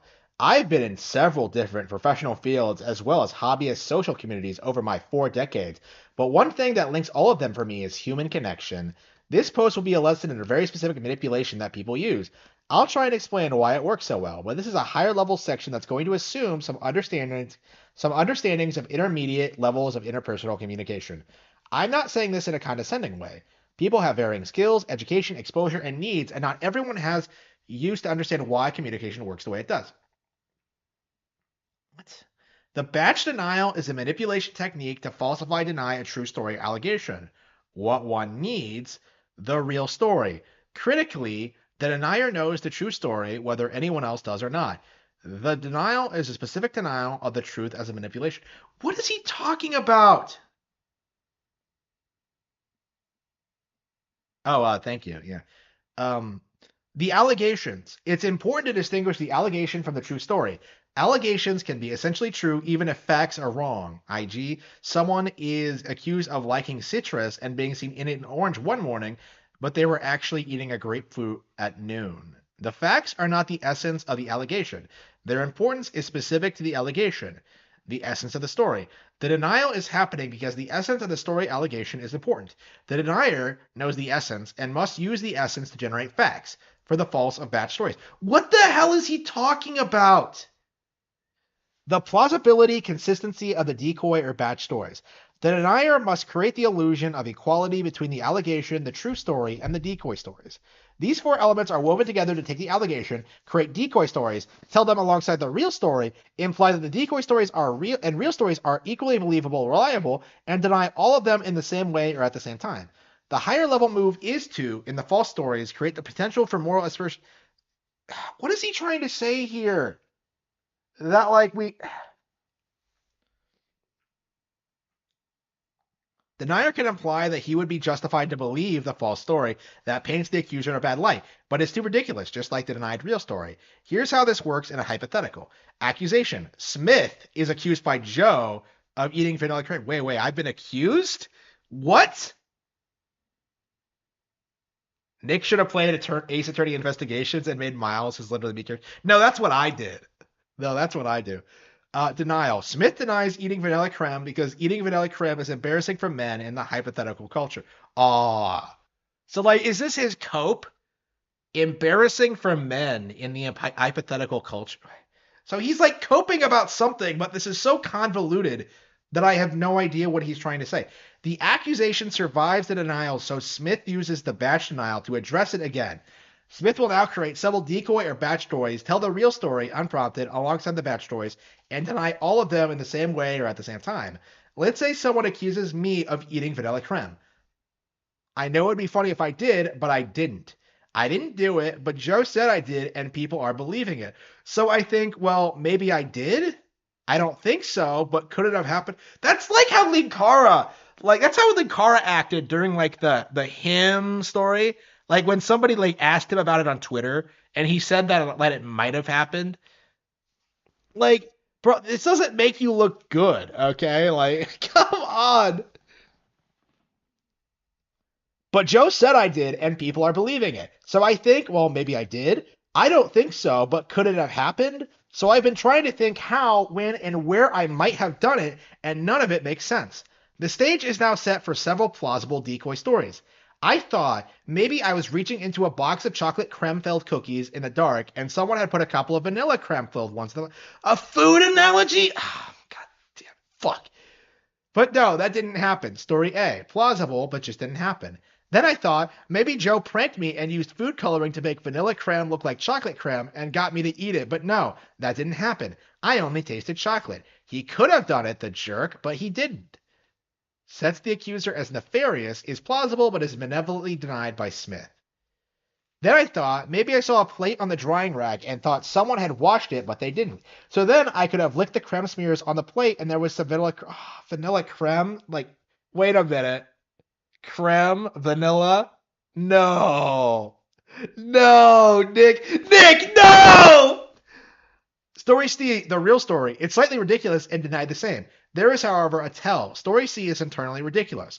Why would someone pick up a clean plate from a drawing and just start licking creme smears? That's intentional behavior that has no other rational explanation. It sounds similarly ridiculous in the decoy stories at first breeze, and many people listening will gloss the plausibility to match the decoy stories, which are more plausible. Maybe I got drunk and fell into a pile of assorted creme cookies and accidentally got one in my mouth while yelling in surprise in the fall. No. I think he was using creme cookies as an analogy for cock and cum. So he's saying that he tripped and fell and landed on someone's cock face first. Like, I think that's what he's trying to say here. Like, the number of decoy batch stories isn't concrete, and various charismatic attributes of the denier insist in implying equality of plausibility. The denier is still selling the falsehood, after all. This is a tactic used by politicians, celebrities, and anyone else in need of controlling their image, even low rent. YouTubers, people like you. There's plenty more to say about manipulation. You can take this hypothetical and an explanation and try to apply it in the next weird denial you encounter. Always look for the story that is ridiculous in a specifically different way than the other stories. Truth is often stranger and simpler than fiction. Internal consistency is critical. 3 of these stories are ridiculous, but internally consistent that they would be accidents. The real story is ridiculous, but the internal consistency is one of intention, not accident. Accidentally licking creme off of a cleaned plate doesn't make sense. Why? This post, along with your 4 decades. This post, along with your 4 decades, is dripping with privilege and entitlement. Uh,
Yeah, I called him out on it. Fuck that. That was like bullshit. What the hell was that?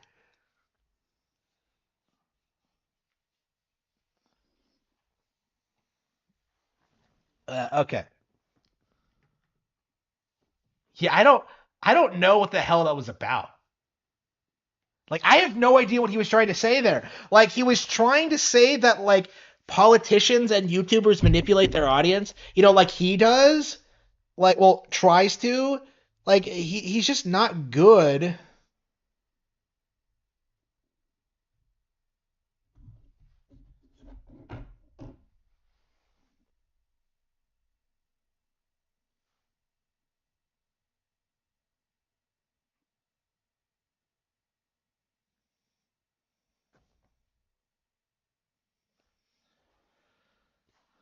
That's gonna be crazy when Kino Casino reads that. I have no idea what like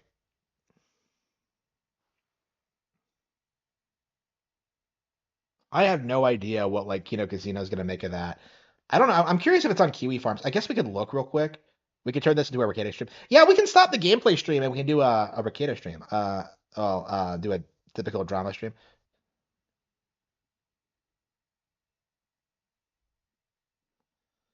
Okay, let's charge the.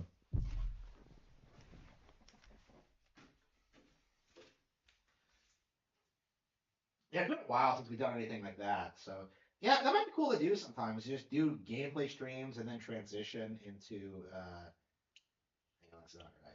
Transition into YouTuber cover streams. I never did do that like RGT 85 stream, even though I said I was going to. I guess I could like review that beat 'em ups video. Yeah, okay, let's. Uh,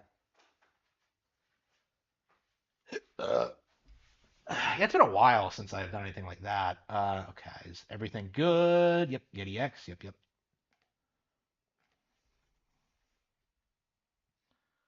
Okay, let's look at Kiwi Farms first and see if like they've caught wind of that.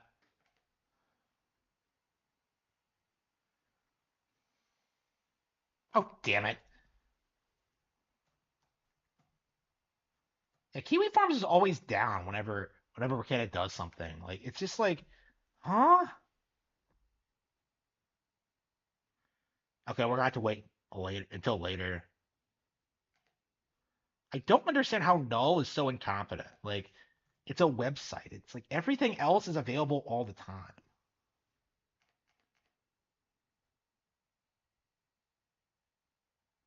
Okay. What else were we gonna do? Yeah, I wanted to, let's see, beat 'em ups. Yeah, I really wanted to talk about this live because of how ridiculous this video actually is. Let's see, YouTube reaction stream. Hang on, I didn't shut off the TV. Where the hell? Where the hell's my remote? Where the hell is it? I'll just press the button.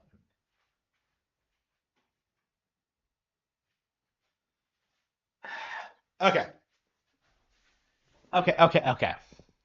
So this is the beat 'em ups video. Okay, what went wrong with Nintendo's worst Switch game of 2024? Okay, keep that in mind.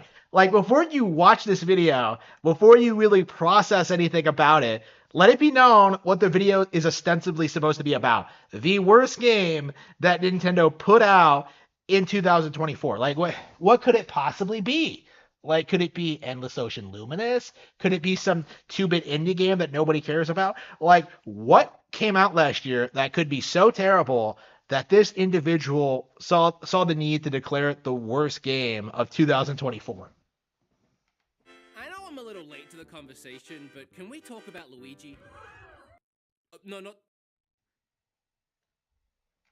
not that one, I mean the sexy one. Because I feel like I'm going insane here. I'm not the only one that thinks this is the most boring game Nintendo released this year. That's not what I'm talking about in this video. I'm talking about Mario and Luigi, which is probably the second most boring game Nintendo. So he straight up clickbaits people by telling them that he's going to talk about the worst Nintendo Switch game, and then he bait and switches everyone by taking like the extremely unpopular, controversial Endless Ocean Luminous, published by Nintendo, and instead steers people to like Mario and Luigi instead. Like, who's he trying to fool here? He completely undermines his entire narrative right from the start. Like, oh man, like Mario and Luigi, it's the worst game on Switch. Well, the second worst. Like, huh? Like, is he kidding? Like, who's he trying to fool? Released this year, but that didn't make for as interesting of a title. Somewhat more baffling, however, because how do you screw up a Mario and Luigi game?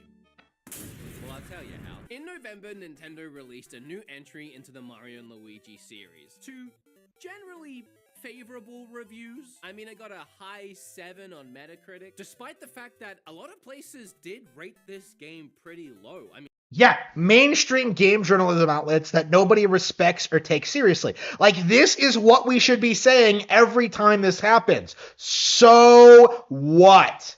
I don't care about IGN. I don't care about Destructoid. I don't care about GameSpot. All of these corporations have demonstrated time and again that they are not reliable sources of information when it comes to video game coverage. I don't pay attention to their review scores. I don't read their reviews. I don't care. And this is a really good example as to why. I mean, GameSpot and Destructoid gave it a 6 out of 10, and then IGN, with one of the lowest reviews for this game, slapping it with a mid 5 out of 10. The Mario and Luigi series has sadly missed the boat. The only reason it managed to crawl... Yeah, sure. Yeah, the IGN review is a joke.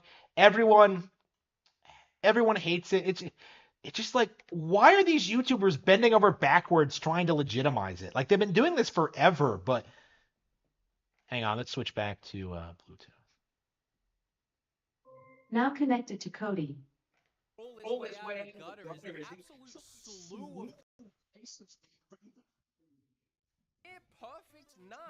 Yeah, you mean the vast majority of critics gave the game a positive score, and that like all the low scores are just outliers, to clickbait?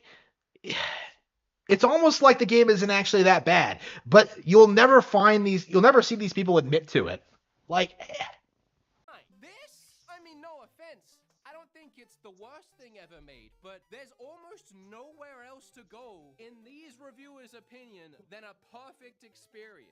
It was so... Yeah, I would give it a 10 out of 10. Like, I'm being completely serious. Like, I love that game. Close. It just missed the mark. I feel like 9 out of 10s are thrown out there way too carelessly these days. A 9 out of 10 should be reserved for a near-perfect experience. I don't know what quantifies a 10. I don't know if we've ever even had a perfect video game made. Well, apparently Mario and Luigi Brothership is very close, and for this reviewer, it was a perfect experience. Nothing needed to be changed. Nothing could be done any different. 100. Can we at least agree that's a bit insane? Although, to be fair, this reviewer seems to only really deal in perfect hundreds, including Scarlet and Violet. But Super Mario RPG got a 60. So now... I don't know what to think. Mario and Luigi Brothership is riddled with performance issues. It suffers from... No, it isn't. No, it isn't. What? Did you play it on an emulator? Like, like, what were you doing? Like, what's the story behind this narrative? Performance issues?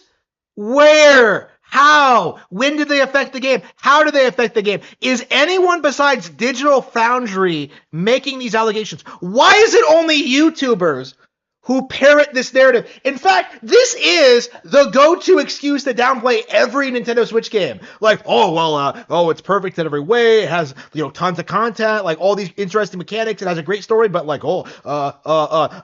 it has performance issues. Where? How is this game suffering from performance issues? What are you talking about?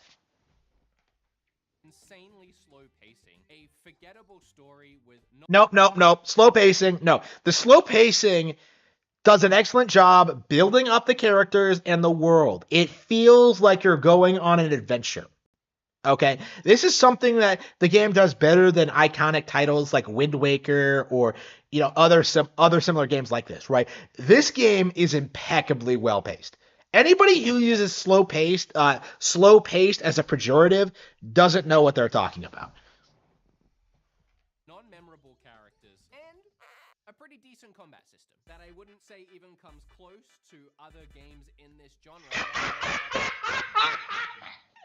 Dragon Quest 11, Paper Mario: The Thousand Year Door, Persona 5. Like, are you kidding? No. Paper Mario is 20 years old. Like, get over yourself. Dragon Quest is simplistic as fuck. Persona 5 is Persona 5. It's more of a visual novel than a video game. You're seriously going to argue that those games have a better combat system than Mario and Luigi Brothership. Bullshit. I am so sick of people putting Paper Mario on a pedestal in order to downplay other Mario RPGs. Okay, this has been a reoccurring thing on my channel, but like I cannot stand the behavior of these people. Like the audacity to shit talk Brothership for having a simplistic combat system and then turning around and hyping up the Thousand Year Door of all things. You know, a game where you can literally just master the B button super guard and get through the entire thing without even getting scratched, right? Like, the Thousand Year Door is incredibly unbalanced. Other Mario games in this genre, and even if all of my opinion-based stuff is stripped out of here and we just focused on the sheer amount of performance issues the game suffers from, is it really a 9 out of 10? Or is it just that that same slew of 9s came almost exclusively from outlets with Nintendo in the name? I ain't saying nothing. And why?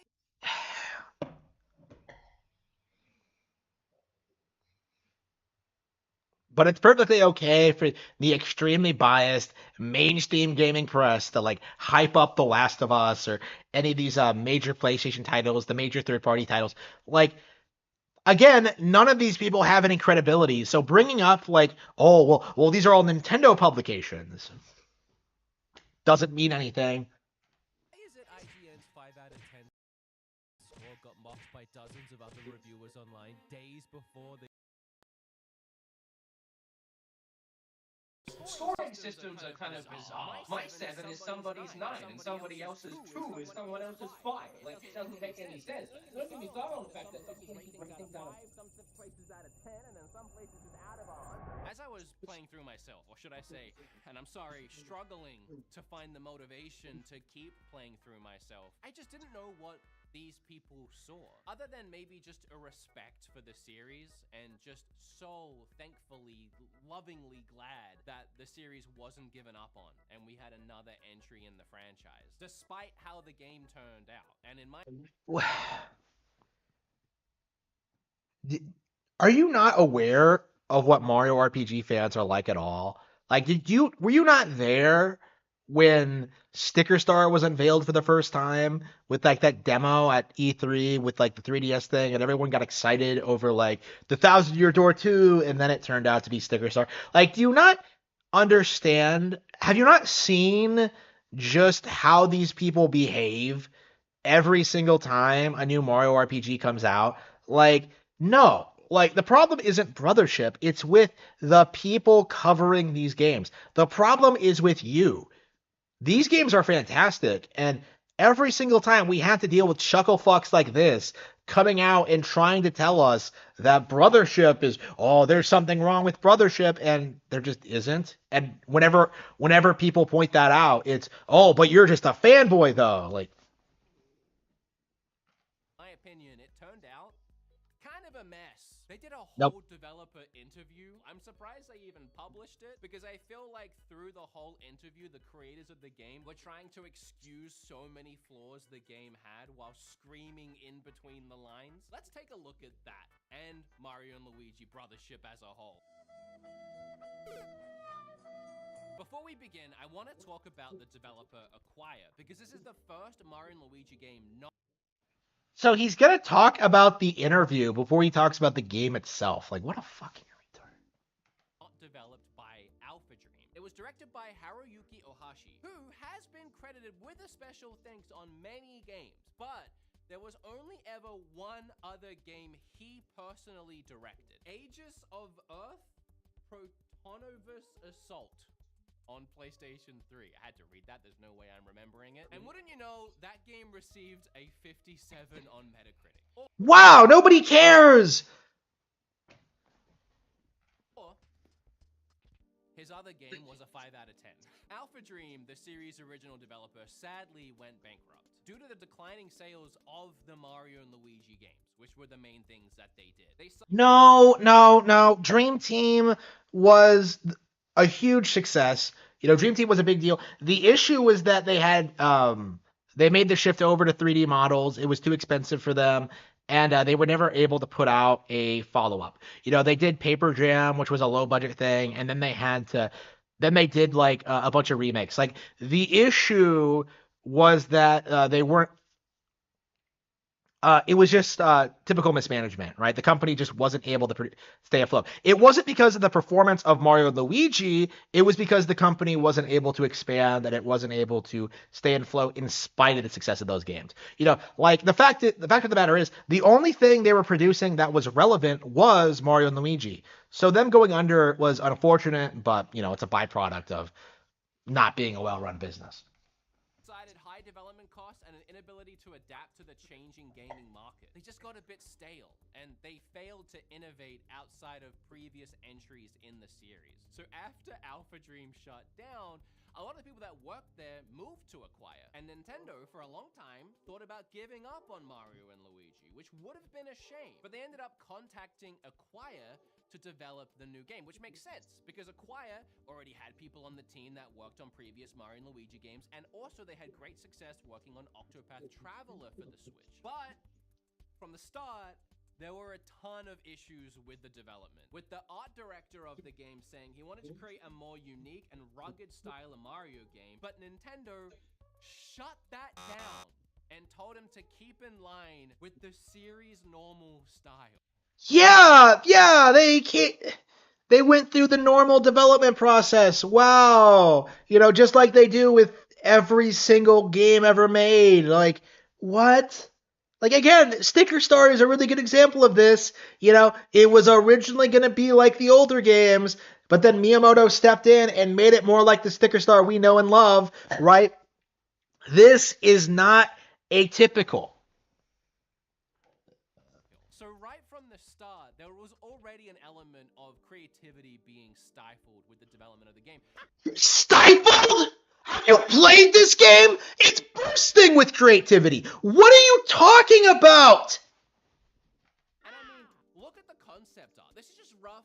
This isn't like final. This was shut down very quickly. This idea of a more rugged Mario with like a cape and looking kind of bad. I mean, this is giving me like Mario RPG vibes. Ohashi said, and I quote, "We had a strong desire to experiment with the new visual style, but they articulated their vision to us each time in a way that we found convincing." Which is such a shame, because what we got, it is very in line with classic Mario and Luigi games. But these concepts of a rough around the edges Mario excite me way more. It kind of gives me Chrono Trigger vibes, which makes sense as these Mario and Luigi games started with Super Mario RPG, which was developed by Square. And a lot of former Square employees went on to create Alpha Dream, including the director of Super Mario RPG, who is actually at Acquire and worked on Brothership. So you could see what the thinking was there, that they wanted to bring it back to its roots and do a more rugged, rough around the edges RPG, but they were told not to do that and instead do back to his roots? Like, is he implying Super Mario RPG is some hardcore, like, super edgy game? Are you kidding? That game's like a cartoon. What are you talking about? That game is like, if anything, it's whimsier than Mario and Luigi Brothership. If anything, I would say Brothership is probably the second edgiest Mario RPG ever, only behind the 1,000-Year Door. Like, yeah, I'm sorry, you're never gonna beat Hooktail, like, eating a bunch of NPCs in the crowd live. I'm sorry, but like, Brothership is really edgy in tone. Right? Like, what do you mean that Nintendo was stifling creativity? Like, bullshit. Complete crap. Like, what is this idiot talking about?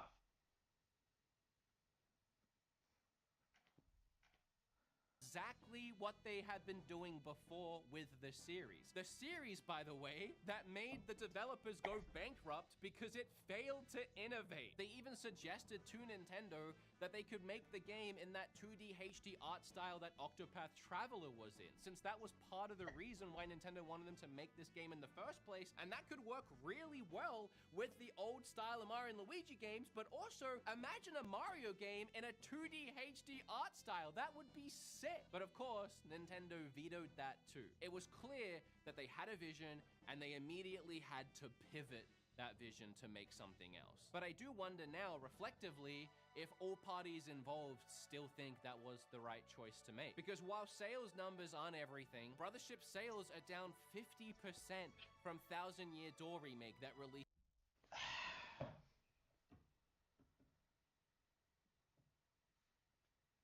Mario RPG, Mario and Luigi Brothership came out the same weekend as like Dragon Quest III in Japan, which is why it had such a slow start. But it has been selling consistently well in the weeks since. It's been in the top 10 regularly. It's selling perfectly fine, is what I'm saying. Word of mouth has been very positive towards this game, and people like this cannot downplay that fact. Earlier this year, and even worse, down 80% from the Super Mario RPG game. And again, sales numbers on everything. Great games sell poorly all the time. One of my favorites is Final Fantasy VII Rebirth. But I do wonder... He's a Rebirth fan? Oh, man. And we're supposed to take you seriously. Like, oh, man. Who this game is marketed for. Because the cover art just has these two cartoon brothers and a little cute pig, which kind of just looks like a kid's game to me. But What? Wait a minute. I can't even get over that. Wait, that was so fucking stupid. Wait a minute. T7 Rebirth. But I do wonder who this game is marketed for. People who like Mario RPGs, like I don't understand what's so complicated about this. It's a Mario and Luigi game. Anybody looks at that and it's just like, oh, it's a new Mario spin-off series. Okay, I'll try it. And then they fall in love with it because it's so good, right? Like, again, what is so difficult to understand about this? If you want a mainline Mario game, you'll play Mario Wonder. But if you want something a little bit different, something with a little bit more of an edge to it, you get Mario and Luigi, right? Like, again, what's so complicated about this? Okay. Because the cover art just has these two cartoon brothers and a little cute pig, which... Pig. He called Snoutlet a pig when his very first line in the game is that he's not a pig. To the point where, like, to casual fans, that's like the main thing that Snoutlet is known for. He ain't a pig. Like, he's a really... How did he even play the game? Like, I'm genuinely wondering watching this video. Because, like, can you see it? Is the plastic off? I think it is, but... Yeah, like, again, that's a really basic fact about the character that you would have known by watching the trailer, right? He ain't a pig. And two cartoon brothers. You mean Mario and Luigi? Like, two of the most biggest faces in gaming? Right? Like, oh man, who's gonna buy a game with Mario in it? Like, I don't know, like, everyone? Like, what are you talking about? The Thousand Year Door is like the ex-girlfriend they'll never get over. I know, right? I know.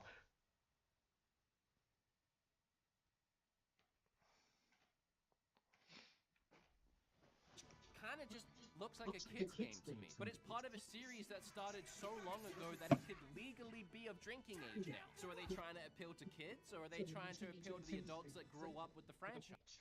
They're trying to appeal to Mario fans, people who like Mario RPGs. I don't understand what you mean by this. Like, oh, like, I don't understand who this game was made for. Like, it was made for Mario fans. I think they accidentally did neither. To be fair to the art style, it is very nice. It's clean, it's vibrant, it's bright, and it pops. Even if it isn't super creative or innovative or doing anything different. But I find it so funny that it's radically different from other RPGs, right? It has this very specific tone to it. It has It has a lot of thought put into the world building and the structure and the way you navigate. Like, there's a lot of creativity there. The idea that like this game is generic is just laughably dumb because each and every island is completely unique and distinct from each other, right? So even when you're on like a generic island, like there's going to be like interesting things about it, that tie into the overarching plot, which is extremely creative. So no, I don't believe that at all. This art style that they were dead set on going with is the reason why the game has such terrible performance issues. In that same development. What performance issues? Like, demonstrate the performance issues. I have never seen any evidence of performance issues outside of YouTubers insisting they're real. Keep in mind, I did basically everything in the game, right? I played through like everything in Brothership, like almost everything. Like, and you're gonna sit there and tell me that performance issues are holding the game back when nobody can adequately describe when they happen, where they happen, how they negatively impact the game. Like, what exactly are these performance issues? Are they in the room with us right now? Like, where are they?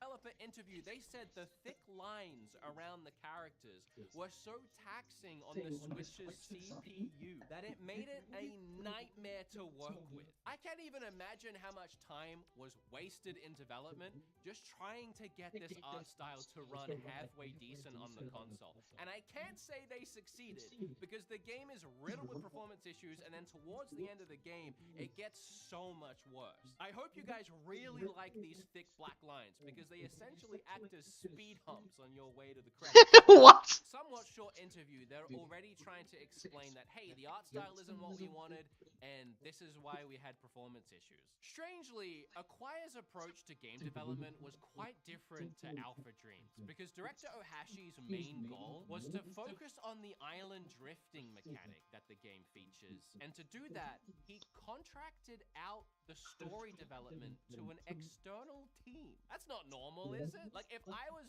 directing a game, a JRPG game where a story is so important, I would want to make sure I had full control over the writing process and that my story flowed hand in hand with the game that I was creating and was interesting to prevent the possibility of having bland characters or a bloated, lackluster story.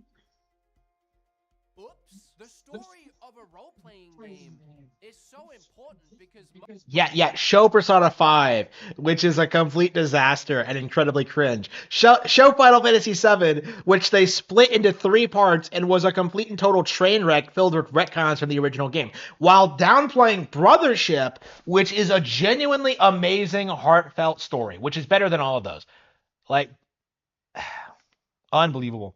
Most of the time, it's what's pushing you through wanting to actually play the game. To go through these repetitive turn-based battles again and again and again and again, you need motivation. So to part the entire story development out to another team is a huge risk. And unfortunately, that risk, in my opinion, did not pay off. None of these characters are memorable at all. And the dialogue is so generically cookie-cutter with barely any pulse or signs of life. And it's all just very much to the point, basic dialogue. I mean, you look at most other great JRPGs like Final Fantasy IX, Earthbound, even Mario RPG, and you look at the dialogue from these characters, and you can almost get a sense of that character's personality, whether it's the character's accent or their personality quirks. Brothership seems scared to give any character personality, and it leads them to all feeling like one joint hive mind of a character. In fact, the only character in the game with some sort of personality is just the pig that follows you around, and his whole personality is that he doesn't like being called a pig, and he will say that over and over and over and over again. So, like, he genuinely thinks Snoutlet is a pig, but is in denial.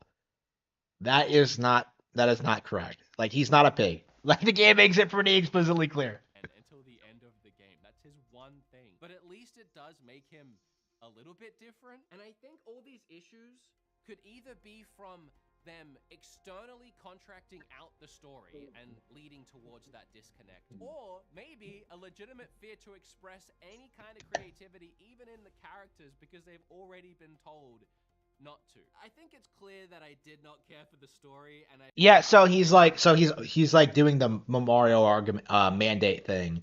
You know, a thing that like nobody really believes in anymore and has been discredited time and time again, but like, you know, a lot of people really cling on to the narrative that like, no, Nintendo doesn't allow developers to be creative with the Mario license, you know, in a world where we got like Mario Rabbids, you know, like it's just like what? Like who are you trying to fool?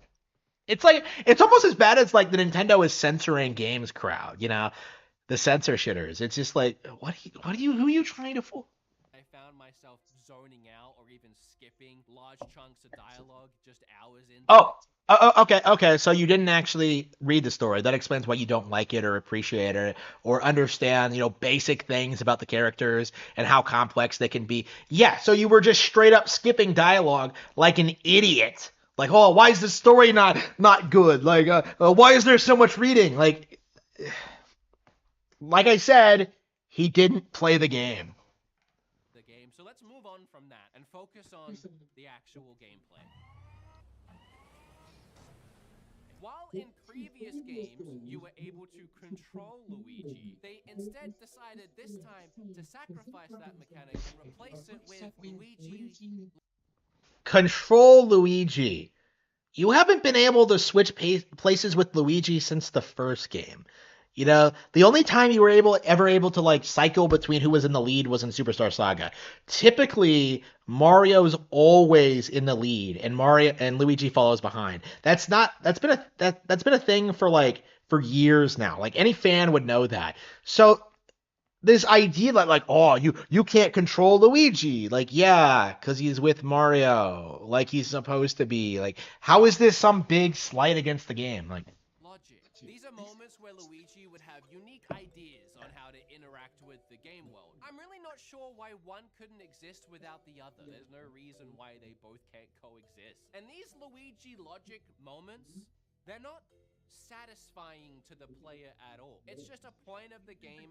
nope wrong. It's fun to see Luigi come up with solutions to problems. If anything, my big problem with it is that it makes Mario look like kind of a dumbass. But in the story where Luigi just has an idea and then that gives you a new gameplay mechanic. Sometimes. Because sometimes, like the first time he does it, his idea is that he's just going to squeeze through some bars and then press a trigger on the other side. And that doesn't really ever happen again, so it's just sort of a cutscene. Cool. I didn't do anything. I watched it happen. Or this Luigi logic moment where Luigi, not the developers, definitely Luigi, the character in this game, has an idea where him and Mario can spin together really quickly, create a UFO to cover short distance gaps. And you just do that. The discovery of these mechanics through Luigi have nothing to do with the player other than just progressing through the game. So they don't add any satisfaction. Yeah, it has nothing to do with the player other than introducing new mechanics and utilizing this new feature. Like, come on. What are you talking about? This isn't even really a nitpick. This is a reach. Like, this is just him trying his hardest to, like, downplay every aspect of the game. Just unbelievable.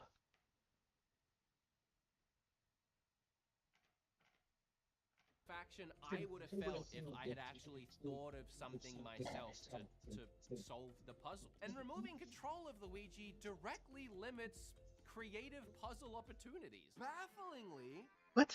They still decided to add in puzzles and platforming around the islands. I ask you again, huh? Like these floating platforms where one is for Mario and oh wow, platforming in a Mario game, you know, the thing that's been present since the very beginning. Like even Super Mario RPG has a lot of platforming elements. Like this shouldn't be a big surprise. Like, you know, Mario RPGs have always strongly focused on platforming elements. You know, it's not that unusual.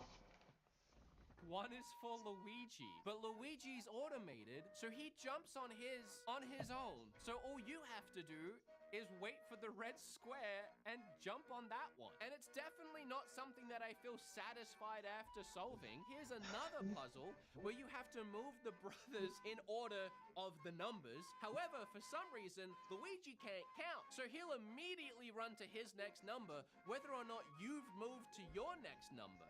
You're on a time limit, but anyway. Get absolutely no satisfaction out of solving these puzzles, because they're half solved for you. I just want to double check something. Oh yeah, this game is titled Mario and Luigi, not Mario with Luigi. I thought that was the whole point of this series. What? What? Huh? Like, oh, it's Mario and Luigi, not Mario. What kind of point is that? Like, oh man, Luigi's not playable. Like, what are you talking about? He's in every single combat. Like, huh? What? Like, oh, Luigi's not a protagonist because you don't directly control him. Like, what kind of argument is that? First time you get to play with both Mario and Luigi. Now it just feels like one giant escort mission with an automatic ally that can help you out with some things, but he's not actually a main character in the game anymore. Once again, putting focus just solely on Mario and treating him like the sole hero. A reason why... What are you talking about? Like, did you play the game at all? They're together throughout the entire thing. Like, the Great Conductor even says Luigi is probably the better of the two for this specific situation because of, like, Luigi logic and stuff like that. You know, like, the game emphasizes this a lot. It's the core theme that their brotherly bond is important. Like, again, how out of touch can you get? Like, holy shit. People love this series is because it gives Luigi the love that he deserves. He 100% is not a fan. Let's make that clear here. Like, this guy, I genuinely think he's never played, like, another game in the series. Like, I think that about most people who are shit-talking Brothership right now. Like, they're not fans. And if you're not fans, like, why would I give a shit about what you have to say? Like, again, you don't know what you're talking about. Oh, but I mean, he is there the whole time, so that's something. I want to stress that in a game where its story is centered all around connections, they severed one of the biggest connections in this series. What? The connection between Mario and Luigi. What? Connect to anybody else. I did really enjoy the sailing idea, but it became pretty apparent very quickly that all you do is just pick a path and then the game automatically sails you around that path in a loop. I guess everything else is taken care of for me. I don't even have to move half of the characters. Even the ship is moving itself around. All I can do really is fight. Fight. And I gotta say, to be fair, the battling does innovate, and it is the best part of the game. But I still don't think the battling is anywhere near perfect. It's just pretty good. And you would hope so, considering it's seemingly the one thing they worked on while they contracted out everything else. From all the new special attacks to the battle plugs, which power you up and you can mix and match different abilities, all of that is good. The issue is the repetitiveness of the battles is not good. There is, in my opinion, a lack of enemy types, and it all leads to a slog of just doing the same. Each island has its own unique enemy types. This is pretty apparent if you put any amount of time into the game at all. Like, I think for the first because you spend so much time on, like, the first couple of islands, it's really easy to get this idea that, like, you just see the same enemy types over and over again. But usually there's, like, a story reason for it. You know, like the Snapters, how they're, like, on different islands kidnapping people. Like, yeah, you're gonna be fighting a lot of those, but eventually they just stop appearing. So, like, yeah, there's plenty of enemy variety in this game.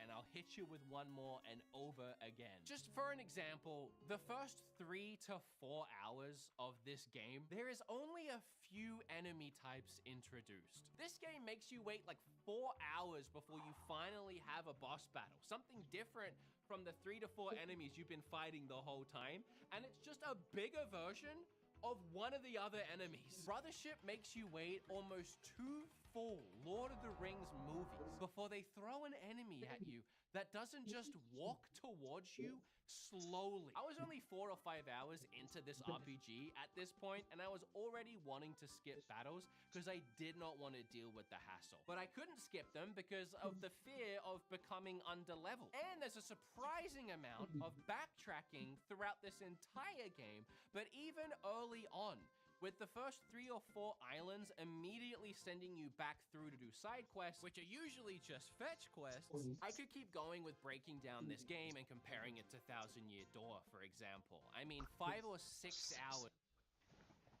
Thousand Year Door has way more backtracking than this. It's way lower quality. Everything's a fetch quest. Like it's objectively worse.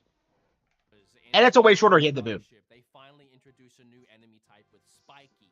And while it is a refreshingly new enemy to get at this point in the game, in the first hour alone of Thousand Year Door, dozens of different regular enemy types, as well as that opening mini boss battle, a boss battle against Gus, the doorkeeper, a giant boss battle with a blooper, and then even like a weird game show battle with a thwomp block. Literally in the first hour of the game. To cut to the chase, Mario & Luigi Brothership is a 40-hour-long game that has about 35 to 40 unique enemies, after removing any variations of the same enemy, which that equates to finding like 1 new enemy every hour or so of gameplay. Thousand Year Door is only 25 to 30 hours long and has 50 unique enemy types, removing all those same variations, which is a new enemy every 30 minutes of the game, which doesn't leave much time for anything to get stale. And that would be if I was even telling the truth,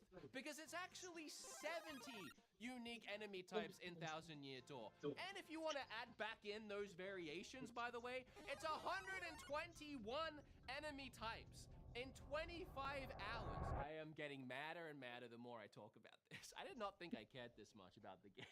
To summarize the combat, other than a few special attacks and adding battle plug modifiers to your regular attacks, you only have your regular attacks, the jumping on heads and the hammer. Just this and this for 40 hours. Jump, jump, whack, whack. Wow, you attack characters in an RPG. Like, I don't understand what the point, especially when he's trying to compare this negatively to like the Thousand Year Door, where you do the exact same thing with a more limited combat system. Like, the only reason I pushed through playing this game is because the more I played it, the more Arlo is actually shockingly gave this game a positive review. Like I'm saying, I was expecting Arlo to be like the biggest cuck, but like no, he actually came through and actually said he liked it, even though he admitted he wished he didn't, so he could like grift like this guy is doing. But more disappointed I became, and the more I wanted to make this video. Ultimately, once I finished the game, I decided not to make the video because I had literally nothing good to say, and I also saw no one really even talking about the game. Nobody was talking about it. What are you talking about, you retard? I was talking about it. I gave it my Game of the Year award. You know, I was getting into fights with Demish and the Bit Block over it. Nobody was talking about it. Like, fuck off. Nobody's talking about it because they know what you're gonna say. Like, oh, I hated that game. Like, this is why nobody wants to talk to you about Nintendo games, because you always spurg out and it just isn't fun to do. This is the real reason why nobody talks about Nintendo games in front of you. I don't think anyone would even care. But the more I thought about how mid this game is, the more it bothered me thinking about the reception the game had. People giving it near perfect scores, and then even people I regret nothing on a 5 out of 10 IGN review. I looked at who did the Brothership review, and it was a guy named Logan Plant. And I started looking through He's a plant. reviews that he had done. This year alone, he gave games like Thousand Year Door and Yeah, so he was a Thousand Year Door fanboy, and he gave Paper Mario a good review and Mario Luigi a bad review. You know, the stereotypical thing for a Thousand Year Door fanboy to do. Okay? And it is a stereotype. Don't try to deny it. Like, Paper Mario fans hate Mario Luigi more than anyone. But, like, again, Beat 'em Ups is so ignorant, he doesn't know that, and is instead trying to act as if like, well, he liked the 1,000-Year Door, so he must have good taste. No, he was trying to push an agenda. He was trying to manipulate people into thinking the 1,000-Year Door was better somehow, even though it's not. And by the way, Logan Plant, like he was literally a plant for the Paper Mario fan base. Unbelievable. Endless Ocean Luminous 04. In fact, the more I looked down all of his reviews, this Logan guy, he seems to be on it. I can't believe how clowned on his 5 out of 10 was. When I Yep. People clowning on him, based. Unbelievable. Fuck Logan Plant, but I feel like it's one of the only actual legitimate reviews from a fan of the series that wasn't afraid to give it the score that he felt like it deserved. If only I had a way of like communicating with him or talking with him about it. Wood, I'm right here to talk about Brothership. oh no. So he legit got an IGN employee to come on and chill? Wow. Unbelievable. Wow. This is what I mean when I say that like YouTubers are no different than traditional game journalists at this point. They will cover each other. They will do everything in their power to downplay the major Nintendo games of that year.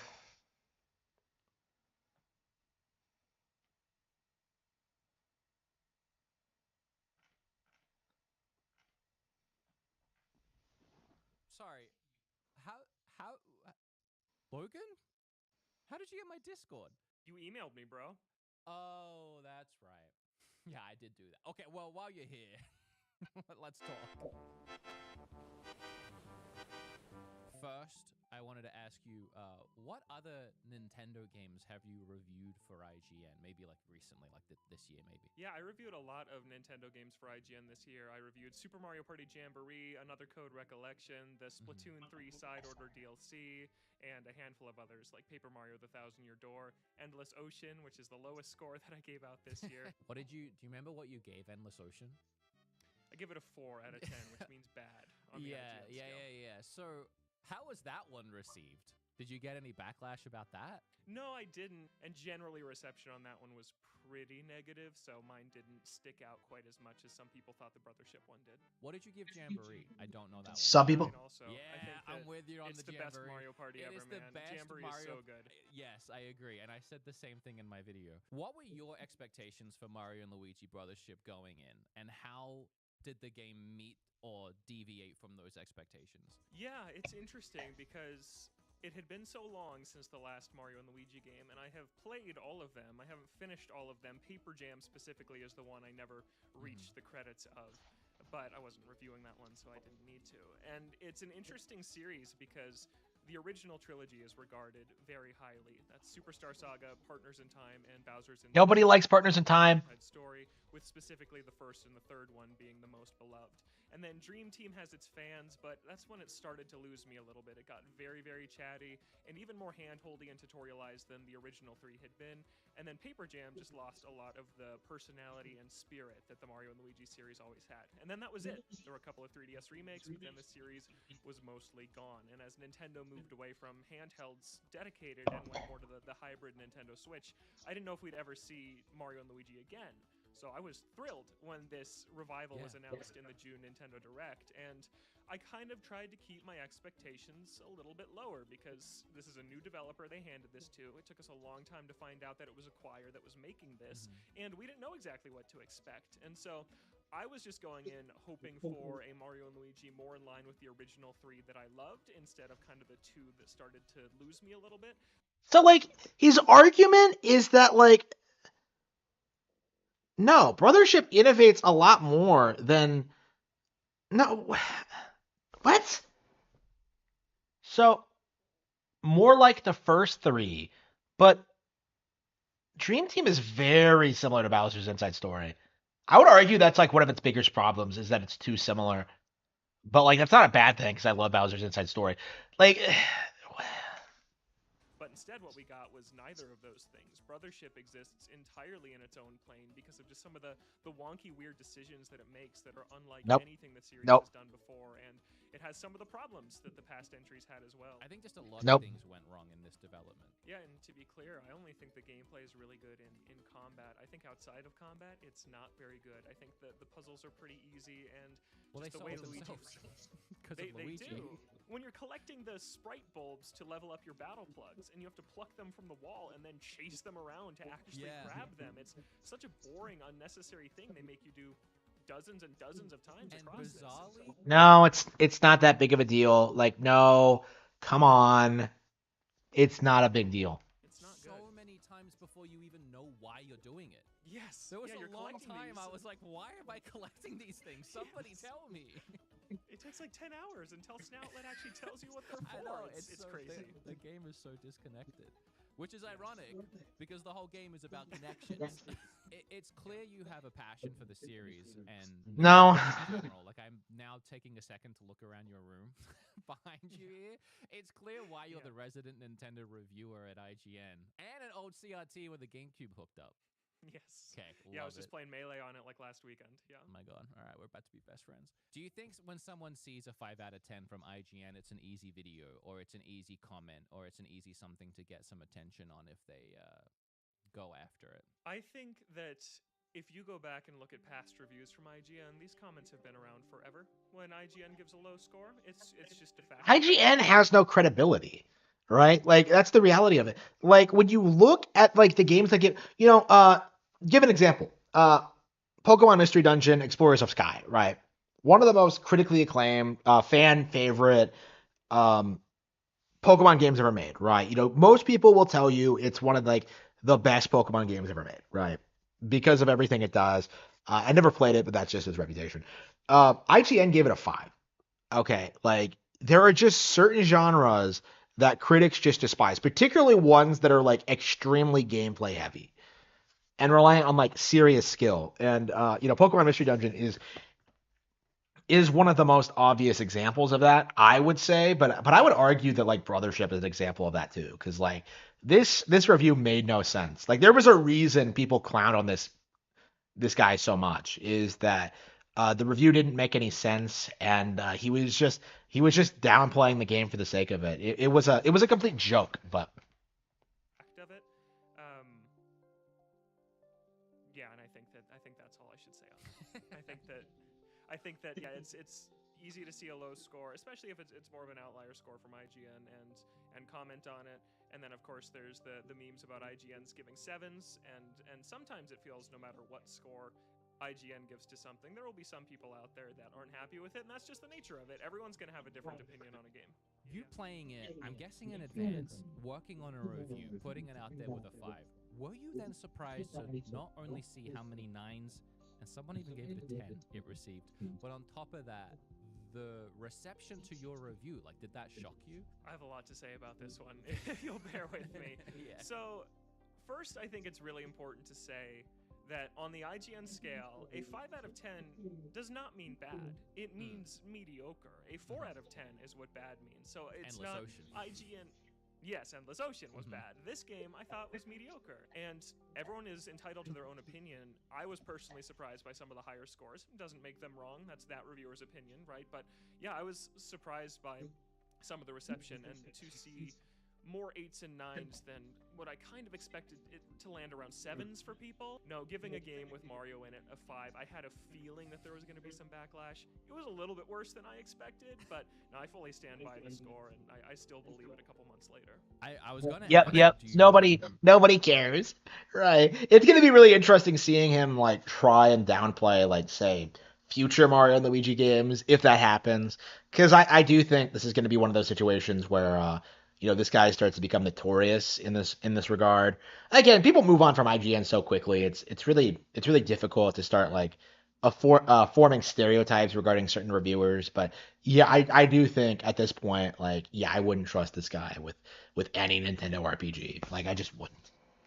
I feel pressured when you're making a review based on like people's response, but it seems like no. It seems like you're just your opinion. Yeah, your I opinion. don't. Yeah, I'm No, definitely yeah. getting that vibe from you. It was becoming abundantly clear that Logan was steadfast in his review of giving this game a 5 out of 10. And as we sat here for another half an hour, honestly just complaining about the game together. Yeah, because I've seen a lot of people, one of the main criticisms to my review is, oh, I don't have any frame rate issues. And in handheld, it was better than when it was Let me tell you, for sure. the top comments will always be, didn't happen to me, perfect for me, I somehow had 6. Yep. Because there were no performance issues. Okay, like that really needs to be understood.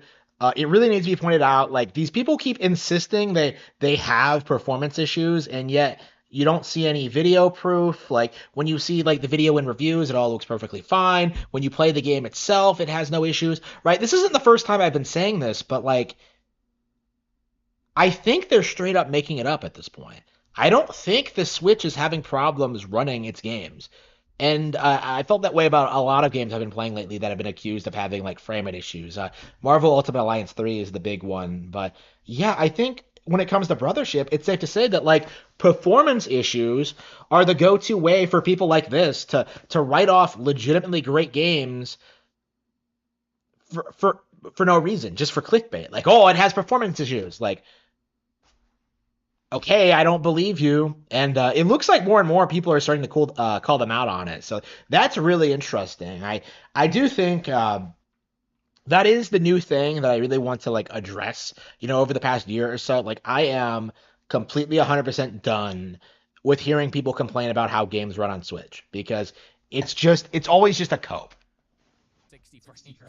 I myself became even more solidified in my own opinion that this game is just so painfully mid. I'm glad I took the time to actually talk to Logan about his review because the backlash I saw online for him giving this game a deserved 5 was honestly insane. And I will say, Mario and Luigi Brothership might have missed the mark. So he's like defending IGN just to do a clickbait Mario and Luigi review. Unbelievable. Like these guys have no credibility. They have none.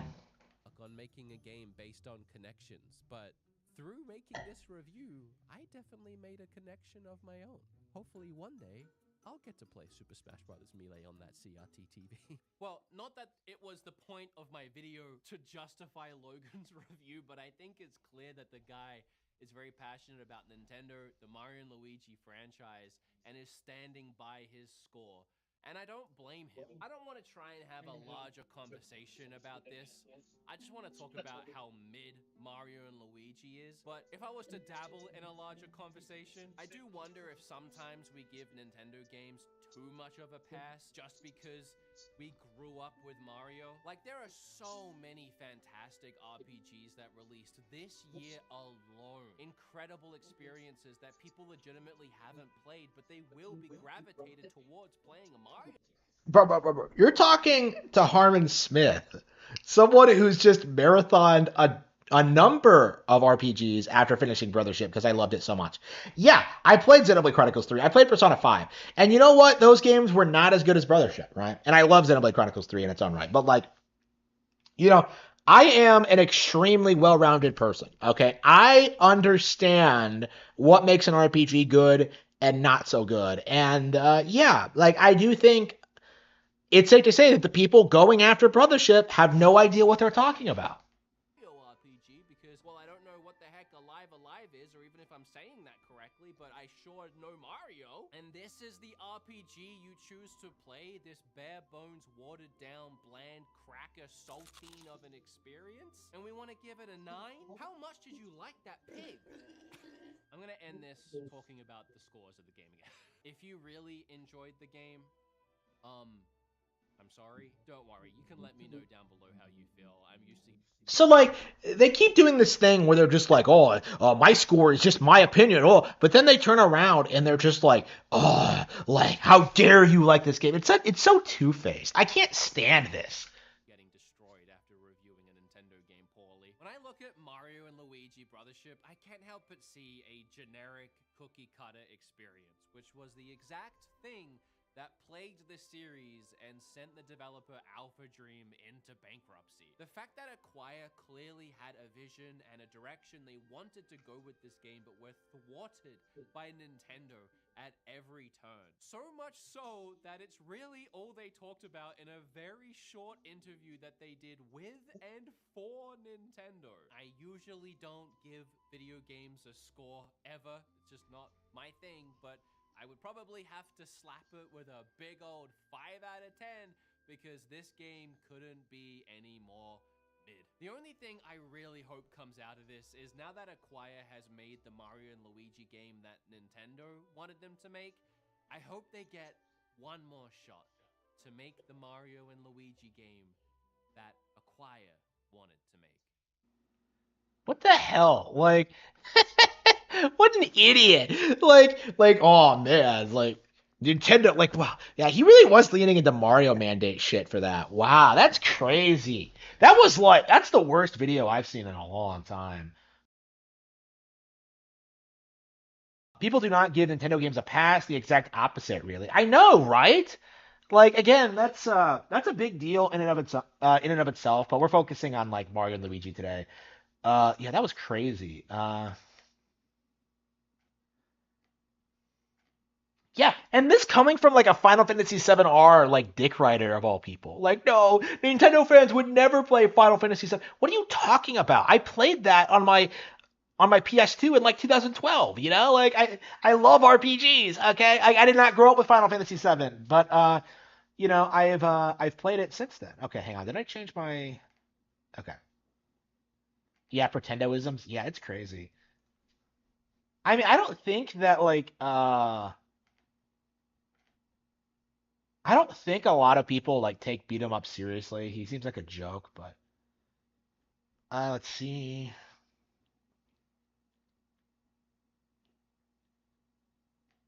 Pikmin 4. Okay.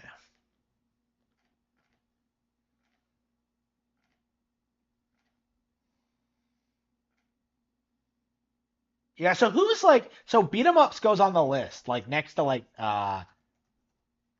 Nathaniel Bandy, the Bit Block, like everyone else who's just like trying to shit on this game right now. Like these people don't have any influence. It's kind of crazy just how much like sh people are shitting on them right now. Mario and Luigi was IGN right? Was IGN right? Yeah, Video Game Donkey. IGN was somewhat right. Yeah, RGT 85. Did anyone else besides me give it Game of the Year? So I guess I'm on the other side of the spectrum. Let's see.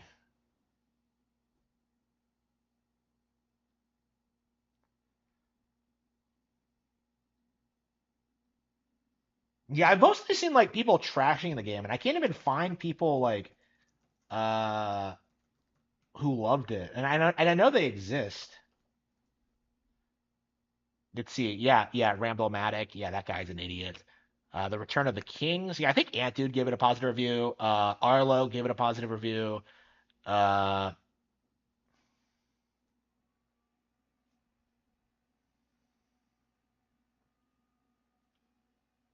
hmm.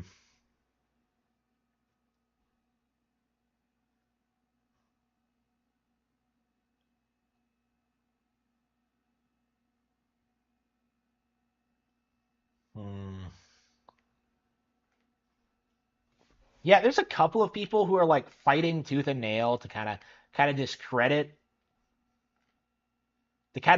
like fans of the game, but like it's really not gonna stick. It's like with Tears of the Kingdom all over again, right? Like with Mario and Wonder, like oh man, like Baldur's Gate 3 is game of the year, and then like you watch like Tears of the Kingdom outsell it, and then Mario Wonder outsell it, and then both those games continue to be very relevant going into the next year. It's gonna be a lot like that, I think.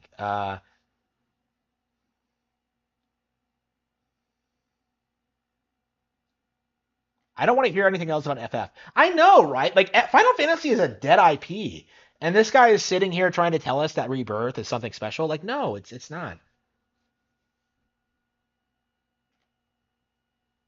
He's high as a motherfucker right now. Okay, so Kiwi Farms is back on. I guess we'll flip. Yeah, someone posted that. Let's see. Oops. He's high as a motherfucker right now. Yeah, yeah. Wine, wine, wine.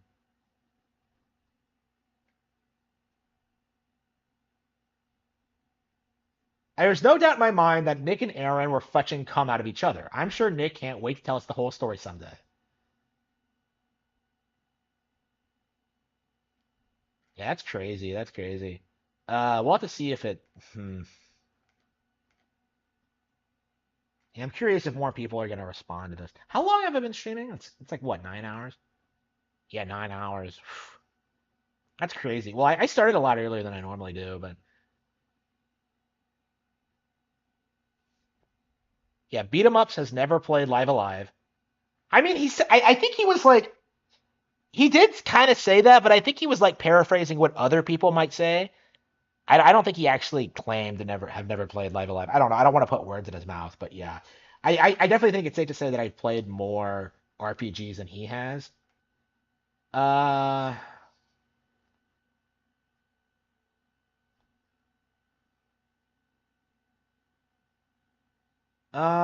okay. What has RGT85 been doing lately?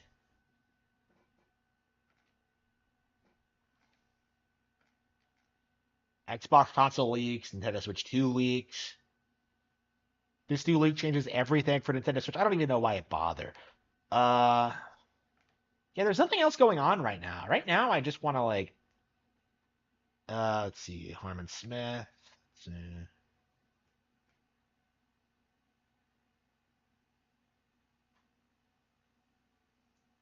Yeah, I don't know what I should talk about next.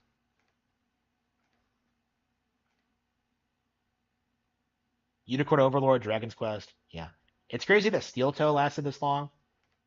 Yeah, I don't know how he like stays relevant. I mean, I guess that he just got some like he has his.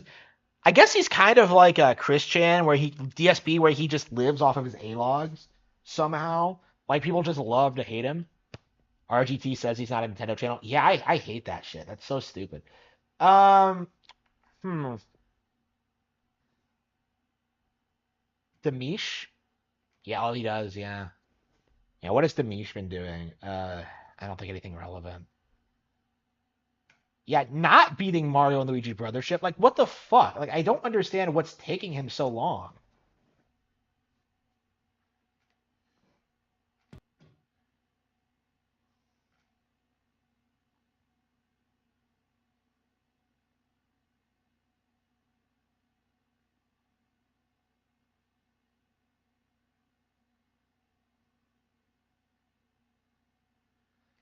Yeah, he's obsessed with Stardew Valley right now.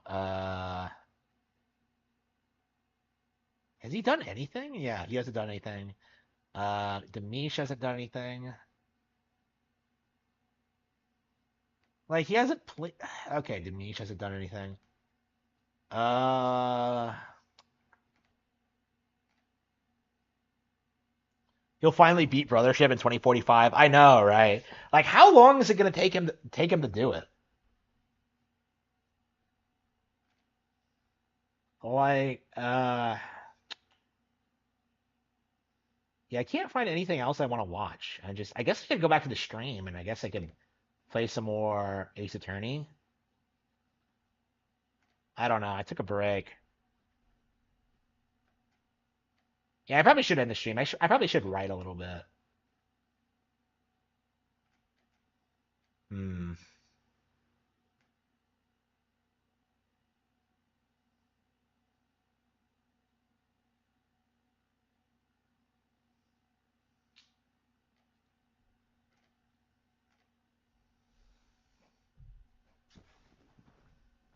Yeah, multi-platform release.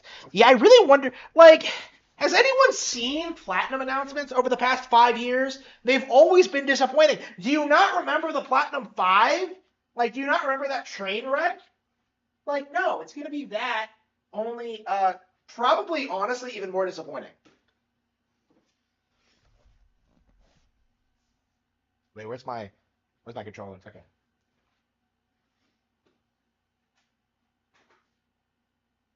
Yeah, what should I play? I don't.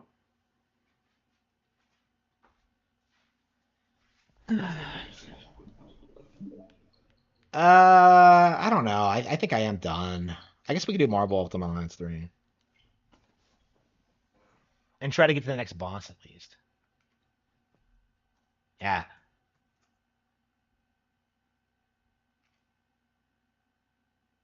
Yeah, it's definitely something I want to talk about is the Bayonetta 2 thing because that's a really interesting thing. Like I really feel like that specifically is like the situation that really like just destroyed the narrative against Nintendo because like so many people got exposed like when that happened.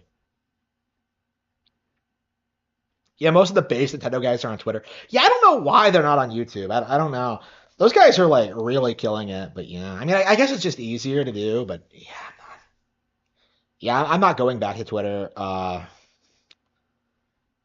think it's a cesspool. I think it's done. I don't like it. You know, it's not fun. Yeah, once we finish the base game, I don't know. Should we get the DLC before we beat the base game, or is there like more content, or like?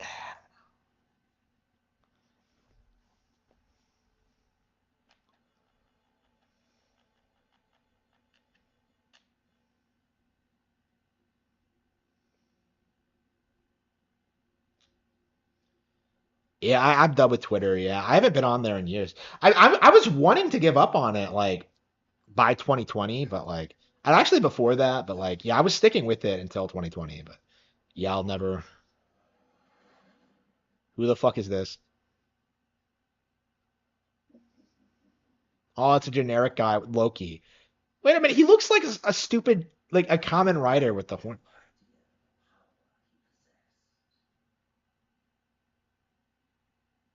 He paints his fingernails. Holy shit! What a fucking faggot.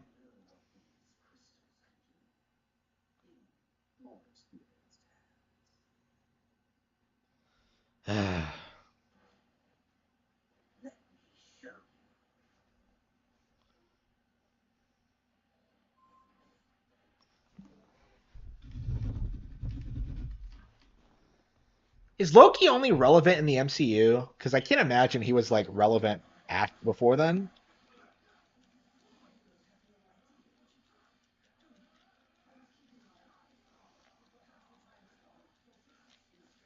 Yeah, okay.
Yeah, Loki has to join the Alliance, right?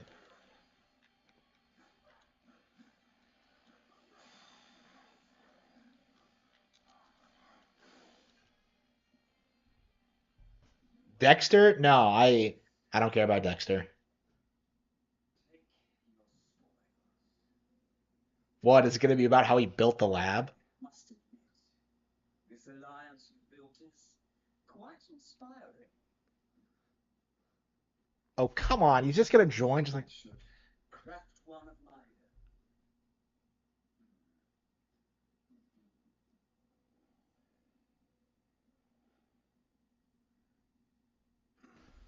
so he just leaves? Okay. That was certainly unusual. Anyone know what that was all about? All that matters is that he is gone. And we have his crystals. And the Dormammu lies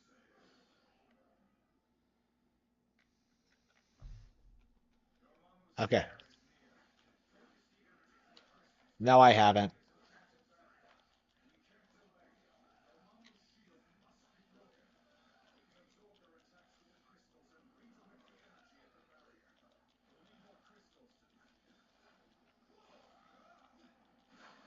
Hello, hello.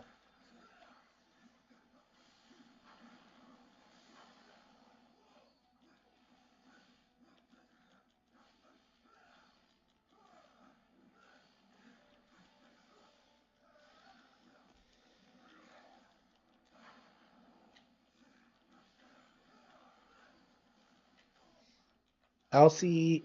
Okay.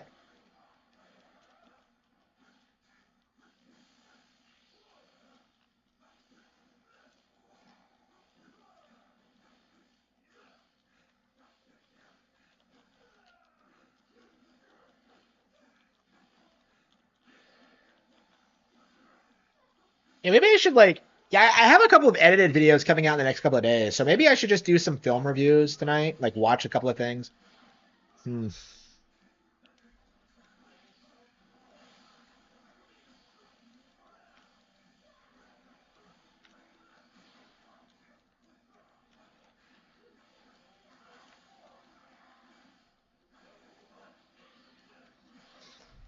Okay.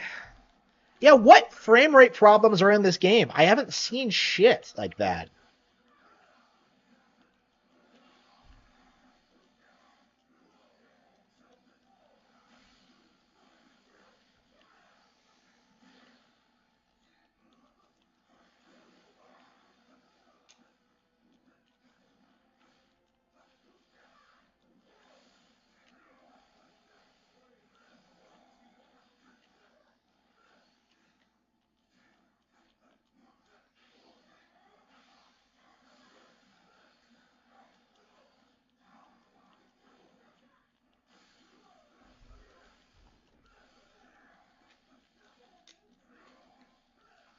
Yeah, I'm really tired of like people seeing people like bring out the thousand year door to like downplay every other Mario RPG. And I've been talking about that a lot lately, but it's getting really tiresome. Yeah.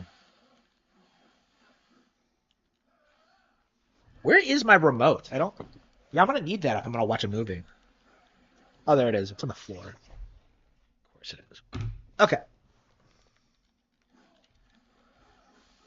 Yeah, so we have the Dormammu fight, and I wonder where we're going after this.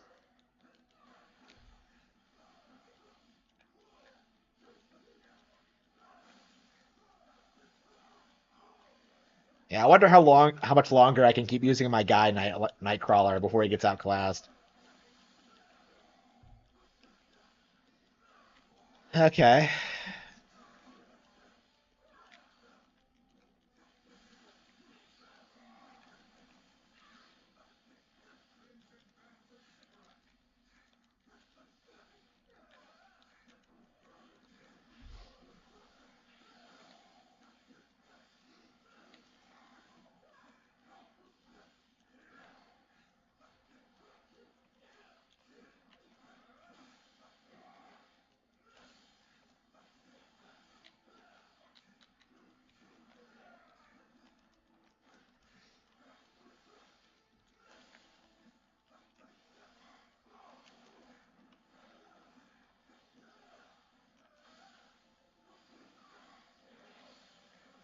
Yeah, that's a great way to do it. Yeah. Picks up a Wii U gamepad. Yeah, my gamepad is yeah, I cleaned up. So I think it's like yeah, it's right by the Wii U right now. Yeah. I usually have it on my desk, but I moved it. I cleaned up a little bit and I haven't used it since. Yeah, we should play some Star Fox Zero at some point after now that we finish Star Fox 64.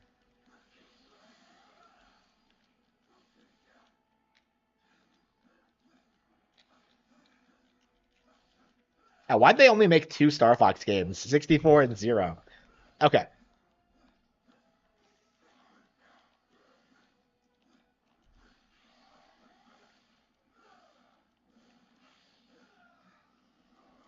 Okay.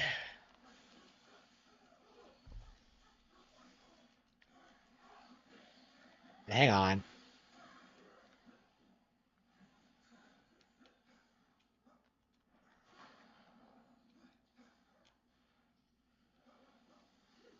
Wait, how am I supposed to break through the mystical barrier? They usually have like those weird orb things, but I don't see any around.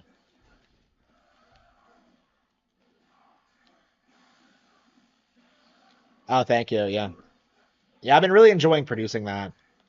Yeah, I think it's gonna be a mainstay on the channel. Yeah, there just hasn't been like enough recent like news to get upset about. You know what I mean? It's like it's just same old, and has been for a long time. So yeah, I think doing more stuff like that is warranted. And I want to start doing book reviews too, but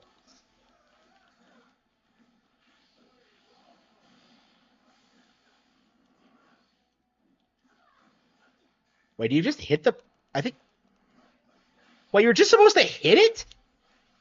But but none of the other force fields were like this. Wait, what? That doesn't make any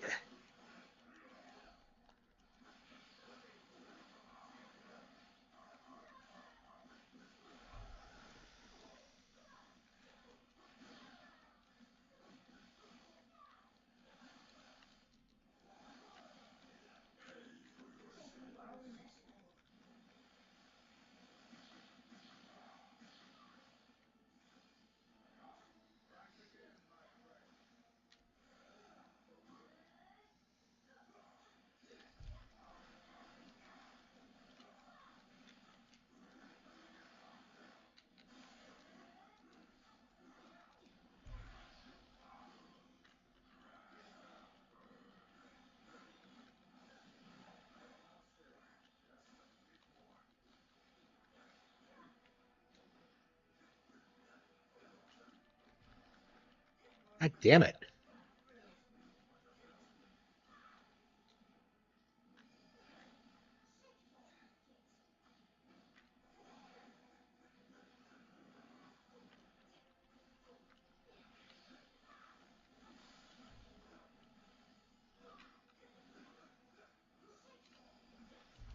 And look at all these idiots. Like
okay, we got it.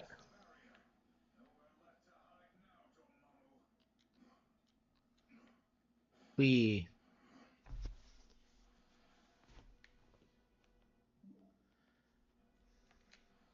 Yeah, I mean that's the problem really. Is there's not really a whole lot to talk about cuz like people can try to gaslight you all they want into thinking that like Baldur's Gate 3 and Astrobot are huge successful games and cultural phenomenons, but it's really not true, you know? Like it's kind of shocking just how like, something like Pokemon Scarlet and Violet can just eviscerate Baldur's Gate 3 in relevancy. Not just in game sales, but when it comes to like, cross promotional material, when it comes to like adaptions, like it's crazy. Like Magic the Gathering is an older card game than Pokemon, and yet like it's fading into irrelevancy while like Pokemon cards are selling out all the time. I know because I went down there today and saw a shelf of Pokemon cards just completely sold out. Like it's crazy how popular that shit is right now. It feels like it's making a comeback. Like Dick Masterson was just telling me, telling me, he was on a podcast talking about how like he found $100,000 of Pokemon cards at his parents' house, which is kind of crazy to think about. But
2,000 year door will save gaming. Oh, that's based.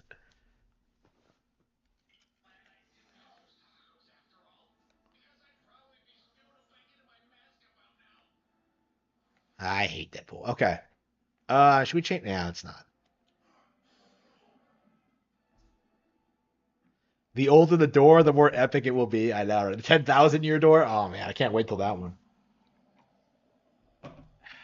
I wonder if that game will still be relevant 1,000 years from now. That'll be like amazing if that happens. I doubt it though. I'm sure the original Super Mario Bros. Will, but I don't know like what the follow ups will be.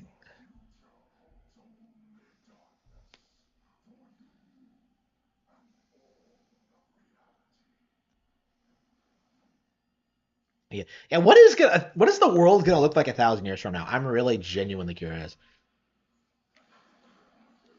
Like I think we're gonna go through like a collapse period at some point, but I do think we're gonna recover from it. Because like plenty of people understand the problems. It's just like a matter of not being allowed to fix the problems. It's just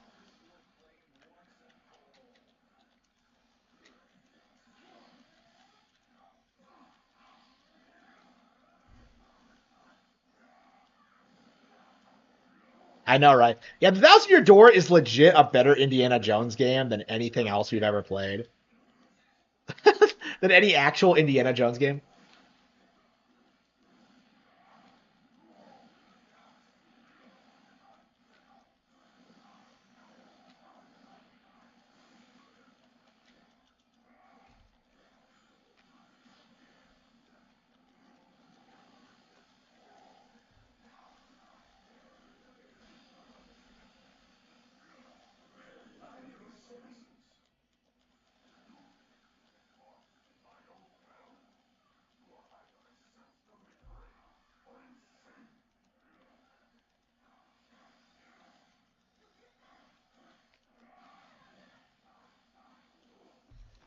Yeah, I know, right? Yeah. Yeah, a lot of people are trying to shill. I know like RGT 85 tried to. Like, oh, it's totally good, guys. I really doubt it. Knowing them, I don't know. Power World and Baldur's Gate 3. I mean, it feels like Power World and Baldur's Gate 3 are already forgotten. Undertale too. It feels like we're at the point now where like meme games don't have the prestige they used to. So like people see Undertale now and they're just like, yeah, nobody cares. It's like even though there are people who still like obsess over it, it's like a very distinct minority of people.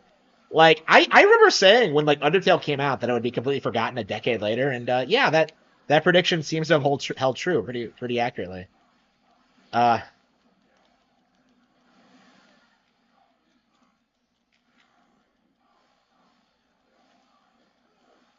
yeah, that's I had noticed that. Yeah, is it? Yeah, is it really? Oh wow, that's crazy. Yeah, so Toby Fox knew he was on like a really strict timetable until like his audience grew up and stopped caring about him. So like, yeah, that's really interesting if like Deltarune's never gonna come out. Like at the very least, it'll lead to more people making fun of him.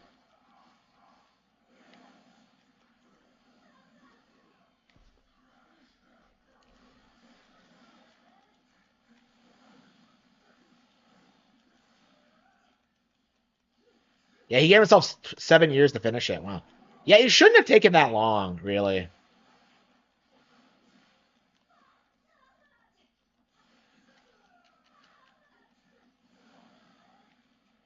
These fucking magic barriers are fucking me over. What?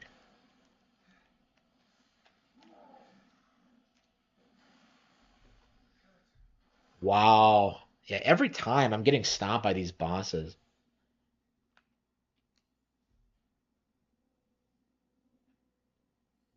Yeah, I think Undertale, like, there were more people involved in the creative process than like Fox is willing to admit to. So I think that's a big reason why like Deltarune is taking so long is that Fox just doesn't uh he doesn't have any real game design experience. Here we go. So I feel like Deltarune, like the purpose of the game was to try and like legitimize what he does, and I don't know, people are just calling out. So people just aren't biting. Okay. The new Project GT. Well, nobody was looking forward to Deltarune though, is the reality of it. Even when it was announced, people were kind of like, what?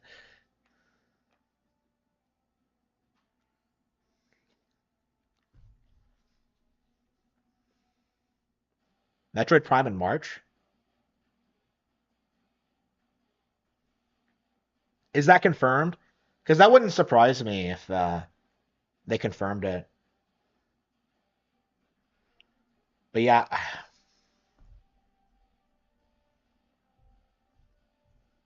now Martin knows exactly how he wants to end Game of Thrones. The issue is that like no one's going to be satisfied by it, so it's better to just give it no ending.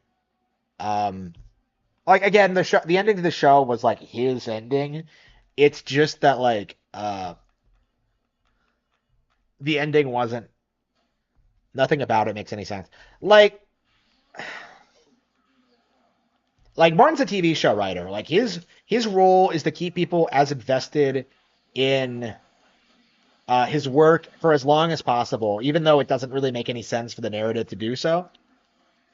So like he just repeats a lot of his plot points. He can't like he isn't willing to really advance the plot in any meaningful capacity, right? Like there's a reason like books 4 and 5 are mostly about world building because like if he talked about the main characters, it would be over like that. Like nothing is really happening in A Song of Ice and Fire. Yeah, From fans are like the only reason he's relevant right now. Like he should have become a joke after like season 8 of Game of Thrones, but no. Like people are like going to bat for him right now, and it's really frustrating to see. Like I went off on a big rant about him like earlier, but yeah, I don't like how people like put people like him on a pedestal. Like he's not talented, he's not a good writer, he's never gonna finish his most famous project, right? I don't think Undertale was ever well received. Is my genuine, honest opinion on it. I think people worship the project because Toby Fox was a woke personality in in a period of time where people could like get away with like promoting woke personalities. I think that's all it is. Oh, the completionist is done. Yeah, a lot of the major YouTubers who propped up like Toby Fox back in the day, like the completionist and those guys, like they're not around anymore. So it's very you can see why Toby Fox's like star is fading is because like his biggest advocates aren't really a thing anymore. It won't happen this time. Yeah, like they tried to make it happen. They tried when Deltarune was first confirmed. Like, oh man, it's gonna be this big deal, and people played it, and they're just like, no. And they've tried keeping it relevant, with like the fan games and such. But like, the long and short of it is that Undertale was never good. So like, people can't stay invested in the fandom when like it's it's this incredibly lazy, boring, generic thing that nobody actually cares about, right?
Well, yeah, we actually beat him this time. Excellent.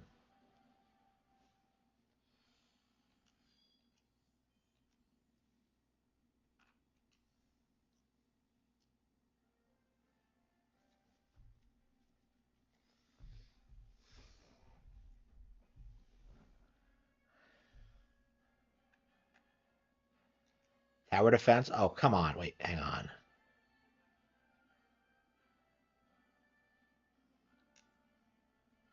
How are you supposed to do these solo trials when you haven't been grinding these heroes? It's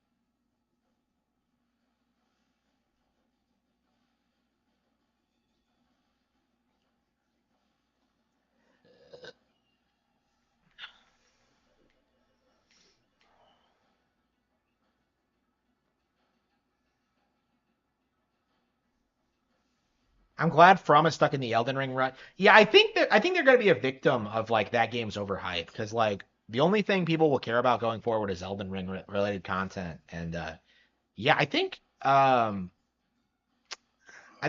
gonna burn out.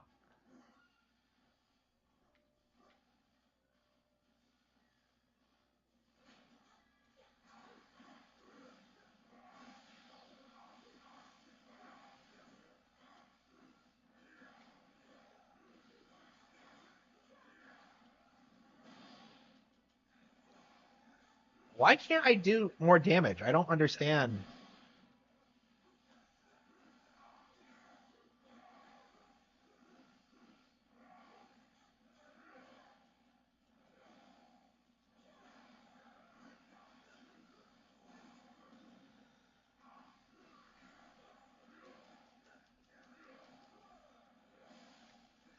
Ring 2 will fail. I wouldn't be surprised about that. It feels as if people are only like invested in the brand because it's the new hot thing. So it'll be interesting to see if like Elden Ring 2 kind of doesn't live up to the original in some way. I mean, I think just being a rehash of it is going to be a big thing. But anyway, I don't know.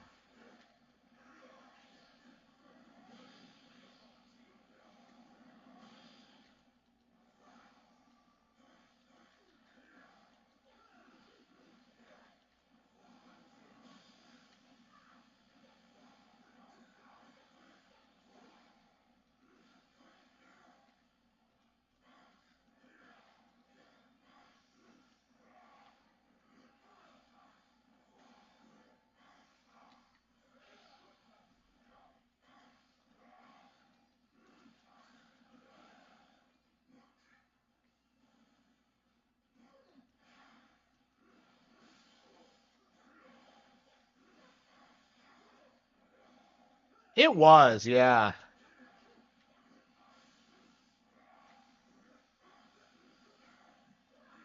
I mean, I think the issue with that is because it was like it was set up so it's been set up for so long that people like believe it's true. People aren't like really questioning it. Yeah, influencers, yeah, for sure. I don't know, man, but I think like they're not influencing anything. I think the games were popular before them, and I don't know.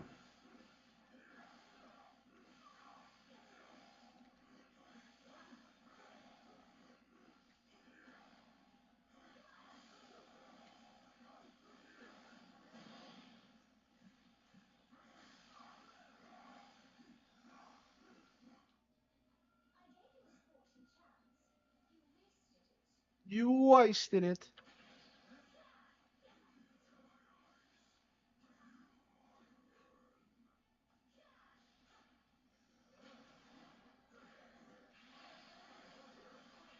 So even when there's more enemies on screen than there's supposed to be, there's no slowdown, there's no frame rate drops, there's no performance issues. Where are these like high supposed performance issues in this game. Like I don't see anything like that.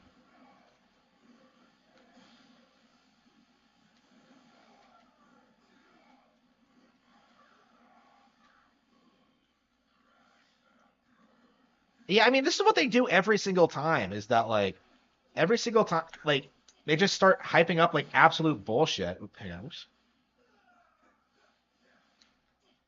Like again, it's weird how they always do this thing like, oh, that Nintendo game looks strange. I don't want that, and then they turn around and like play From Slop or at least hype it up. It's frustrating.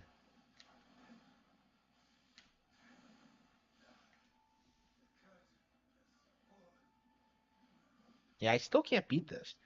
Why can I not scratch them? Why aren't they taking damage? I don't understand.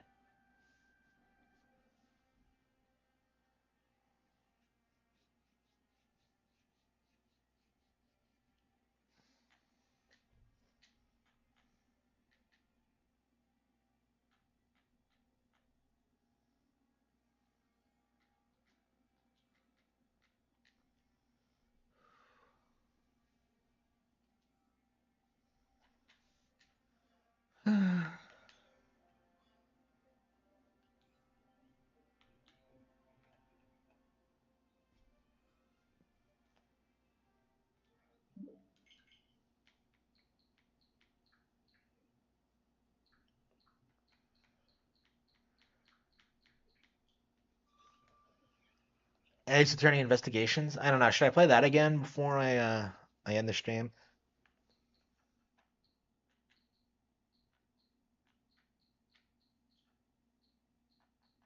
Yeah, I feel like I accomplished nothing today. Well, to be fair, I did beat Star Fox, so that's something. But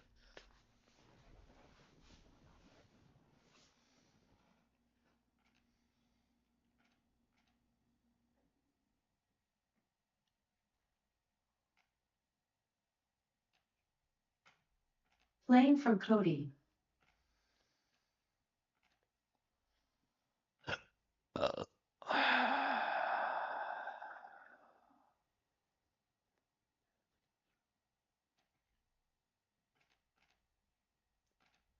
yeah, I probably should just call it quits. I want to keep playing, but it's like